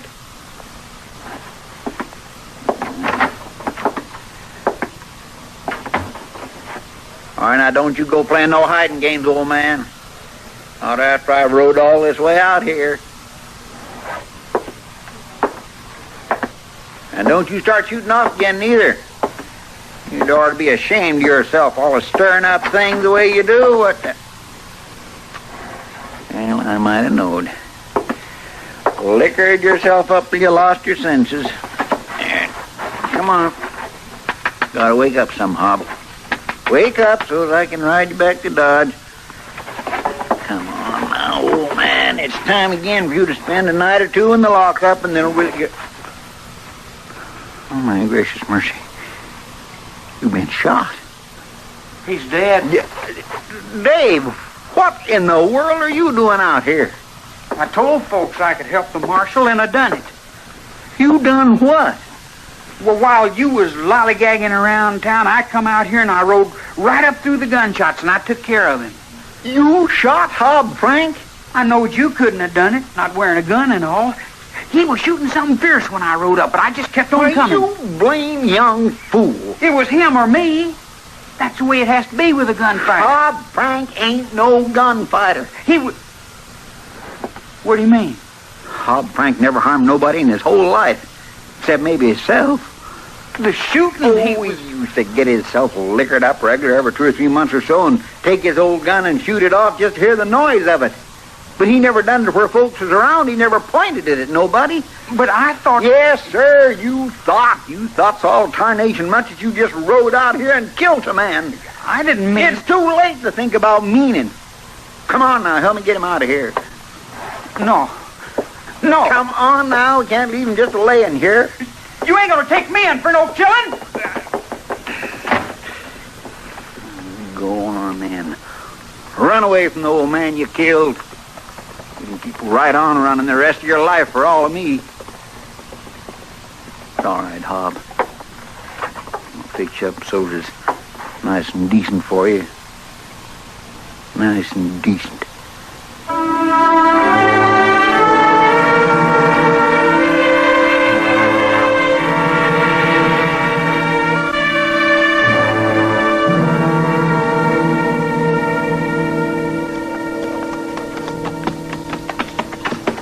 I tell you the truth, Mr. Dillon, I think it's too good for him. Oh, what do you mean by that? For that, Dave. To tell him that old Hob didn't die after all, that Doc pulled him through somehow. Yeah, maybe you're right. It was no thanks to him, and that's a certain fact. It'd just serve him right to go on thinking he'd killed him. And if we don't find him, he will go on thinking it. And I ain't so sure we'd ought to find him. Spending all this time riding out here in this weather. You'll live, Chester. Maybe I will, but I ain't at all sure we ain't just sending good money after bad, you might say. That's enough. All right, but what I said that's enough, Chester. Now, you know we gotta find this boy. Yes, sir, I guess we do. Then let's do it. Mr. Dillon? Yeah, what is it? Ain't you veering some off the road? I'm heading for that cave up there.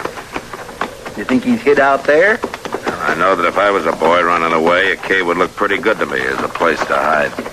Yes, sir. Besides, this is the way his horse went. Yes, sir.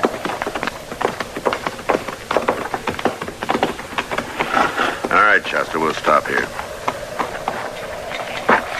Want me to come up with you? No, you stay with the horses. I'd admire to help. I'll call you if I need you, Chester. Yes, sir.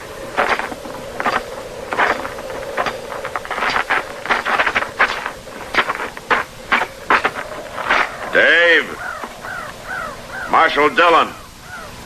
Come on out of there.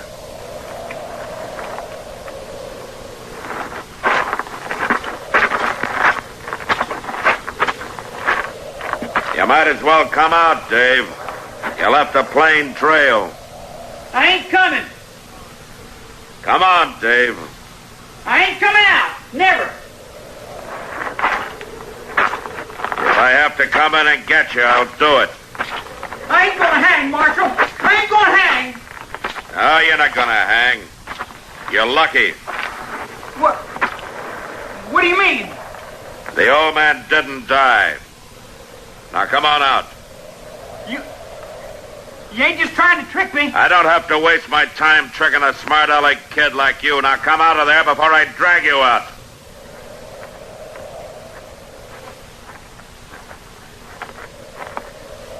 All right, come on, all the way out. Now down here.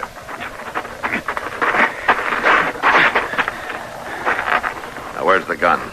Now, I buried it back there a ways. Well, you'll dig it up. It's one of mine, isn't it? Yes, sir. I seen it hanging there in the back room. And you stole it. I should have known better. I was figuring to help. Now, you better explain that. Well, Marshal, when I heard about that fella shooting out at the Prentice place, I figured I'd need a gun. So I went back and got one. Why didn't you tell Chester about it? I didn't think he'd be no good taking care of it. Oh? Why not? What? Chester, he don't even wear no gun. I see. I left him in charge of things, didn't I? Well, yes. But, Marshal, I didn't ever see him do nothing much but just sweep out. I can shoot. Yeah. I figured I could take care of that fella better than Chester could. And you nearly killed him. Well, he was shooting. I had to do something. You know what Chester would have done? No, sir, I don't. Well, he'd have walked right up to that man, shooting or not. And he'd have talked the gun away from him. And he'd have brought him back into Dodge, where he'd be safe. Well, I didn't know. No, you sure didn't know. You don't know much. If you think the only way to measure a man is according to whether he wears a gun or not, you don't know much. I guess maybe you're right. Yeah, I'm right. Well, what you gonna do with me? Well, until the circuit judge comes to town, I'm gonna turn you over to Chester. And I'd get ready to do a lot of sweeping. A lot of sweeping.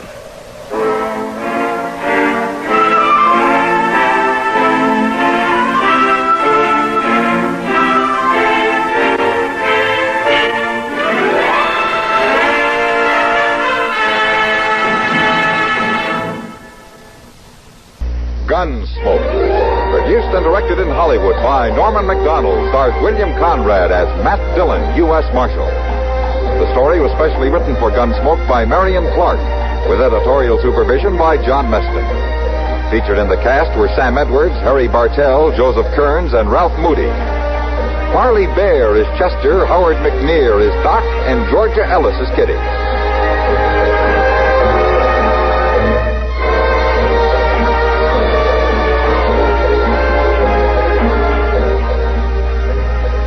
This is George Walsh inviting you to join us again next week when CBS Radio presents another story on Gunsmoke.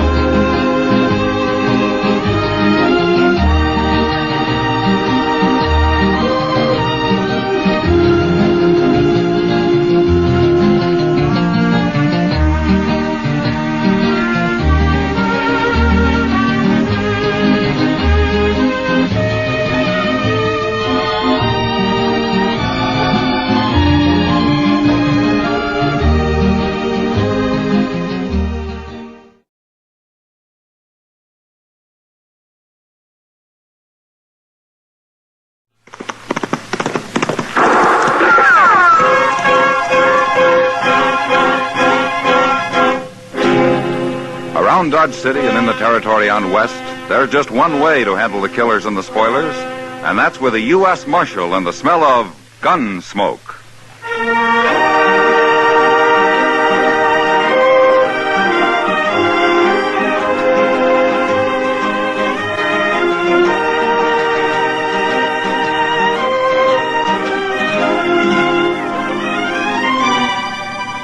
Gunsmoke, starring William Conrad. The story of the violence that moved west with young America. The story of a man who moved with it. Matt Dillon, United States Marshal.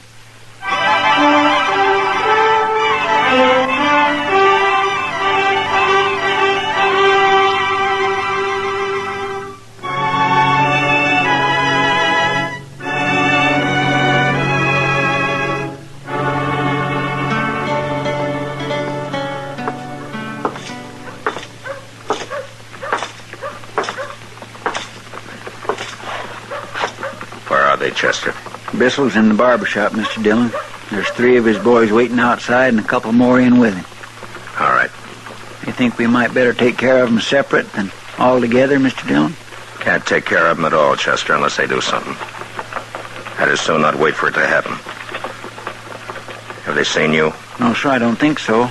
I've been most around the corner here, out of sight. That's good. All right, keep me covered, will you?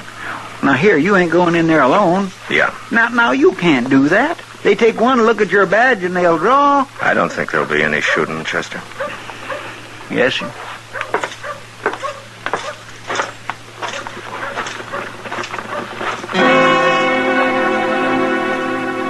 I started across the street to Stapley's barber shop, and I saw 3 gunmen lounging outside.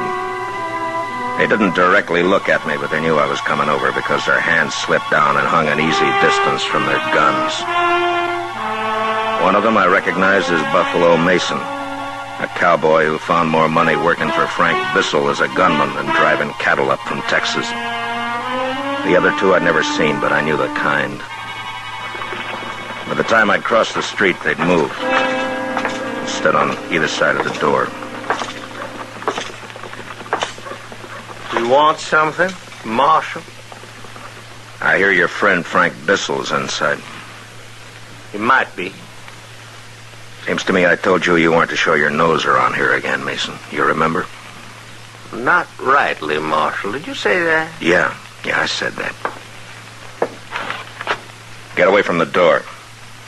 I got a word or 2 to say to Bissell. Well, how's about you tell me the word, Marshal? I'll pass it along. Frank is kind of busy right now. If I wanted to tell you, I wouldn't be needing to tell him, would I? Well, that's so, Marshal.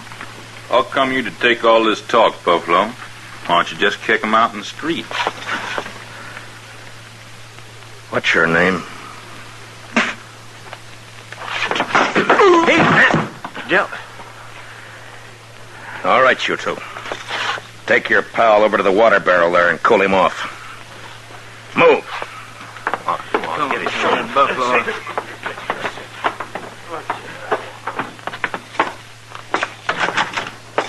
Howdy, Marshal Dillon. Be with you in just a few minutes. Have a chair. Thanks, Mr. Stapley. Yes, sir, I tell you, friend, styles is changing. I seen in a New York magazine a center parting that'd knock your eye out. Sister of mine sent the picture out to me. Now, you sure you wouldn't like me to try it? Just cut it like I told you. Yes, sir, you're the customer.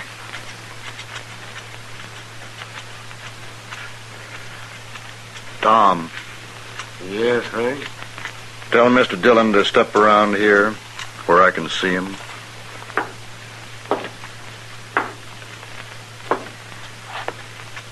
You hear what Frank says, mister? I heard it.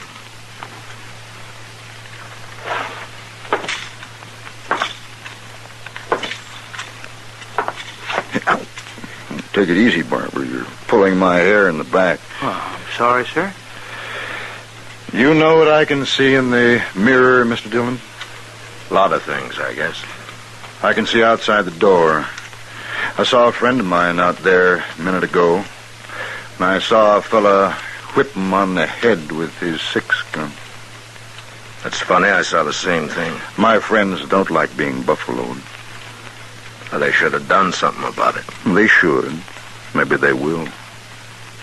Maybe. Now I got something to say, Bissell. Bissell? Frank Bissell?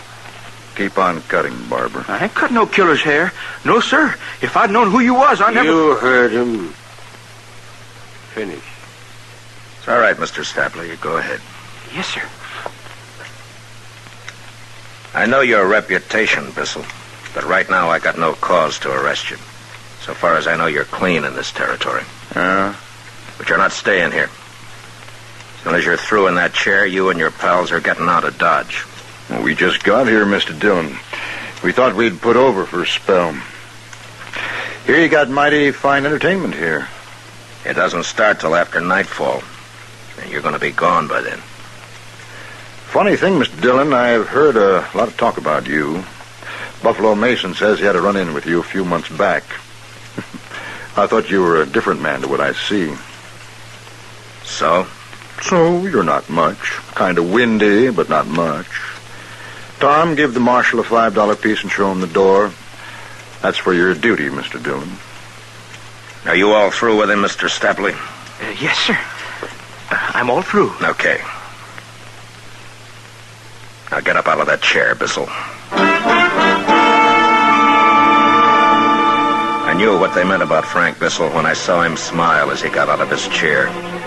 It was the smile of a man who says one thing with his lips and another with his eyes. He reached down to his holster, and then around to his pocket, pulled out a bill and passed it to the barber. He'd made his move like he wanted to get me to draw. And when I didn't bite, he pulled his hat off the peg and came over to me. The two boys with him went past us and waited by the door. Like I say, Mr. Dillon, my boys and I are here for some resting and playing. Now, if you want a private little war, you can start gunning for us any time you want. But you'll have to start it. You've got until sundown to leave town, Bissell. Marshal, you didn't hear what I said at all. Sundown. If you're still around after that, you'll all go to jail. We don't want any trouble. We want to take it nice and easy. You take it easy, too, huh? I'll be seeing you.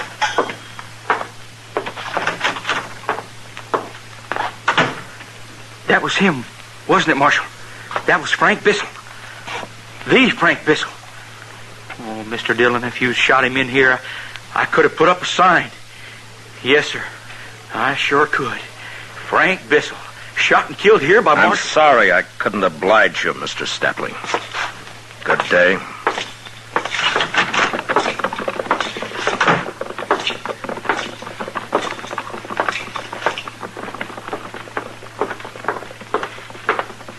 Mr. Dillon? Yeah, Chester. They're getting out, huh? I didn't think it'd be as easy It as isn't. that. Yes, sir, but look, they're riding right I gave on. them until sundown. Oh, that's about 2 hours. Hey, you know, Mr. Dillon, in 2 hours, them boys can do an awful lot of trouble. They try and there's going to be trouble. Yes, sir. You want me to follow her and see where they go? No. Now we'll wait back at the office.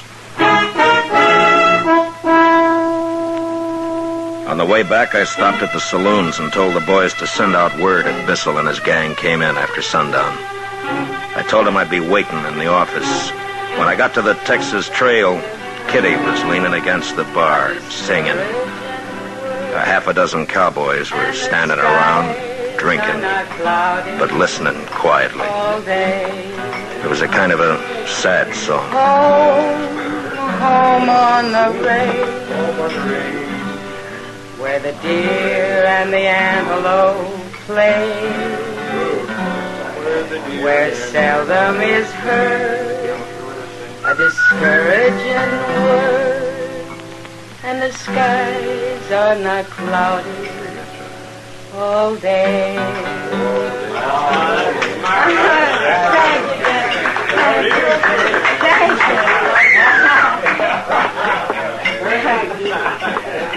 Hi, Matt. Chester. Evening, Miss Kitty. Kitty?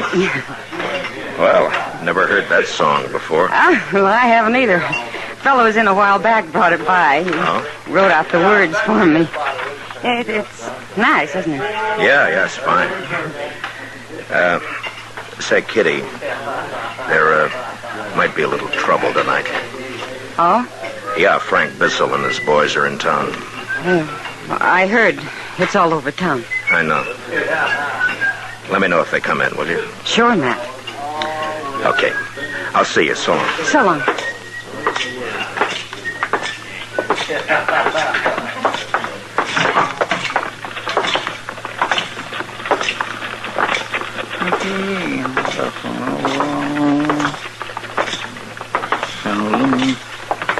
Heard the discouraging word. Mighty tuneful, Mr. Dillon. You feel like stopping by Delmonico's for supper, Chester? Well, Mr. Dillon, I'm kind of low this week. You see, I sent east for one of them new suits Mr. Hightower was telling about. You know, the ones that's got the vest and all? The thing cut away here and then fine and tight up here. I'm sure you'll look fine in it, Chester. Come on, let's get supper. I got money.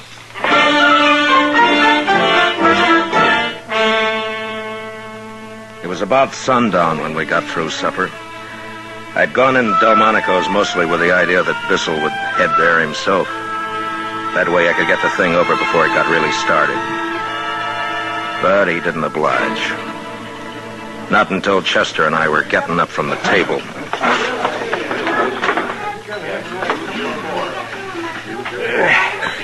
My gracious, Mr. Dillon. I feel swole up like an overfed puppy dog. You look like one. Mr. Dillon, look. Coming in. Yeah, I see him. All right, let's go. Man, I'm hungry. I could eat me one of...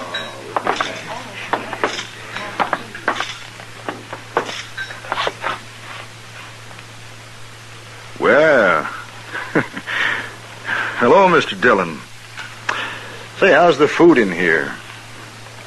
It's sundown, Mr. Bissell. Yeah, it's late for me to be eating. The boys, too. We're hungry. Come outside.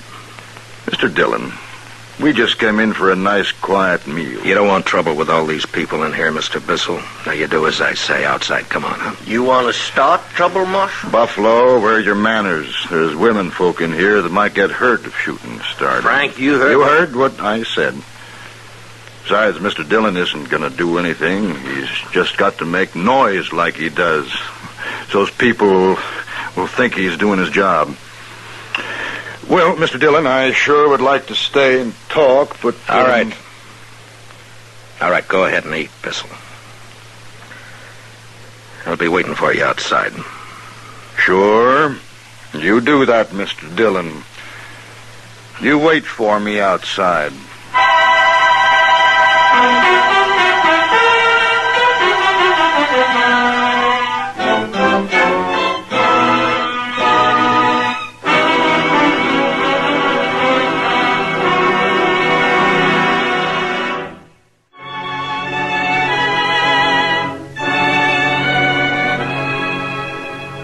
I knew there'd be a lot of talk in Dodge. Some would say that I should have drawn on Frank Bissell and his gang right then in Delmonico's. Well, I had my own opinion about that. Chester and I waited outside for Bissell to get through and come out. By that time, the word was out, and it sounded like every cowboy, bullwhacker, and buffalo hunter in Dodge was hanging around waiting to see the fun. It was dark then, and the moon was rising. A lot of them boys has come up from the other side of the tracks, Mr. Dillon. I know. You got any tobacco on you, Chester? Yes, sir, right here. You want I should tell them to get on back? Here you are, sir. Thanks. Now, I tell you, Chester, most of those men have come to a show. They want to see some shooting, some blood and killing. Well, seeing how long that's what they came for, I don't figure they'll want to be any part of that show. Yes, sir. What are you aiming to do when Bissell comes out? Arrest him, fine Bissell $100 and the others $25 apiece. Then lock him up for the night. Yes, sir. The crowd got bigger, and it got quieter, too. Standing on both sides of the street with a respectable distance between themselves and the entrance to Delmonico's, where Chester and I waited. It was going on 8:30 when the door opened, and Frank Bissell stepped out, his boys following after him.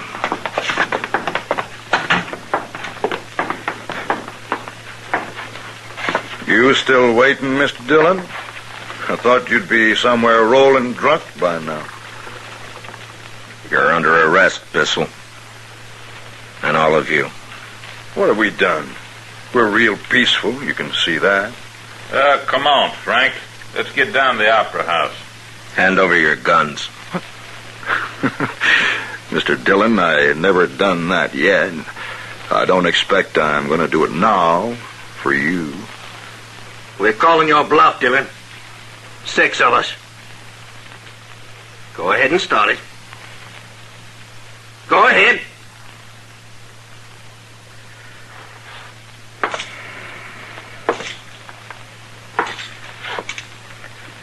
I don't want any killing, Bissell. Now you come in quietly. No, Mr. Dillon. I'd made up my mind even before he answered because I knew he wouldn't back down. And the crowd was watching. And in that same second, through the window of the restaurant, I saw the figures of 2 women and a child making for the door. They were right in line with any shooting I might do. Bissell and the others were directly in front of them. And now they had their guns drawn. And mine was still in its holster.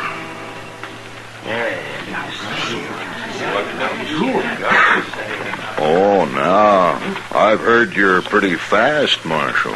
We'll talk, Frank. Lots of talk, that's all. Sure.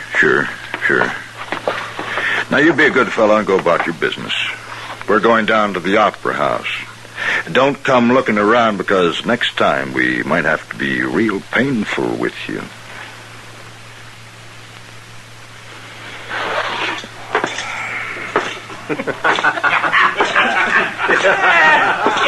Hey, look at that! You better get out of town, Marshal Dillon. You're through! Come on, Chester. Yes, sir, Mr. Dillon.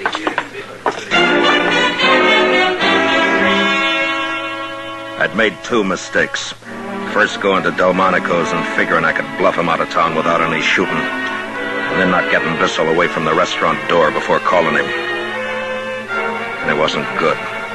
A lot of drifters in Dodge were going to take advantage of the situation before the night was out. Law officers don't live long when they make mistakes. Chester and I headed for the Texas Trail. You gonna let them get away with that, Mr. Dillon? For a while.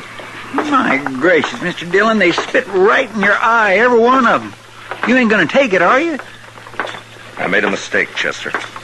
Now I gotta make it right. Yes, sir, I know, but this will be all over town. Mr. Dillon, will you tell me why you didn't draw and get it done? I had my reasons, Chester.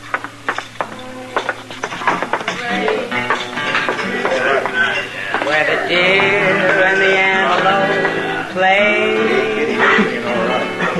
where seldom is heard a discouraging word, and the skies are not cloudy all day.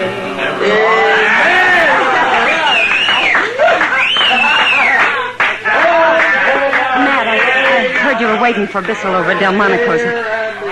I was worried. Everything's fine, Kitty. No, it ain't fine, Miss Kitty. That Frank Bissell drawed on Mr. Dillon and... And what, Chester? You said you had your reasons, Mr. Dillon. Join us for a beer, Kitty? Sure, Matt. You didn't get him out of town? No, not yet. Oh. They liked the song. Did you hear?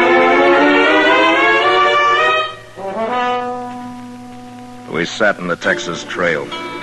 Chester nervous and looking to the door every minute or so. And as a cowboy drifted in, and then another, and a couple more, I could tell that news of what had happened outside Delmonico's had spread. That's the trouble with a reputation. You build it or you get it built for you. It's like a trap. You gotta stay a step ahead of it. If you don't, there's always the question. Even with the people you think you know real well. Like Chester and Kitty. And I knew they were wondering why I'd backed down. I let a half hour go by, which I calculated was enough time for Dodge to make a hero out of Bissell. And then it was time to go.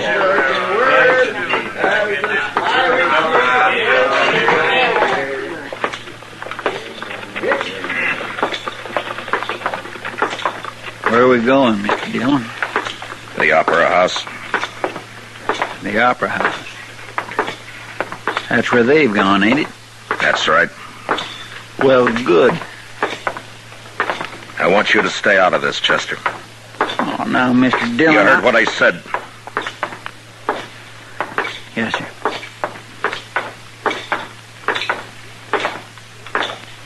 Mr. Dillon? Yeah. Nothing.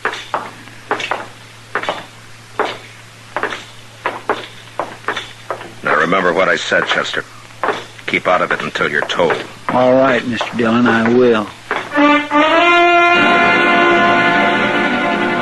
It was between shows at the Opera House, and most all the customers were in the saloon next door. Bissell was at the bar, and his pals around him, and a dozen or more newfound friends standing him drinks. Yeah, the news had got around all right. And the gunman was a hero. He'd made the law back down.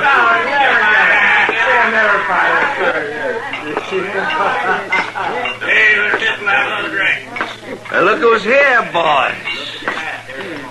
Hey, Frank. Looky. Marshal Dillon. Didn't I get through telling you a while back? Are you drunk, Bissell? I never get drunk, Mr. Dillon. Well, I'm glad to hear it. All right, you other men, get away from the bar, quick. You six, stay where you are. I'm telling you. Now, anybody who wants to stay with Bissell and his gang's gonna get hurt. Now, you move.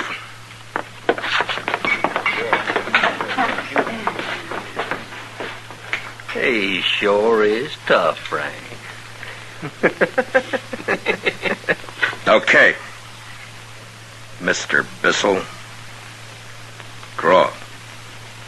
Oh, now, Mr. Dillon. You don't want me to do that. Yeah, leave me do it, Frank. I need the practice. No. No, wait a minute. No, I think he means it. Sure, Mr. Dillon. I guess I have been riding you pretty hard. Sure. Anytime you... Well, when are you going to draw, mister?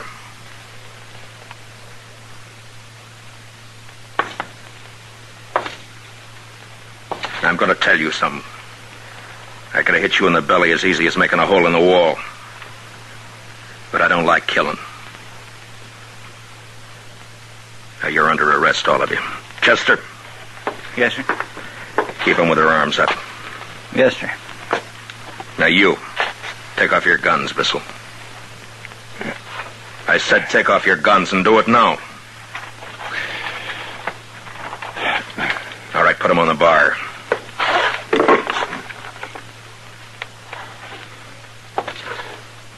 Now, I'm putting my gun on the table here. If I'm not on my feet to get it when you and I are finished, it's yours. And I'm through as Marshal here. Yeah. Come on, Frank. Get him. Stop. Hit him, Frank.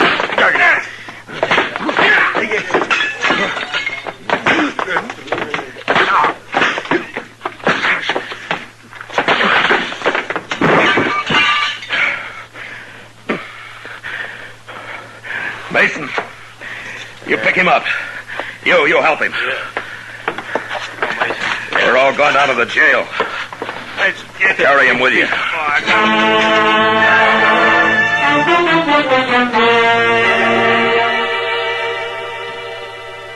So I made a show for the town. And a lot of big words to go with it, and they swallowed it. And Bissell and his gang lost everything, including their conceit. We put them in jail overnight, and the next morning each man was fined $25, Bissell $100. And they rode out of Dodge. I'd be a liar if I didn't admit I did a little more than my job when I threw my gun away and worked Bissell over with my fists.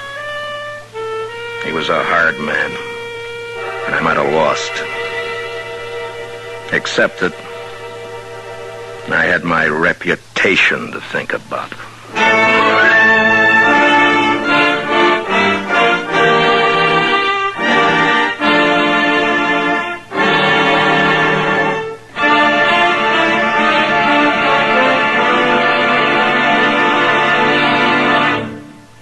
Gunsmoke, under the direction of Norman Macdonald, stars William Conrad as Matt Dillon, U.S. Marshal.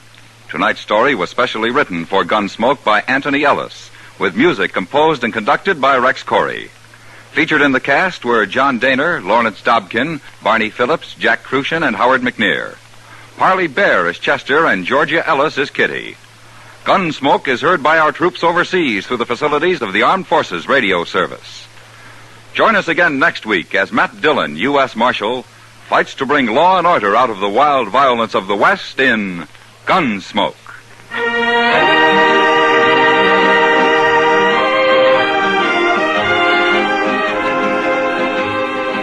Tomorrow night, Mrs. Lou Gehrig, wife of baseball's immortal, joins Lionel Barrymore on the Hall of Fame Playhouse. As a tribute to the great national pastime, your Hall of Fame Playhouse dramatizes the story of Henry Chadwick, the father of baseball. Learn about the origin of baseball. Hear of a man's vision that blossomed forth as America's most popular sport. Tomorrow night on most of these same stations when CBS Radio presents Lionel Barrymore's Hall of Fame Playhouse. George Walsh speaking. And remember, every Sunday evening, the Theater of Stars invite you to the best in drama with your favorite stars on the CBS Radio Network.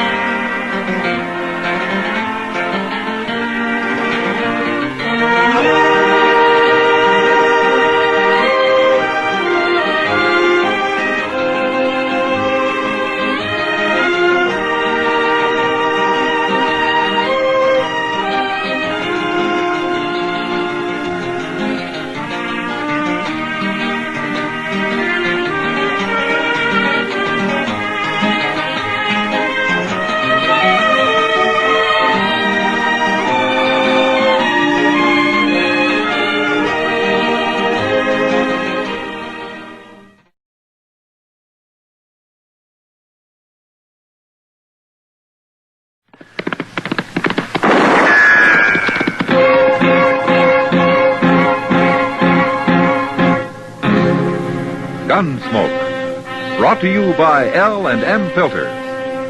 This is it. L&M is best, stands out from all the rest.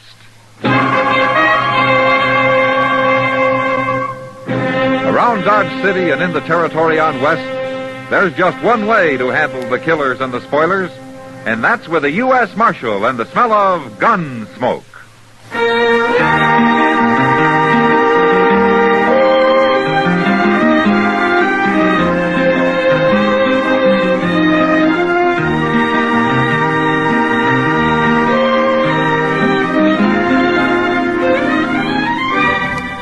Gunsmoke, starring William Conrad. The transcribed story of the violence that moved west with young America. And the story of a man who moved with it. I'm that man, Matt Dillon, United States Marshal. The first man they look for and the last they want to meet. It's a chancy job, and it makes a man watchful. And a little lonely.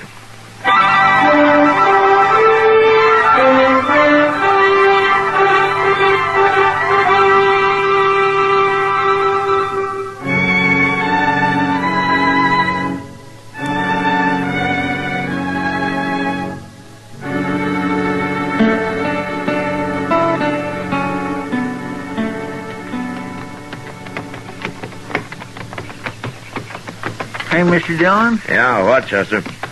Ain't that Doc's buggy sitting out by Joe Crumley's shack there? Huh? Yeah, must be. Masters like them couldn't afford a buggy. No. Yeah, it is. Yeah, let's stop and see what's going on, huh? All right, sir. I bet old Doc will be surprised to see us way out here. Yeah, it's not much of a place Crumley's got there, is it? Sure ain't. My. They better quit if you ask me.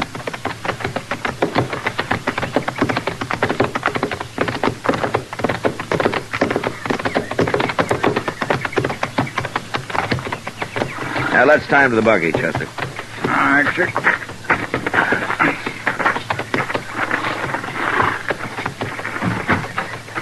Who's that out there? It's Matt Dillon, Miss Crumley.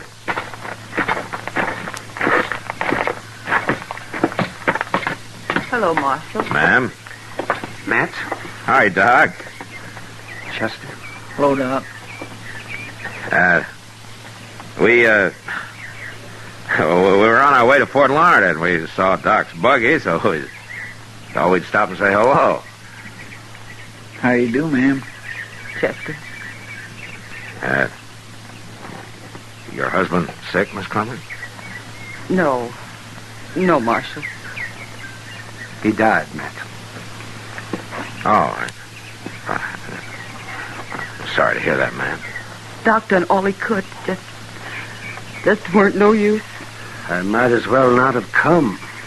I couldn't do a thing for him. Now, Doc, don't say that. You've been up 24 hours trying to save him. It's not time that saves a patient, Mrs. Crumley. It's knowledge. Knowledge I don't have. You know what there is to know, Doc. Nobody knows more. Your husband's dead, Mrs. Crumley. I wanted to save him. You tried. What are you going to do now, ma'am? Can we help you in any way? Thank you, Marshal. There's nothing. With Joe gone, I can't stay here. I reckon in a day or so I'll pack up and move on. I don't know where I'll go. I've got no place. Excuse me, I've got to get inside.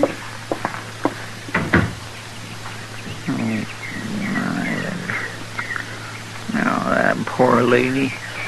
He didn't have to die. It's not your fault. Well, then Doc. whose fault is it, I'd like to know? Now, Doc, you're not making sense. It's being a doctor that doesn't make sense.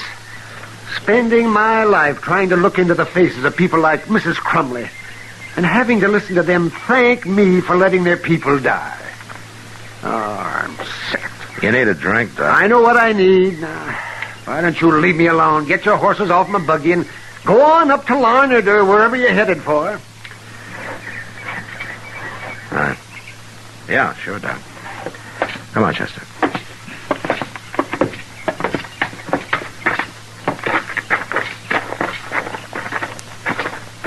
Matt? Yeah, Doc.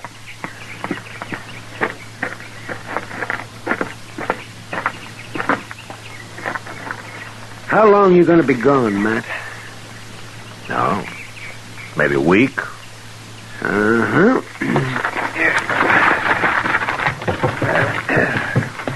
When you get back to Dodge, I'll buy you a drink. Thanks, Doc. If I'm still there. Yep, come on, girl.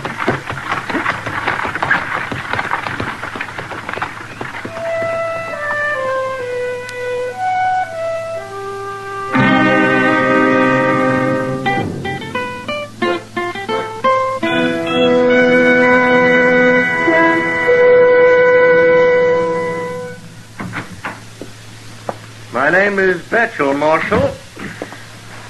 Jameson Betchel. Well, how do you do, sir? This is Chester Proudfoot. Chester?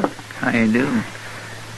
I came by before, Marshal, but your office was locked up. Well, we've been away. We just got back. What can I do for you, Mr. Betchel? Why, nothing, sir. Only wanted to meet you. I've met most everybody in Dodge by now. I've been getting acquainted. You know how it is when you move to a new town. You going into business of some kind? Well, not exactly, Marshal. I'm a professional man. Oh, what? That is, I'm a doctor, Chester. I know. Well, we've got a doctor. Yes, indeed. Well, gentlemen, it's been a pleasure meeting you both, and I'm sure we'll be good friends. I would admire to buy you both a drink next time we meet. Good day, gentlemen. Good day, Dr. Betchel.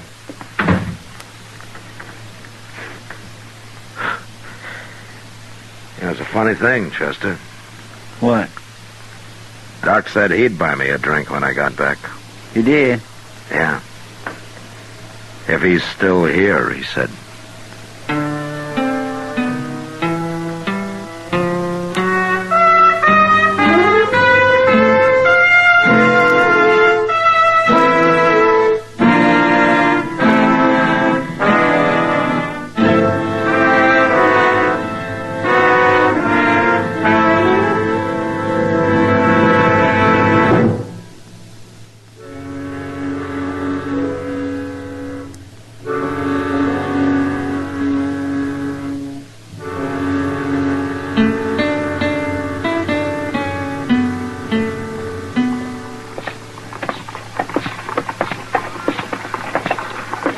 Mr. Dillon? Yeah, Chester.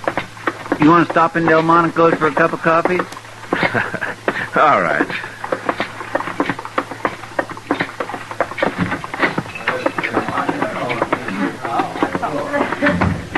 Hey, look, Mr. Dillon. What? Over yonder. It's Doc, by the window there. Well, he hasn't left. No, sir. Hey, there's Miss Kitty. Out there in the back there, see? Oh, well, I'll go say hello to her, Chester. You go sit with Doc. I'll join you in a couple of minutes. All right, sir.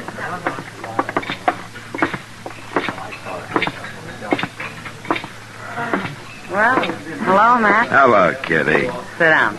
Oh, thank you. Good to see you back. How are you, Kitty? Well, I'm all right, but I'm the only one. Oh, what do you mean? I mean Doc. He's acting like a bear. Oh? I asked him to sit with me when he came in, but he just grumbled something about not being fit company for anybody. And he went over there and sat all by himself. You know, he's been like that for a week. Yeah. He took Joe Crumley's dying pretty hard, Kitty. Well, that's just part of it, Matt. Oh? This new doctor, Betchel. Ever since he came, Doc's been getting grumpier. Maybe he's been losing patience with Betchel. Doc's never had any competition before. Oh, he's got it now. Look. What? Betchel. Oh. You don't mind if I have a cup of coffee, will you? Now, what's he up to? You know, he'd better stay away from Doc if he knows what's good for him. Well, maybe he's only trying to be friendly. I don't want to talk to you about anything. Don't you get all riled up, Ed. There's going to be a fight in a minute, Matt. Yeah, I better go see what this is all about, Kitty. Let me know if you find out. Yeah, I will. To explain my position, and if you had to listen to me for a minute instead of hollering all the time. Well, maybe I'll start carrying a gun, Betchel. Hello, Doc. Matt. Hello there, Marshal. Sit down, Betchel. Well, thank you, sir. I was about to. Just what are you buttoning on this for, Matt? Why don't you go arrest some drunks or do what you're supposed to be doing? It's good to see you, Doc. No, it is. Hey, Doc. There's Jake Worth out there. He's beckoning to you. Why don't you go see what he wants, Chester? Yes, sir. Who is Jake Worth? I don't think I've met him. Jake's a rancher, one of the biggest in the country. Yes, you ought to meet him, Betchel. Yes, he's worth a lot of money. Oh, now, Doc, there's enough here for both of us. He just won't be reasonable, Marshal. Reasonable. About what, Betchel? About my practicing here. I don't see why we should be in competition, do you? Well, if there are two doctors in the place, I guess they're bound to be in competition. Oh, two doctors. Now, wait just a moment. Everybody I've talked to admits there's more work here than one man can handle. Well, I guess that's true, isn't it, Doc? Oh, sure, yes, that's true. Why, of course it is. I've already got some patients. Now, my idea is to split the practice in a friendly way and then really go to work. We'd still have more than either of us could do. Tell him the rest, Betchel. Oh, yes, tell him the real idea. Well, sir, since we will be giving people better care and all, Well, it's only fair we get paid more for it. What do you mean? He wants me to agree to a raise in fees, Matt. Yes, a raise. He wants to make a lot of money. Everybody pays more than they can afford, or they stay sick, according to him. Well, now, why shouldn't they pay more? Where'd you get the idea that being a doctor is like running a business, Betchel? There's nothing wrong with a doctor's making a living, is there? You haven't even proved to me that you are a doctor, Betchel. Are you going to start that again? He's one of these bleeding blister men, Matt. That's all he knows. Now, Dr. Adams, I am a patient man, but I've got my limits. Now, you watch what you're telling everybody about me, or there's going to be some trouble. Are you threatening me? Well, I'm just not going to stand for any more of your talk. Well, what are you going to do about it, then? I'm going to insist on... Doc? Yes, what is it, Chester? Jake Worth has brought his boy to see you. Jake? Which boy? Billy. You know, Doc, the puny, sickly one. Jake says he's getting worse. He's took to having fits lately. He's got him in a wagon outside. All right, Chester. I think I'll go with you, Doc. You'll be in better company than staying here. You're jealous, Adams. You're jealous, and what's more, you're greedy. That's enough, Betchel. Why, sure, you're on his side, Marshal. But I don't care. I've already got quite a few folks on mine. Any scoundrel can fool people for a little while. You coming, Matt? Yeah. Okay. You're being pretty hard on him, Doc. Not hard enough. Doc, over here.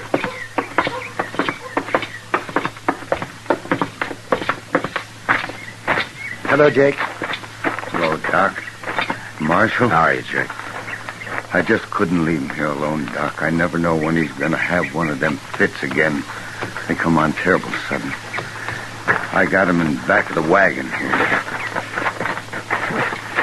Wait a minute, Jake. What's the matter, Doc? I might as well tell you now. There's no use my even looking at your boy. What? Fits and the way your boy is, I don't know anything to do for him. But you got to do something. I'm sorry, Jake. I'm real sorry. Maybe I can do something, Mr. Worth. Who are you? My name is Betchel. Jameson Betchel. I'm the new doctor. Oh, sure. I've heard about you. Oh, now don't listen to him, Jake. He can't help your boy any more than I can. Doc Adams is a little old-fashioned, Mr. Worth. I can tell you there's always something that can be done for any patient. Oh, that's a lie. Let him talk, Doc. At least he's willing to try. There's nothing to try. I tell you, medicine doesn't understand cases like your boy yet. You're jealous of Dr. Betchel, ain't you? Oh, my jealous. Well, that's what I've heard folks saying. I didn't believe it at first, but I do now. Jake, I've heard all I need to know about Betchel's doctoring around here, and I don't think he should be practicing at all. I've told you to stop saying that. Now, wait a minute, Betchel. Let him talk. Well, I don't want to hear no more talk. No wonder so many folks are turning away from you, Doc. They need somebody who will help them, that's why. You think bleeding your boy is going to help him? There's other ways to treat him besides bleeding. Like what? Well, if you don't happen to know, I Come don't... on, Dr. Betchel. Get to work on the boy. Why, certainly, Mr. Worth. Perhaps it'd be better if you drive him home first. I'll get my horse and follow. Anything you say, Doctor.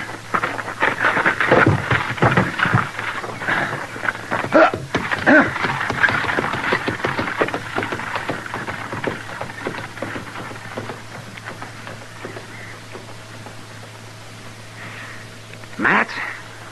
Yeah, Doc. I'm going to take down my shingle, and I mean it this time. Oh, now, Doc, you can't do that.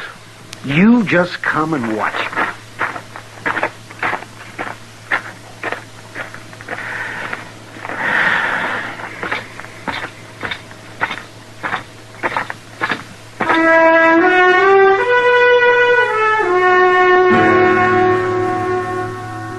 Once Doc made up his mind about something, there was no talking him out of it. He took down his shingle, all right, but nobody seemed to care much. Till 2 days later, when Betchel nearly doubled his fees. And then everybody blamed it on Doc somehow. They got mad at him. But that didn't bother Doc. He started going to bed early and sleeping late for a change. And most of his time was spent in my office playing penny-ante poker with Chester. He wouldn't even talk about it. Till the day I heard something I thought might rouse him. I went back to tell him about it.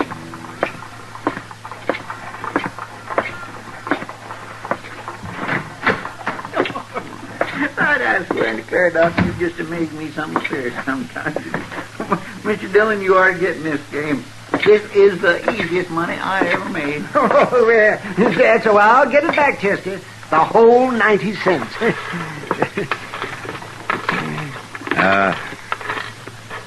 Doc. Yes, Matt?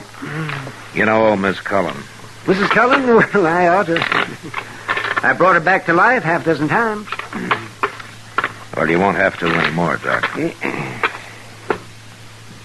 What's happened? She died about noon today. She did? Dr. Betchel decided a good bleeding was what she needed. Bleeding? That poor old lady. Yeah, her boy told me. No wonder she died. She couldn't stand that. Why didn't she send for me? Well, maybe she'd heard that you'd quit. I'd Doc. have gone if she'd wanted me. The only reason I quit is so people will find out in a hurry what kind of a doctor this Betchel is. It'd take him twice as long if I was still on the job. And the sooner they find out, the less harm he'll be able to do. What about Miss Cullen? Oh, she was 90 years old, Matt. Betchel killed her all right, but she couldn't have lived much longer anyway. Well, maybe her death will save lives in the long run. I don't know. Yeah, I guess you're right, Doc. I hadn't thought about it that way. I'm going to go to the Alpaganza and have me a drink. Anybody want to join me?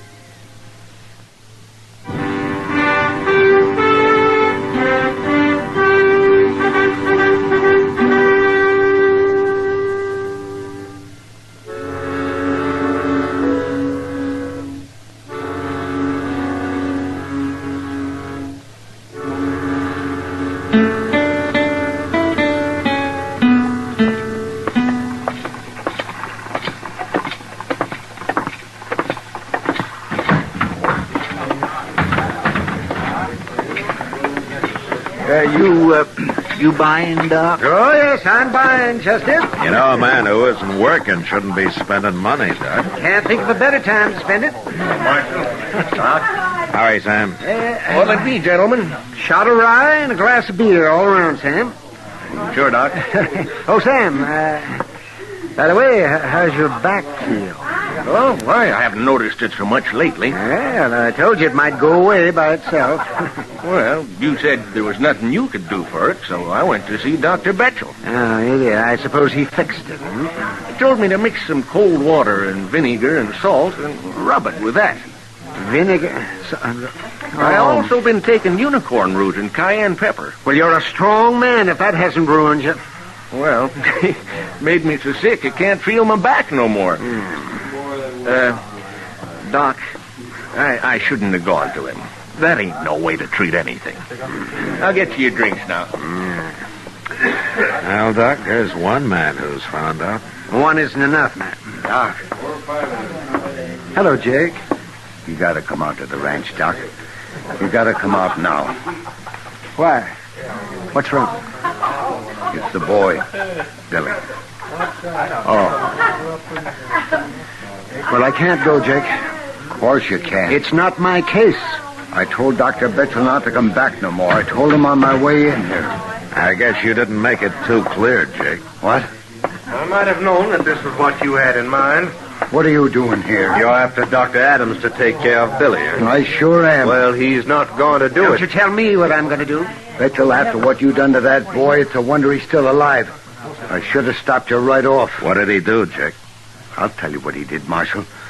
When it got real cold at night, he took the boys' clothes off and made them go outside and lay on some sacks. And then he throwed buckets of ice-cold spring water on and kept it up until Billy was hollering and screaming. Well, it finally made him quit. And that boy's real sick now. But Betchel ain't gonna get nowhere near him again. If you'd have let me finish the treatment, he'd been all right. Finish the treatment? If he'd have let you finish the treatment, the boy'd have died of pneumonia. Adams, you talk anymore, I'm just gonna tear you open. No, you're not, Betchel. Oh, let him fight his own fights, Marshal. No, I won't let him.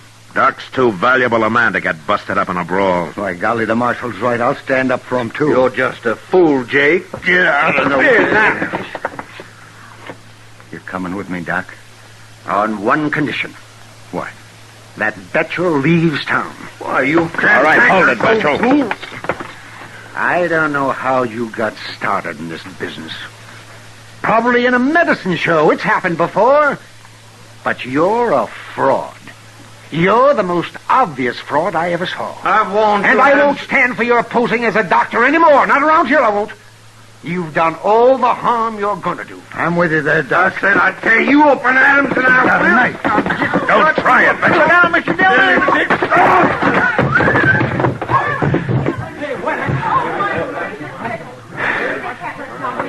I might have known a doctor would be carrying a knife. He ain't no more doctor than I am. Chester, Yes, sir?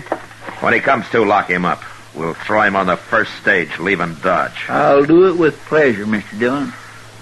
Will you come now, Doc? You understand, Jake?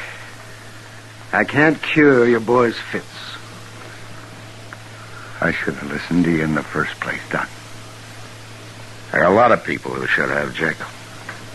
That's true, Marshal. Will you come, Doc? You can keep those drinks, Sam. I don't have time to waste in here anymore.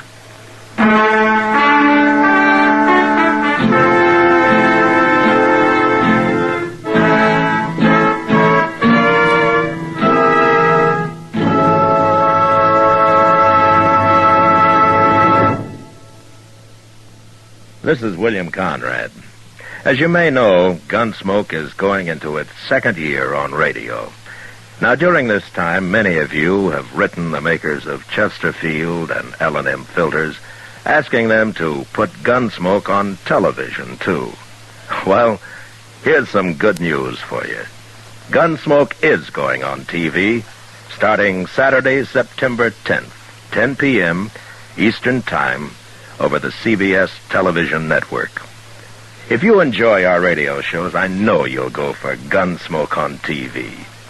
Now TV will have an authentic adult western, the Gunsmoke you know.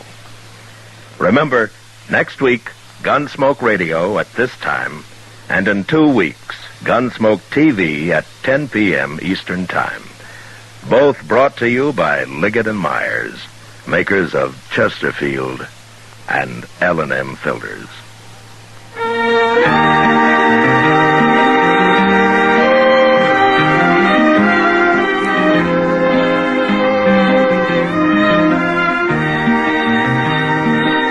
Gunsmoke, produced and directed by Norman McDonald, stars William Conrad as Matt Dillon, U.S. Marshal.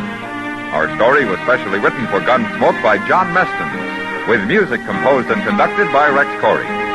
Sound patterns by Tom Hanley and Bill James.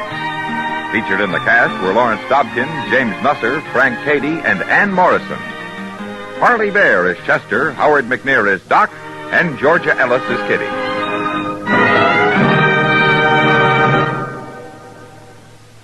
Put a smile in your smoking. Next time you buy cigarettes, stop.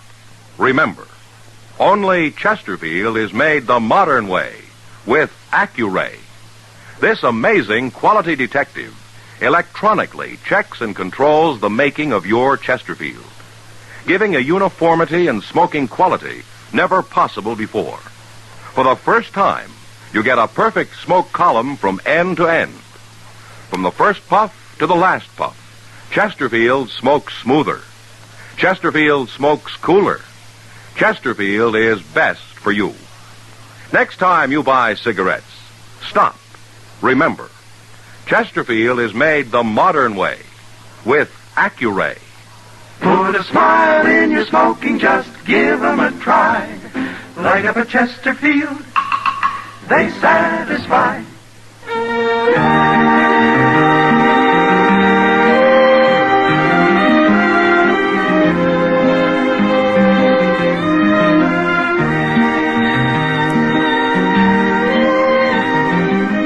Remember, listen again next week for another transcribed story of the Western frontier.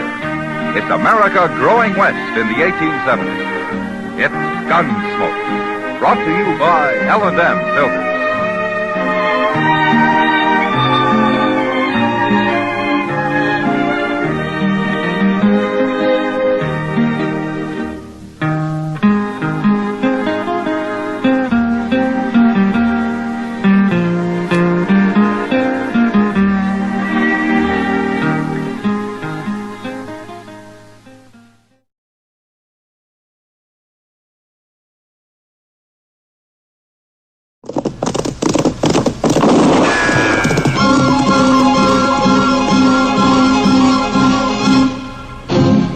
Around Dodge City and in the territory on west, there's just one way to handle the killers and the spoilers, and that's with a U.S. Marshal and the smell of Gunsmoke.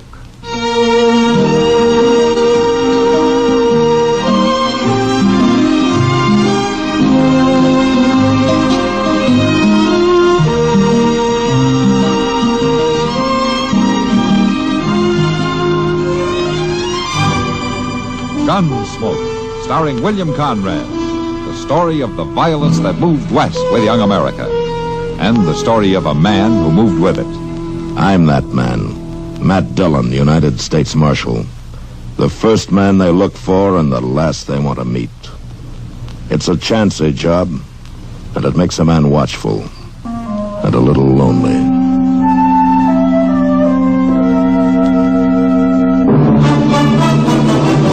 All right, Letty. You mind what I say now? You stay down on that bed. I'll look in on you in a day or so.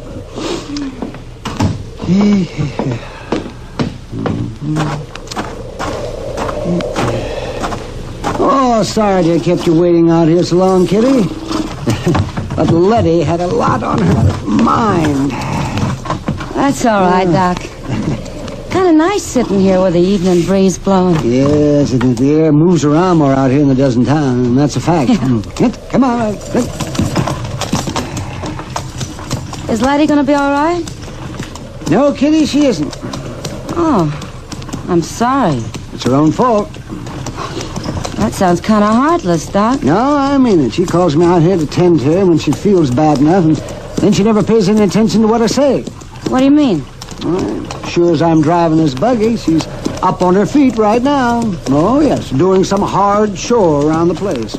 Wearing herself right down into another spell. Oh, I'm telling you, I just do not know how women do it. Well, they'll tell you the work won't get done by itself. Oh, yes, they tell me that, all right, but there's not a bit of sense to it. Waiting a day or two to scrub a floor wouldn't matter, not at all. It would to a woman. Oh, now you see. Oh, you're all alike. Oh, come on, Doc. Let's not argue our way back to Dodge. I don't get a chance to ride out on your calls with you very often. I don't want to spoil it by having to defend womankind, or mankind either, for that matter. All right, Kitty. I'm kind of sorry we can't stay out a little longer. Yeah, I am too. It's not exactly refreshing in the Long Branch these hot nights. Yeah, I didn't think so. Well, if it weren't for that fool Hud Perkins, we wouldn't have to hurry back. Something the matter with Hud? No, I doubt it. I doubt if there's anything wrong with him that a little less whiskey wouldn't cure. But I promised him I'd look him over when I got back to town. He sure does a lot of talking about how good your doctoring is. You better take good care of him, Doc. He'll drum you up a lot of business. Nah, he just needs somebody to tell him every so often that he hasn't got a fatal disease. Yet. And that makes him real good and friendly. Till the next time. Well, he's your friend, that's for certain. Doc, look, there's somebody standing in the road up ahead. Doc, it's an Indian. I see him, Kitty. Just so quiet. He's not going to move out of the road. He wants us to stop. He's got a gun. No. Don't be frightened, Kitty. Just sit still. Yeah.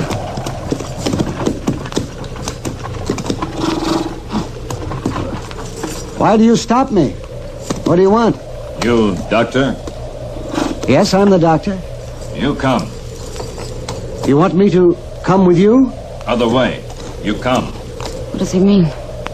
Well, it means to turn the buggy around and go back the way we came. Other way. There's another one, Doc, on a horse, back at that tree. Yes, I see him. I expect we better do what they want.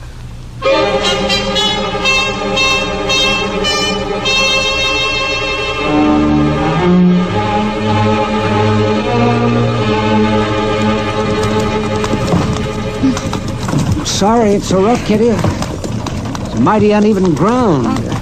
I'll make it fine, Doc. I wish I knew where we were going. How far? Where do you take us? Not exactly gabby, that's one thing. I don't feel too talkative myself. No, neither do I. Oh. What? Look at that, Kitty. In those cottonwoods by the river. Doc, I feel a little sick. Golly, there's a lot of them. They've set up quite a camp down there. So, we'll be stopping soon. You just sit straight and quiet. Yeah, all right, Doc. And don't be afraid. You stop. The men, they're walking all around us. Don't show any fear. No. Is there a chief among you? I will speak to your chief. I am Little Wolf. I am chief. You will tell me why I've been brought here? You are a doctor. Yes? Yes, I'm a doctor. Walk down. Out of buggy. Little Wolf has not told me why his braves have brought me here. My son. He is sickened. Oh, you want me to look at him? You will make him strong. Walk down. If I look at your son, Little Wolf, the woman here in the buggy, she'll be safe. You will be safe. The chief will give his word. Little Wolf gives his word. I will come with you. You just sit quiet, Kitty. You'll be all right. The chief means what he says. I hope so, Doc. I won't be long. All right, Little Wolf. Show me the boy. Come. This way. There is no medicine man with Little Wolf? Medicine man made magic. The boy still sickens. And you think I can cure him? Little Wolf was prisoner with white man. He saw white man's magic bring strength to fallen soldier. You make my son strong. Yeah, he lies in there. Go in.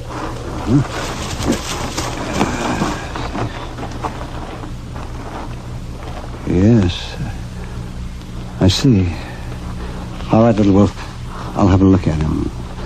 Let me get down so I can see him.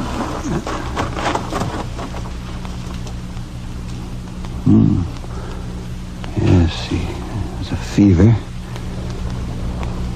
Erratic pulse. How long since your son has spoken? Yesterday, sunrise. I see. He will be well. Your son's a sick boy. A very sick boy. You make him strong. I will try. You will stay here, in lodge with my son.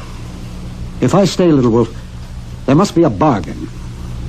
You bargain for the life of my son? I would bargain for the woman. She is to go free.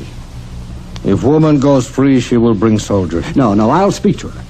I will tell her of your son. She will not bring the soldiers. Better she stay here. I have told you, Little Wolf. She will not bring the soldiers. Doctor give me his word? The doctor gives his word. The woman can go.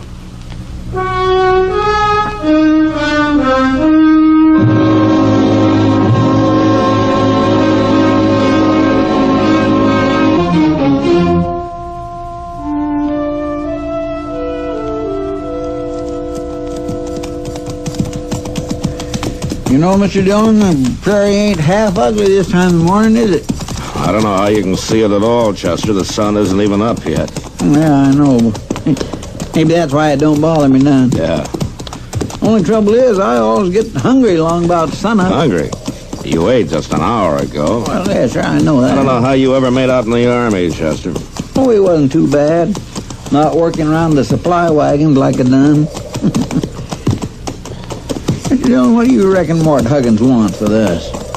I mean, you figure it's important enough that we have to ride a full day out to his place and back? You didn't have to come, you know. Well, I know. There ain't nothing to do in Dodge except whittle and spit. Well, you could have found Doc and told each other lies for a while. That ornery old cuss won't stir out of bed till midday. Oh? Yes, sir. He took Miss Kitty with him in the buggy yesterday, and while he paid some calls, they wasn't even back when I went to bed. Wasn't no lamp burning in his place, and Miss Kitty wasn't at the Long Branch. Yeah, I know. Well, an evening off won't hurt either one of them. They work pretty hard, you know. Yes, sir, I suppose they do. But I can't help thinking that just about the time this old prairie's hot as a cook oven, Doc will be ambling along Front Street on his way to have a noontime beer with Miss Kitty. And Miss Kitty will be there cool and comfortable, sitting on a stool.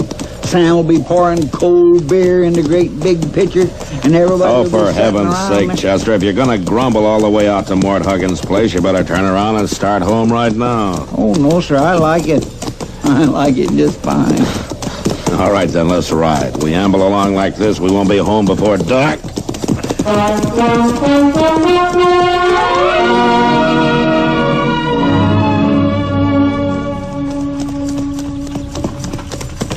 Whoa! Whoa! Moss? Moss! What? Why, Miss Kitty? Help me down, will you, Moss? Sure. Oh. Here. Thanks. You want to sit down? No, I'll be all right. From the looks of that horse, this rig's been running most of the night. Yeah, it has. Oh? I waited up quite a spell for the doc to come in. You must have run into a real bad case out there somewhere. Real bad case. He's still out there. Well, I'll fix it for somebody to go out and fetch him. I'll hitch up a fresh horse. I can send to Petersburg. No, Moss, don't do that. Why, you ain't just gonna leave him out there to walk home, are you, Miss Kitty? Where is Doc, anyway? Don't ask me that, Moss, because I can't tell you. You mean you don't know where you've been? I mean, I can't tell you. What? Have you seen Matt this morning? Why, yes, ma'am. He and Chester come got their horses before sunup. Rode out to the Huggins place. Be back late this afternoon, I said. Well, if you see him before I do, will you ask Matt to come down to the Long Branch? I want to talk to him right away.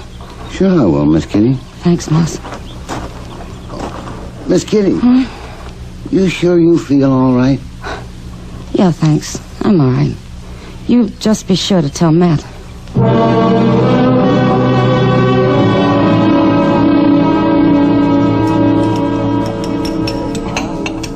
You sure you don't want me to fetch you some dinner, Kitty? It's way past noontime. No, thanks, Sam. I don't feel like eating just yet. This coffee's fine. Body should keep her strength up. Oh, no, not him again. Who's that, Sam? Hud Perkins. He's been asking after you all morning. Huh? You want me to send him away, Kitty? No, Sam, I'll talk to him. Kitty? Yeah, Hud. Well, I've been in here looking for you on and off all morning. What's on your mind? I want to know where Doc is. That's what's on my mind. He was supposed to doctor me last night. Well, he had to stay with somebody sicker than you are, Hud. Letty Green? Why, there ain't nothing wrong with her to amount to anything. Lim told me she's up and around already. Not Letty Green. He give me his word he'd be here. He ain't got no right to go back on his word like Hud, that. for heaven's sake. Besides, there's something mighty strange going on. Moss Grimmick says you brung Doc's buggy in yourself. Now, why would Doc want to go and let you take his buggy? I didn't steal it, Hud. It don't make no sense. How's Doc going to get back to Dodge? Don't you worry about it. He'll get back. You bet he will, because I'm going after him. Must have headed west from Lem Green's Now, Hud, place. you just leave things alone. Don't worry about Doc. Well, it appears to me that somebody better worry about him, leaving him stranded off somewheres that way. I'm going to fetch you. Now, wait a minute, Hud. I'll take along an extra horse, and I'll bring him back. Now, listen to me, Hud Perkins. Don't go meddling in things you don't know anything about. I know enough not to leave Doc out there. If you go after him, you can endanger Doc's life and your own, too. What do you mean by that? Just what I say. Doc in some kind of trouble? He won't be if you leave him alone. Sounds like somebody's holding him, forcing him to stay. Is that the way it is? I didn't say that. Well, I ain't gonna let nothing like that happen to Doc. He's got plenty of friends in this town. We'll go break him Now, loose. Hud. Hey, listen here, everybody. It seems to me old Doc's in some kind of trouble. We ain't gonna stand for that now, are we? Stop it. We'll just go get on our horses and go get him. Come on now, we'll meet in front of the depot in an hour. No. Let's go. Wait, Hud. Listen, come back here. You'll get him killed. You fools, you'll get him killed. Come back here. You sure couldn't stop him, Kitty. No, Sam, I couldn't. And if Matt doesn't get back, I guess there's nobody you can.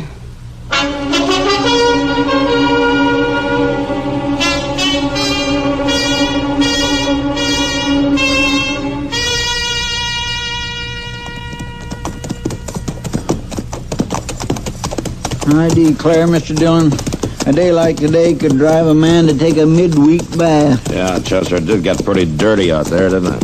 Pretty dirty. Ooh-wee. Say, you can tell folks you spent the best part of the day looking for 3 old sows.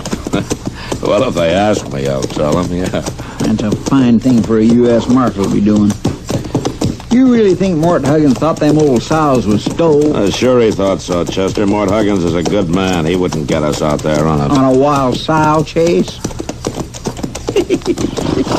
Did you hear that, Mr. Dillon? A wild sow I heard it, Chester. Yeah, well, that was kind of a joke. You see, Yeah. I could have said Well, I can think of a better one. What? A picture of you rooting those mired-down sows out of that slough. I guess that was a sight, all right. You take my horse on around to the livery stable, will you, Chester? I want to get right back to the office. Yes, sir, I will.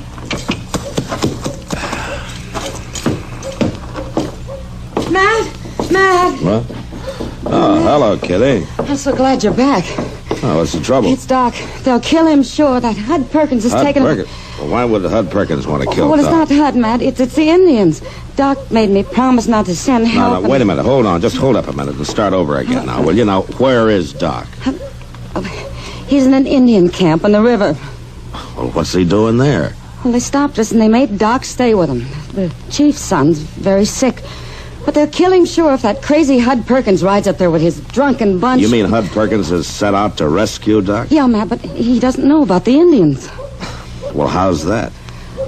Doc bargained with the chief. If he let me go, I wouldn't tell about it and send help, so I didn't tell Hud. Oh, I see. But with all this going on, I thought I'd better tell you. Was I right, Matt? Yeah, Kitty. Yeah, you were right.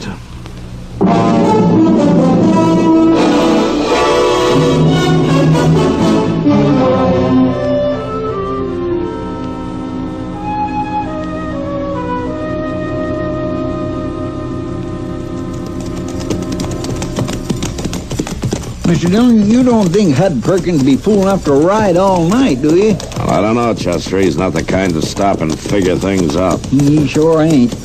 The simpleton, he don't even know where he's headed for. And I hope we find him in time to tell him. Well, looks like we're having a little luck. Somebody's fired down that wash there. Reckon it's Hud's? Well, I hope it's Hud's. Come on.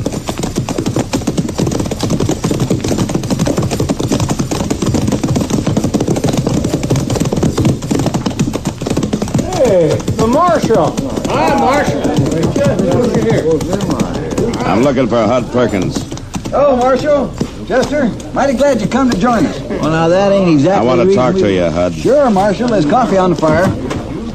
I want you to take your men and turn around and go home. What'd you say? I want you to go on back to Dodge. Now, listen, Marshal. I set out to get Doc out of effects, and I mean to do it. You know where he is? No, but we'll find him. Come morning, we're going to spread out. We'll find him. You know what kind of a fix he's in? That don't matter none. I'm going to get him out of it, that's all. A good friend like Doc, it don't matter to me who's holding him. Well, it ought to matter. Don't make no difference to me. Not even if it's Indians? Indians? A moving band of Indians down the river away. They're holding Doc to tend to the chief's son. So that's the way it is. Yeah, that's the way it is. And the sooner you turn around and head back to Dodge, the better. Marshal, I ain't afraid of no Indians. We ain't afraid of no Indians, are we, boys? If the Indians have old Doc, we'll just break him loose, won't we, boys? All right, be quiet, all of you. Now listen to me. Is there anybody here who thinks he's a better friend of Doc Adams than I am? Well, is there? All right, then. You know that I'm as interested in getting him out as anybody is. Well, let's go get him, then. And I'll tell you one thing for sure. If you all ride out on that Indian camp, you won't be doing Doc a favor. The least that'll happen is that you'll get him killed. And there'll probably be an Indian uprising to boot. Now, the best thing you can do for Doc is to turn around and go home and let me handle this. You figure to take care of it alone, Marshal? If it can be done at all, that's the only way to do it. Well, now, listen to him, boys. The Marshal thinks he can do the job better than all us together. Look, I know about these things. It's my job to know about them. Now, you go on, Hud. You go on back to Dodge, and you take these men with you. You always got to be the whole show, don't you, Marshal? Well, that may work in Dodge City, but it don't work out here. You tell me to go back to Dodge, you got a fight on your hands. All right, Hud. You suit yourself. You ain't giving me no more orders.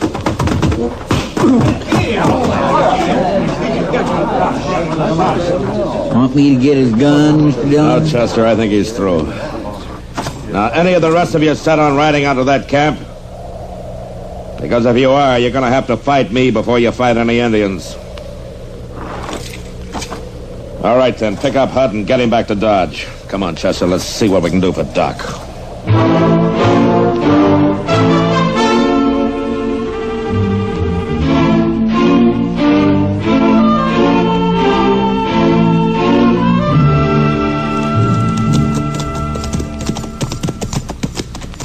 He sure must have saw us coming by now, Mr. Dillon. Yeah.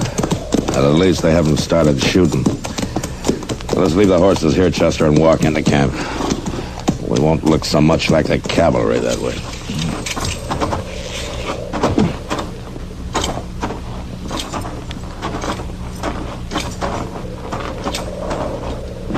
White men stopped.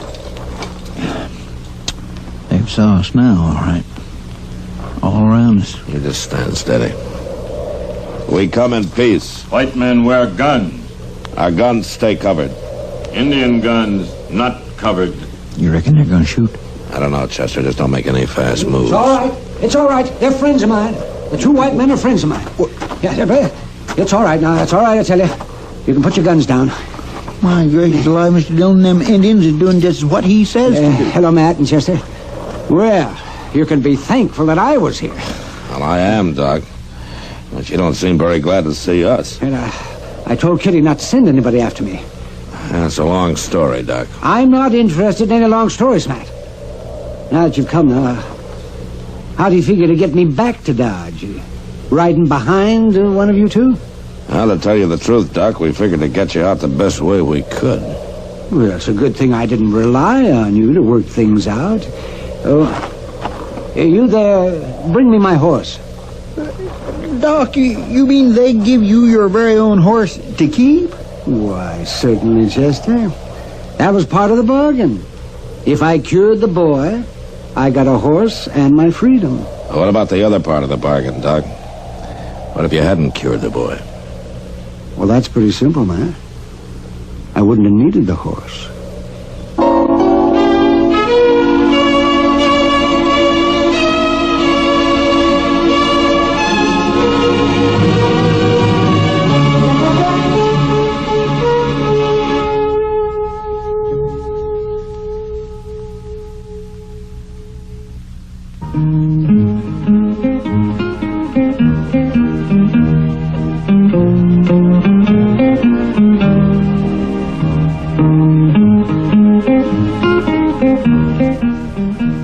Gunsmoke has come to you through the worldwide facilities of the United States Armed Forces Radio and Television Service.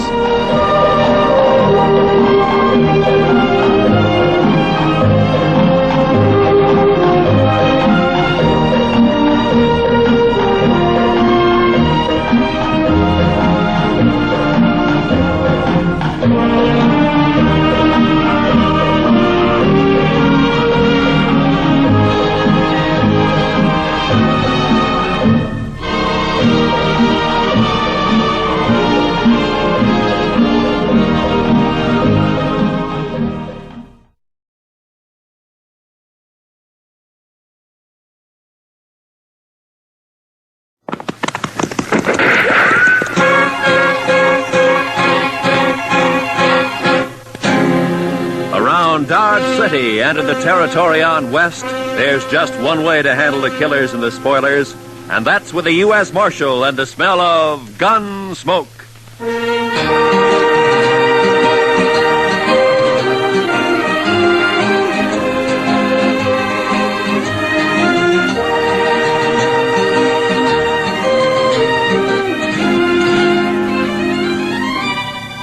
Gunsmoke, starring William Conrad. The story of the violence that moved west with young America. The story of a man who moved with it. Matt Dillon, United States Marshal.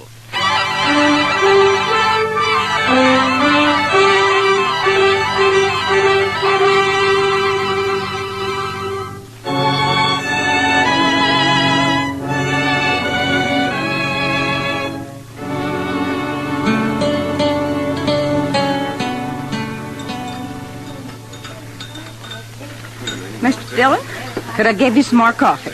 Yeah, I guess so. How about you, Chester? Yes, sir, I believe it will. Why don't you just leave the coffee pot here on the table, Miss Kelly? Why, sure thing, Marshal. Well, I got some fresh eggs this morning, if you're interested. They were just brought in. Well, good.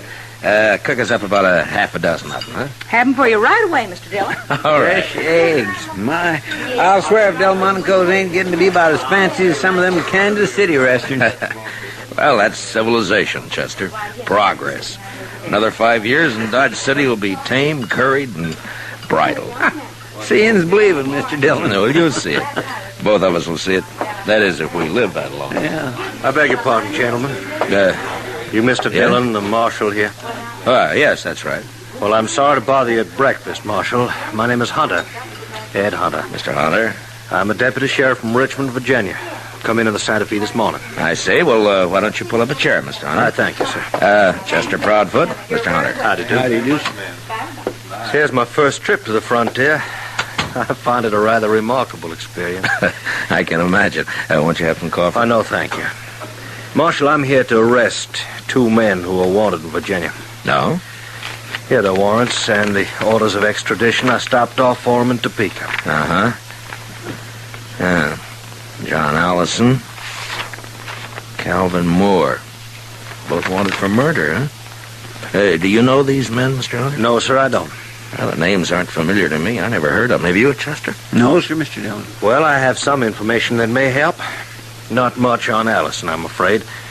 He shot and killed a bank teller at Greenbrier last spring. Oh? He's about 30 years old, dark hair and mustache, medium build, an excellent horseman and a confirmed gambler. Well, that's fine. That narrows it down to about 2/3 of the men in Dodge City. Well, possibly I can do a bit better in regard to Calvin Moore, Mr. Dillon. Now, he came down to Richmond from the north and set up practice as a medical doctor. He was about 29 at the time. And he ambushed and shot young Roger Beauregard and then left town. That was 17 years ago. Beauregard's been trying to trace him ever since. Well, I'm afraid that's a pretty I long have a time. picture of Moore, photographed. Oh? Of course, he was much younger than this. Oh, sometimes there's still quite a resemblance, even after 17. Something familiar about that picture, Mr. Dillon? 17 years. He must be somewhere past 45 now, huh? Are you sure that these men are here in Dodge, Mr. Hunter? Reasonably so. Is there something about that photograph that makes you... Well, it's too blurred to tell much about it. Besides, he'd be 17 years older now. Yeah, that's true. I tell you what, Mr. Hunter, suppose you leave the picture and the descriptions with me, and I'll check around town, and I'll keep in touch with you. Thank you, sir. Oh, I wonder if you might suggest a good hotel. Certainly. Why don't you try the Dodge House? It's a corner of Railroad Avenue at the end of the plaza, the East End. Tell the deacon I sent you. I thank you again, Mr. Dillon. And I'll be grateful for any help you can give me in this matter. Yeah, sure. So long. You want to see the photograph, Chester? Yes, sir, I do. Well, Mr. Dillon, that is... Yeah. What are you going to do, Mr. Dillon? I don't know, Chester. He's my friend. I never asked him anything about his life before he came here. Didn't seem to matter. But now the law says he's a murderer. I'm part of the law. So now it does matter. Maybe it's not him. No, it's him, all right, Chester. You saw it same as I did. It's Doc.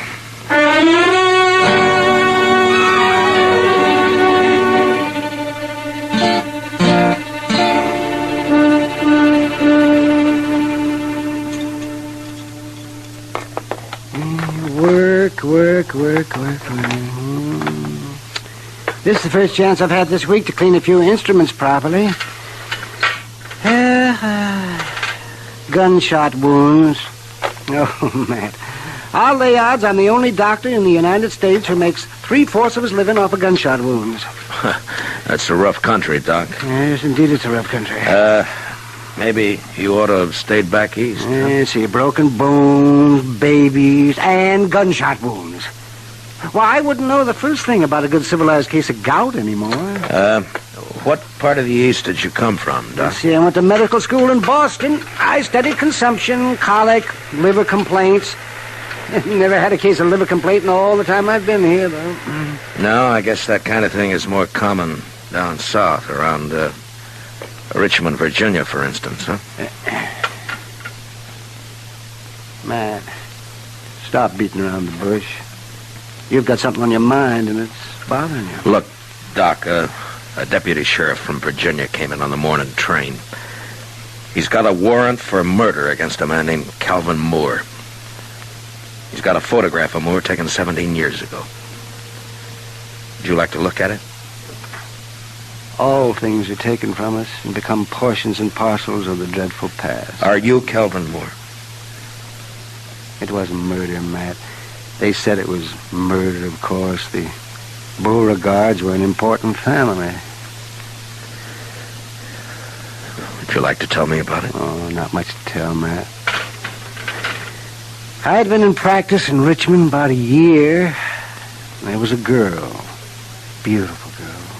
With spirit and fire and that soft radiance that only Southern girls seem to have. And, me, that was so long ago. I've been in the South myself now. Roger Beauregard and I were both courting this girl. He was a typical Virginia gentleman, hot-headed, used to having his own way. He started threatening me, warning me. And I laughed it off. Then one day I was coming back from a case, and I ran into Roger on a country road. He had a pair of dueling pistols, and he challenged me. What? Well, that's not a crime, Doc. That's self-defense. It's not a crime here anyway. Well, I tried to talk him out of it, but he was crazy mad. He shoved one of the pistols in my hand, and he pulled back on his horse, and he leveled his gun. I had no choice. We both fired. He missed. I didn't.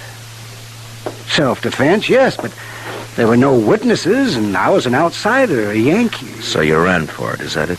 I ran for it. St. Louis, Virginia City, Montana Territory, the Panhandle, Wichita, Abilene, and Dodge. I changed my name to Charles Adams. And the girl, Doc, what happened to her? I waited for her in St. Louis. We were married there. 2 months later, she died of typhoid fever. Well, you never know. No matter how much you figure you understand somebody, you just quite never know. I can't go back there, Matt. I've got no defense. Well, I'd mean prison. I'd rot in prison. I won't go back, Matt. Now, Doc, look, Hunter is here after 2 prisoners. I got no right to my own rules, to go after one man and keep the other one covered. I always figured that the only kind of law that would work out here is an honest law. What are you going to do? Doc, I don't know.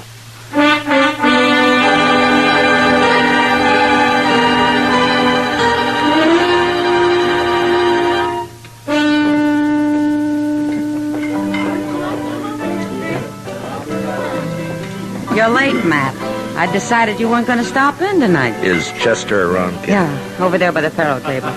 Matt, what about this Virginian who's been hanging around for the last 2 days? Oh, Hunter? Yeah. He's a deputy sheriff, got a couple of warrants to serve. Why? Well, he's been asking questions. Some of the boys are getting a little skittish. Now, there's no call for it as long as they're not named Allison or Moore. Are you free now, Miss Kitty, or are you busy? What's it look like? Well, I figured maybe he was just killing time. Hiya, Marshal. Bunko? Bought you a drink, Kitty. It's over on the bar. All right. Thanks. Matt, I'll be off in a couple of hours. Drop around. Yeah, maybe. I understand you've got a rival lawman in town, Marshal.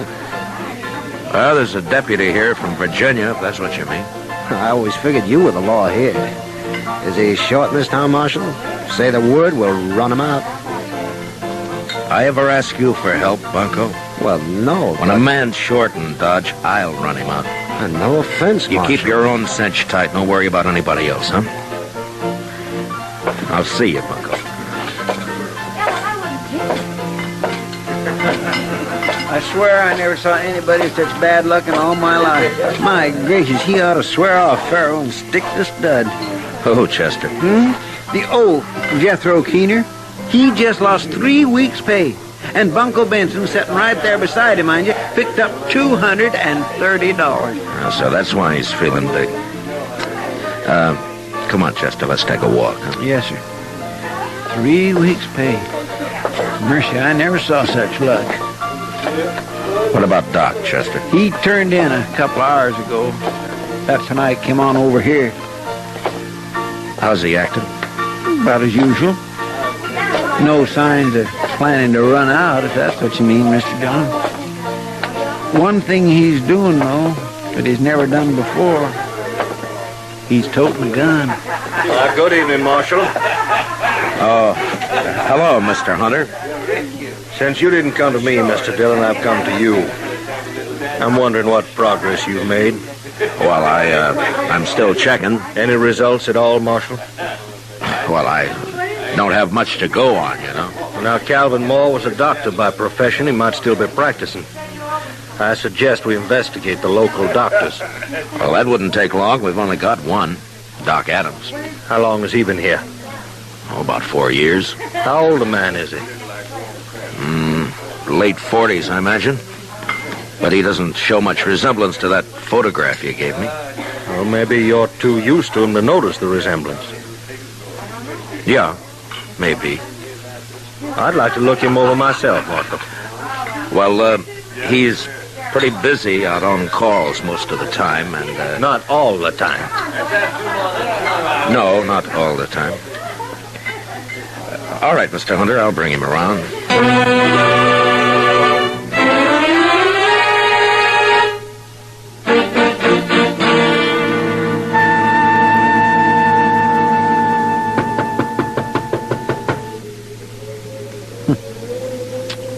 That's funny, Mr. Dillon. Yeah, he should have answered by now.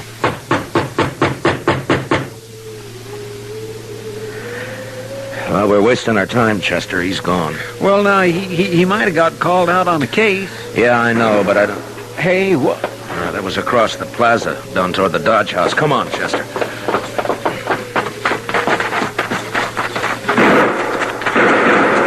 Somebody sure is stirring up the smoke. Yeah, it's across the street. Edge of the railroad yards, I think.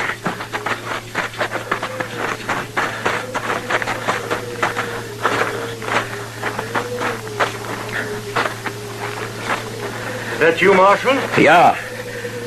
What happened, Mr. Hunter? Somebody tried to kill me. I started into the hotel and they fired from the dark here. I fired back, but he got away. You, get a good look at him? Oh, no, I just saw the flashes. Well, this is an easy town to get killed in, Mr. Hunter. So it seems. About that doctor, Marshal. You didn't bring him around. Well, he's out on call. Think I want to meet him more than ever now.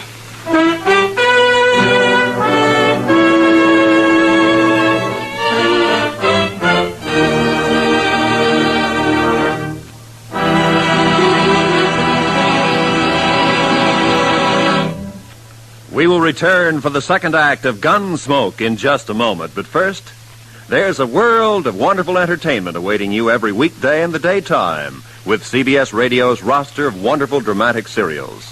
This Monday, listen in. And now, for the second act of Gunsmoke.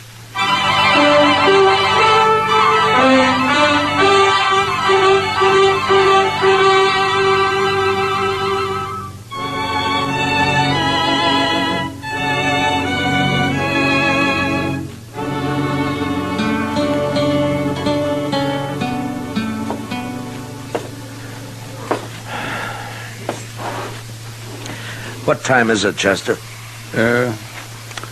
2:15 a.m., Mr. Dillon. Yeah.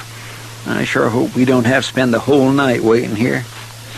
I don't see how Doc puts up with the smell of all this medicine. He's used to it, I guess. Yeah. I suppose a man can get used to anything except dying.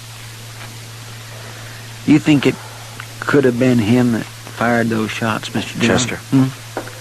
There's somebody coming.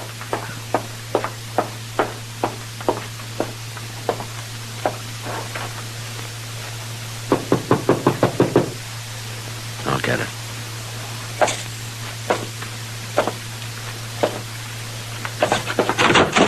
Doc, Marshal.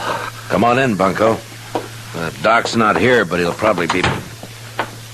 Oh, what happened to your arm? I got thrown into a barbed wire fence. Here, let's have a look at it, huh? No, it's all right.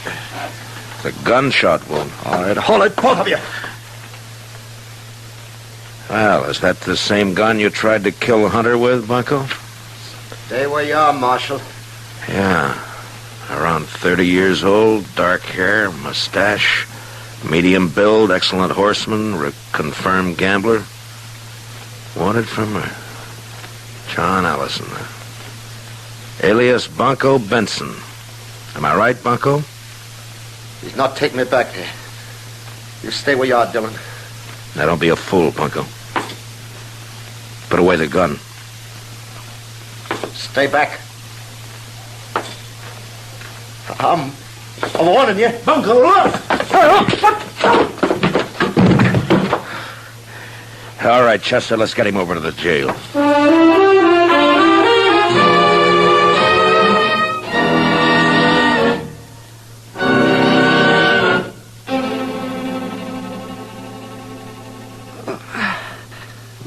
Just hold still now, Bunko. Just one more second. And I'll have hold that bullet now, and then we'll just... there.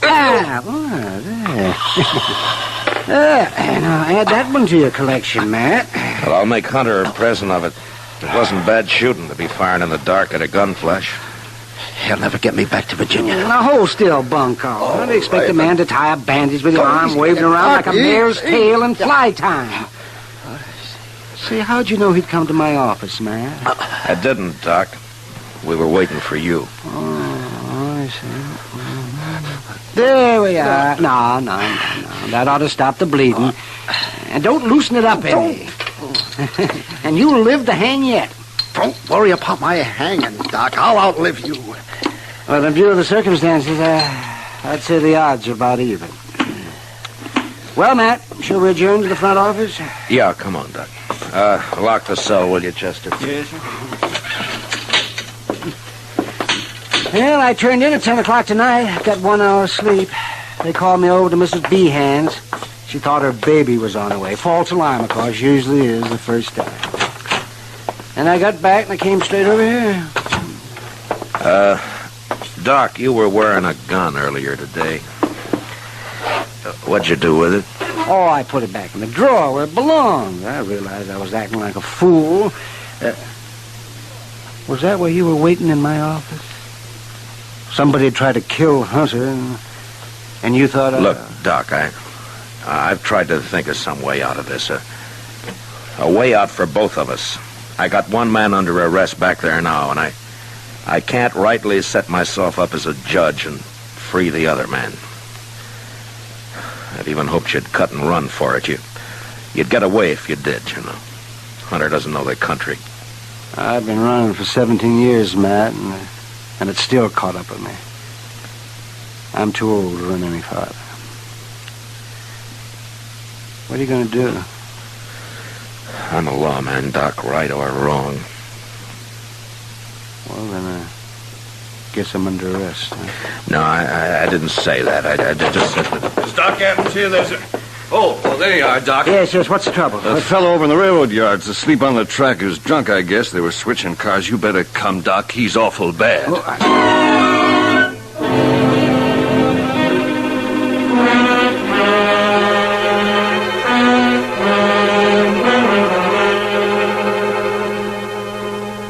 I got 2 lanterns, Mr. Dillon. That ought to be enough. Good, Chester. You ready, Doc? You ready as I'll ever be. All right, let's go then. He said near the loading pens. Down this way, I guess. Yes, sir. It looks like some lights over there. People around. Marshal, is that you? Yeah. Oh, Hunter. I thought you went to bed hours ago. I'm a light sleeper, Mr. Dillon. I heard there's an accident over in the yards. Thought it might give me a chance to meet your local doctor. Well, I guess you can meet him right now if you want to. Doc, this is Ed Hunter. Doc Adams. How do you do, sir? Mr. Hunter? I got one of your prisoners locked up, Mr. Hunter, John Allison. Known here as Bunko Benson. Good. I just found out he's the man who tried to kill you tonight. He caught one of your bullets in his arm. Oh, I see. Why, then it's one down and one to go. Just Calvin Moore. Dr. Calvin Moore. This is no time to stand around making chin music. I'm sorry, Well, that's Hunter. quite all right, Marshal. I'll go with you.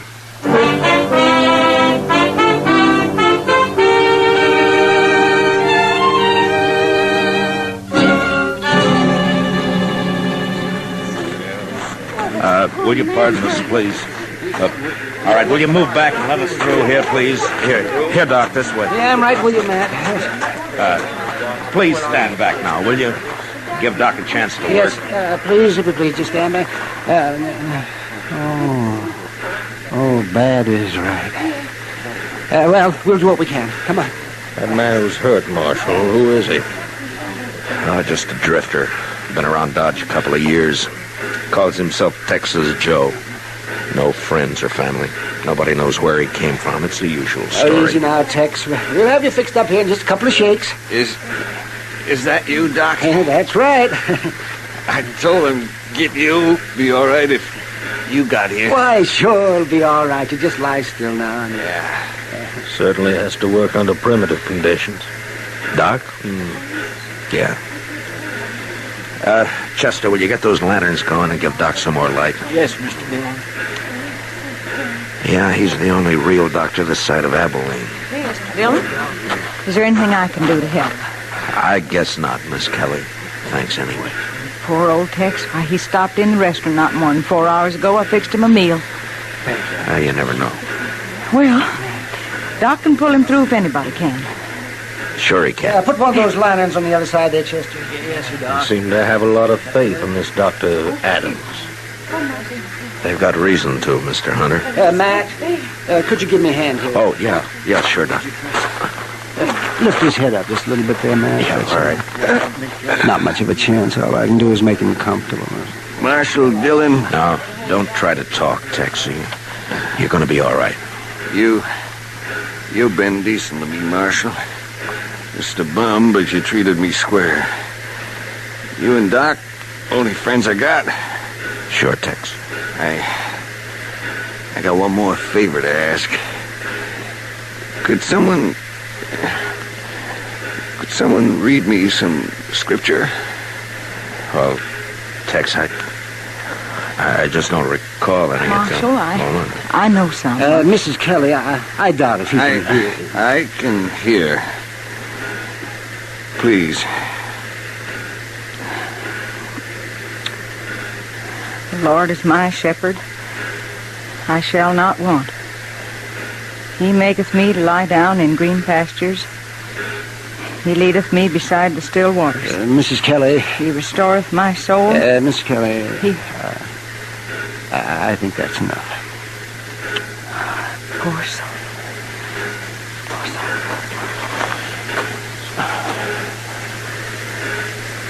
Well, you can't win them all, I guess. No, you can't win them all, Doctor.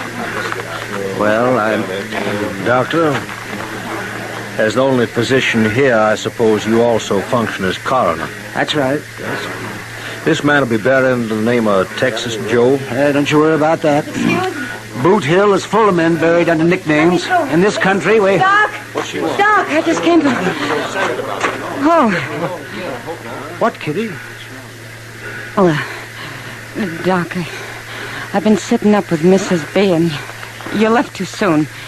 She needs you over there right away. Well, then it wasn't a false alarm. No. All right, Kitty, I'll be there just as quick as I can, but... Well, as soon as I... Kitty, you go on back over and do what you can for her, huh? Doc will be along. All right, Matt, but you better hurry.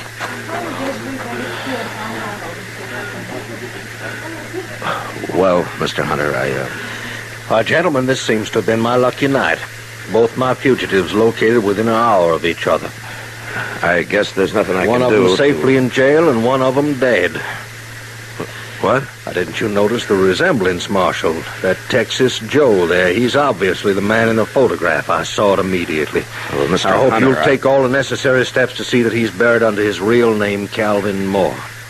His death, of course, closes the case, and I'll be leaving for Virginia with my other prisoner tomorrow. Well, Mr. Hunter, I just don't know what to say. Now, I'd say it's no time to stand around making chin music, Dr. Adams. You have a patient waiting, and this town seems to depend on you. Well, of course, but... Hey, you got work to do, Doc. And, Doc, make sure it's a boy. Well, I'll do my darndest, Matt. Yeah. Well, good night, gentlemen. Good night, Doc. Good night, Doc.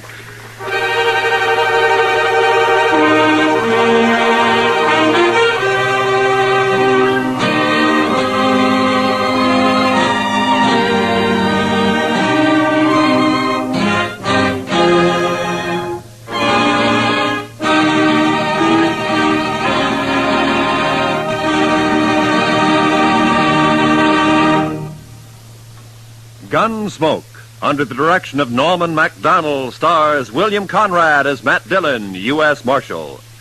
Tonight's story was specially written for Gunsmoke by Les Crutchfield, with music composed and conducted by Rex Corey. Featured in the cast were Lawrence Dobkin, Lou Krugman, Paul Dubov, and Vivi Janis. Parley Bear is Chester, Howard McNear is Doc, and Georgia Ellis is Kitty. Gunsmoke is heard by our troops overseas through the facilities of the Armed Forces Radio Service. Join us again next week as Matt Dillon, U.S. Marshal, fights to bring law and order out of the wild violence of the West in Gunsmoke.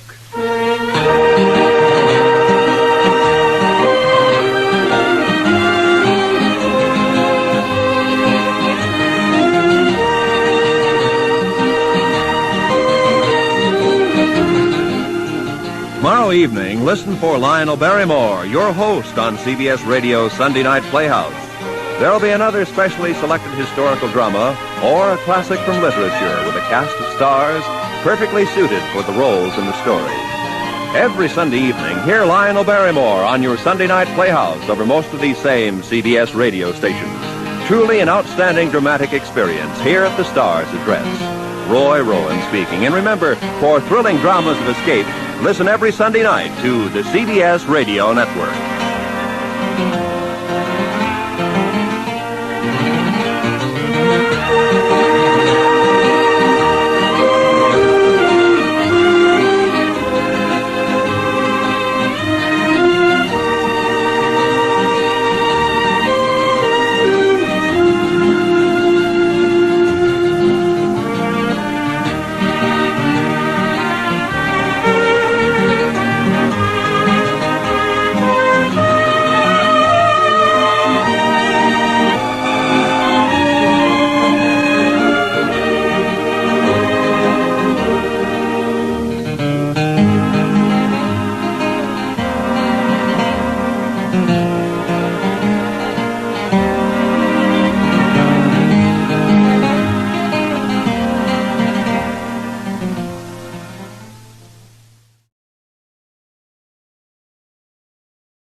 Gunsmoke. Brought to you by Chesterfield.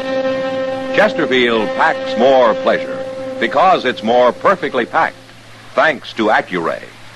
They satisfy the most. Around Dodge City and in the territory on West, there's just one way to handle the killers and the spoilers, and that's with a U.S. Marshal and the smell of Gunsmoke.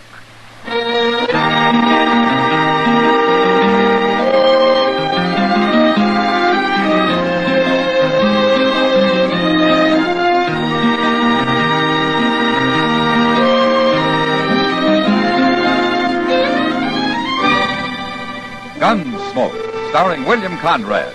The transcribed story of the violence that moved west with young America. And the story of a man who moved with it. I'm that man, Matt Dillon, United States Marshal. The first man they look for and the last they want to meet. It's a chancy job, and it makes a man watchful and a little lonely.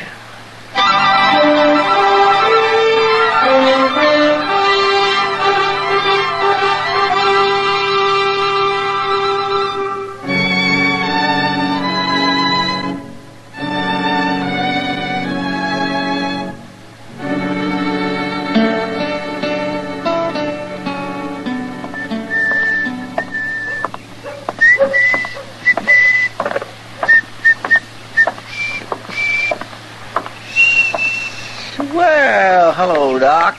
Chester? You going out on a sick call? I don't usually carry my bag when I'm going for a beer. Why, did you want something? Oh, no. I just thought I'd stop by. Well, you can walk with me at the stable if you want to. I'm going out to Jake Morrison's. His boy has the ague. Oh, now, ain't that a shame? Seems like everybody's getting the ague these days. Had a touch myself last week. Oh, that's so? You know, most folks swears by Osgood's Caligog. But I found me some new stuff. Professor Curtis's original Mameluke liniment. Mameluke? Look, it says right here on the bottle what it's good for.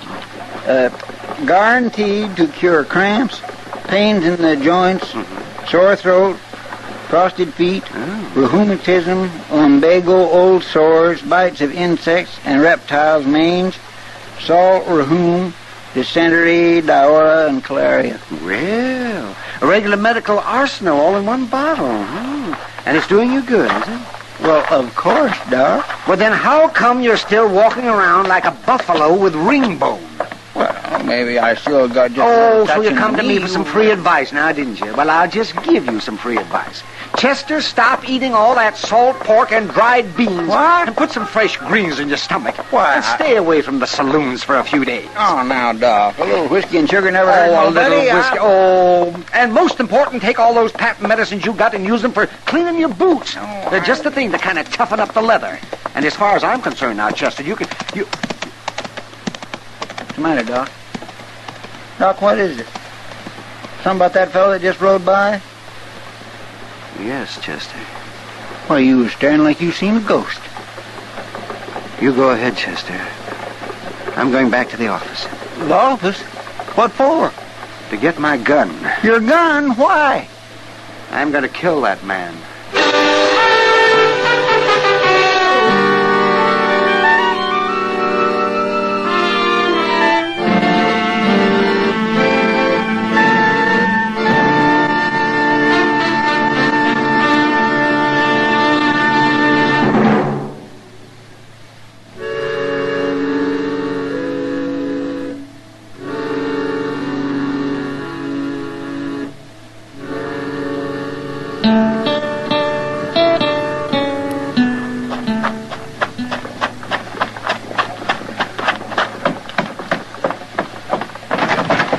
Mr. Dillon?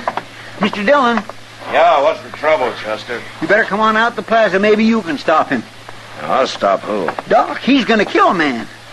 Doc? Doc, yes, sir. He's gone and got his old army walker and strapped it to his belt, and he's marching up Front Street looking for the fellow, whoever he is. All right, let's go. I tried my best to stop him, but he wouldn't listen. Oh, you should have saw his face, Mr. Dillon. He means business. I never seen Doc like this. Who was the fellow, Chester? I never seen him before. Well, you know what it's all about? No, sir, but I do know one thing. I'd hate to have to face that old Walker pistol, even if 'tis an old cap and ball. Why, it'd blow a hole clean through a buffalo. Matt! Oh, wait a minute. It's Kitty at the door of the Monk Ranch. She's waving. He must be down there. Yeah, come on. Matt, it's Doc. Is he in there, Kitty? Yeah, and he's got a gun. He's threatening some man. All right, thanks, Kitty. And if you won't come outside, I'll kill you where you stand. I told you I'm not going to fight you. That's up to you. But I'm going to kill you whether you defend yourself or not. Doc. That's enough. Matt, you stay out of this. Happens to be my business, Doc, when a man threatens another man in this town. When the other man doesn't want to fight, won't defend himself, it could turn out to be murder. You think I don't know that? You must want to kill him pretty bad. I've wanted to for a lot of years. Why? I've got good reasons, Matt. But you won't tell me, huh? No. All right, what about you? I could say I don't know, but I'm just a stranger passing through town. But I know. There's no good reason for murder. I guess he thinks there is. Do you? Not many men would say yes to that, now would they, Marshal? But you won't defend yourself, huh? I won't draw with him, no. If he's going to shoot me, he'll have to take the consequences. I'm not a fighting man, Marshal. I'm a miner. Me and my partner here, we're just traveling through Dodge. We don't want any trouble. That's right, Marshal. We made our strike out in Arizona Territory, and we're headed back for St. Louis. Oh, we was just minding our own business, having a quiet drink when this fella comes along. What's your name? Clem Maddow. This is Ben Bartlett, my partner. We don't want no trouble. You won't have any. Go on back to your drinks. I'm going to kill him one way or the other, Matt. And you can't stop me. Look, Doc, you're taking an awful lot for granted. Maybe you think I won't throw you in jail for threatening murder. Maybe you think because you're the town's only doctor that you can get away... Matt, listen. No, you listen to me. You're forgetting a lot you ought to remember, Doc.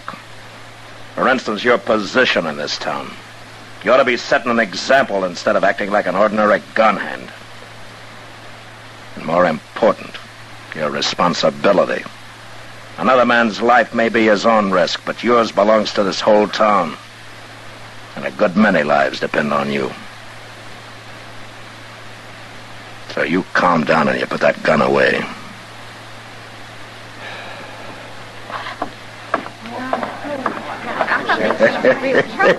Hey, you sure told the old fool off. You shut up!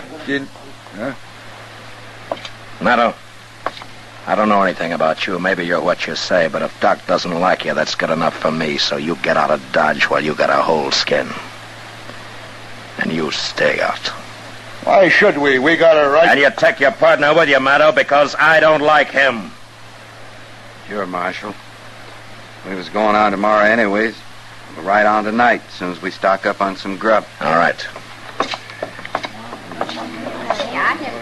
Where did Doc go, Chester? Well, up the street, probably back to the office, like you said to. Matt, the look on his face when he went out. Yeah, I know, Kitty. Well, I'm going up there. Matt, you had to do it. Yeah. I'll see you later, Kitty. Yeah, sure. Mr. Dillon, that Maddow, he didn't seem like such a bad fella. No, he didn't, Chester. I'd sooner believe bad of that partner of his, that Bartlett. That one seemed like he could be a hard case, all right, without half trying. But Maddow wouldn't even defend himself. No. But I don't think that was because he was afraid to. No, that's true. Seemed more like he just didn't want to fight Doc. Didn't seem mad at all like Doc. More like he was sad. Maybe a man with a guilty conscience, Chester. Yeah, I guess so, Mr. Dillon. You better go on over to the office, Chester, huh? I want to go up alone. Yes, sir.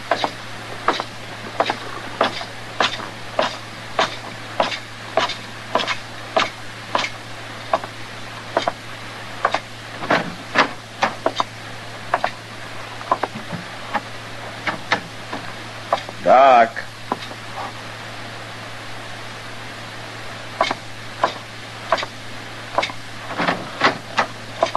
Now, Doc. Huh. Now, I wonder where he could have gone.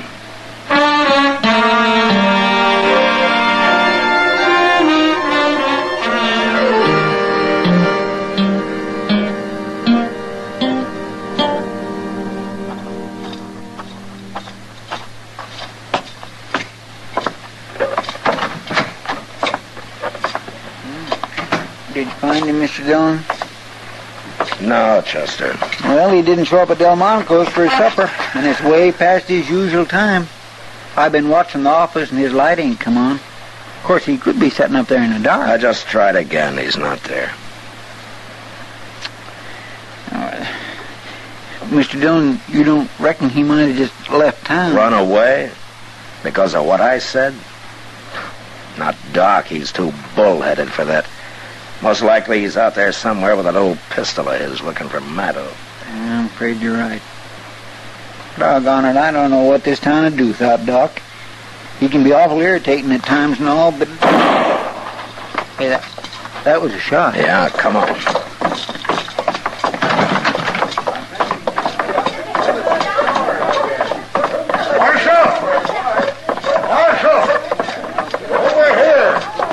It's that Bartlett, Mr. Dillon. It's Clem, Marshal. I think he's dead. All right. Everybody stay back. Give me that lantern, will you? He was shot in the back, Mr. Dillon. Yeah. It looks mighty bad. He said he'd kill him, and he's done it. Did you see who did it, Bartlett? No. We was loading horses, and I just turned to go back into the store for another load when I heard the shot. Anybody else around to see it? Why, no, but after all, Marshal, can't be much doubt who did it, can there? Everybody in town heard him threaten to kill Clem. Just because the man's a doctor doesn't give him any right to go around murdering people. That's enough, Bartlett. The important thing right now is to try to save this man's life. Where will we take him at, Mr. Dillon? There's only one place, Chester. Yes, sir.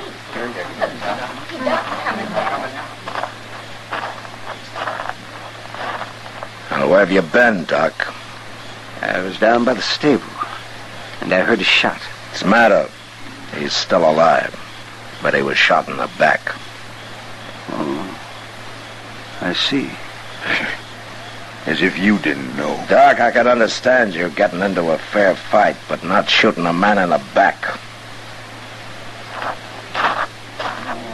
Why, you just gonna let him walk away like that, Marshal? Doc!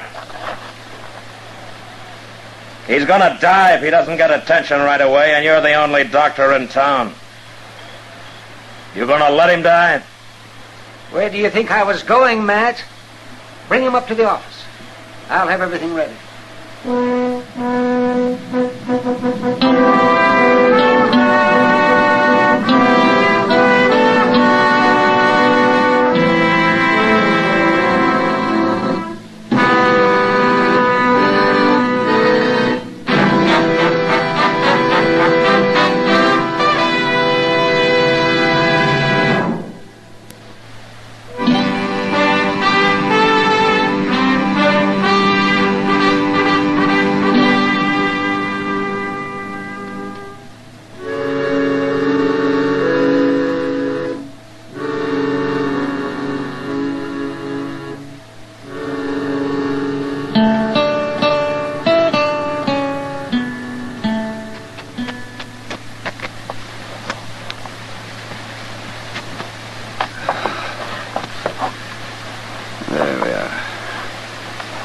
Gonna pull through, Doc?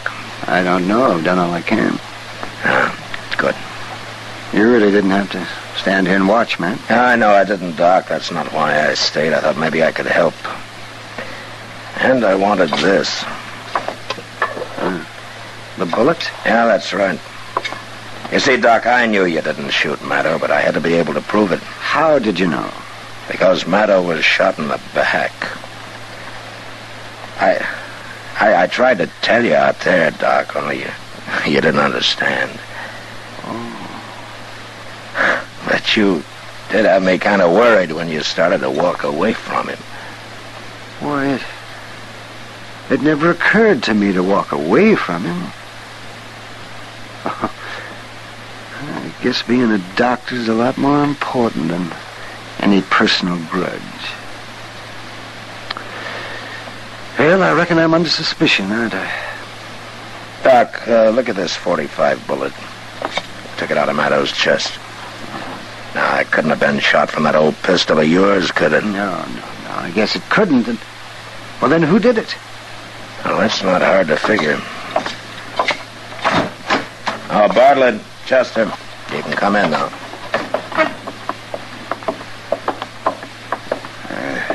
How is he, Marshal? I think he's going to be all right. He ain't gonna die? Say, that's mighty fine. Well, I was plenty scared with this man operating and all. You needn't have worried. He's a doctor and a good one. You see, he didn't shoot your partner. He didn't? No, we have the proof for that. Who did? Now, there's only one other man in town who'd have had any reason to. A coward who saw a golden opportunity to double his takings of a mining strike by shooting his partner in the back. You just keep your hands away from your belt, Bartlett. Well, want me to get his gun, Mr. Dillon? Yeah, Chester. Oh, you're crazy, Marshal. You can't prove this. I think we can, Bartlett. Anyway, we'll just wait and see. All right, take him down and lock him up, Chester. Yes, sir. Come on, you.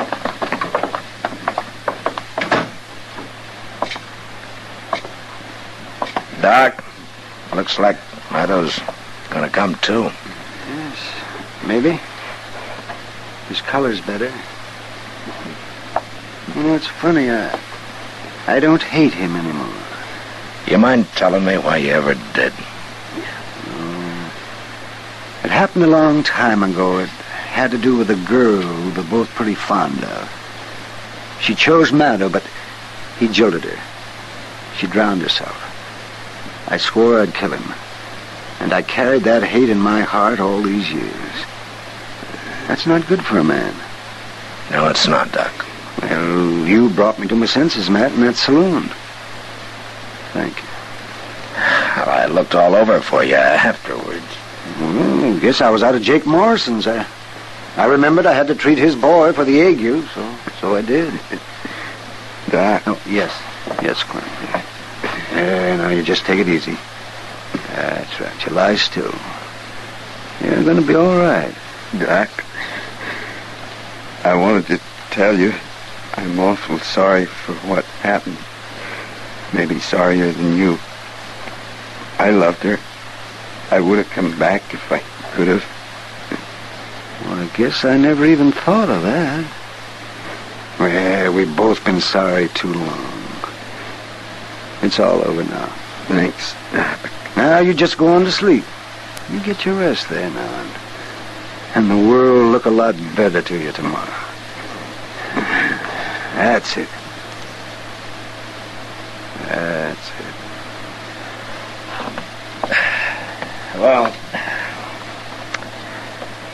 good night, Doctor. Good night, man.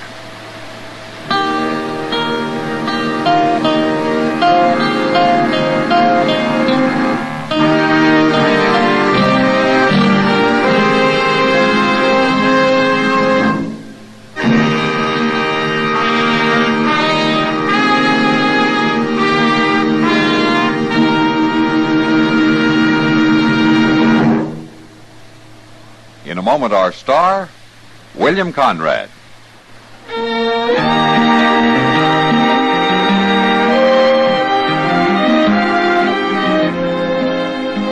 You know, cowboys with 6 months trail pay made the frontier a good place for a crooked gambler.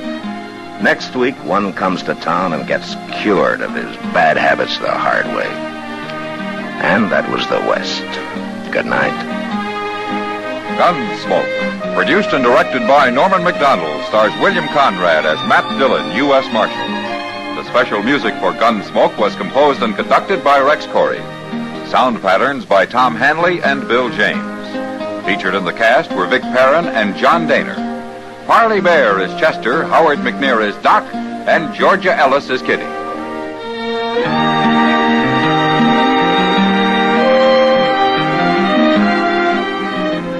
Join us again next week for another specially transcribed story of the Western frontier when Matt Dillon, Chester Proudfoot, Doc, and Kitty, together with all the other hard-living citizens of Dodge, will be with you once more. It's America growing west in the 1870s. It's Gunsmoke.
Gunsmoke. Brought to you by L&M, the modern cigarette that lets you get full, exciting flavor through the modern miracle of the pure white miracle tip.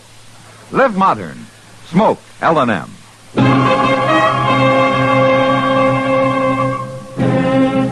Around Dodge City and in the territory on West, there's just one way to handle the killers and the spoilers, and that's with a U.S. Marshal and the smell of Gunsmoke.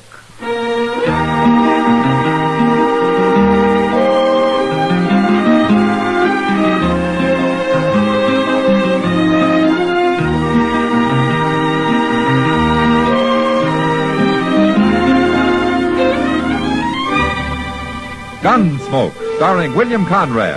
The transcribed story of the violence that moved west with young America. And the story of a man who moved with it. I'm that man. Matt Dillon, United States Marshal. The first man they look for and the last they want to meet. It's a chancy job, and it makes a man watchful. And a little lonely.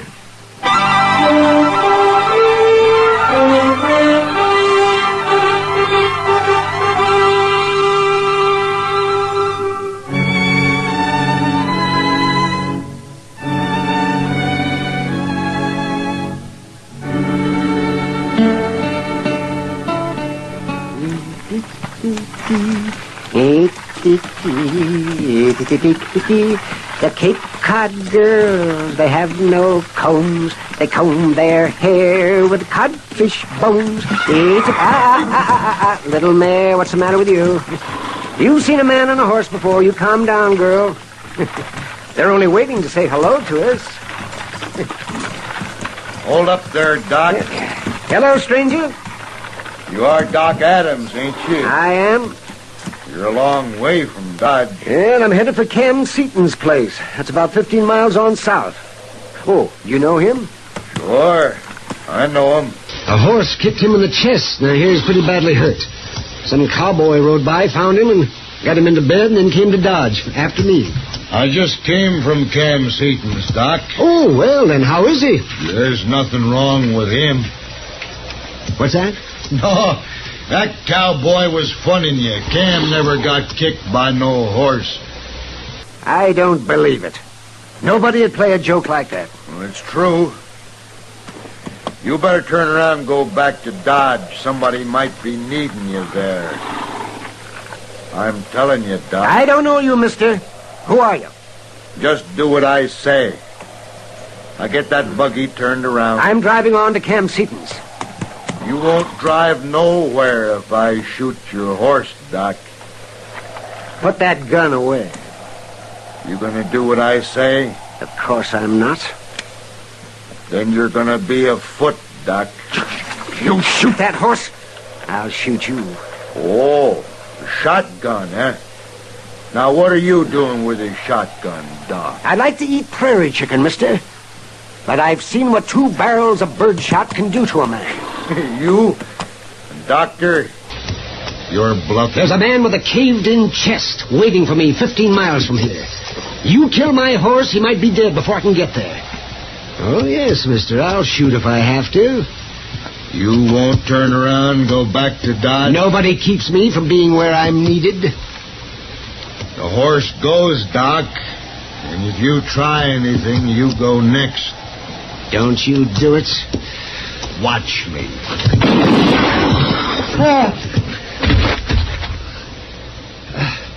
I told you not to. I told you.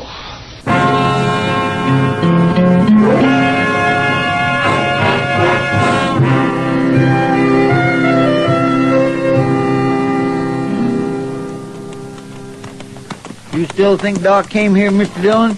Well, there are his footprints, Chester, headed straight for the house. Well, I just can't believe no part of it.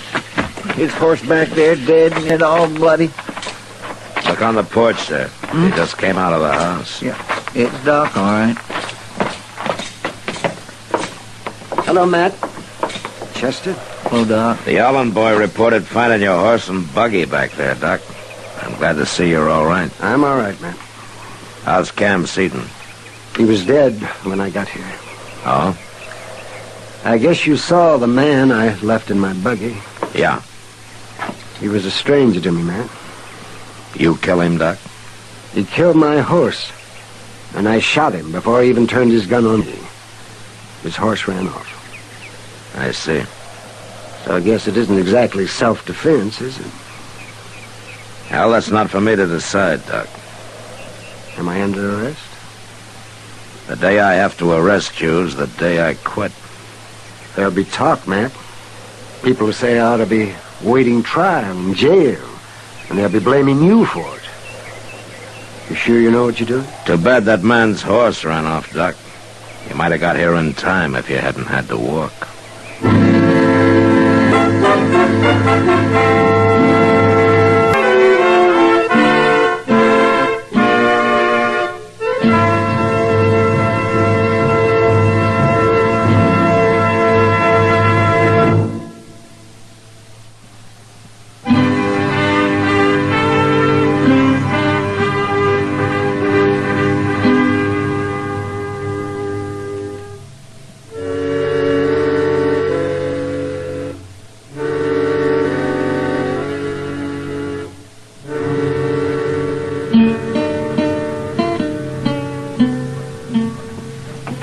You ain't so bad worried, are you, Doc? Worried? About what, Chester? Well, the way everybody's sort of been eyeing you ever since we got back. Oh, now, not everybody, Chester. Well, now you take that fella across the street, standing there by the town soil. Yeah. Seems like he's always watching you from somewheres. I don't think I even know that man, Chester. He ain't been in town but a couple days. Well, who is he? Well, I don't know. Well, he's got nothing to do with me. You're forever dreaming up something, Chester. I always said there's too much schoolgirl in you. Now, you listen here to me, Doc. I don't know what you're talking about, but I ain't sure I like Well, let me know when you make up your mind. I'm going to go back to my office. Wait a minute. What? Here's Mr. Dillon. My, he looks real mad about something. Yes, he does. Let's go over to the Texas Trail, Doc. What for? I just told off a few of our leading citizens up the street, and now I want to be seen buying you a drink to really give them something to talk about. Now, wait a minute, Matt. I know what they've been saying about me not being in jail. But you can't fight them all. It isn't all of them. It's only a rotten few so far. Come on. I want everybody to know where I stand. No, Matt. Can I come too? I'd be proud to buy the second round myself. How about it, Doc? Well, I guess I can't turn down a drink with a couple of friends.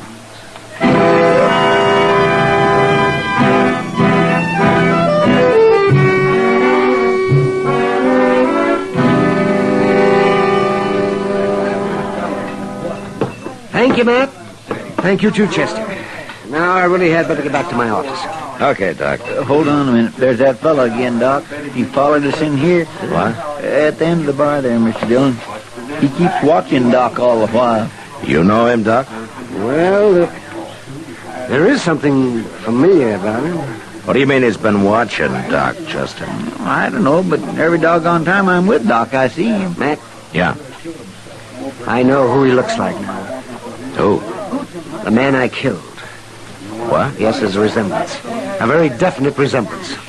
Well, who do you think it might be? Well, I'm not sure, but I feel kind of funny inside. Same as I did out there on the prairie. You two wait here.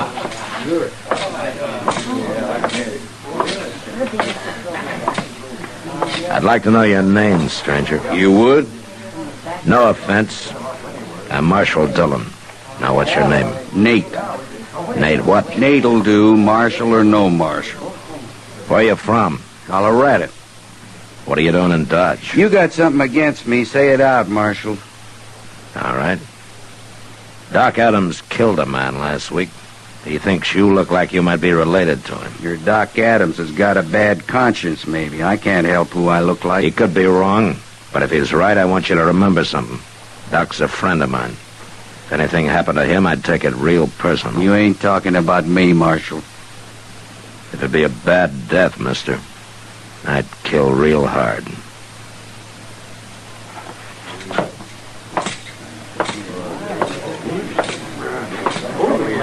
Chester. Yes, sir? Go get yourself a shotgun. What? You're gonna stay with Doc day and night. from now on.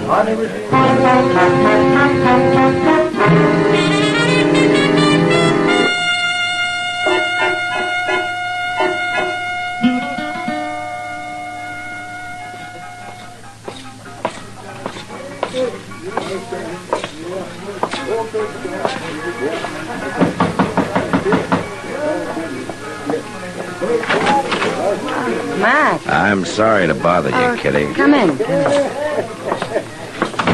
was just getting ready to go to work. I wasn't expecting company. It's about this trouble Doc's in, Kitty. I think you might be able to help. Well, I'd do anything for Doc, Matt. You know that. Well, this will take your whole evening. Won't be easy. Go on. There's a stranger been hanging around town, says his first name is Nate. He's medium height, wears a buckskin jacket and a brown slouch hat. Yeah, I've seen him. Well, Doc thinks he might be related to the man he killed.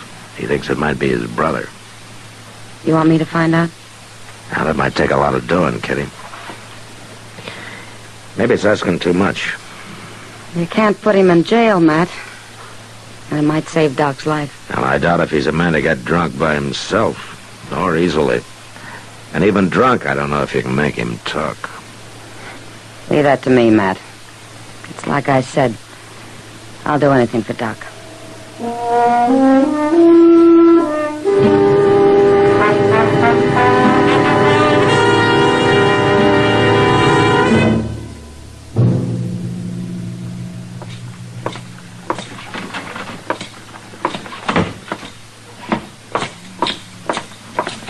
Chester, come on, wake up. Oh, my. Oh, I must have fell asleep. I thought I told you to stay with Doc. Well, I was with him all last night and all today, so far. Oh, where is he now? Why, I don't know. We was playing some cards here, and then I laid down for a minute. And, oh, dear, I just don't know how I could have felt. Go up to his like office, see if he's there, and stay with him if he is. Yes, sir, I will. Oh, I just don't know how it could have happened. Well, Miss Kitty. Oh, Chester? Well, it's nice to see you, but I gotta go. I went to sleep. Oh, I'm okay, Chester. Well, Matt. Sit down, Kitty. Yeah. You look tired. That was about the longest night I ever spent. Where's Nate, whatever his name is? Well, last I saw of him, it was dawn, and he was almost asleep on one of the tables for Long Branch. You're right, Matt. That man sure can drink. Well, Kitty, did it do any good?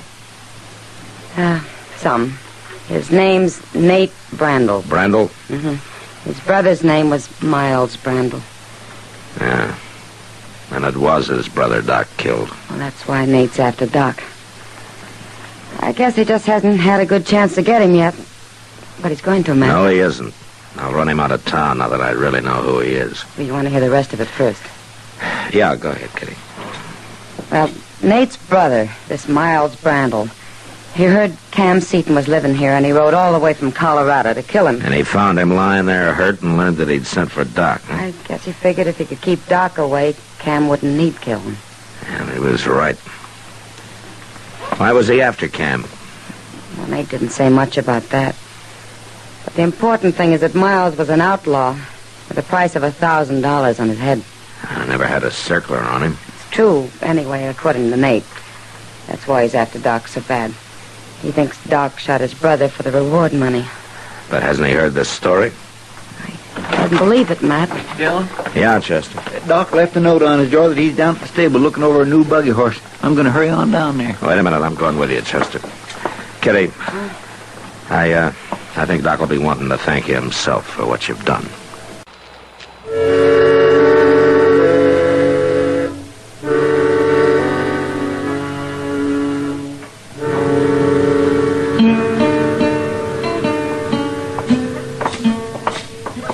There he is, Mr. Dillon, standing just inside the door. Yeah. I don't see no buggy horse, though, and there's nobody else. Well, at least Doc's still all right. I promise I won't never fall asleep again. I will take Doc back to the office where he'll be safe, and I'll go round up Nate Brandel. Now, where's he going? Hey, Doc! Somebody shooting at him. Yeah, come on. I'm all right, man. Stay down, Doc. There he goes out that stall. Hold it!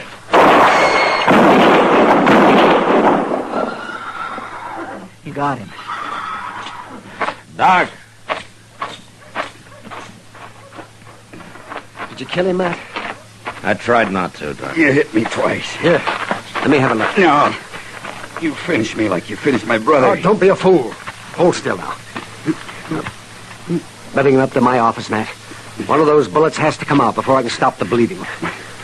I just tried to kill you, Doc. I know. Then what are you doing trying to save me? I'm a doctor. Nothing can keep me from a man who needs me. I tried to explain that to your brother. I don't believe you. You're lying. Let's get him moved, Matt. We're wasting time.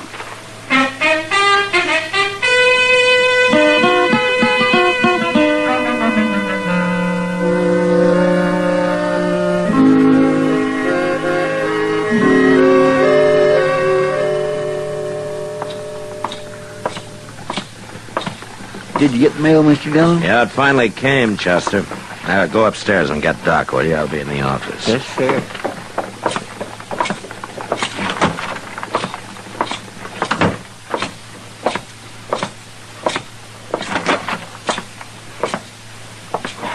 Nate, you awake? I'm awake. Well, come on out. What for? You gonna hang me? Go on into the office. 2 weeks in bed, 3 weeks in jail. I begin to wish you'd killed me, Marshal. I kept you in jail because Doc wanted you there, Nate. Has he always run the law around here? It was him you tried to kill, wasn't it? If I had my way, you'd be in prison. Between you and Doc, I ain't got a chance of nothing, have I? They're gonna get that settled right now. What do you mean? I don't know. I'm doing this Doc's way. I didn't ask you. I got him, Mr. Dillon. Good morning, Matt. Morning, Doc. Hello, Nate. Well, it came in today's mail, Doc. Give it to me, Matt. Here it is. Thank you. You got a pen in your desk, Matt? Yeah, help yourself. What is that? What are you talking about anyway? The reward money. $1,000 check for killing your brother. Oh. Doc put in his claim, so I sent to Colorado for it. Yeah, I might have known. I hope you have a good time with it, Doc. What are you going to spend it on? Tell us. I'll tell you, Nate. I'm going to spend it on you. I've endorsed it. Here, it's all yours. Mine? Take it. But what for? You'll have to figure out what for. Well, it's about time you did.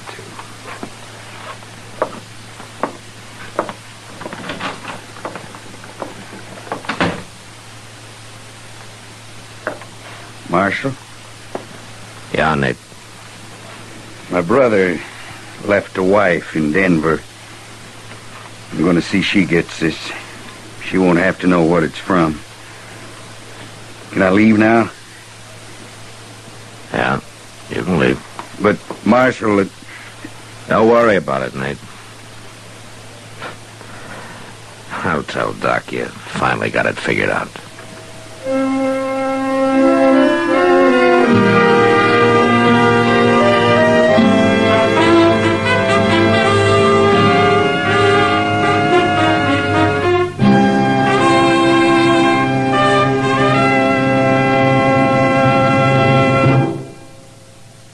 And now our star, William Conrad. Thank you, George. Friends, do you like the flavor of modern living? The fullness of it, the excitement of it? Then you'll like the full, exciting flavor of L&M, the modern cigarette. Through the modern miracle of the L&M Miracle Tip, you get all the full, exciting flavor of today's finest tobaccos. No other cigarette, plain or filter, gives you the full, exciting flavor you get through the pure white Miracle Tip. So light up, free up, let your taste come alive. Live modern. Smoke L&M.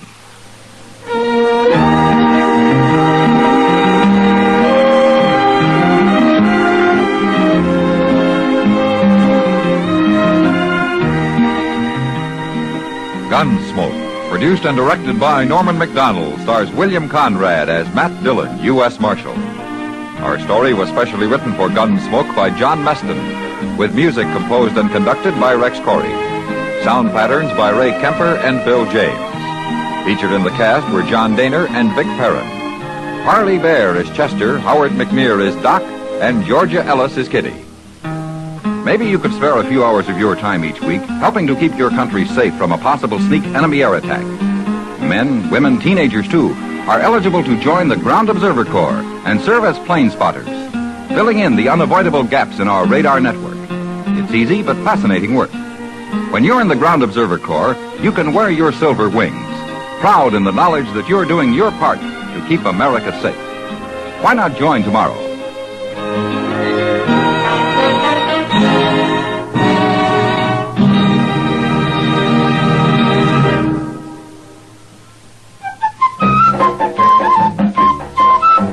Chesterfield packs more pleasure because Chesterfield's more perfectly packed. A cigarette made better and packed better, smokes better, tastes better. And Chesterfield is more perfectly packed by Accuray. This electronic miracle removes human error in cigarette manufacture. So Accuray Chesterfield is firm and pleasing to the lips. Chesterfield, mild, yet they satisfy the most. Join us again next week for another specially transcribed story as Matt Dillon, U.S. Marshal, fights to bring law and order out of the wild violence of the West in Gunsmoke.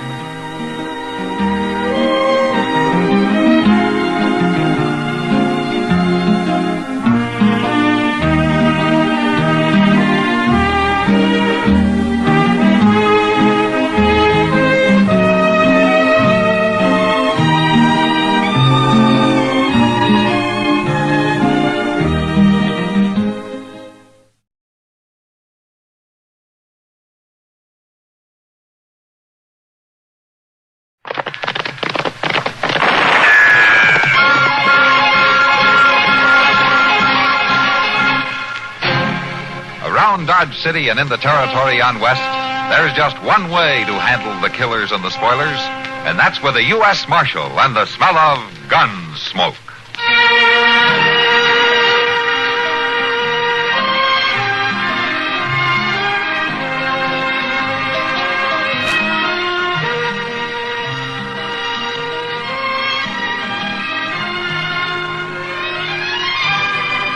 Gunsmoke, starring William Conrad, the story of the violence that moved west with young America, and the story of a man who moved with it.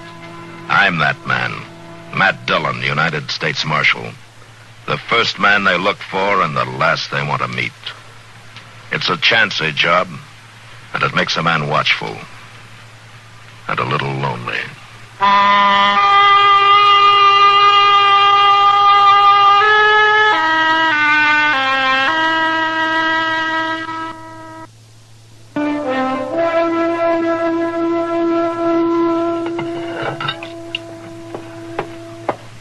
Here's the water, Doc. It's hot. Thank you, Sarah. Put it down on that chair. Doc. Huh? Doc, you can heal him, can't you? You can make him live. He's bad hurt, Sarah. Awful bad hurt. But he's so young. Don't that help, being young? Bullets are no respecters of age. If I could have seen him sooner, maybe.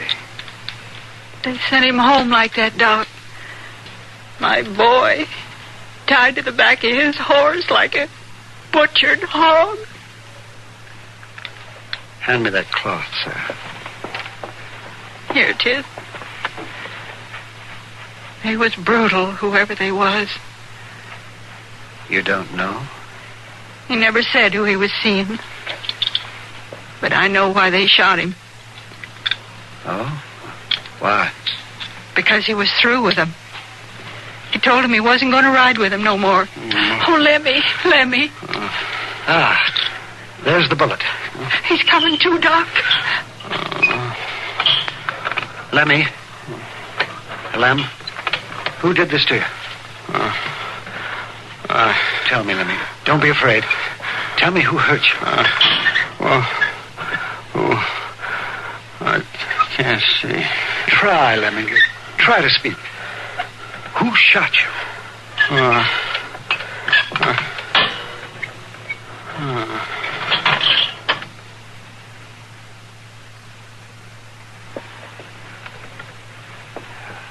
He's gone, Sarah. I'm sorry. Oh, Doc. Maybe if you hadn't been at him so. Sarah, you know I wouldn't hurt your boy. I've known him since he was a child. But we should know who did this terrible thing. They should be made to pay. There's no paying for Lemmy. I know, Sarah. I know. But someone's got to answer for it. Now think now. Are you sure you don't know who did it? No, Doc, I swear I don't. This is one thing Lemmy didn't talk about. And I know he wasn't proud of it. I know that. And he went to them this morning to call it quits? That's what he said. He told me. He told me I wouldn't have to worry about his riding off no more. There, Sarah, there. You've just got to believe that he's all right now. Lemmy. Lemmy. But I'll arrange things in town, sir. I'll be back in a little while. Will you be all right until then? Yes, Doc. I'll be all right.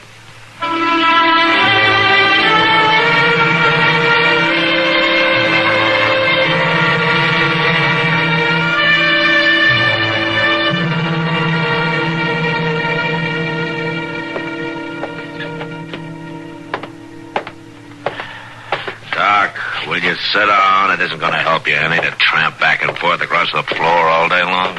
I guess you're right, but I tell you, man, it was terrible. Doesn't sound very pretty. Shot in the back and sent home tied to his horse. A young boy like that. You think his mother was telling the truth about not knowing anything about it? Yes, man, I do. The boy was evidently trying to get out of some kind of trouble. You think he'd been mixed up in something? Yes, that's the way it looks to me. He wasn't really a bad boy, and I figure when he found out what he was in for, he wanted no part of it. And whoever it was, he killed him to keep him quiet. I think that was it, man. Seems funny, though, that they'd send him home then. Well, whoever it was thought he was dead. There was barely a sign of life in him when I got to him. Yeah. He might have been sent home as a warning to his mother, in case she did know anything. Yeah, you could be right. I'd give a lot to know who did that. Well, I'll ride on out there this afternoon, Doc. Whoever it was will be hard to trace, though, with the boy not saying a word. Well, I suppose so. I wish that...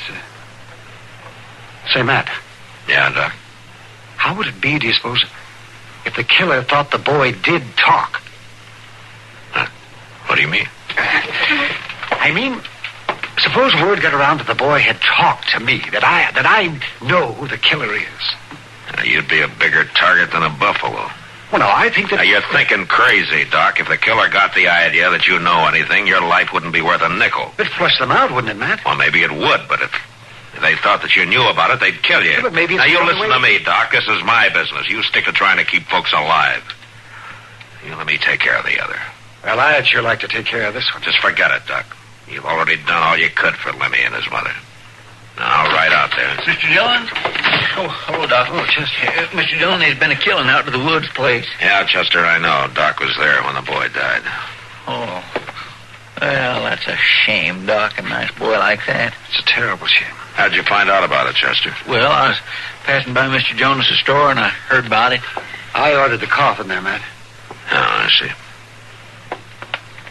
Matt, I don't think you'll find much to go on out at the woods place. I looked around, but there weren't any unusual tracks. You was doing some tracking? Well, I may not be a bloodhound like you are, Chester, but I can read some. That's all right, Doc. Get my horse, will you, Chester? Yes, sir. Doc, you want to come with me? No, Matt, thank you. I've been there twice today. You tell Sarah I'll drop by to see her tomorrow. Yeah, I'll do that. Doc. Yes, Matt. Now, don't you get any fancy ideas about making up a story. We'll get this man. He'll make a mistake. They all do. I just hope I'm around when he does.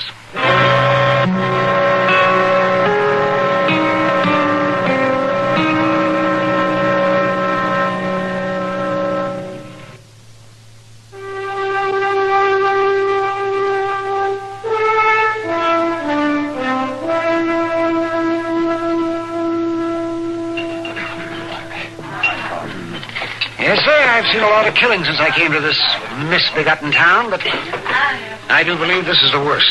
Sounds awful, Doc. Shooting the boy in the back. That poor kid didn't even have no chance to see who done it. Oh, he saw who did it, all right. Oh, yes, yes. He knew who killed him. I thought you said he was already out when you got to him. Well, he was, yes. He was. But he roused himself just before he died. Enough to say a few words. And you heard him, Doc? I heard him all right. Well, who done it then? Not so fast. Oh, not so fast. I'll do my talking at the proper time and not before. Seems to me you're doing an awful lot of talking right now. Yeah. Oh, hello, kid. He's telling us he knows who killed the Woods boy.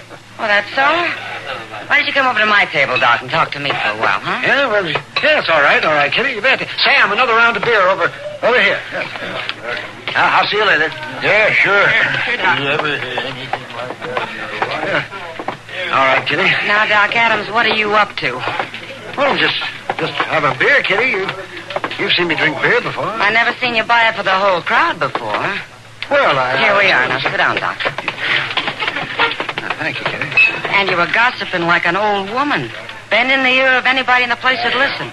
Well, there's always a lot of talk about a killing. A killing isn't usually your favorite kind of talk. Is it true you know who killed the boy?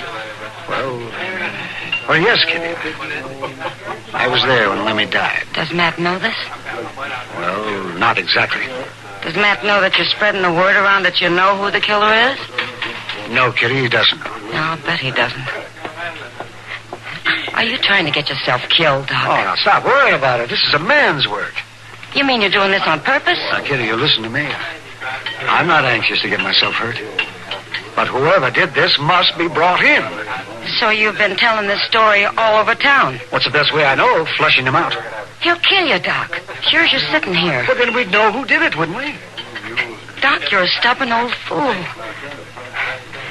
I just hope you get a chance to grow older.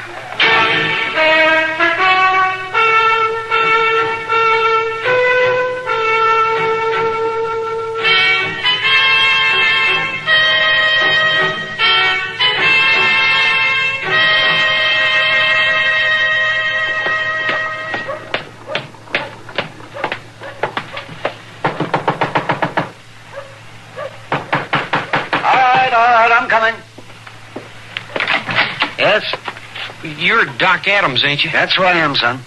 Well, I'm supposed to fetch you out to the Widow Woods place. Oh. Something wrong with Sarah? Reckon so. You're supposed to come. Sarah sent you, did she? Well, you're supposed to come because she's sick. I see. Well, now, you just wait here a minute while I get my bag and you can ride out there with me in the buggy. No, thanks, Doc. I'd rather go home by the creek. I don't want to ride with you. Oh, all right, son. Yes, all right. Perhaps I'd better go alone at that. Okay. Well, so long, Doc.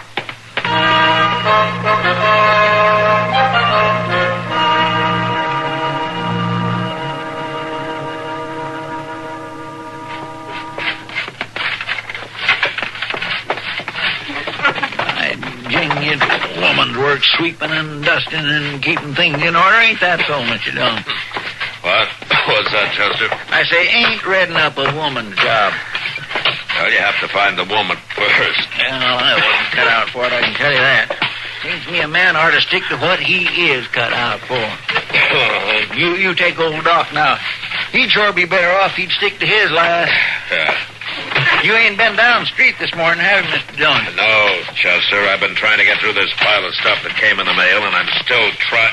Well, it's just a caution. That old busybody's been covering the town, telling his story about the way the Woods boy got killed. What's that, Chester? Will you put that broom down? Oh, my. Now, what were you saying? Well, I was telling you about how Doc should ought to stick to his own business, Mr. Dillon, instead of bragging around about how much he knows about the shooting. I tell you, he ain't missed nobody in the saloon, at the livery stable, nowhere. You mean he's saying he knows who killed Lemmy? That's what he's been saying ever since it happened. I thought you told him to keep his mouth shut. I did, Chester, and I guess I better go tell him again. Well, he ain't up to his office. You know where he went? Yes, sir, I do. I seen the whole thing. Ragtail boy come in a little bit ago and fetched him out to the Widow Woods'. How do you know that? Well, 'cause the kid come flying down the stairs from Doc's office looking like somebody was after him, and I grabbed him. I thought he might have stole something. Huh? Well, go on, Chester. What did the boys say? Well, he just said they sent him to get Doc out of the Widow Woods, that's all. Then I seen Doc drive off in his buggy. Come on, let's get our horses. What? Looks like Doc talked himself into a trap. Come on.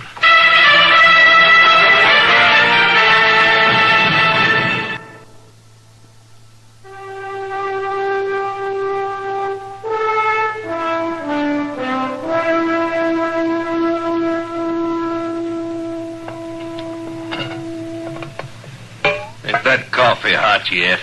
Bring it over here. I'm fixing to. Splash some milk in the mine. You just keep looking out that window, Rube. Doc Adams will be just be getting here. It'll do you no good when he does come. Not alive, maybe. Do us plenty good dead. It'll make him forget what he knows about us mighty quick. He don't know anything, I tell you, not anything at all. Well, that ain't what he says. Bragging all over Dodge he knows about us. Oh, I was here, wasn't I? I was here the whole time, every minute after you sent my Lemmy home, and he didn't say anything, I tell you. Oh, he tried, Lemmy did. He tried, but he couldn't. He couldn't speak. You butchered him up too bad. Shut her up, Mort. He makes me feel crawly. Just as soon as Doc Adams walks in here. Hey, here he comes. Mort, there's his buggy. Stay low now till he gets in here.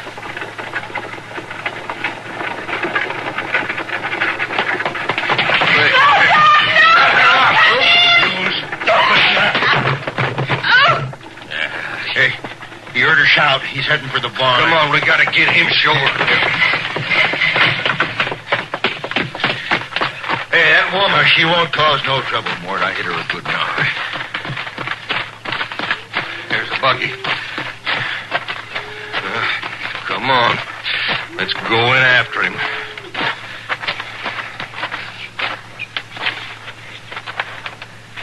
All right. Inside now.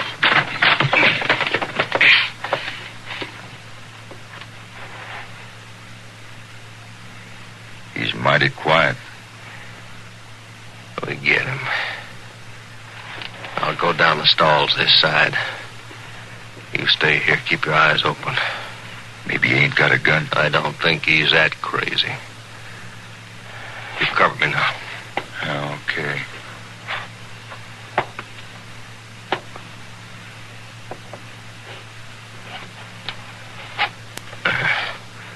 Ain't in this stall.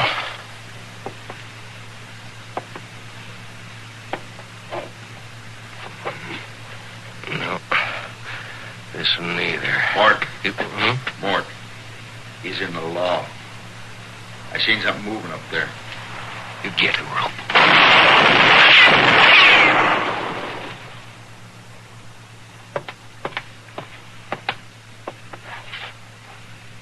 He ain't shooting back. Oh, he sure ain't. Maybe he hasn't got a gun up there.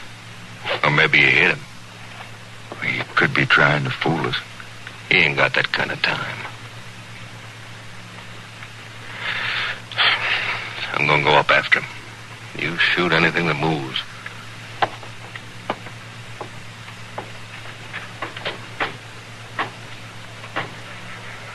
All right, drop your gun. It's a marshal. Get him!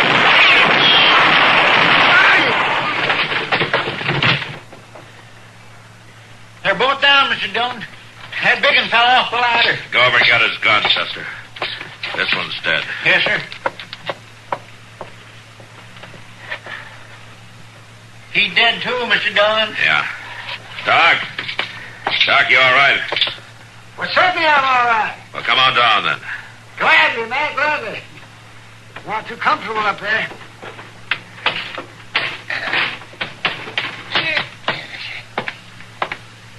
Now, where's your gun? Tell you the truth, man, I guess I must have left it in the buggy. Well, if that don't just beat all. You make your brags around town to get yourself in a fix. We have to come all this way out here to save you, and then you don't even carry a gun. Of course, it probably don't make no difference. You couldn't hit the broadside of a barn anyhow. Well, I got to see Sarah, man. She tried to warn me. They may have hurt her. All right, then. Well, that's better. It's about time you start doing what you're supposed to do, taking care of folks, instead of kiting off on a wild goose chase. Yes, well, maybe you're right, Chester, but it wasn't exactly a wild goose chase now, was it? No, Doc, I guess it wasn't. Yeah, well, explain that to Chester, will you? I got work to do. Well, I'll say one thing, Mr. Dillon. Doc maybe wasn't too smart about the way he handled things, but he sure has got heart. Yeah, he sure does, Chester. Old Doc's got a lot of heart.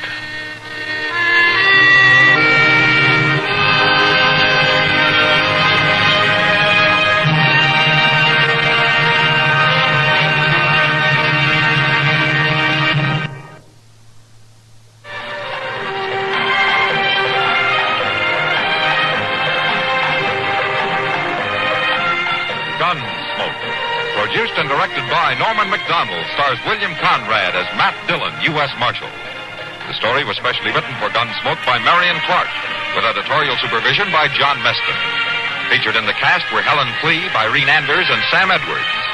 Harley Bear is Chester, Howard McNear is Doc, and Georgia Ellis is Kitty. This is George Walsh inviting you to join us again next week for another story on Gunsmoke. This is the CBS Radio Network.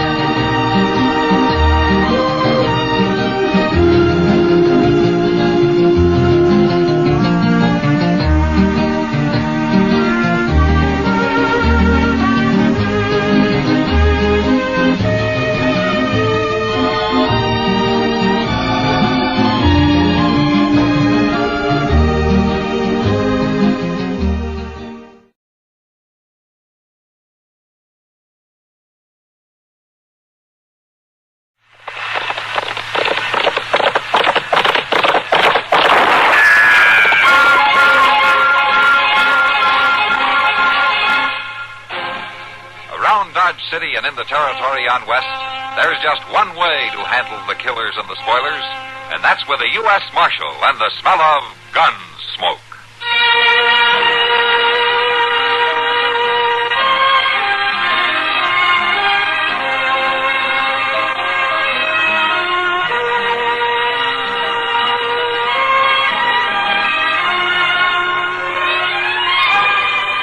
Gunsmoke, starring William Conrad.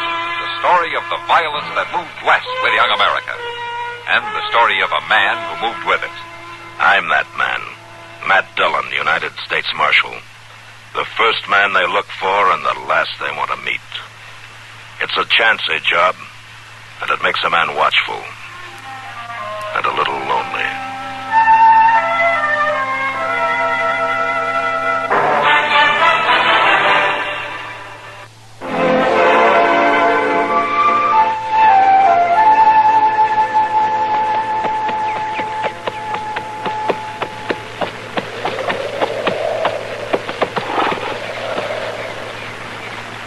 Ma! Ma! Ma, it's Pete. I come home like I said. Ma, you hear me? I come home hurt. Ma! You looking for somebody? What? It's Pete. I'm looking for Ma Belvin. It's her place, ain't it? Pete, I'm your brother Joe. Don't you know me? Of course, I've growed some. You ain't seen me since you left home. Where's Ma? She ain't here, Pete. Well, fetch her. I'm hurt bad. I can't do that. Fetch her. I rode hard for her healing. She's dead. Dead? Ma? She's dead? A year ago. She went thin. She'd been ailing a long time. I always aimed to come home, I told her. Come on. I'll help you down off that horse.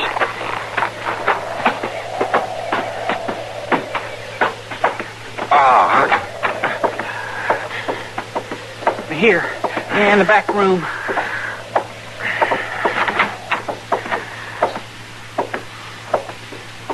Now, lay down there on the bed. Oh, it's bad. I'll take a look. I ain't as good as Ma, but I've been right handy with the stock. Oh. Well, you got a hole in you for fair. It ain't no use. Ma could have helped me. Ma had healing hands. No use. It ain't all that bad. I'll get the doctor. No doc. He'll fix you up. No, you ain't gonna bring no doc.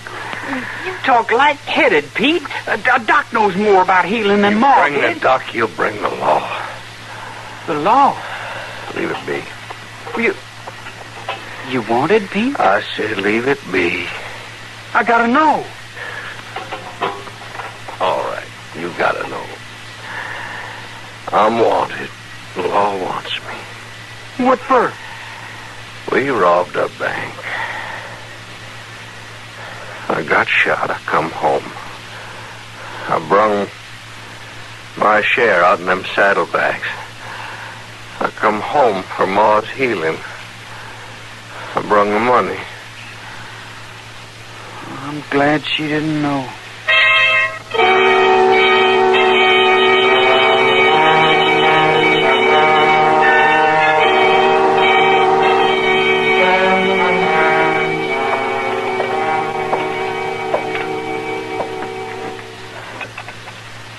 Pete?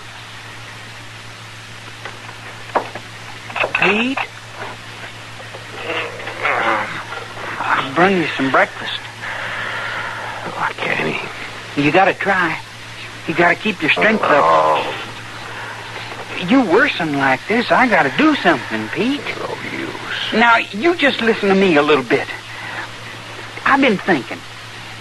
You ain't never killed nobody, have you? No, I ain't never killed. Then the law just wants you for the money you stole? That's a plenty. Yeah, but you could give it back. No. You could give it back and save the law a lot of hunting and tracking. Fucking crazy. No, I ain't, Pete. No, I ain't. You gotta have help. Now, I'm gonna ride into Dodge for the doctor. The law. Now, don't you worry none. I'll see the marshal. I'll tell him you want to square things up. The law's supposed to be fair, ain't it? Oh, all right, then. Now, you give back the money and it'll be all right. Pete? All right, you just stay there resting. I'll get the doc, and I'm going to hurry, Pete. I'm going to hurry.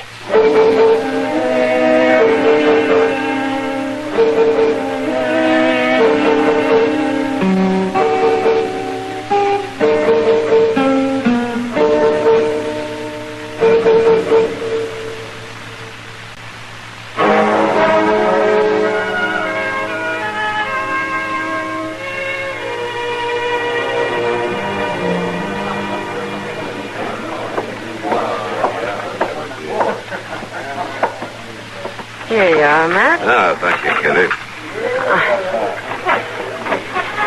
Oh, I thought Chester's coffee would have ruined your taste for the stuff. Well, Sam's coffee isn't that much better, Kitty. Oh, don't let him hear you say that. I've said it to him a couple of times. Huh?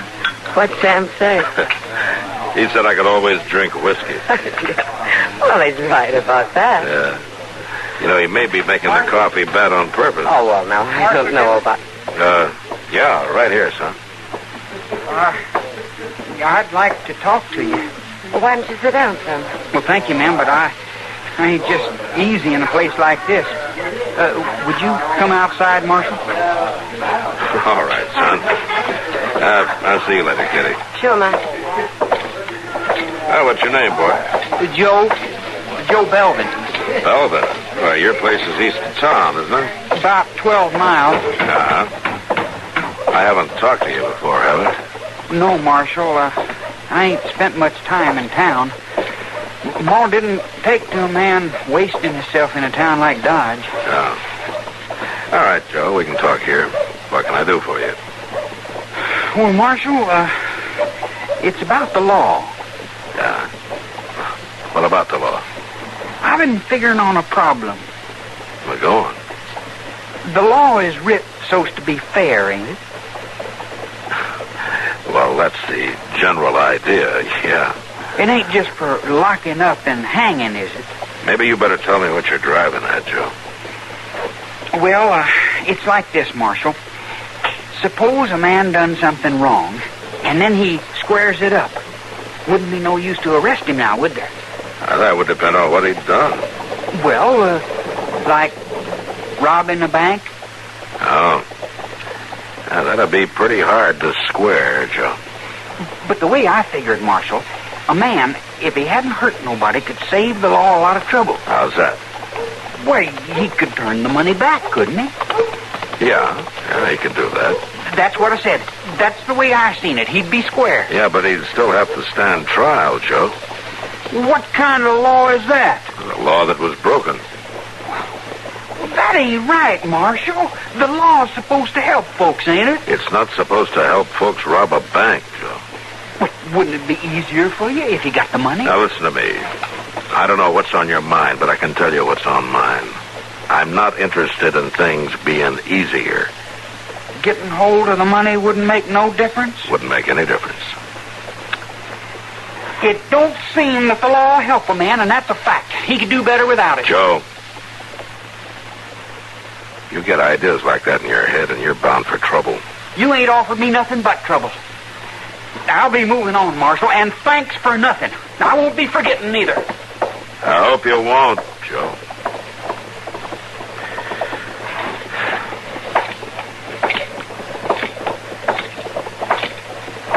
Matt! Oh, Matt! What? Oh. Hello, Doc. Yeah. Hey, Matt, do me a favor, will you please? Well, sure, Doc. What is it? Will you see that this letter gets to the post office in time to get on stage? I just got a call to go out of town. I'd like to get started right now. Sure, I'm headed that way anyway. Thank you, Matt. Here it is. Must be pretty important. Well, I'm sending for a new medical book. I'd like to get it as soon as I can. Why, Doc, I thought you knew everything already. Well, I may at that, but I'd like to give the new books a chance. So long, Matt. Where are you headed for in such a hurry? Out to the Belvin place. The Belvin place? Well, who's sick out there? I don't know yet. The boy just said to hurry. So I'll see you later, Matt. Yeah, Doc. I'll see you later.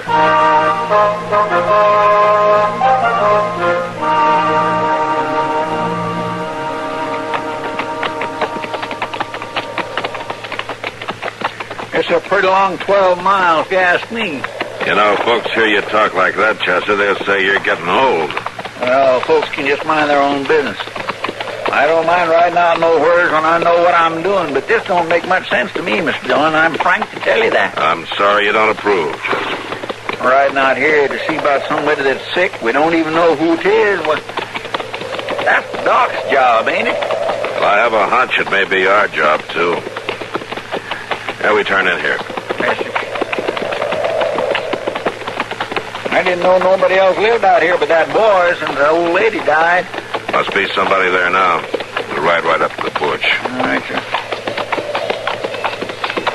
Well, Doc couldn't have stayed very long. His buggy ain't here. Yeah.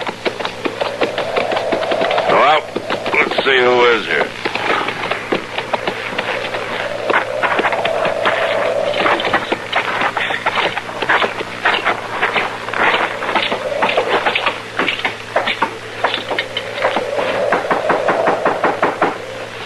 Anybody home?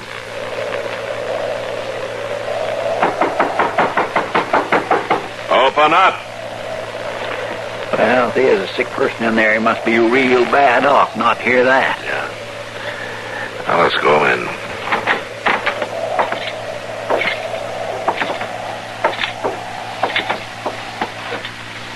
Now you look in the kitchen, Chester. I'll see to that room.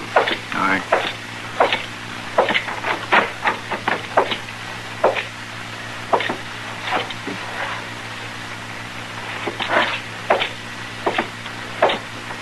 Nobody in the kitchen, Mr. Dillon. Nobody in the other room either. Seems mighty strange. What do you think you're doing walking into a man's house like... Oh, it's you, Marshal. Hello, Joe. You ain't got no call to come busting in here. I was looking for Doc Adams. He said he was coming out here. Well, it was a mistake. No? He said somebody was sick. It was a mistake, I tell you. There ain't nobody here. Well, I can see that. You can go on, then. I can see something else, too, Joe. There's been quite a bit of blood spilled in that other room. That ain't no business of yours. Maybe not. But if it is my business, you'll save yourself a lot of trouble by telling me about it. I told you, Marshal, I don't need no help from the law. And I hope you're right, Joe. I just hope you're right.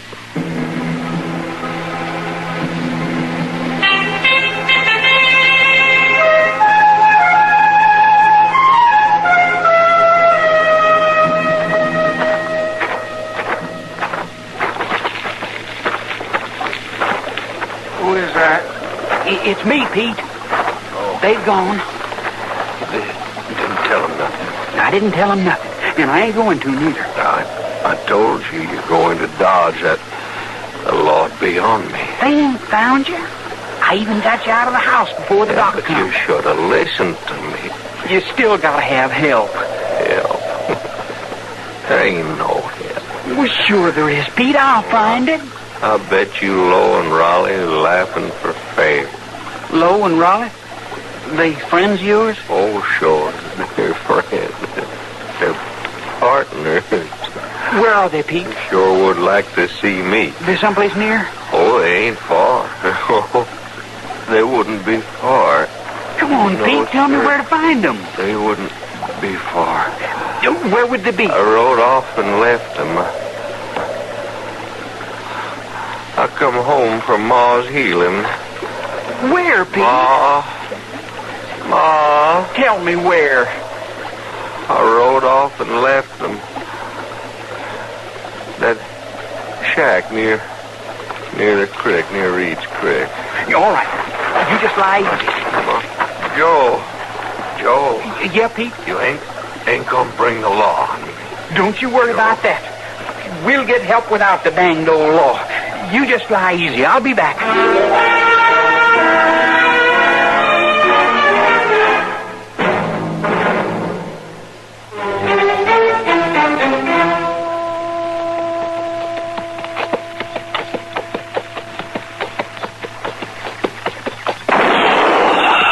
Stop right there. Sure, mister. Get off your horse.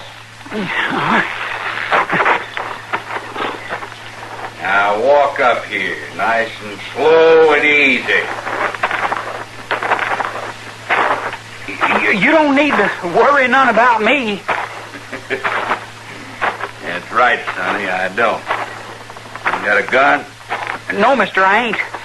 I ain't never believed much in shooting. Ain't that nice? Your name Raleigh? Or, Lo? You better come on in the house, kid. And remember, you may not wear a gun, but I do. Oh, I ain't got Just shut up till we get in there. Go on.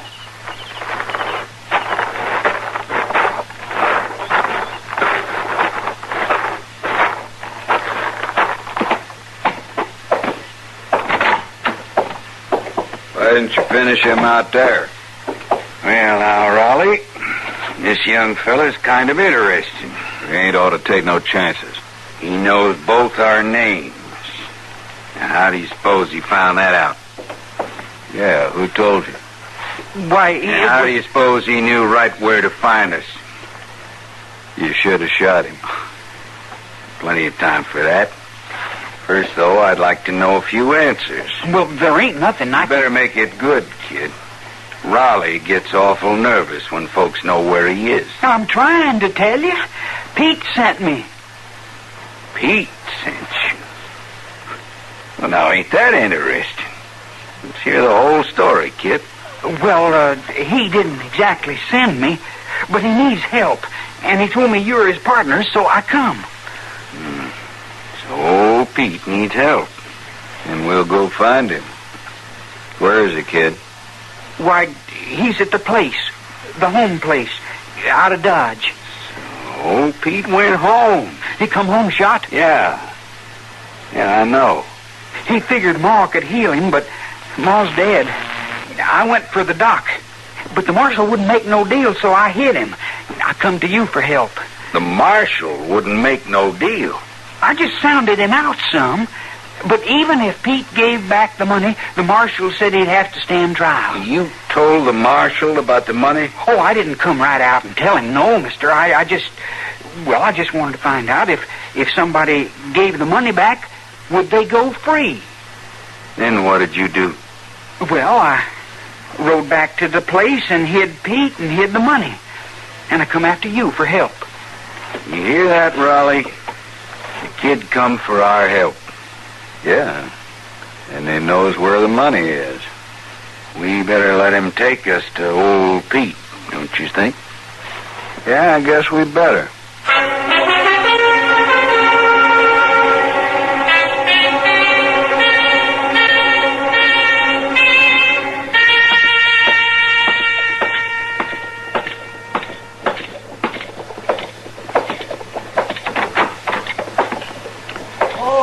It's you, Matt. Come in. Come in. I just got a minute, Doc.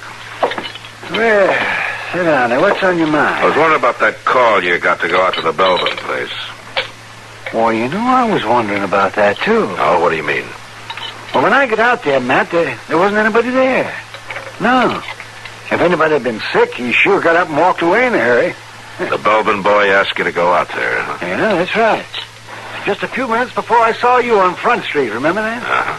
He said somebody needed a doctor. Bad. And you didn't see him at all? Not out there, I didn't. I did see him a little later, though. Oh, how was that? Well, I drove on our little father to see old lady Height, and on the way back, I saw the boy running up from the stream bank. Did you see where he went? Well, he headed for the barn. And a few minutes later, he passed me on the road, and he was riding like the Pony Express. Well, he didn't even so much as wave to me as he went by. Do you think he's up to something? Yeah, Doc, I'm afraid he is.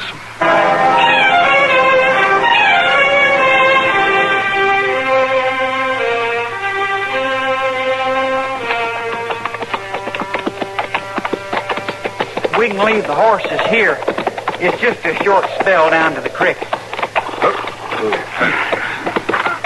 Where's the money? We can get that later, after we tend to Pete. Yeah, Raleigh. We'd ought to tend to Pete first off. He's waiting for you. Right down here. He won't be waiting long. He's right down here in these bushes.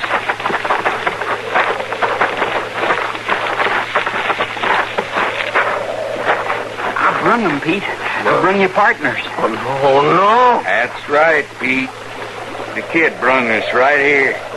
Rode right up and got us and brung us here. Raleigh, I didn't mean it. You can have the money. Sure we can. And don't you worry none about that, Pete. Your kid brother's gonna tell us just where it is. I was gonna bring it back and split it up. Oh, but you won't have to do that now, will you? We're right here. What are you all talking about?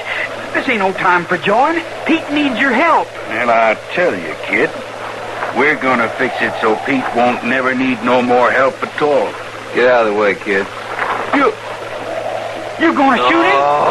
Stand aside, kid. Why do you want to shoot him? You know how the law wouldn't make no deal, kid. Well, we won't either. What do you mean? He run off with the money, all right, all of it. He took our cut, too. But listen... And that ain't honest, kid. He's got to answer for it. Please, no. Go ahead, Raleigh. No.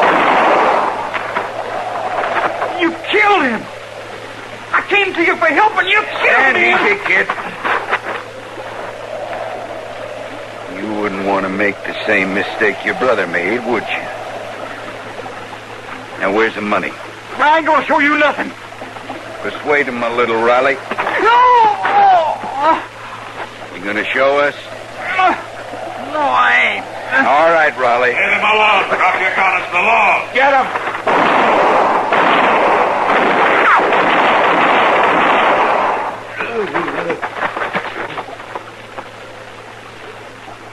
Right now, Mr. Jones. Yeah, come on.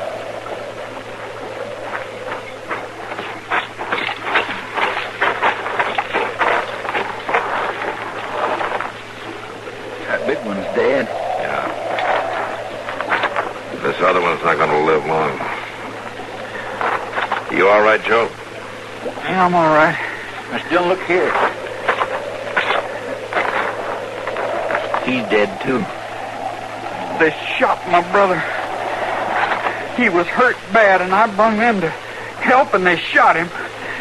He was my only kin, and they shot him. I'm sorry, Joe.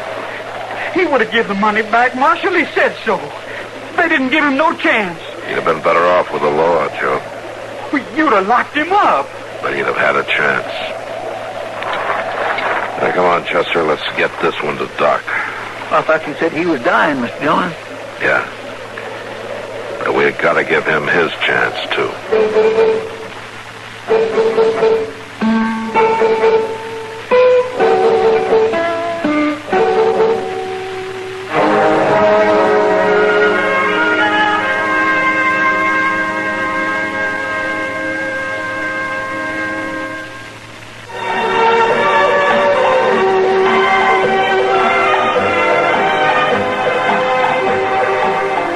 Gunsmoke, produced and directed in Hollywood by Norman Macdonald, stars William Conrad as Matt Dillon, U.S. Marshal.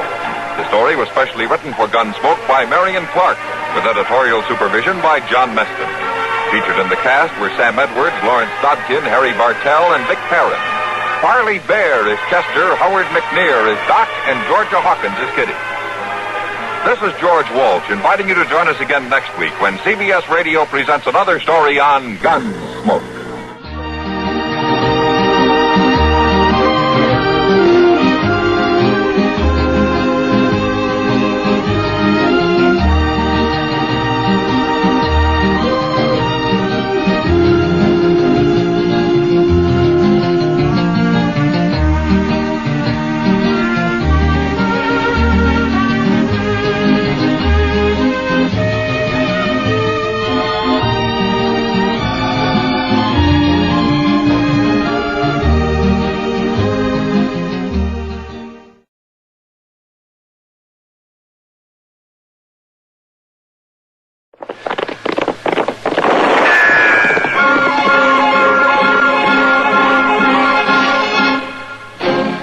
Around Dodge City and in the territory on West, there's just one way to handle the killers and the spoilers, and that's with a U.S. Marshal and the smell of Gunsmoke.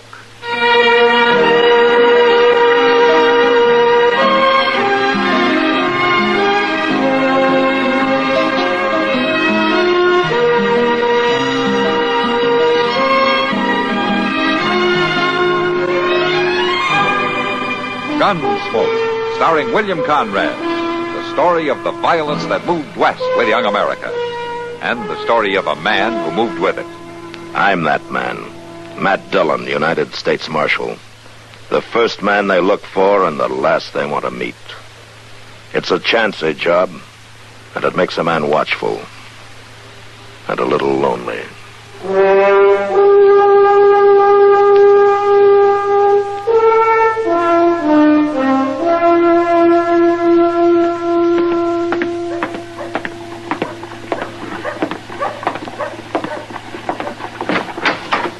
Well, Matt, you here? Yeah, I'm here, Doc.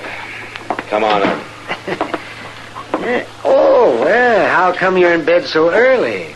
I'm not in bed, Doc. I'm just resting. Oh, I did that. Oh, I see the cost of government's going up again. Oh?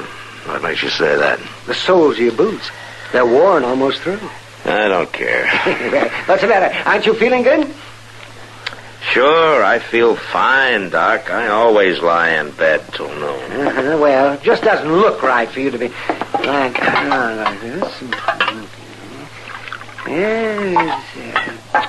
Oh, for heaven's sakes. What's the matter now? It's cold. The coffee's colder than the rattlesnake's belly. Don't drink it. And it's no better hot here. No, Matt, like I was saying, a man in your position should have more to do than just lie around. Oh, maybe I'm just tired, Doc. Oh, now, don't try to tell me it was brought on by upholding law and order all night, because I don't want to hear about it. I had a bad night myself. Well, then sit down and rest. Yes, I think I will. Aren't you going to ask me what I was doing? No. You're not. Well, I spent the whole night working for $4 fee. Oh? Well, it must have been somebody who didn't know you. They knew it was Jeb Dorn. His wife had a baby girl. Jeb, huh? He was hoping for a boy, as I recall it. And that's what worries me. Oh, why? He refused to pay me. No wonder you're tired. What's his thing? Oh. Well, who's this poster on? It says right there, doesn't it? Yes, it does. Wanted, dead or alive, Jack Pargo for the torture and subsequent murder of... This man is noted for armed holdup and is believed heading in the general direction of Missouri, Kansas, or Nebraska. Oh, he's a mean-looking devil, isn't he? Well, I can see that he'll certainly find his comeuppance if he sticks his head in Dodge City. Well, I'll tell you, Doc, I'll worry about that if he comes here, huh? Oh, well, that gives me a nice, safe feeling. Marshal, here is A. Yeah, I'm the Marshal. I say, Marshal Proudfoot, hereabouts is he? Marshal Proudfoot? Huh? No, neither one. I'll say neither one of you ain't the Marshal, I can tell. I'm his pa. I'd know him anywhere. Doc, go find Chester, will you? Sure, Matt. No need to get up. Just come see my boy, Marshal Chester Proudfoot. Made good somehow, he did. Chester never was one of my brightest boys. 11 boys I had, I remember. Say, I ain't shook a hand here yet. What's your name, sonny? Dillon, Matt Dillon. Ditto? Funny name for a man. I knew a man one time had the name of Hairgrove. Hairgrove. I thought that was the funniest up till now, but ditto. Doc, you better go get Chester. Who's that fella? Well, that's Doc Adams. Nice to know you, sir. Saying something, is he? I said it's nice to know. My name is Wesley Proudfoot. Sired a Marshal, turns out. Yes, sir. 11 boys I had. Chester was nowhere near the brightest. No, sir, he'd rate about number 9 there. That's very interesting, Mr. Proudfoot. Chester bordered on being ignorant, I'd think. Oh, no. I can't imagine how he ever got to be a Marshal. Chester Wesley Proudfoot, Marshal of Dodge City. Look, Mr. Proudfoot. They named all them boys with the middle name of Wesley after me, they did. Hoped at least one of them would mount something like me. Yes. What'd you say name was? It's Adams. Dr. Adams. Dr. Adams. Horse or people? What? What's the matter with you? I say, do you doctor horses or people? People. Oh, well, it's too bad for you. I wouldn't ever let a people doctor work on me, and I got a great many things wrong with me, too. Hey, where's Chester? Well, he's out getting the mail for me. Well, good for him. Got spunk. Probably running down some of them bad men he always writes about. Used to have an assistant named Dillon working for him. Whatever become of him? Dillon, that's me, Mr. Proudfoot. Matt Dillon, that's me. Oh, yeah. Well, you do a fair job, according to Chester. Says he can usually depend on you. Well, that's very nice of him. Look, Mr. Proudfoot, maybe you should know something. Hello, Doc. Chester. There wasn't none too much mail, Mr. Dillon. Forget it, Chester. What? Chester, you've got company. Who's a fat fella? That's Chester. That's the Marshal Proudfoot. Pa, Mr. Dillon, Pa, that's you, Chester? Yeah, that's him, Mr. Proudfoot. Ah, you fatted up a good deal, Chester. Your assistant here looks better than you do. I'd like an explanation. Matter of fact, so would I, Chester. Mr. Dillon, Doc, Oh, Paul.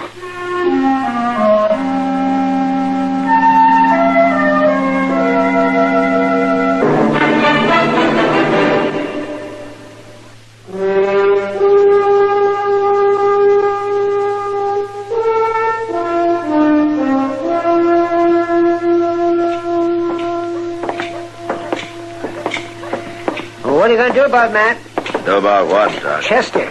Telling his father that he's the Marshal. What can I do? Well, not going to let him get by with it, are you? I don't know, Doc.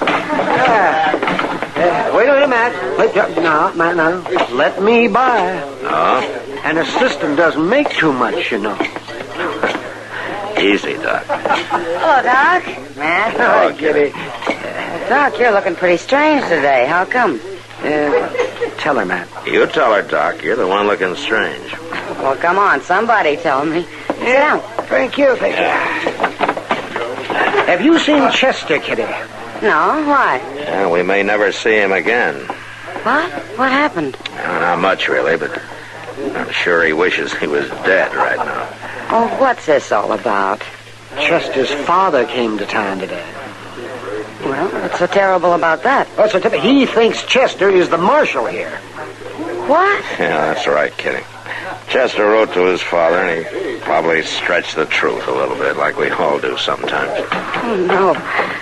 Well, where are they now? Over at the Dodge house. He's getting the old man a room there. I never saw Chester look so scared in my life, Kitty. You should have seen him. He grabbed his paw and he lit out of the office like his coat was on fire. Oh, don't be hard on him, Matt. I'm not going to be hard on him. Well, his father must be pretty old. Oh, he's old, all right, yeah. He can't hear good and he can hardly see. But he's a bright old fellow. Well, you can't let the old man be disappointed, Matt. Well, what would you suggest I do, Kitty? I don't know. Just don't hurt him, that's all. I'm not going to hurt him, Kitty. I don't care if the old man thinks Chester's a marshal. Matt, we should think of something to make Chester look good while his father's in town. Yeah. I heard the old man tell Chester that he was only going to stay for a few days. Oh, say, Matt, now maybe you could lie low for a while. Yeah, I wouldn't mind that. I need a rest. Hey, I got it. Why don't you get somebody to pretend to hold up and then let Chester play marshal and take him in? You can turn him loose when his father leaves. Oh, now, Kitty, I couldn't do a thing like that. Well, something's got to be done, Matt. Yes, did you? I could put you to bed, Matt. What are you talking about, Doc? Yeah, you get sick and I'll examine you and say that you've got a rare blood disease and you have to go to bed for a few days. It might work, Matt. Oh, you can't let that old man go away thinking Chester's been lying to him all this time. No. We'll get Moss Grimmick to stage a fake holdup, you see? Then we'll come and get Chester, and right in front of his father, he'll capture the bandit. You're the one with a rare disease, Doc, and it's not in your blood, it's in your brain. Do it, Matt. You got to. No, I don't got to. I don't want any part of a fake holdup. Now, you just get that out of your head. Oh, Matt. Well, I'm going back to the office. Oh, sure, go ahead. Yeah, go ahead. Ruin an old man in his last days. What do you think, Doc? Old Matt'll come around all right, Kitty. He always does. I'll go talk to Moss Grimmick and have it all set.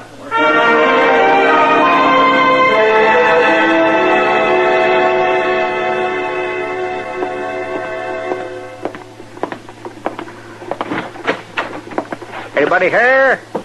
I say, anybody in here with you? Oh, there you are, Dillon. Took to your bed kind of early, didn't you? It ain't but 4 o'clock. Hello, Mr. Proudfoot.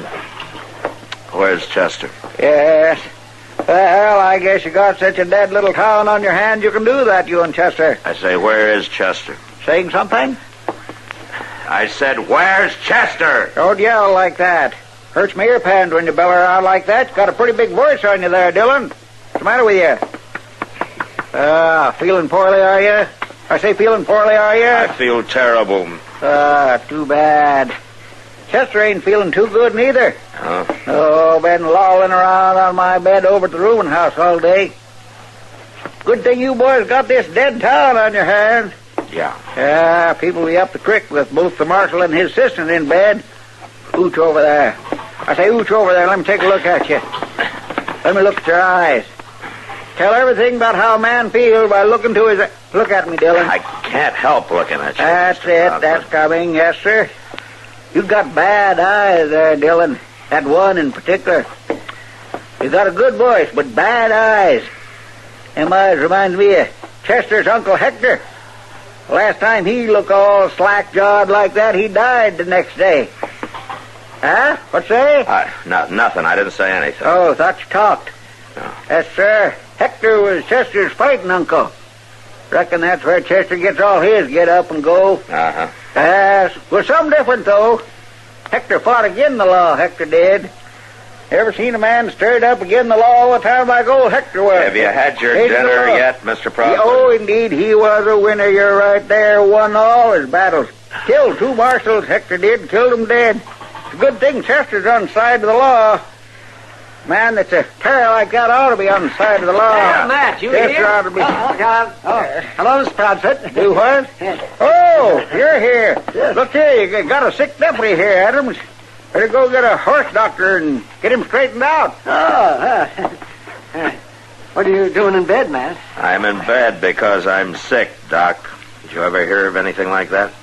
You're sick? Uh-huh. You are, Matt? Oh, say, that's fine. Yeah, well, I figured you'd think so. Doc, would you do me a favor and take Mr. Proudfoot out to dinner? Anything, just get him out of here. Yeah, sure, Matt. You bet. Oh, see, your eyes look kind of beady there. Yeah, well, we've been through all that. Well, if I didn't know better, I'd say that you had a fever. Adams, I say you got a sick boy there, Adams. Doc, would you go right now? Yeah, okay. Oh, sure. Mr. Proudfoot, you come with me. Come with me, Mr. Proudfoot. I'll take you to dinner. Yeah, dinner? No, too early for dinner.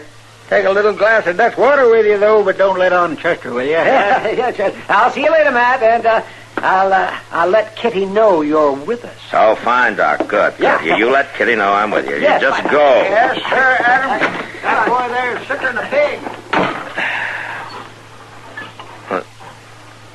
Let Kitty know I'm with you. Doc! Doc, you come back here!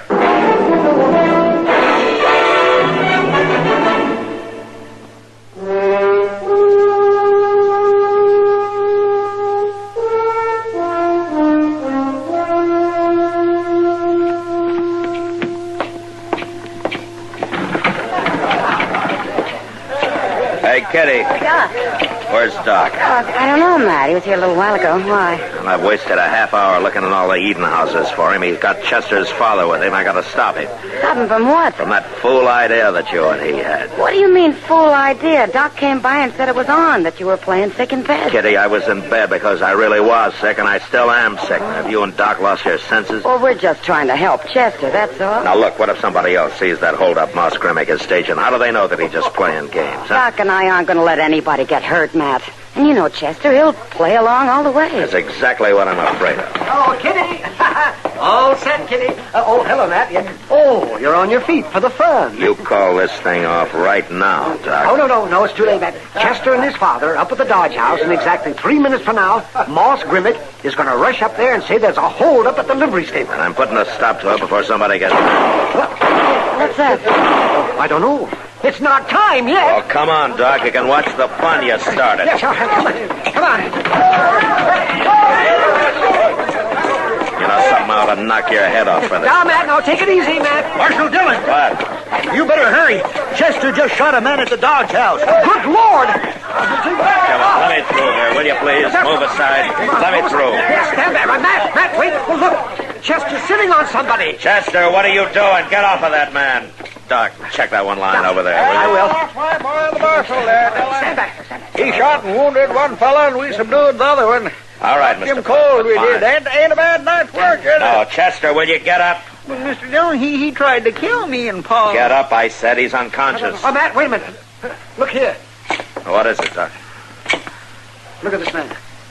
It's Jack Pargo. What? You know the man on that wanted poster? Yeah, that is Pargo, all right. What's the matter, Dillon? That fellow a friend of yours, is he? He tried to hold up the hotel office here. No, Mr. Proudfoot, it's not a friend of mine. Huh? What's say? Or anybody catch that comment? Hey, Chester! What? Chester! Hurry up, Chester. There's a hold up at the livery stable. Moss, go home. Yeah, but Doc told me that Just go back to your livery stable and call off the holdup, huh? Yeah, forget it, Moss. Forget it. We've had the real thing right here. Well, goodbye, Moss. Well, yeah, sure. Goodbye. Goodbye. Yes, goodbye. Wait, what? Our fella come here. Notice something here, did you, Dillon? Chester was right on the spot, he was. That's the reason he took my bed for so long. Uh-huh. He got an instinct for these things, Chester has. Put him right here on the spot for this hold-up. Now, there's a reason for everything, I always say, yeah, Dillon. well, there's a reason, all right. What say, Dillon? Mr. Dillon, I can explain all this. No, Chester, you and your father take care of things here. I'm sick and I'm going to bed. Don't count on me taking care of things, Dillon. I'm leaving on the morning stage. Now I've saw my boy in action. Yeah, well, all right, Mr. Proudfoot. Goodbye and good luck to you. You wait right here a minute, Paul. Mr. Dillon? Yeah, what? Mr. Dillon, I can explain. You don't have to, Chester. But yes, sir, I do have to explain. I swear I've never been so humiliated in all my whole life. I've been thinking about it all day, Mr. Dillon. I never wrote but 2 letters to Pa, and, well, maybe I did stretch a couple things, but Pa, he Well, Pa, he put it all together and made me out more important than what I am. But I'll set him straight, Mr. Dillon, honest. I will. I'll tell him the truth, and I'll do it right now. Chester. You do, and you're fired. Now you go on back and help your father take care of things. Yes, sir, Mr. Dillon.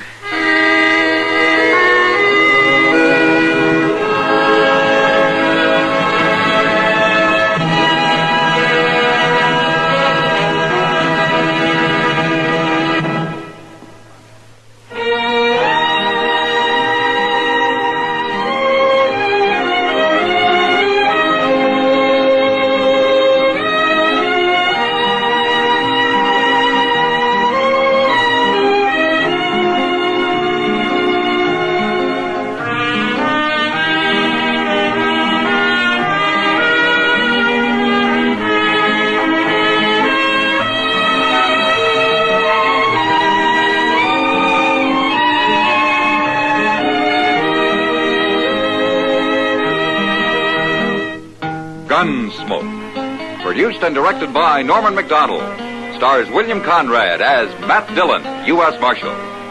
Featured in the cast were Parley Bear as Chester, Howard McNear as Doc, and Georgia Ellis as Kitty. George Walsh speaking. Join us again next week for another specially transcribed story on Gunsmoke. This is the United States Armed Forces Radio and Television Service.